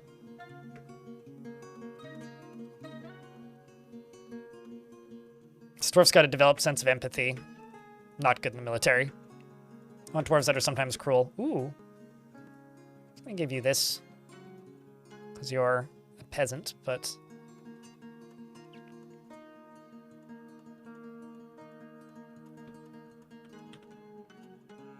This is what I'm talking about. Look at that. 42.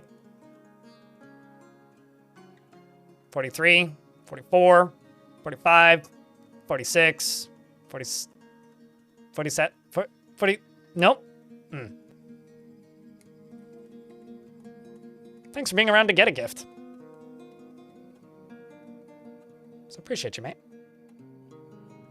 13 of your 25 dwarves are children now. I actually really like having a lot of children in my forts. Because they're like future investments, but they also tend to be just really useful at getting annoying tasks that would normally take forever to get done because they you know, just go around hauling items and shit, which a lot of other dwarves deprioritize very heavily, but it's like one of the only tasks that kids can do, so they tend to be very efficient about it. So I actually really like having a lot of kids in my forts, which I realize is maybe a little bit counterproductive compared to some people, but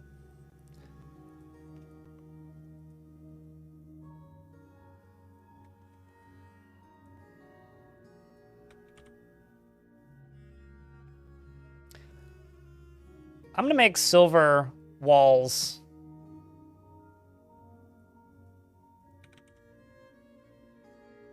encrusted with silver and see what those look like. I just want to know what they look like more than anything. You could change the number, but yes. But if I get, what is it? It's mid-spring. If I get another one in summer, I mean, we can get sieges, or rather, we can get raids right now. But that's only for humans, elves, and goblins. The others just don't care. So this is silver reinforced walls.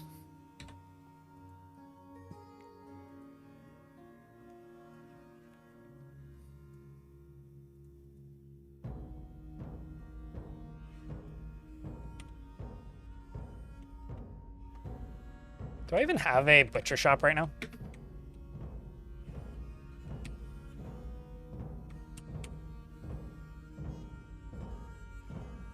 Thought I threw one down here, but I guess not.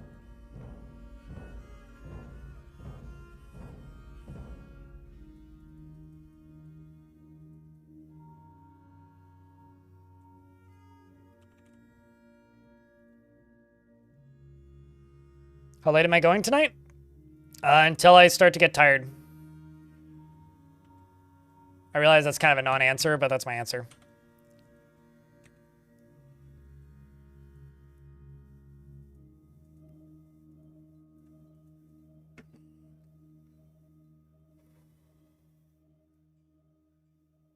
You put silver on your silver?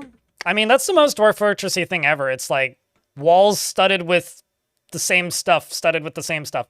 So this time I'm going to do copper walls and reinforce them with silver.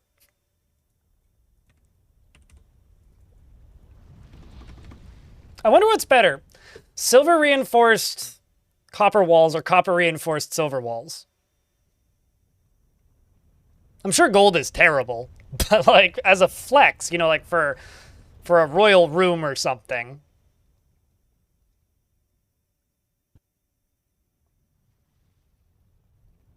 Are raids smaller than sieges? Raids are the ones that have like, you know, 10 to 20 people and sometimes also include like thieves and kidnappers, Heather. Siege is like 50 to 200 by default. Sometimes more. Actually, I think it's 50 to 200 plus 50 to 200 animals. And don't include thieves.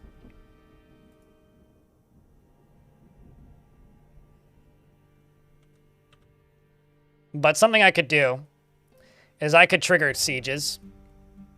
And all I need to do that is go demand tribute. So you guys want sieges, hey? I know I do. I'm gonna go demand some tribute from some goblins. And I'm sure they'll oblige.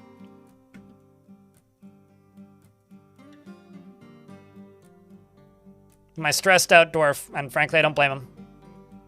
She's headed out alongside of her husband and my other Marks dwarves. Come get me, Gobby Daddy. His incredibly dwarfy behavior. I mean, obviously, have you seen our glorious box thing? Naturally, we deserve tribute.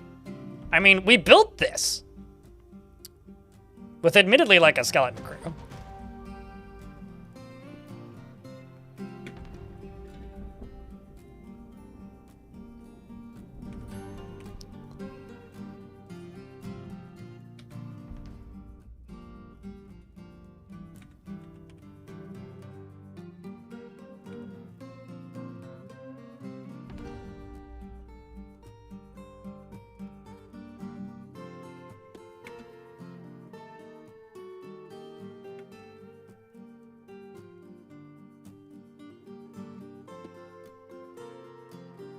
We built this fortress on rock and stone. Yep.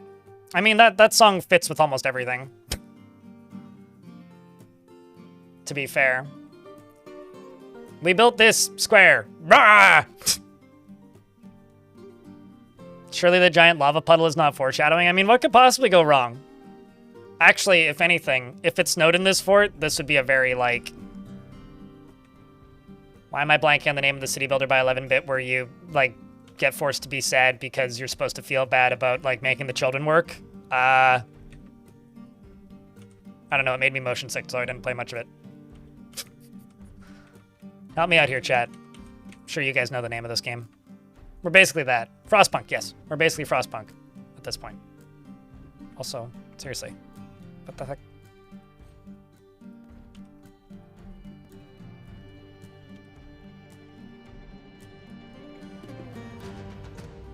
And I'm also just gonna go up to here and just give me a really big one of these.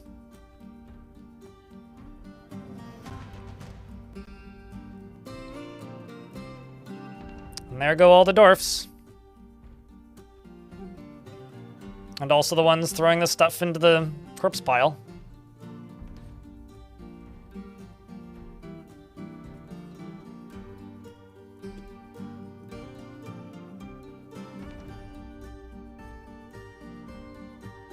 How did that game make me motion sick? It had this really weird camera, like, thing that you couldn't disable when you zoomed in and out, where it would, like, warp the focus of the camera, and it just made me feel ill and gave me a headache, so I stopped playing.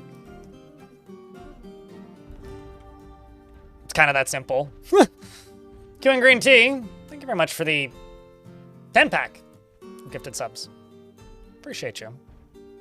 I've said this before, and I'm going to look again, because we might be past halfway. Today alone has been more money than I made last month. Or more money than I made in the first 2 weeks of last month. I'm curious if we've surpassed that. Close. Yeah, close. We're not quite at the halfway mark for last month. It's more like 10 days of last month. But still, holy shit. I mean, I once joked, this was obviously like when Dwarf Fortress released, right? But I stated once that Dwarf Fortress should release more than once every 20 years because then I would have a great career ahead of me. Because like on Dwarf Fortress release day, we had like 2,000 people watching or something just on Twitch. And that was a wild afternoon, let me tell you.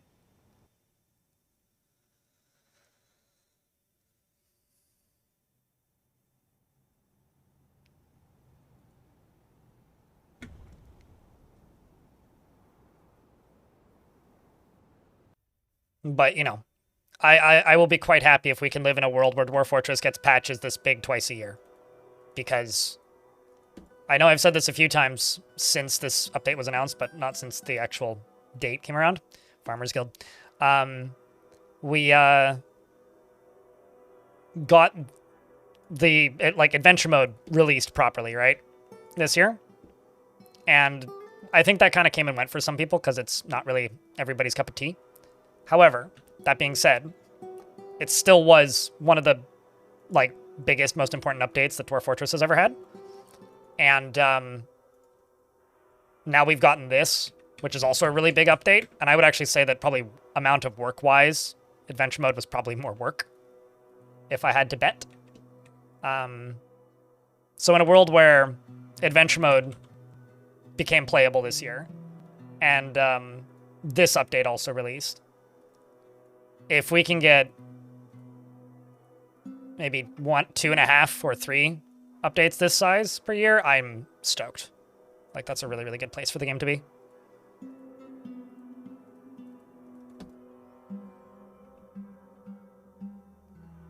There's literally, like, maybe a dozen of us for this game, Car, who are, like, consistently playing. And don't just jump in when there's a big patch, but frankly, I don't blame people for jumping in when there's a big patch. So we have a request for the Golden Communion and a request for a Farmers Guild. I never did finish this up. No, I didn't. So I'll just make this into a temple to the Golden Communion, because I've seen a lot of dwarves worshipping that god. So we'll do that. Temple for the Golden Communion, the god of Earth. But Earth is in, like, literal dirt, not like, you know, the planet that we live on. Okay, we'll throw a bunch of statues in there. I now need a Farmers Guild. I think we put over here.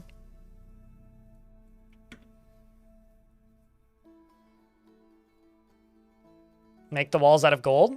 Maybe if they demand a temple complex. Also, with what gold exactly? I have not found any gold in this map yet.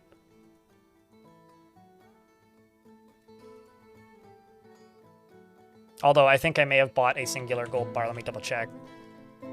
No, I do have a rose gold bar though. I guess I could make a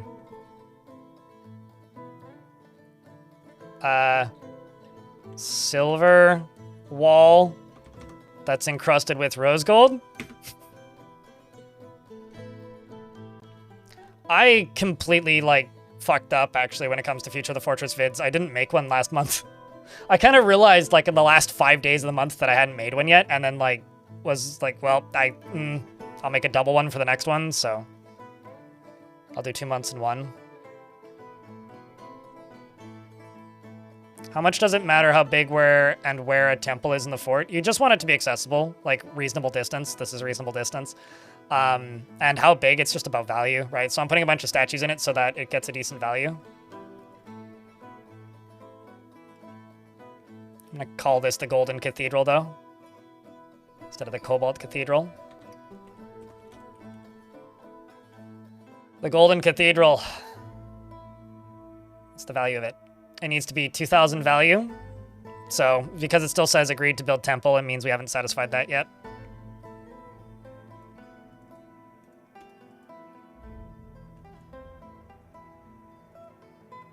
And the Holy Crystal is our priest, who's going to be Soap Goat.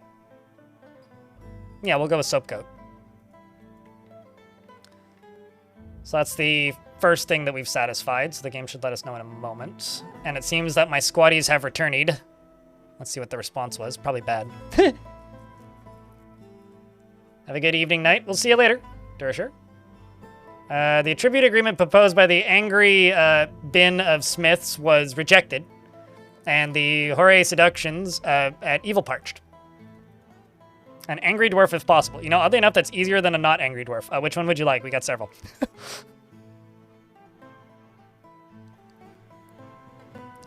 You couldn't get it to a screen until now? Pretty good. I mean, stream's been great. No complaints there. But I haven't run into any issues. Supposedly there's some weird bugs with hospitals right now. So it's probably a good thing that they dropped this on a Monday so that they have all week to fix. FICOD. FICOD's already named, I think, unless there's another FICOD that I'm not seeing. Oh, I see. Duh.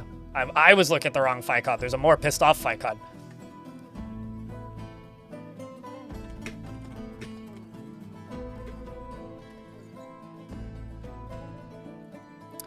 The real hero. You just really want to pray. She is emotionally obsessive, forming lifelong attachments, even if they aren't reciprocated. She finds humor in most situations, and she is rarely happy or optimistic. And thanks for the $10. Howdy, Chris, in YouTube chat. Can I get a round of beers for the super chat? She has a tendency to consider ideas and abstractions over practical applications, and she tends to be a little wasteful when working on projects. She sometimes acts with little determination and confidence, and she can occasionally overindulge, and she can handle stress. She needs alcohol to get through the working day and does not mind being outdoors at least for a time, dreams of mastering a skill, and personally views decorum as a high ideal and is deeply offended by those that fail to maintain it. I know what I'm going to do. I'm just going to make this into a tiny little temple. She values family and doesn't particularly care about craftsdwarfship, and she does not particularly respect commerce and doesn't care about nature one way or another. She likes Sunkbone and high boots, as well as cows for their hunting moves, alligators, snapping turtles for their long necks and the sound of the vermilion petals and the sight of the sable silver, and when possible prefers to consume bobcat and flounder and bumblebee meat, and absolutely hates oysters. And what I'm going to do, actually, is I'm going to shrink this back right here. And this is just going to become my anything goes temple. Because I'm looking at my dwarves and going, yeah, no, you guys really need you guys need to find religion.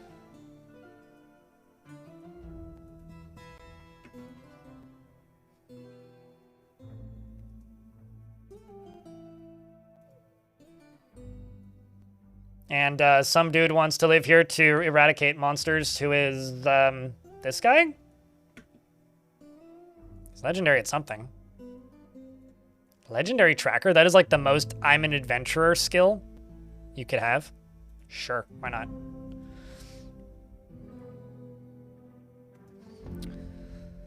Now I need to figure out where to put a farmer's guild. Actually, I could just put the farmer's guild back here, behind the kitchens. That would kind of check out. Can put my, a lot of my livestock into here as well.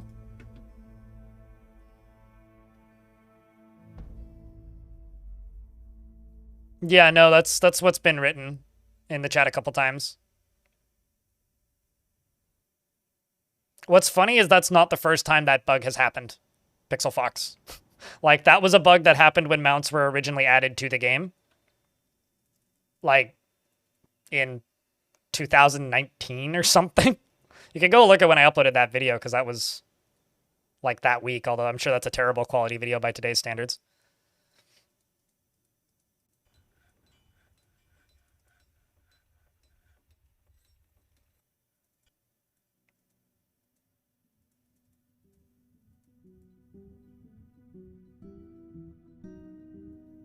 Because, like, the way that bug happened the first time, I guess, is basically the person mounted on the mount was driving. Because Tarn added mounts to adventure mode and also added the ability for enemy armies to be on mounts, which broke the game because babies were technically mounted on their mothers, and instead of the mother driving, the baby would drive. So the result was mom would get baby AI, and baby AI is just walk in circles until you starve to death and avoid all food at all costs. So, like, mothers were just starving to death, which was kind of hysterical because you could just burrow them on a food pile. So I wonder if that still works, actually.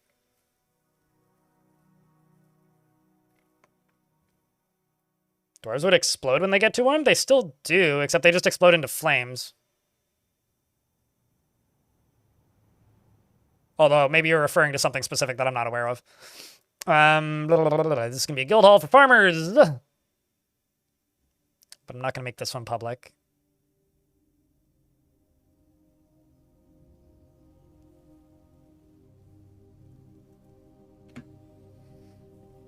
I do want this one, however, to get more popular.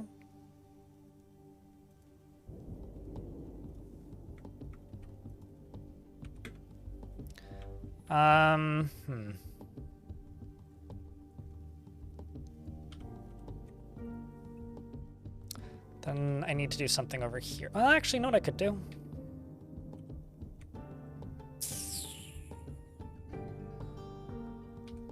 Let's just extend this wall up to about there. And dig past here.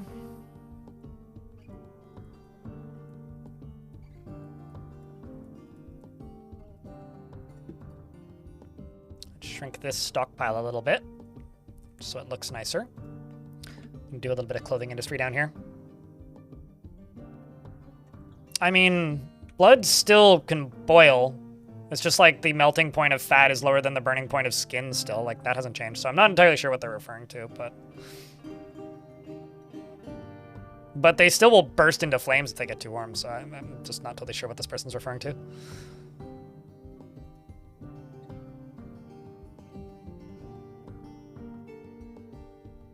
I mean, okay, so that still happens if you turn the heat up in the desert, Damon Works. Like, if you go into Advanced World Gen and you increase the average temperature of, like, the world, and you turn the number up a little bit too high, you don't even need to turn it up that high, dwarves will, like, melt and then, burst into flames, I guess, and explode, per se, with time. So I wonder if, like, whatever that was, like, a change to World Gen at some point that literally all Tarn did was change the defaults. Because that wouldn't surprise me, because, like, all of those things still happen that you're describing. Although you're being kind of vague, but that's fair, it's text.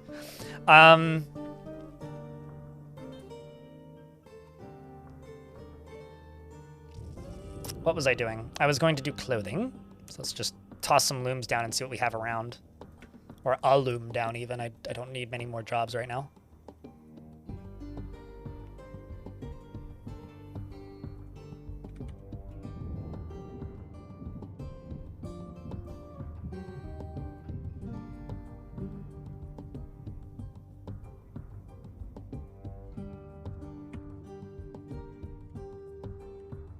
Very quickly, mothers and babies start to starve and get dehydrated. Can you, if you burrow the babies on a food stockpile, do they go to the food stockpile?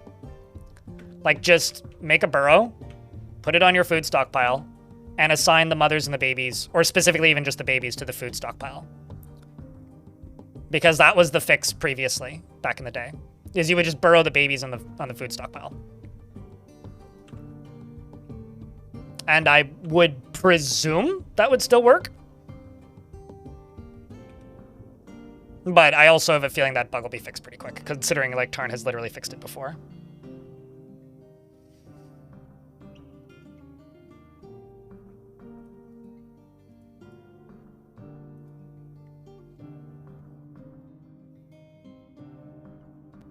Also testing the burrowing babies fix as we speak. We'll also try to burrow the mothers as well if that doesn't work. Otherwise, I would just use DF hack and teleport them. Like, if they were just, like, refusing to move, then I would just teleport them onto food.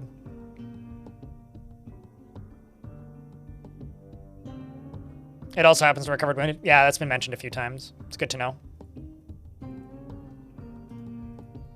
That part's weird, actually, the recovered wounded. Oh, actually, no, I guess then it would be just a more advanced version of that bug from back in the day. Also, there's... got a problem. We got a problem. Also, you are a a melee dwarf that's right in front of this goblin. Get him, Dober.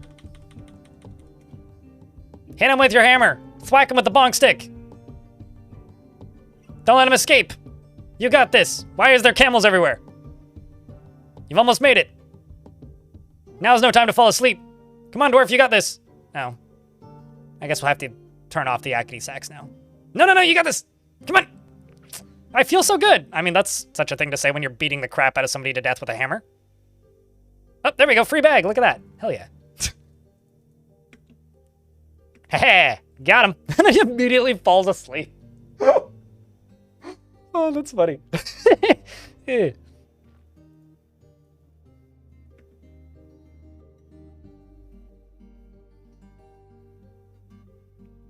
Does, if you're using DF hack, does teleporting them, change that? Like, if they just get stuck on the job, then yeah, that's a little bit more problematic than it was before, but I don't know, I'm just spitballing ideas here, so.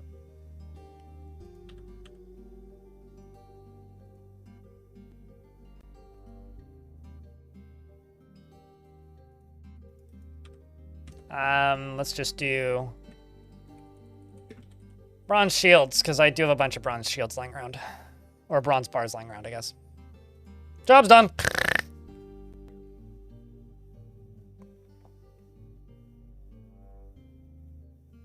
What, the job's done? Isn't that from, Warcraft?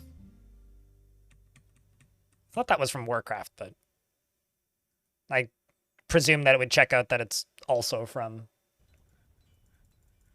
Hearthstone. We had one siege, yes. But at this point, we are waiting on follow-up sieges.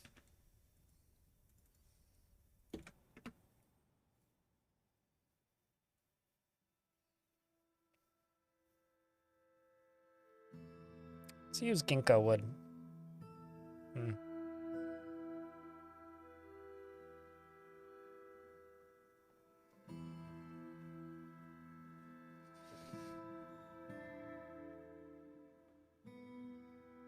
Oh, I just got a bunch of random marcasite.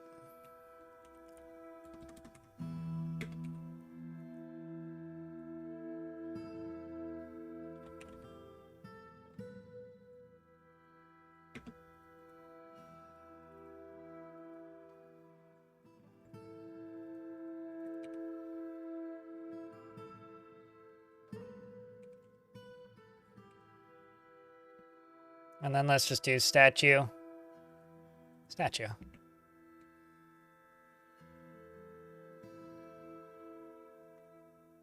Why is there so much lava? I am on a volcano. Or building around a volcano. That's why there's so much lava.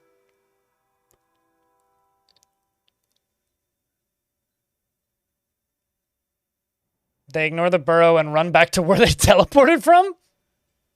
Okay, yeah, no, this is beyond me then. That is beyond me. Silly humans have arrived with an attempt to trade. Clearly my Kias want their stuff more than they want to trade with me.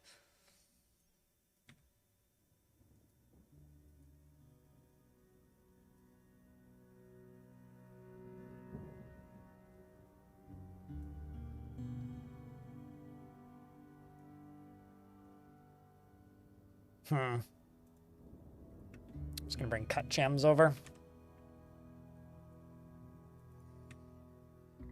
Don't really have much I need to trade. How's the sieging? How was your stream on Chowder? But thank you very much for the raid. Jack, can I get a round of beers for the raiders? Please don't drown them. We had one siege against a necromancer incursion, and we obliterated them, and it was entertaining. We're now waiting on consecutive sieges, or additional sieges, I suppose.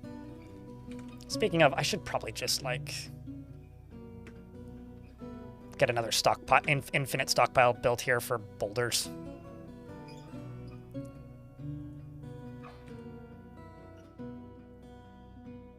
And thank you very much for the prime, Zarath lol. But how was your stream? Were you playing the new update? I'm kind of presuming you are, but you may not have been. I don't know. Oh, let's just do other stone. Just other stone. And no wheelbarrows. Stream was chill. You were still on the previous patch for DF hack. It's already out. I mean, it's been out since like 2 p.m. Pacific time.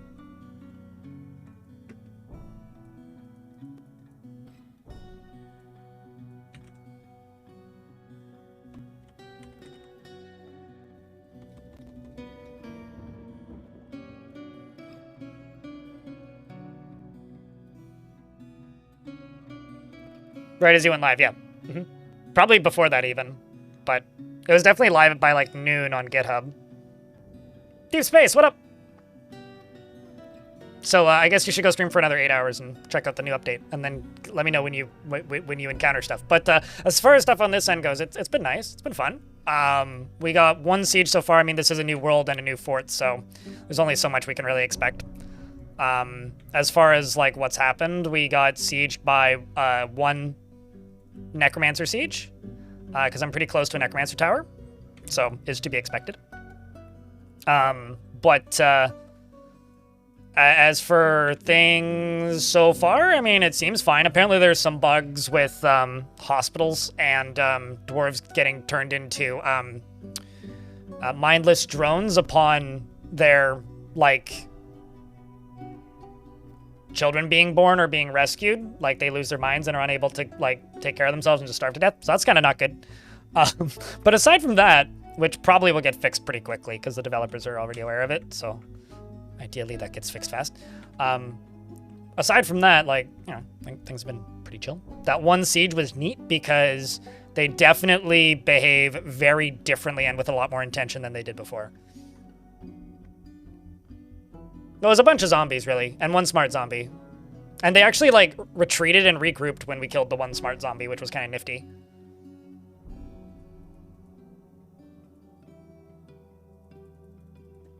Let's see what else I can buy from them.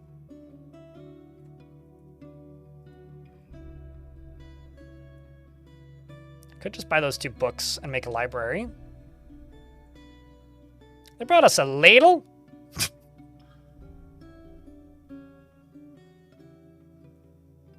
Actually gonna buy the cheese.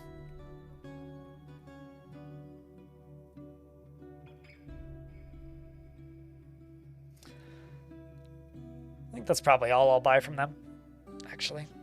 Maybe the meat. Boat murder is rubbing off on me. Buying all the meat.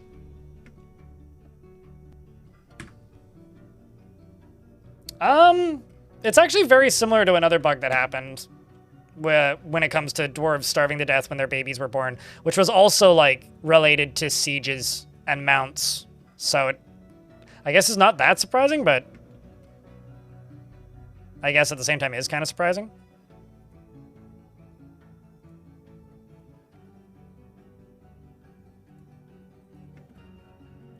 Just go let you pray. Throw a different dwarf in there.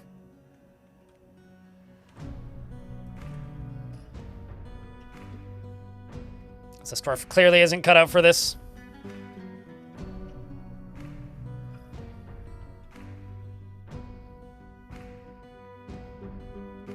Yeah, they didn't bring any pickaxes, so they couldn't dig. But their behaviors are definitely very different. And here's hoping we get to see more different behaviors soon.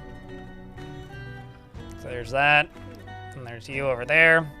This down here. Not quite satisfied just yet. Actually gonna cancel this. What's the value of you? 2,600? Yeah, that's plenty. Okay, let's go down to here.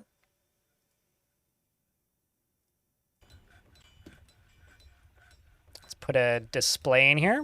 I don't think I have any tables. Nope.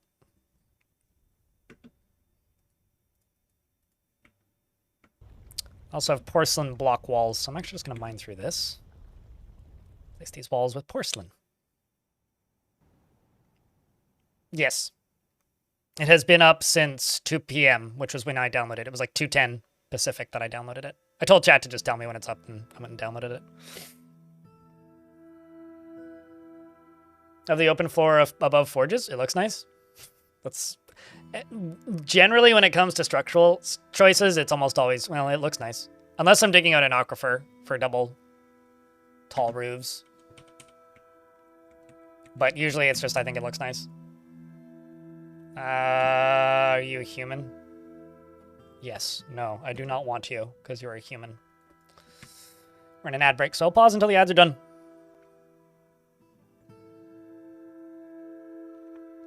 Thanks, Fat Tech. Giant rhino, actually. Jack, not just a rhino. Giant rhino.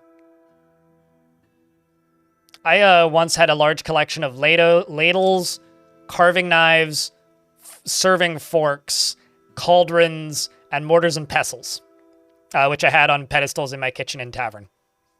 And then somebody stole a bunch of them, and I never bothered to put them back. By stole them, I mean I think a ghost stole some of them, and then somebody threw one at one point because they got mad. It was a whole thing. I maintain that the strangest bug I ever saw in a video game wasn't actually in Dwarf Fortress. It was in The Sims, which was they made urine set things on fire as like a dev tool. It was The Sims 4? That's something before it was free to play. And so for a hot minute there, whenever anybody peed, whatever they peed into or on caught fire. It was only in the game for like a solid, like, afternoon. But, like, it was enough that I saw videos of it. I'll see you later, Orvan. I will be on tomorrow with more of that dwarf nonsense.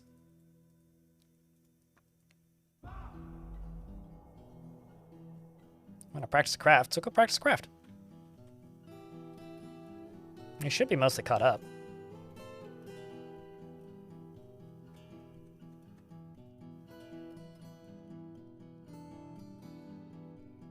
Keep an eye on that Gorlak for you. I'll do my damnedest. We'll keep old Bimboard out of trouble for as long as we can. I do want to see another siege before I call it for today, regardless. So.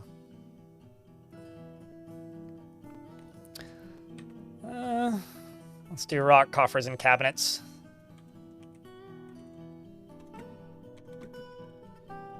Rock coffer.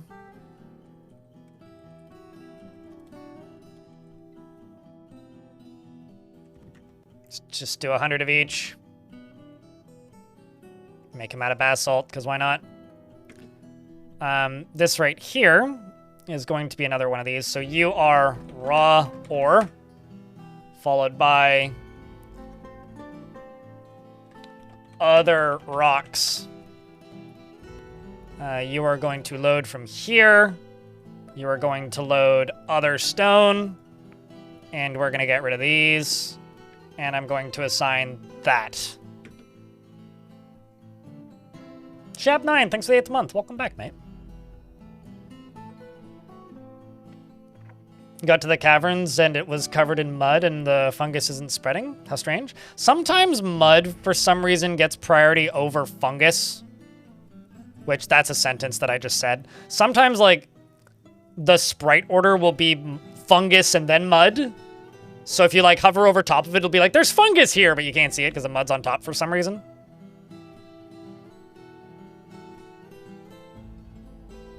It could also be a dry cavern, yeah.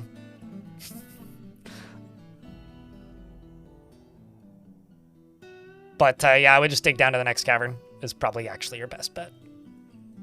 If you're specifically looking for, you know, moss.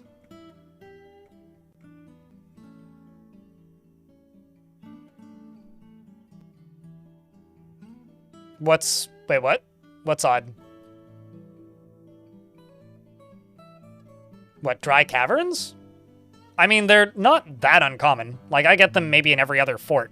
So if there's, like, a couple hundred more people here than normal, and a lot of people are starting up a fort for the first time in a long time, and don't see stuff like that very often, or didn't see it the last time they played, I don't know. It would make sense just based on having a bigger pool of people watching. You should still get the moss, but not in that cavern layer. You'll get it on the surface, but not in that cavern layer. So if you get a dry cavern, you won't get moss in that cavern layer, but you will get moss in dirt that you've dug up on the surface. Did I completely cover this off? I didn't intend to do that at all. Well, gotta fix that.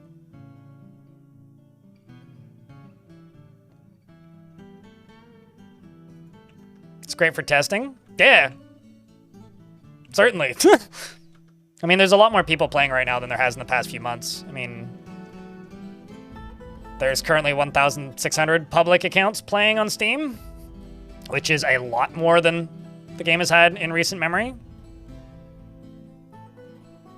Like, if I actually tab over to this. Oh no, I've got a mother and baby now. Which means I get to see what this does. So, yeah, that's new. Beb. So, you're now stuck storing object in stockpile. What are you hauling, though? Let's see if I can break this. Because if the bug is that they just get stuck somewhere... Oh. Okay, so I removed that task, and now they're making potash. It's when they have a baby, right? Why is there a rhino in my living room? Did something spook you, big boy? Annoyed when caught in the rain. Yeah, me too.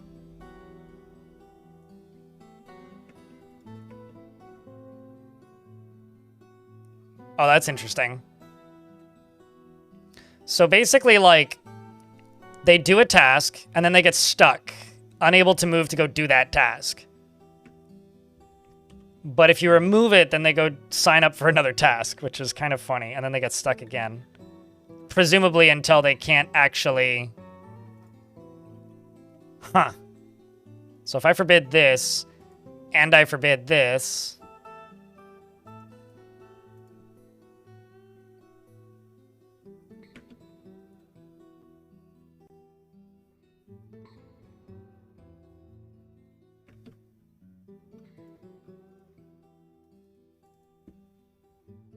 Actually, these I can leave unforbidden.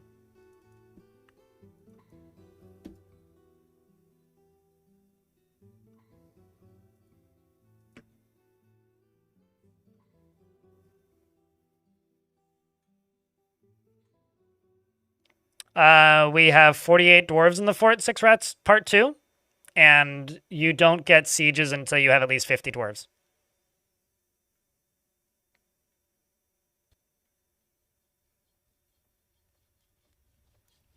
We did obliterate an army of zombies, though. I've had some goblin thieves.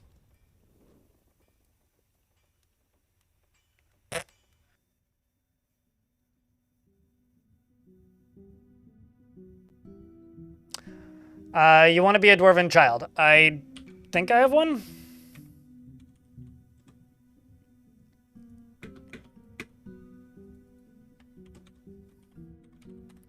Oh, hi, Mark, is a lady, and she finds helping others emotionally rewarding. She has little sense of self-esteem, and she dislikes obligations and will try to avoid being bound by them.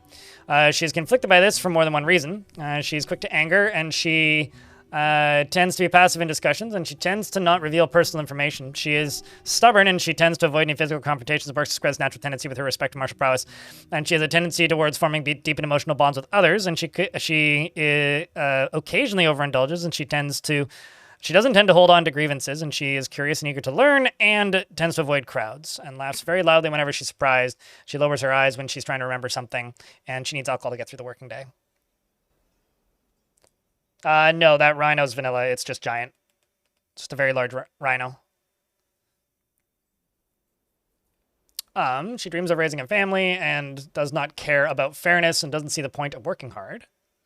Likes galena and iron and 2x8 as well as alder wood and elkbird antler and battle axes and vests and large gems and orcas for their coloration, I guess, the black and white oration, and prefers to consume mulmarian and pomegranate wine and carambolas and hates snails. A lot of people in this world hate snails.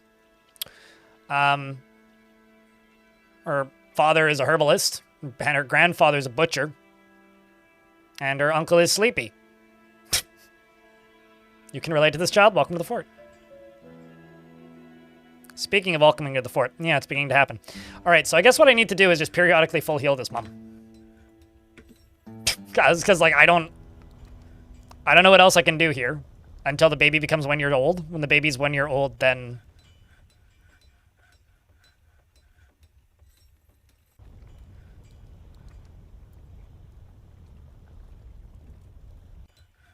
Well, it tends to run in the faction, right?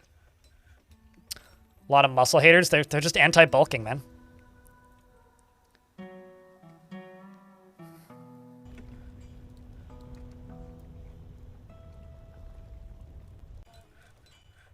Yeah. That question, if you asked that in the YouTube chat, it was answered already, which is they're not a mod. There is nothing in my game right now that is, like, a mod. Everything is vanilla content. These are just simply giant rhinos. So you have to embark on like a savanna, an untamed wild savanna to find something like this. But you may also find giant elephants or giant wild cats or other things. I bought this from the elves. Not sure if it was visible because the sub thingy? What? I mean, everything's visible in my chat. Assuming you have a verified email on Twitch. The woodcutter has been possessed. Devilish potato.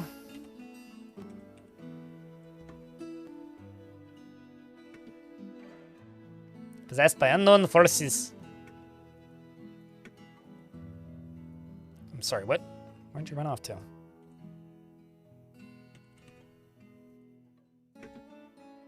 Oh, I see. You grabbed a boulder.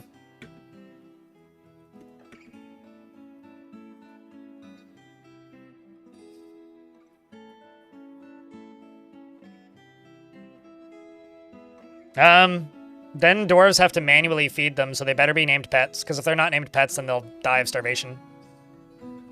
Unless you have a whole bunch of animal handlers. But then that's just a huge waste of food.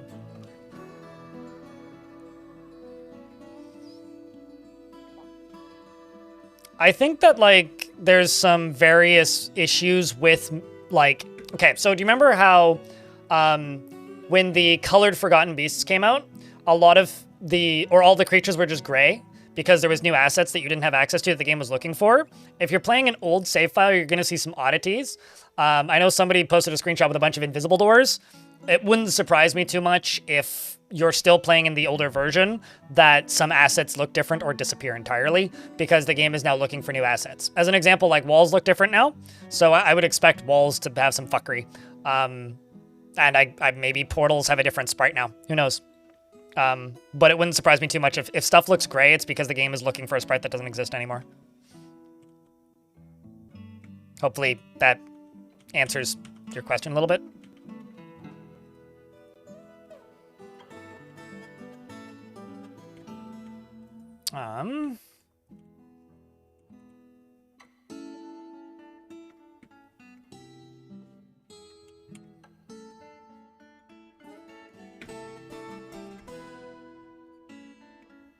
I'm also actually just going to go check something. I will be back in a moment.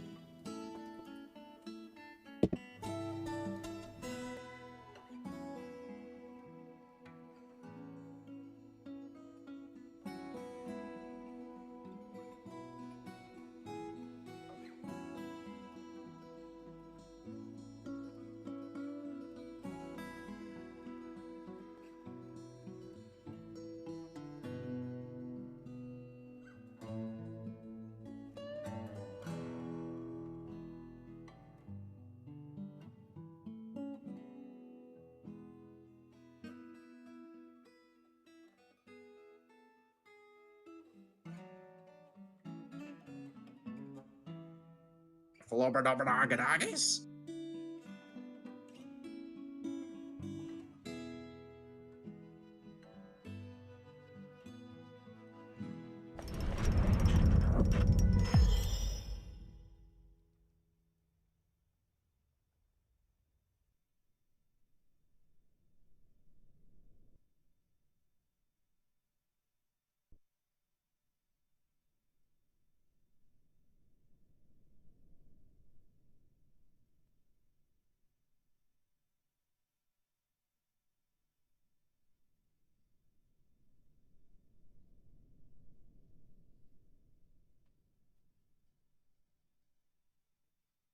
All right. Oh, hey, shit. Basalt mug, eh? Ator, a devilish potato, has created a Itelbab, a basalt mug, and offers it to the angry bin of smiths. This is Itelbab. It's a fancy mug. I'm gonna forbid that and unforbid that, and use that to increase the value of this right here. Which will solve that issue. And I'm going to go here and put in some porcelain walls. How's the update been? There's some weird bugs. Right now, mothers get stuck when they have a baby and then starve to death, which is very similar to an old bug, which I think is kind of funny. So I'm just periodically giving this dwarf a full heal. Then there's also apparently the same things happen when dwarves get injured and they try to recover wounded. They just get stuck, which, again, sucks. But, you know, such is the way with big patches like this. There's always some really weird bugs that just appear. So I'm not too surprised. But I'm sure they'll get fixed pretty quick. Aside from that, though, it's been good. It hasn't crashed, which is a really good thing. This is a basalt mug. All craft worship is of the highest quality. It is encrusted with cushioned stibnite cabochons and encircled with bands of octagon-cut picture jaspers. This object menaces with spikes of basalt and pigtail. On the item is an image of the neutral pet, the basalt mug in plum wood. On the item is an image of Mei, taupe-controlled, the elf, and Desis Strapfer, the bejeweled key, the hydra in copper. Desis Strapfer, the bejeweled key, is striking down Magi. The artwork relates to the killing of the elf by the hydra, the bejeweled key in Stricken Beast, in the adorable forests in the late autumn of 101, during the rampage of the hydra. Desis Strapfer, the bejeweled key in Stricken Beast. Also, we have some new additions to the fort. 2 new additions, even. You're a quarreler who's creative, eh? Well, I'll just give you siege operating. Well, you just have different tastes than whoever named it, then. Clearly tax evasion.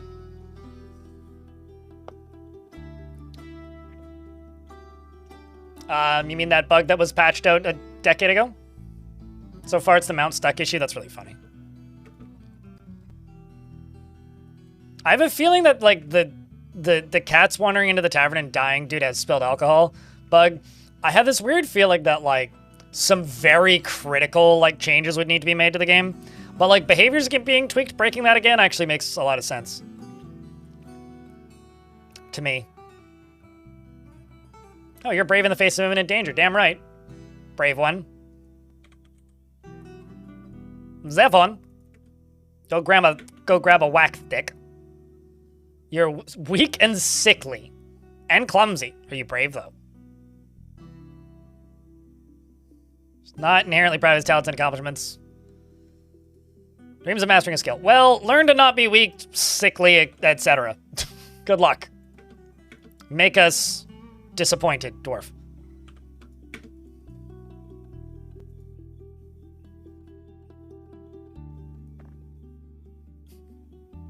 Hey, look, it's me. I'm weak and sickly. It's totally fine. Somebody commented on the boat murdered video, which I find this comment really funny, which was just, don't take this too personally. On your streams, you look scrawny, skinny, and frail. But with this camera angle, you look metal as fuck. And I'm like, okay, does that mean I'm still strong and skinny and frail? And I find that really fucking funny. Because it's like the same camera, it's just more zoomed in. And at a higher resolution in that video. Etur! Heart boulders. Are you a dwarf? Yes. Okay, sure. That's my only real qualifier. Boat murder video was great. I'm glad you liked it. It's been a bit of a slow burn so far, but who knows? Maybe it'll slowly grow bigger. I would like to do more videos like that, but it's probably going to be like an alternating thing between video types because I am but one person and I don't have unlimited time.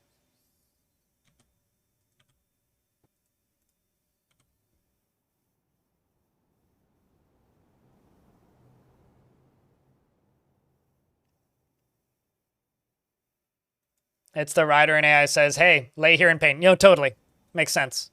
Which is actually really funny, Ilmirin, because wounded dwarves, if there isn't a hospital, will often start crawling back to the fortress. So I actually kind of find that really funny.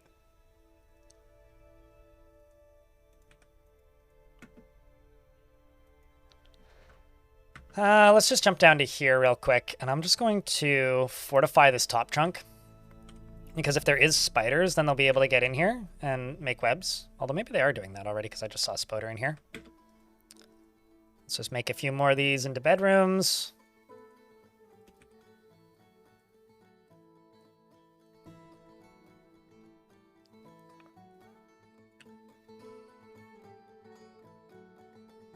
And see how many more I need. Good few. Good few is the answer to that.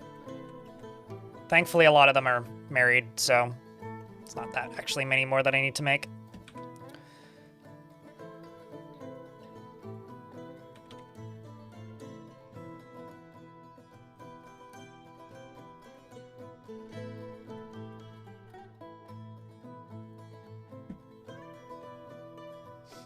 We're too lazy to raid the whole thing yourself. I mean, that's kind of the hope, right?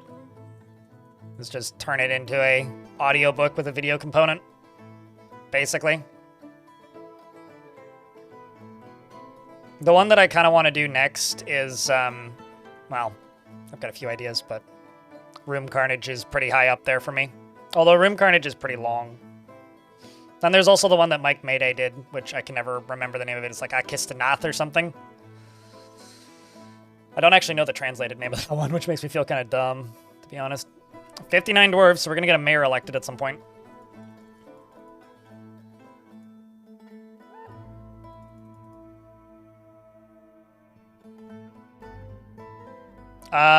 No, because it's the same as tying up an animal, Ilmirin, and that works.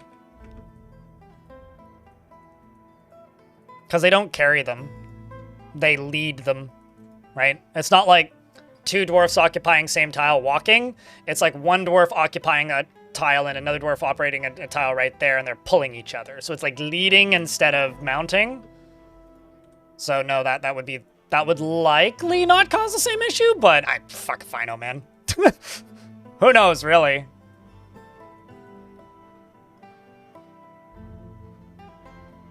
DF is on sale, is it? I don't know, I already own it. I never look. It wouldn't surprise me, though. Considering there was a major update, so.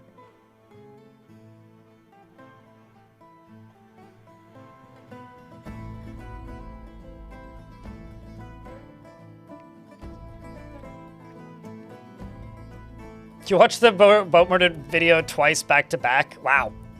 I watched most of it a second time once I released it. But because it's weird. I don't usually watch my videos in full until they're released. Because what I do is I rewatch chunks and segments while I'm editing it, but I very rarely sit down and just watch the whole thing from end to end before I release a video. Which is one of the reasons why I like sometimes premiering them, because I get to watch it for the first time from end to end. I've answered this a dozen times before, but the reason I manually assign these is so that I know how many more bedrooms I need. Because I still need more, as you can see.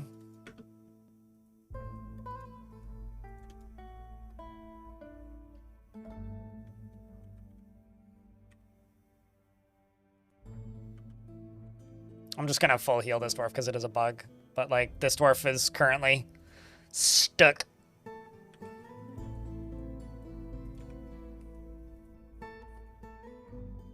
You're back and you're honking? Why? Is someone in your way? You stuck?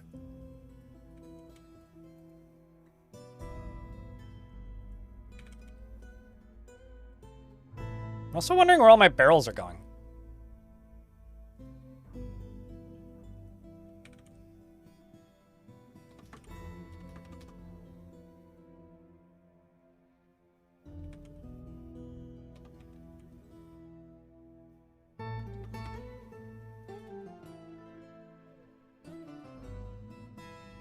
Let's just do wood and metal. Go here.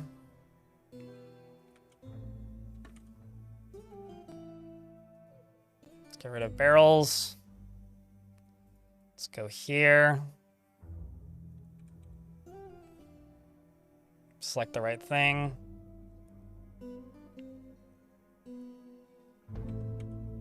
Barrels.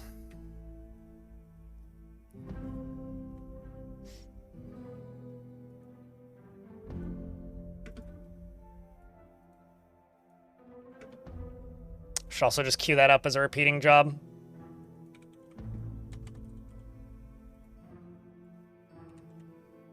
Just do 150 and just do it whenever we're beneath 100.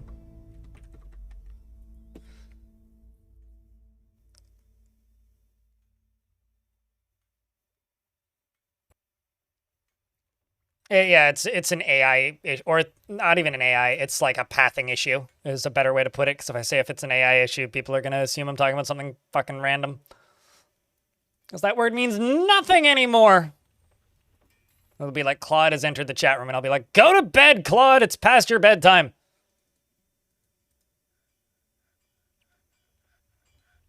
Got any monster traps in this fort? Nope.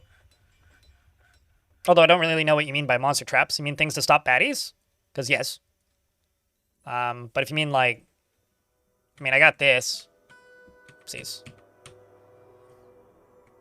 I've got this, if that counts. Hi, New. I'm blind. Don't be sorry, by the way. You're all good.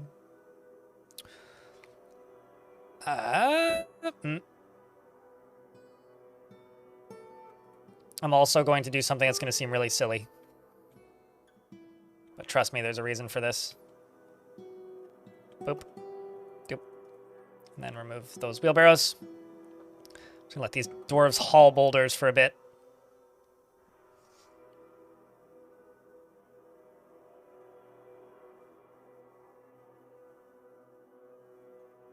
Any trolls with battering rams late yet? Nope.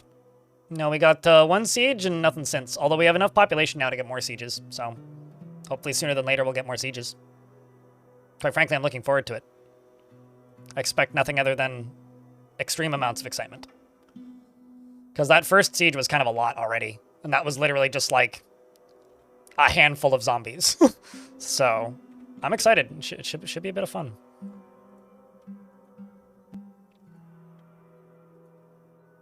Just going to use basalt boulders for these floors.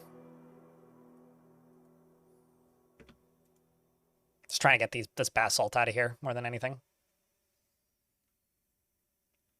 Okay, so we haven't been rated by we haven't been sieged by goblins yet. We got raided once by goblins, and they sent one thief to try and steal my children, of which I had 0. And we killed the thief and got a free bag. We beat him up and stole his lunch bag. But we have not been attacked by the goblins yet.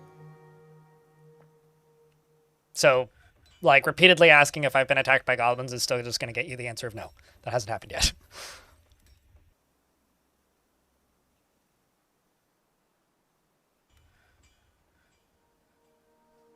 I thought you were going to read that as psychopathic teenagers elaborating on bullshit happening in a video game from 2007, but it was cool. Jack in YouTube chat. I will say the best part about uploading that boat murdered video was seeing, like, a bunch of random discussion on the Something Awful forums about it and seeing some of the old participants pop in there and go, oh god, here I go again, hearing people read my writing from when I was 19. I'm like, oh man, I feel bad now. Like, ah, shit. Could you imagine being, like, weirdly internet famous for, like, writing something that you think is awful from when you were a teenager? I could see that being pretty horrible, actually.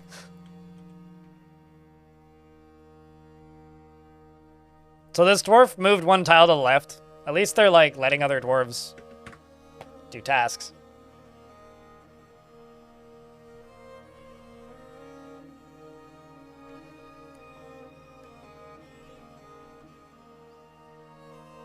To their credit, the posts were really good. No, that's true. I mean, to anybody who's wondering who I'm referencing Sandkiss. It was just like, I really like these read-throughs, except for when, like, they start reading my writing and then I cringe. Which is... yeah. Someone found it worth reading? I mean, yeah.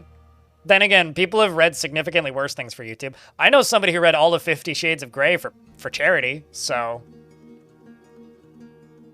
I read the entire script of Monty Python and the Holy Grail for charity once. And also the script of Shrek 1 and Shrek 2. Not in the same day. So, I've read some pretty dumb things. No, totally. But it's like, we are all our own worst critics, right? Like, I have a lot of videos that I can't watch any of the Weather Mountains videos, or like a lot of my early tutorials. Not even early, but like more recent stuff. Like, there's a lot of stuff that I've done that I look at and I see all the flaws in it and it pisses me off. And so I completely get that. Oh, I'm not knocking Shrek 1 and Shrek 2. I'm just saying I read the script of Shrek, including all of the lyrics to All-Star. I didn't do voices. I just read it in a monotone, dry, matter-of-fact way. It was a good time. I had fun. Like, trust me, I ain't knocking Shrek. Like, that's not the issue here. Although I do need to point out the fact that I rewatched Final Destination, the first one, relatively recently because, you know, it was spooky month and I wanted to watch something silly along with something incredibly heavy and dark. So the silly thing that I watched was I rewatched Final Destination, and one of the agents in that movie is named Agent Shrek. And that movie came out in the year 2000, the year before Shrek came out, which I rewound and, like, double-checked to make sure that that was real, and then almost died of laughter. Can dwarves fall prey to cage traps if there's a cobweb on it or if they trip?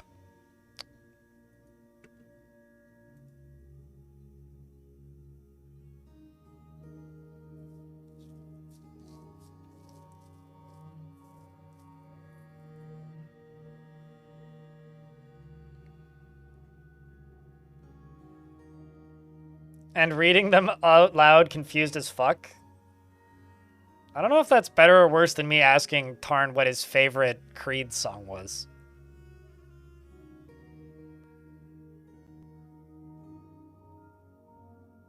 Because that's also pretty bad.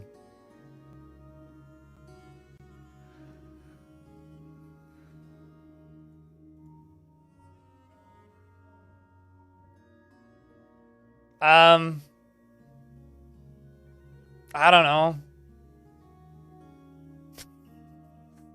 I do not know. Bonesaw.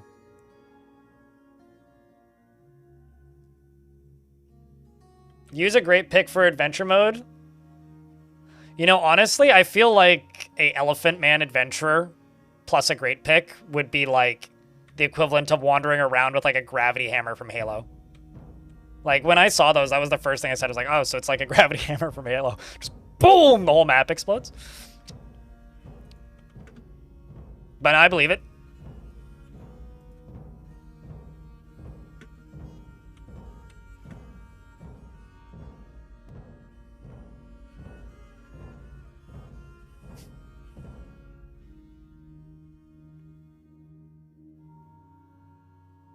Did the math once, and you've heard All Star by Smash Mouth at least 11,000 times?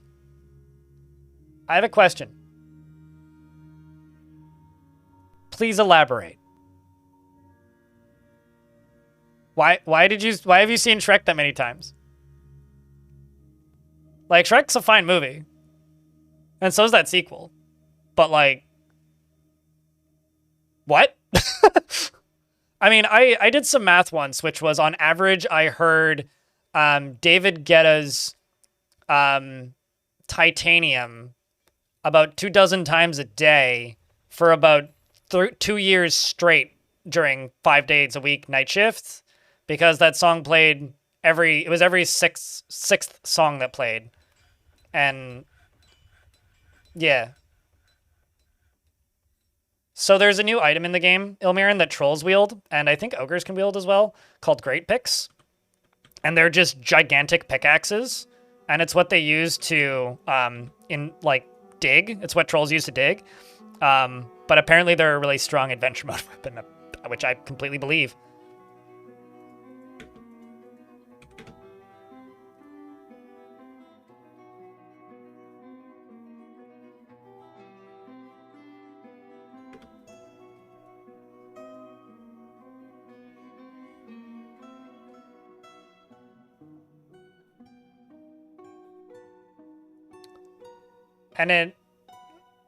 And made it a mount-friendly weapon. I mean, you're modding the game, right?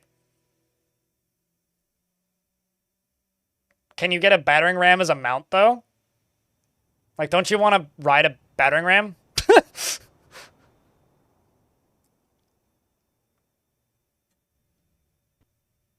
And if you run out, you can always download more. God damn it, I always get excited when I see a caravan has arrived. But, so Dwarven caravan has arrived. From the homeland. They wanted powders. Does Pearl Ash count as a powder? I actually don't know.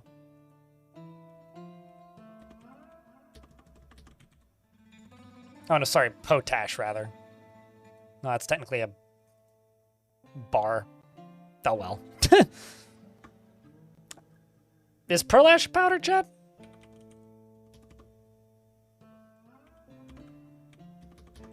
I could just collect a bunch of sand, but that seems like effort. I'll just sell gems.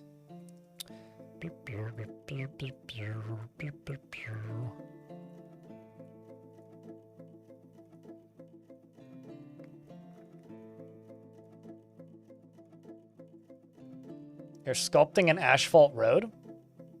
Oh, like out of clay? I mean, that makes sense, I guess.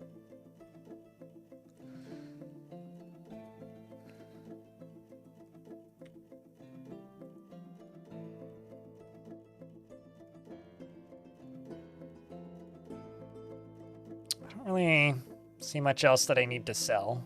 It's just like a bunch of finished goods bins.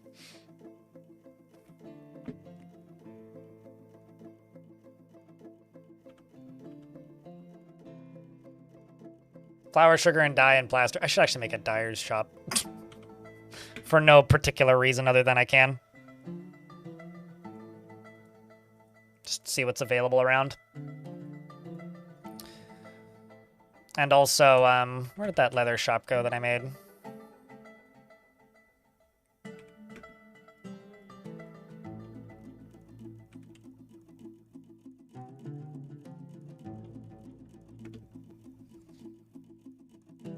Yeah, I figured that. I made it that far and found that. Oglo-kung meets with the Outpost Liaison Stukos. I am your liaison from the Mountain Homes. There's much to share. Let me update your world info. And I'ma just keep requesting ore.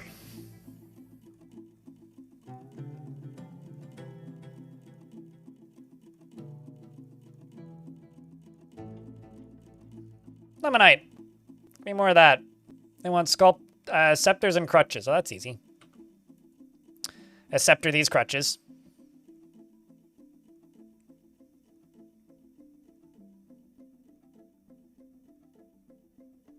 They don't have a bar sprite, so it always throws me off. Tax evasion. Like, they have a powder sprite, but they're not powder. God, I must sound like a crazy person without context. They sound like they have a powder sprite, but they're not powder. Look at me spewing nonsense. It's 4,000 in size? That's a big pickaxe. I feel like most dwarves worth their salt's response to that thing being so large is challenge accepted. You know, like that's got to be the only natural response, right?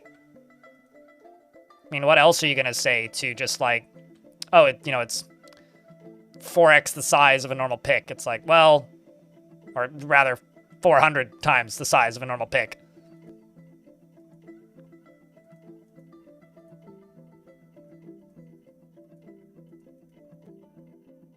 They brought a gander and some random cages. Some random drinkables.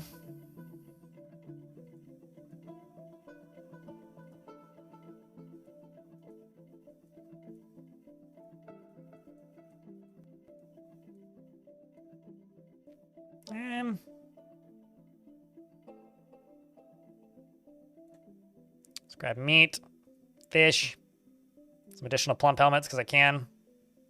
Grab those tanned hides. I don't know why they're not in a... Wait, what? I don't believe I've ever seen this before. Them bringing random cloth but not in bins? That's weird, actually. Huh.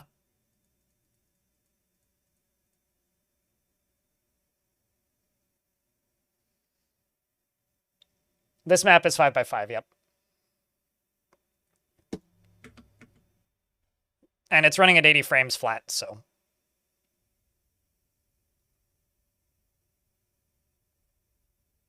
So underground focus that you never noticed that there are at least 5 random surface boulder shapes? Why are you so underground focused? I know that you always build on mountains, but I guess that would make sense.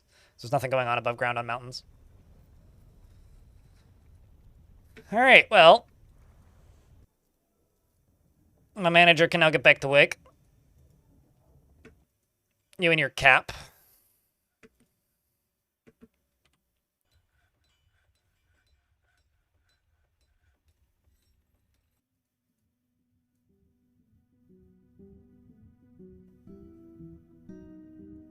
Oh, I do need to make another butcher shop.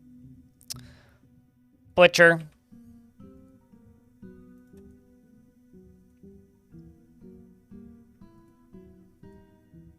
Did I not? Okay. I didn't. You right here go butcher. And then you right next to here go tanner.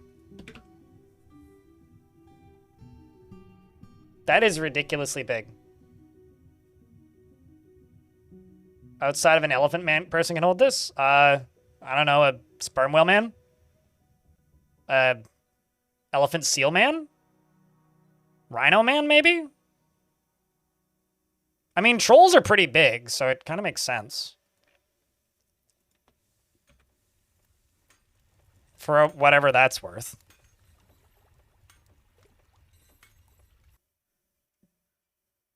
I'm just gonna make cheese. At least the moods are slowly sorting themselves out.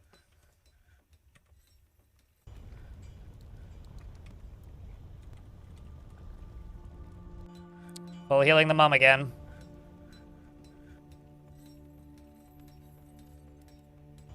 Yeah, true. Maybe a polar bear man? Although, I'm actually not sure how big they are in comparison.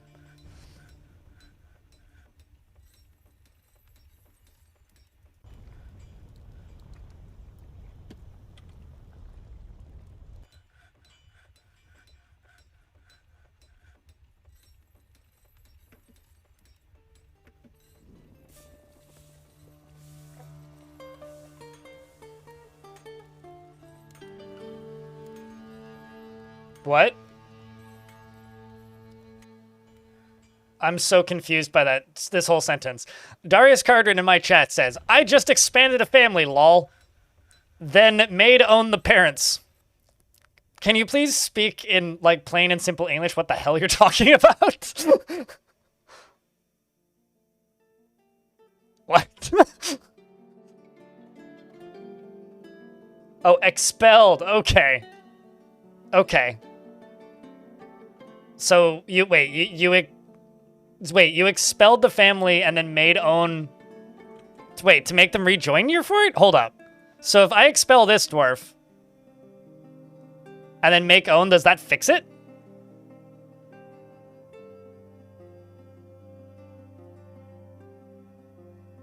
I'm sorry, what? That is like the most... okay, let's try it. I mean, what could possibly go wrong? I'll do a quick save first, though. They move again, at least? I mean... Alright. I have to kick you out to let you back in. This is for your own good. Okay, so expel. Expel. Make own. Husband. Make own. Baby. Eh? Make own. Wait. Did you make own the baby? Why would I ban him if he lied? Pays me enough money that I wouldn't ban him anyway. Panthercarpy. I did lurk in the Something Awful forum. Dwarf Fortress thread. So I did see you posting. Thanks for the $5, mate. I don't have a holding to send them to, so I literally can't do that. If I had a holding, I would.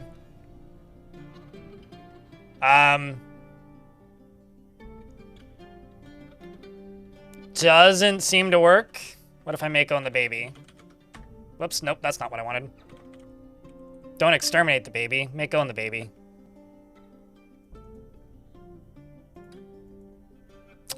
Doesn't seem to have fixed it on my end.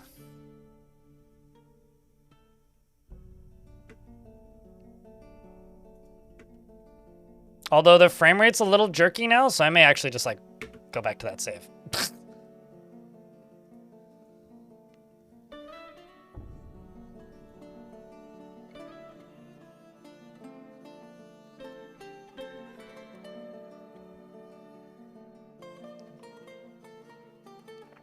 Yes, if you expel a parent, the whole family leaves, including the children. So if you have, like, a problematic child who's just, like, murdering people, and you expel the parents, then the child leaves.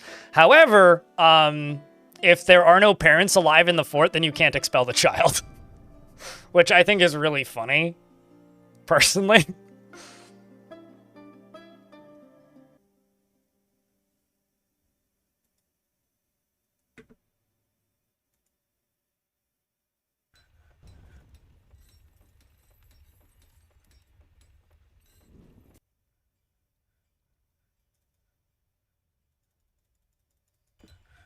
And then you right here, let's just make cheese.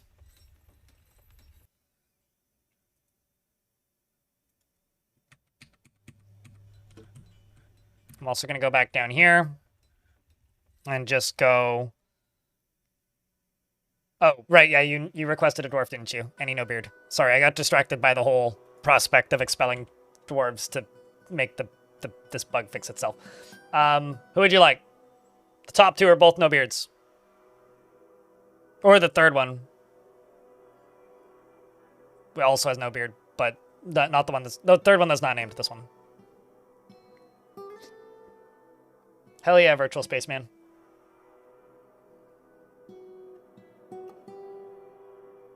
I feel like it's not a bug that you can't expel children, Clino. I feel like it's a missing feature.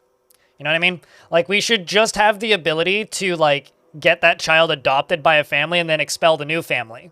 You know? We just have to find volunteers who are willing to take that pissy child away. Like, that's how it reads to me. Or that's how I've always, like, thought of that feature anyway.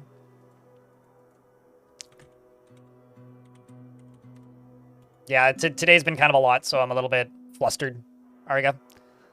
She can get caught up in internal deliberations when action is necessary. She's not inherently proud of her talents and accomplishments. She's often cheerful, and she tends to be a little wasteful when working on projects. She generally acts impartially, is rarely moved to mercy, and tends to not be swayed by emotional appeals. She doesn't mind wearing something special now and again, and doesn't seek out excitement. And she can easily fall in love or develop positive feelings. She likes to brawl, and she doesn't mind little tumult and discord in day-to-day living, and she rarely feels discouraged. She doesn't often experience strong cravings or urges, and she isn't particularly interested in what others think of her. And she is trusting, and she has a greedy streak, and she needs alcohol to get through the working day, and she's getting used to tragedy.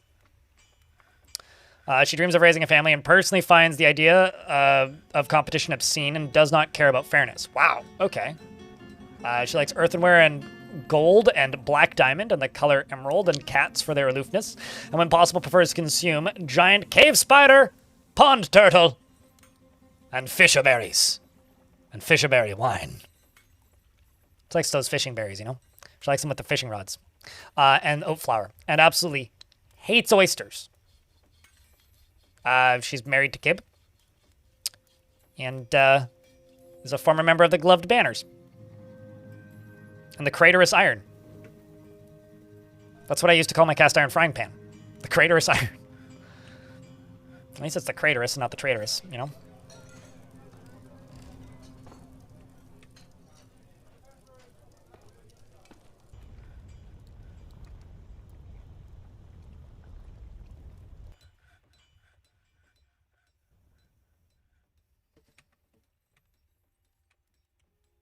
I mean, they played Caves of Cud, okay?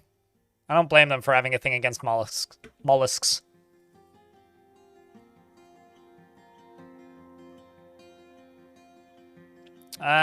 Sheer animal. We'll just do this monthly, and then you're just going to spin thread monthly.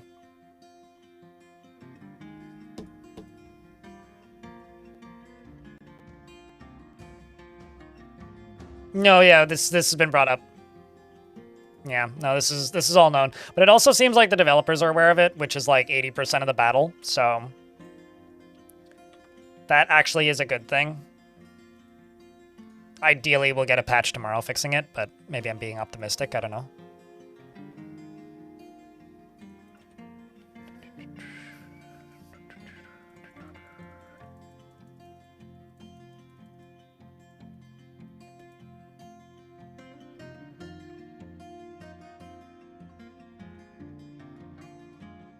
This is a new world, right? Yep. That is the goal. I don't know why there would... I don't think there's anything new with underground stuff, but as far as for the surface stuff, yeah, that's why I generated a new world. What it fixes, you won't speculate? Well, hopefully it fixes the game-breaking stuff. I don't want to have to turn on Dwarven contraception again. It's been a long time since I've had to do that, and I don't want to do it again. God damn it. That's basically where you make it impossible for dwarves to have babies.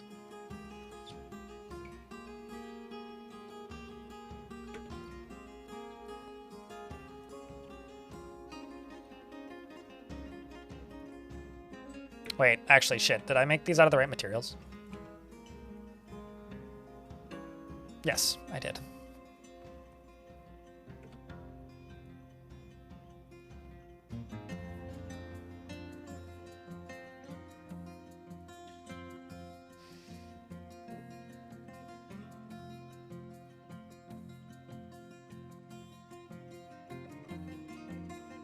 I mean, do it, soggy pancakes. I've started seeing tile sets popping up that are compatible with that version, too. You saw the first Undead Siege. Was there another since? We got attacked by some thieves, but that's about it. I've also poked the goblins. I have a feeling that once this fork gets going, it'll get going. Because, yeah, I'm officially at war with the Goblin Civ now. So, yeah, when stuff starts to pop off, it's going to pop off. Also, there's a bunch of invasions of my locations. The mountain home is getting attacked by the by the goblins. So I do expect there to be wars. Maybe not today, but definitely tomorrow.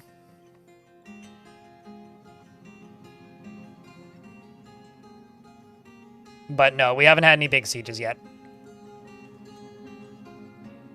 Still working on that. Got to annoy them enough first.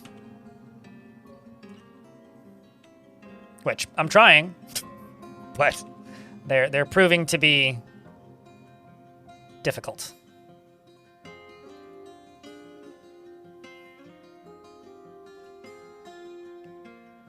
Well, to attract anyway. But, you know, we got these set up. I've done some preparation to get an upper level. More things set up. So, we're doing what we can.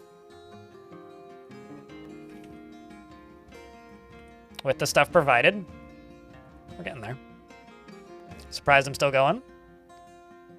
I mean, look at how many people are watching. When it's a busy day, you work overtime, right?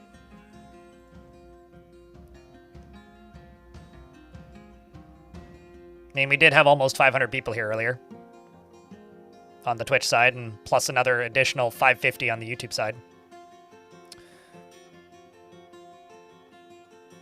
Now YouTube's down to like 300 and Twitch is at like 280 or something. That was with just a couple of small raids too, which was very much appreciated, but yeah, when big patches come out, it's time to play a bunch. Oh yeah, no, it's like one of many games like that where you can't just play an hour. It's interesting that all of the dwarves have multiple combat skills. What the fuck? I don't think I've ever seen this. Especially so many bow dwarves.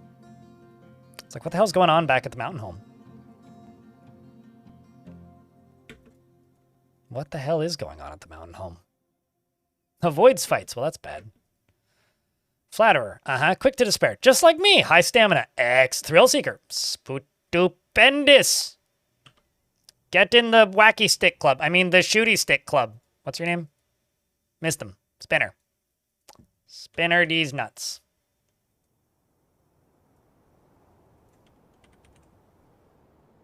Speaking of, I need to make copper crossbows. Just get 10 of them. Got tons of copper. They don't know life without war?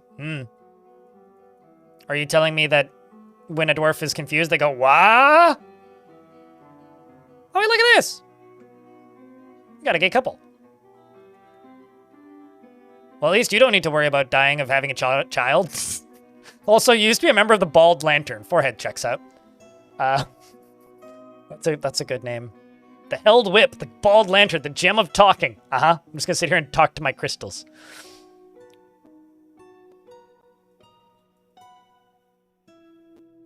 He's an adequate cook. I'm presuming. No. Where is your husband? Is he already here? Oh no, he just hasn't walked onto the map yet. That's your husband. Honestly, that's like the safest situation you could be in right now. It's also got a pet pig and a pet bunny. I hate you. You monster. Why must you do this to me? You're a Marksdwarf and a Bowdwarf. Couldn't decide, eh? Dreams of mastering a skill. All right.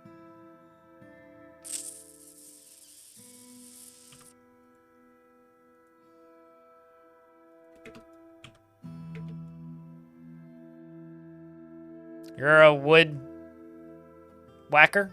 Gone to war with wood. Also, a lot of these dwarves are related. I've been seeing a lot more consistent family trees in Migrants. I don't know what they changed, or if that was a change, or if this is just me getting more lucky with worlds, but I've been seeing huge family trees.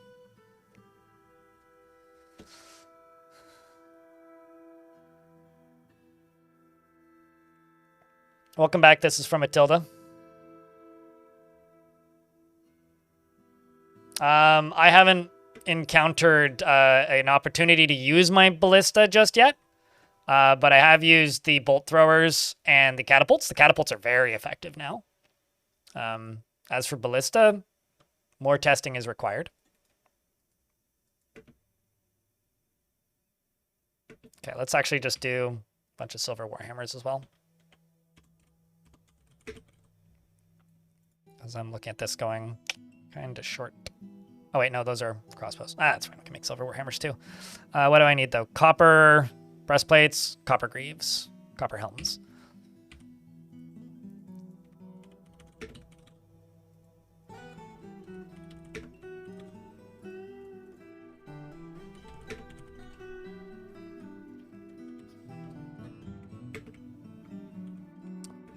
Well, we're up to 70 dwarves, so tomorrow's gonna get hot, I think. They did something with World Gen this patch. This is why I never trust Tarn's patch notes. Because, like, I look at the patch notes for this, and, like, they're quite extensive. There's quite a bit on there. I guarantee you more things have changed. And it's gonna take us, like, months to find it all. I'm just gonna full heal this dwarf. I hope that gets fixed soon, though. But is there anything specific that you're noticing? JM Barbosa, it's on my list. Will I do a read-through of it in a reasonable amount of time in the next 6 months? Maybe, probably not. Will I read it eventually? Certainly. I had the assets, like the art for the boat murdered video for like 2 years before I made that video. So, I'm one person. That's all.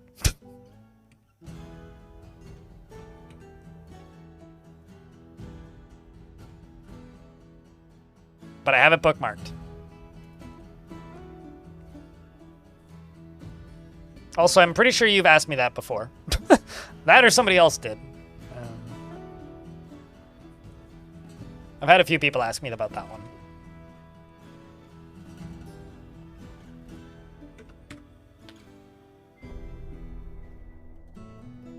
I don't think I've used it since it released on Steam, Clino. But, that video took me like 60 hours to make, and as of this morning, it's made me like 90 bucks Canadian, including tips that I got underneath the video. Dank Blast Beats in YouTube chat. So, it was a lot. I actually have some like wrist pain from it, because like I get kind of scrunched up when I'm editing for long sessions. But, while also streaming 30 to 40 hours a week. I'm glad you liked it, Fraga. Thank you for watching it. I'm sure it'll be a slow burn. It'll be worth it in the long run. Like, it's pretty obvious, hey, how the Undead Siege is, like, a lot more... They've got a lot more intention about where they're going.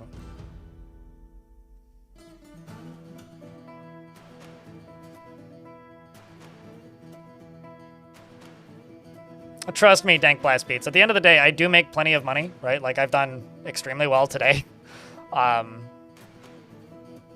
It can just sometimes be a little bit demoralizing. Like, if you spend hours and hours and hours watching something and then it doesn't blow up.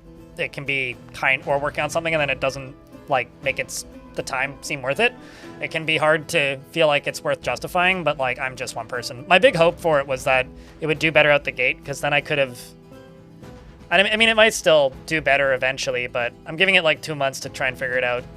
Because if videos like that do well independently of like the fort videos that I make, like, because I make the videos about fortresses that are just like supercuts basically, those are very particular, and I'm very particular about how those videos are made, and I don't really ever see myself hiring an editor to help with those.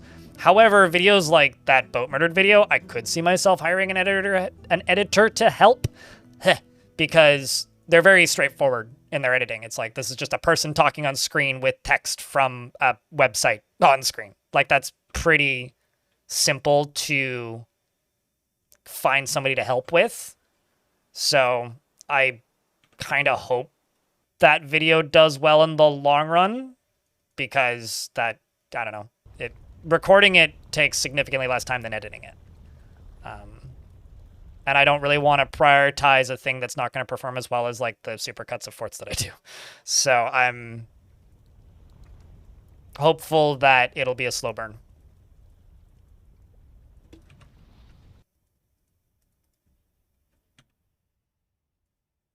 Let's do these two. But at the end of the day, I'm not making YouTube videos about Roblox, so it's never going to be wildly popular. I 10x'd it last time I checked. Arga.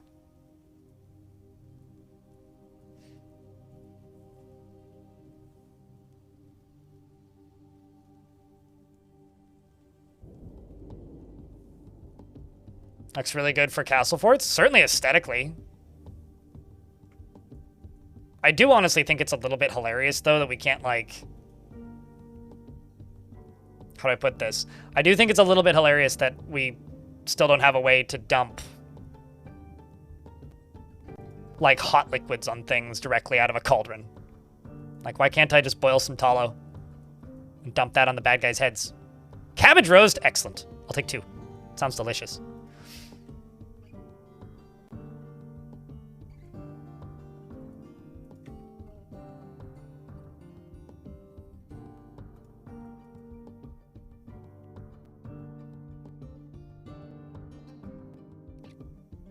You need to remember that that's a YouTuber with, like, 3 million subscribers who uploaded it. Actually, he might have half that. It's a YouTuber with over 1 million subscribers who uploaded it, right? So if I upload a video and it gets, like, 100,000 views, that is, like, a YouTuber with... So I have 80,000 subs on YouTube, right? If I upload a video and it gets 100,000 views, that's like a YouTuber with 1 million subscribers uploading a video and it getting 1 million views. That was a really popular video that did really well because that's a very popular creator with a very, very long time dedicated fan base, right? So my video isn't going to necessarily do super well because, like, it's doing well for the size that I'm at, but I need it to do about as well as the Fort videos that I make, right? The ones that get like roughly 100,000 views when I upload them. I need it to do about that well to be worth doing as frequently as those types of videos. Does that make sense? I'm presuming so. Kage Jetai. That's the one I'm referring to. So it's like... I highly doubt my... Like, because... yeah, I don't know. I just sound like I'm talking down my stuff, but that's not really the case. At the end of the day, my YouTube channel is a business, and so is this Twitch stream. So I need to, like, prioritize the thing that does well with some consistency. And if I'm reading obscure stories from the internet that nobody's heard of before, I hate to break it, but I don't think that'll do as well consistently as me, like, you know, making a flashy video out of a video game that's notorious for being annoying to play.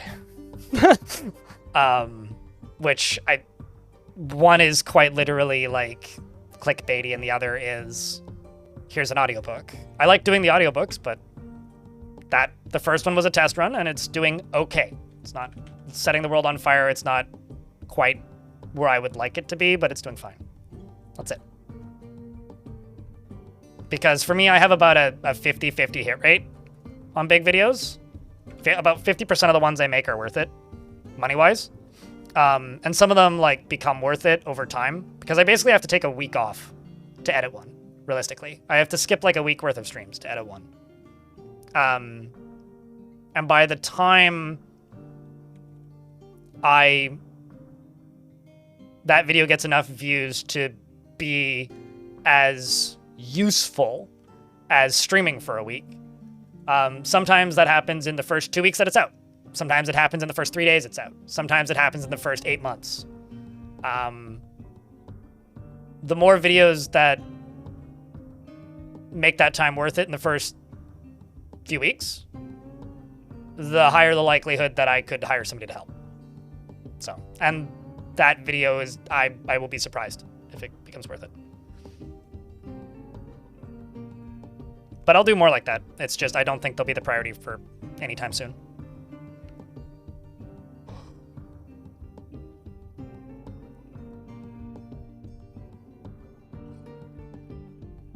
Yeah. Soggy. I mean, it's, there's a song in the game named after it, right?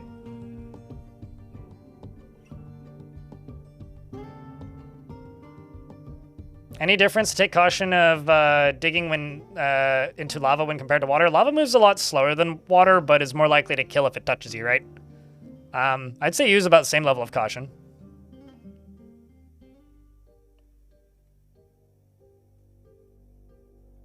If you hadn't really heard of Boat Murdered, that's kind of the problem. Because, like, what would I title it? Like, quite literally, what would I title it? Without, like, telling people. According to the patch notes, Danger Room plays in the tavern. So I presume when they dance in the tavern?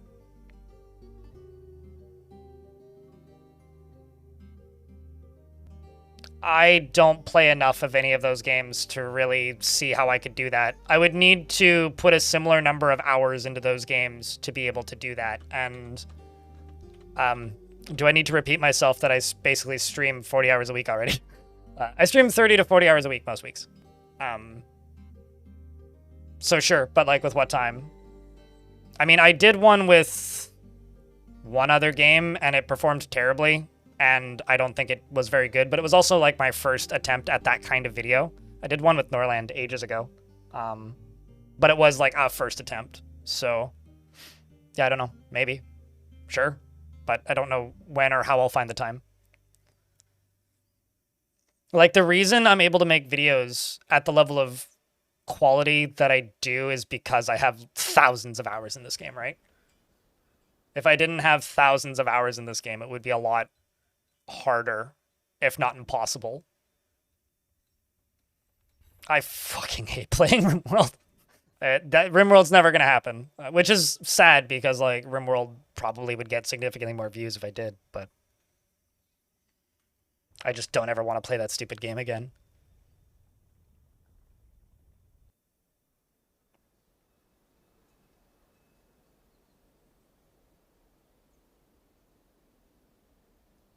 People say collaborating with insert username of person here a lot, Majestic. It's never as easy as you think it is. It's not just a, yeah, just make a collab. It's like, we all have businesses. We all run separate jobs. Like, I try to bring voices into my videos already, and that's already a challenge. Have I ever tried Star Sector? I've streamed Star Sector, yes. It's okay. It's not really the sort of game that I would play a ton, but I've been meaning to get back to it. I find Kenshi painfully boring. Like, I don't know, that game is like dull as dishwater. One of these, I will try Kenshi 2 when that comes out, though. Hopefully I like it more than Kenshi. The biggest problem I have with Kenshi, though, and this is like, honestly a problem that I think a lot of people have had with Dwarf Fortress over the years, I just don't like looking at it. I think it's extraordinarily ugly. Like, aggressively ugly. I think it's a really cool game mechanically, but like, I just don't want to play it. But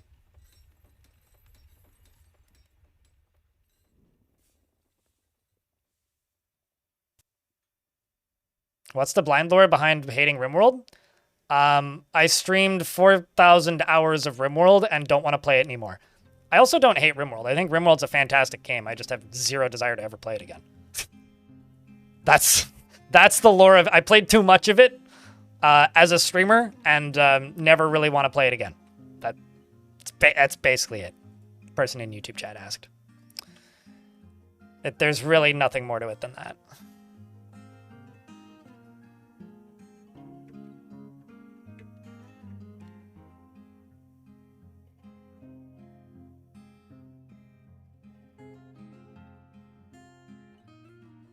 Yeah, I mean, it didn't go viral, it went viral. Nobody knows what a succession fort means. Also, don't take this the wrong way, Complex Quanta. That title that you wrote in my chat reads like you asked ChatGPT to write it. Because I may or may not have done that a couple times when, like, hitting a brick wall going, I don't know what the fuck to name this thing. But, like, yeah, I don't know. I don't like YouTube titles in the current year. They just make me feel dumb. And I don't know. I sure as shit don't know what I could have named that video differently. I rolled through a bunch of different title ideas and I actually tested 3 and I went with the most popular one after the first day and I'm just going with it. It's not clickbait. Okay, so there's a difference. Okay, so clickbait has a specific definition. A clickbait video would be if I uploaded that boat murdered video and titled it Lord of the Rings full movie!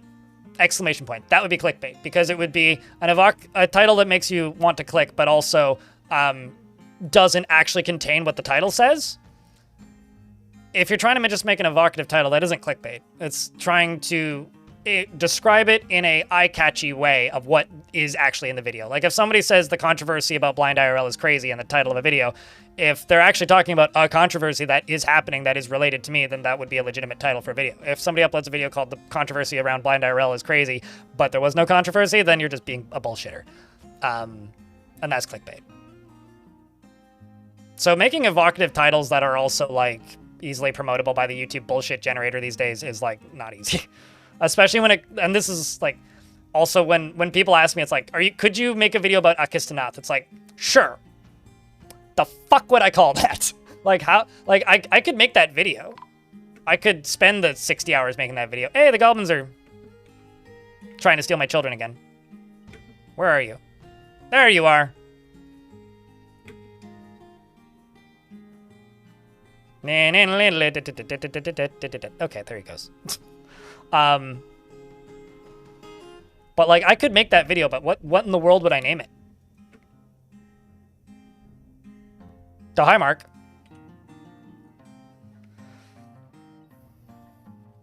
Like, genuinely, I have no idea what I would name it. Wait, how the heck did you move?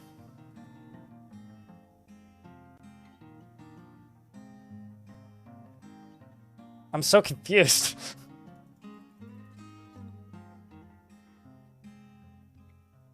No, I'm not offended in the slightest, for whatever it's worth. Although, like, to be fair, the difference between clickbait and things that are evocative is very slim these days. Some red arrows for extra clickbait points. I even put my face on the title, on the thumbnail. I don't know what you want from me. Just that you loved it? I know it's a well-written thing. But, like, the fuck would I call that video? Even, like, Room Carnage. Like, there's only so much that you can do with, like, Dwarf Fortress lore, right? And it's not a well-known enough property to be grabby just from the get-go, like 40k is, as an example. But, I don't know. I'll figure it out. This isn't the last video I will do like that. I will do another one, but there will be other videos first. But unfortunately, it's not doing well enough out the gate that I can really justify trying to hire somebody to speed up the process of that stuff. Not yet, anyway. Maybe the second one will. Or the third one.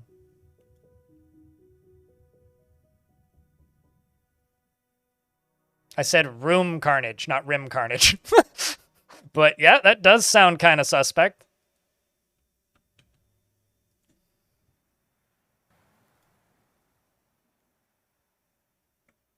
The entrance looks very different. I've been busy.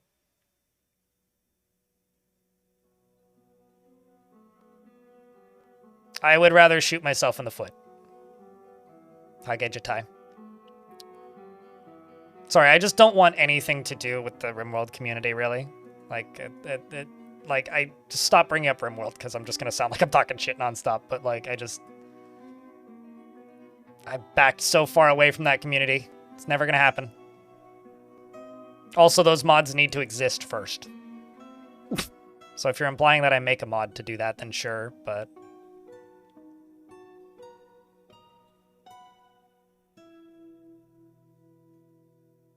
that doesn't matter. It's all about the writing. Clenodev. As if anybody, like, who watched the ASCII, like... As if anybody who watched the, boat murdered video I put up the other day understands what's going on in the ASCII. I mean, a very small percentage of them, maybe, but certainly not for the most of them. All right, chat. I think this fortress has made great progress, and I've been live for 10 hours and 15 minutes, and I have a news video to edit for tomorrow and something else I've been working on behind the scenes that isn't even related to Dwarf Fortress. So, I think that's me for the day. Mostly because I'm starting to just kind of babble in circles with this conversation. But yeah, like I said, I think we made some really good progress. I would like to see where we can get this fortress by the end of tomorrow. It's going to be another 10-hour stream tomorrow. So grab your beer mugs and your pickaxes and join me tomorrow for more of this progression towards the inevitable, oh god, it's a siege. Lock the doors. Yes, that. Well, thanks everybody for hanging out so far today. Appreciate you. YouTube folks, I am going to shut you down now. But if you would like to come raid somebody with us, pop over here onto Twitch. Otherwise, please go watch and leave a comment on my boat murdered video and let it run in the background at minimum volume so that YouTube thinks that you really like it and watched it a second or third time.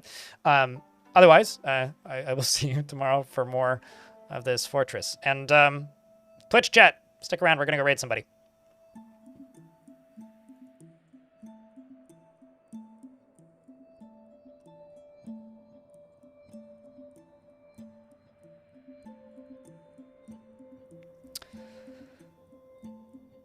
All right, Twitch chat, it's safe now.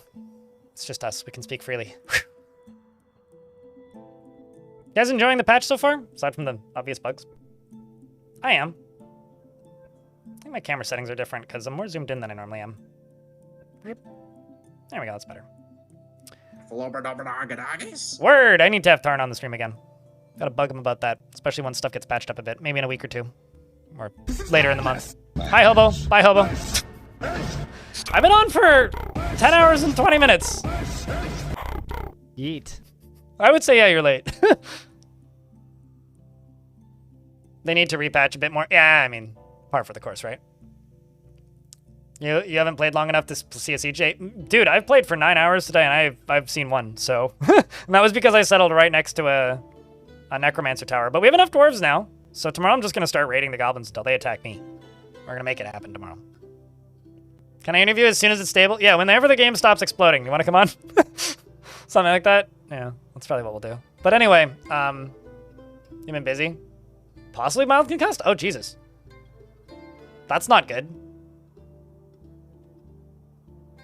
Also, shit, you've been subscribed to me for 101 months. Good lord. Sorry, I just keep getting more gray hairs when I see how many times people have been subscribed to me. All right, well, I'm closing the game down now. And like I always say, hopefully it doesn't sound like I'm not appreciative when I talk about like videos performing or not performing. Because every now and again, people get annoyed with me in the YouTube comments on the VODs. Did you miss the siege? There was one siege, which my news video about it will cover. So I will make a video tonight after I go eat dinner. Dinner first, video second. A box fell on your face from a shelf. Ow! Jesus. Hello, Pixel Fox. Good night, Pixel Fox. Alrighty, chat. Let's go find somebody to raid. There's gotta be somebody on, right? Let's go take a peek. Oops. Nope, not that button. And thanks for the 220 of you who are still here. Hopefully some of you tune in tomorrow. Robaz is on. He's been on for 10 hours. Who else has been on for like 10 hours? You're on for like 150 hours. You know what? Fudge it.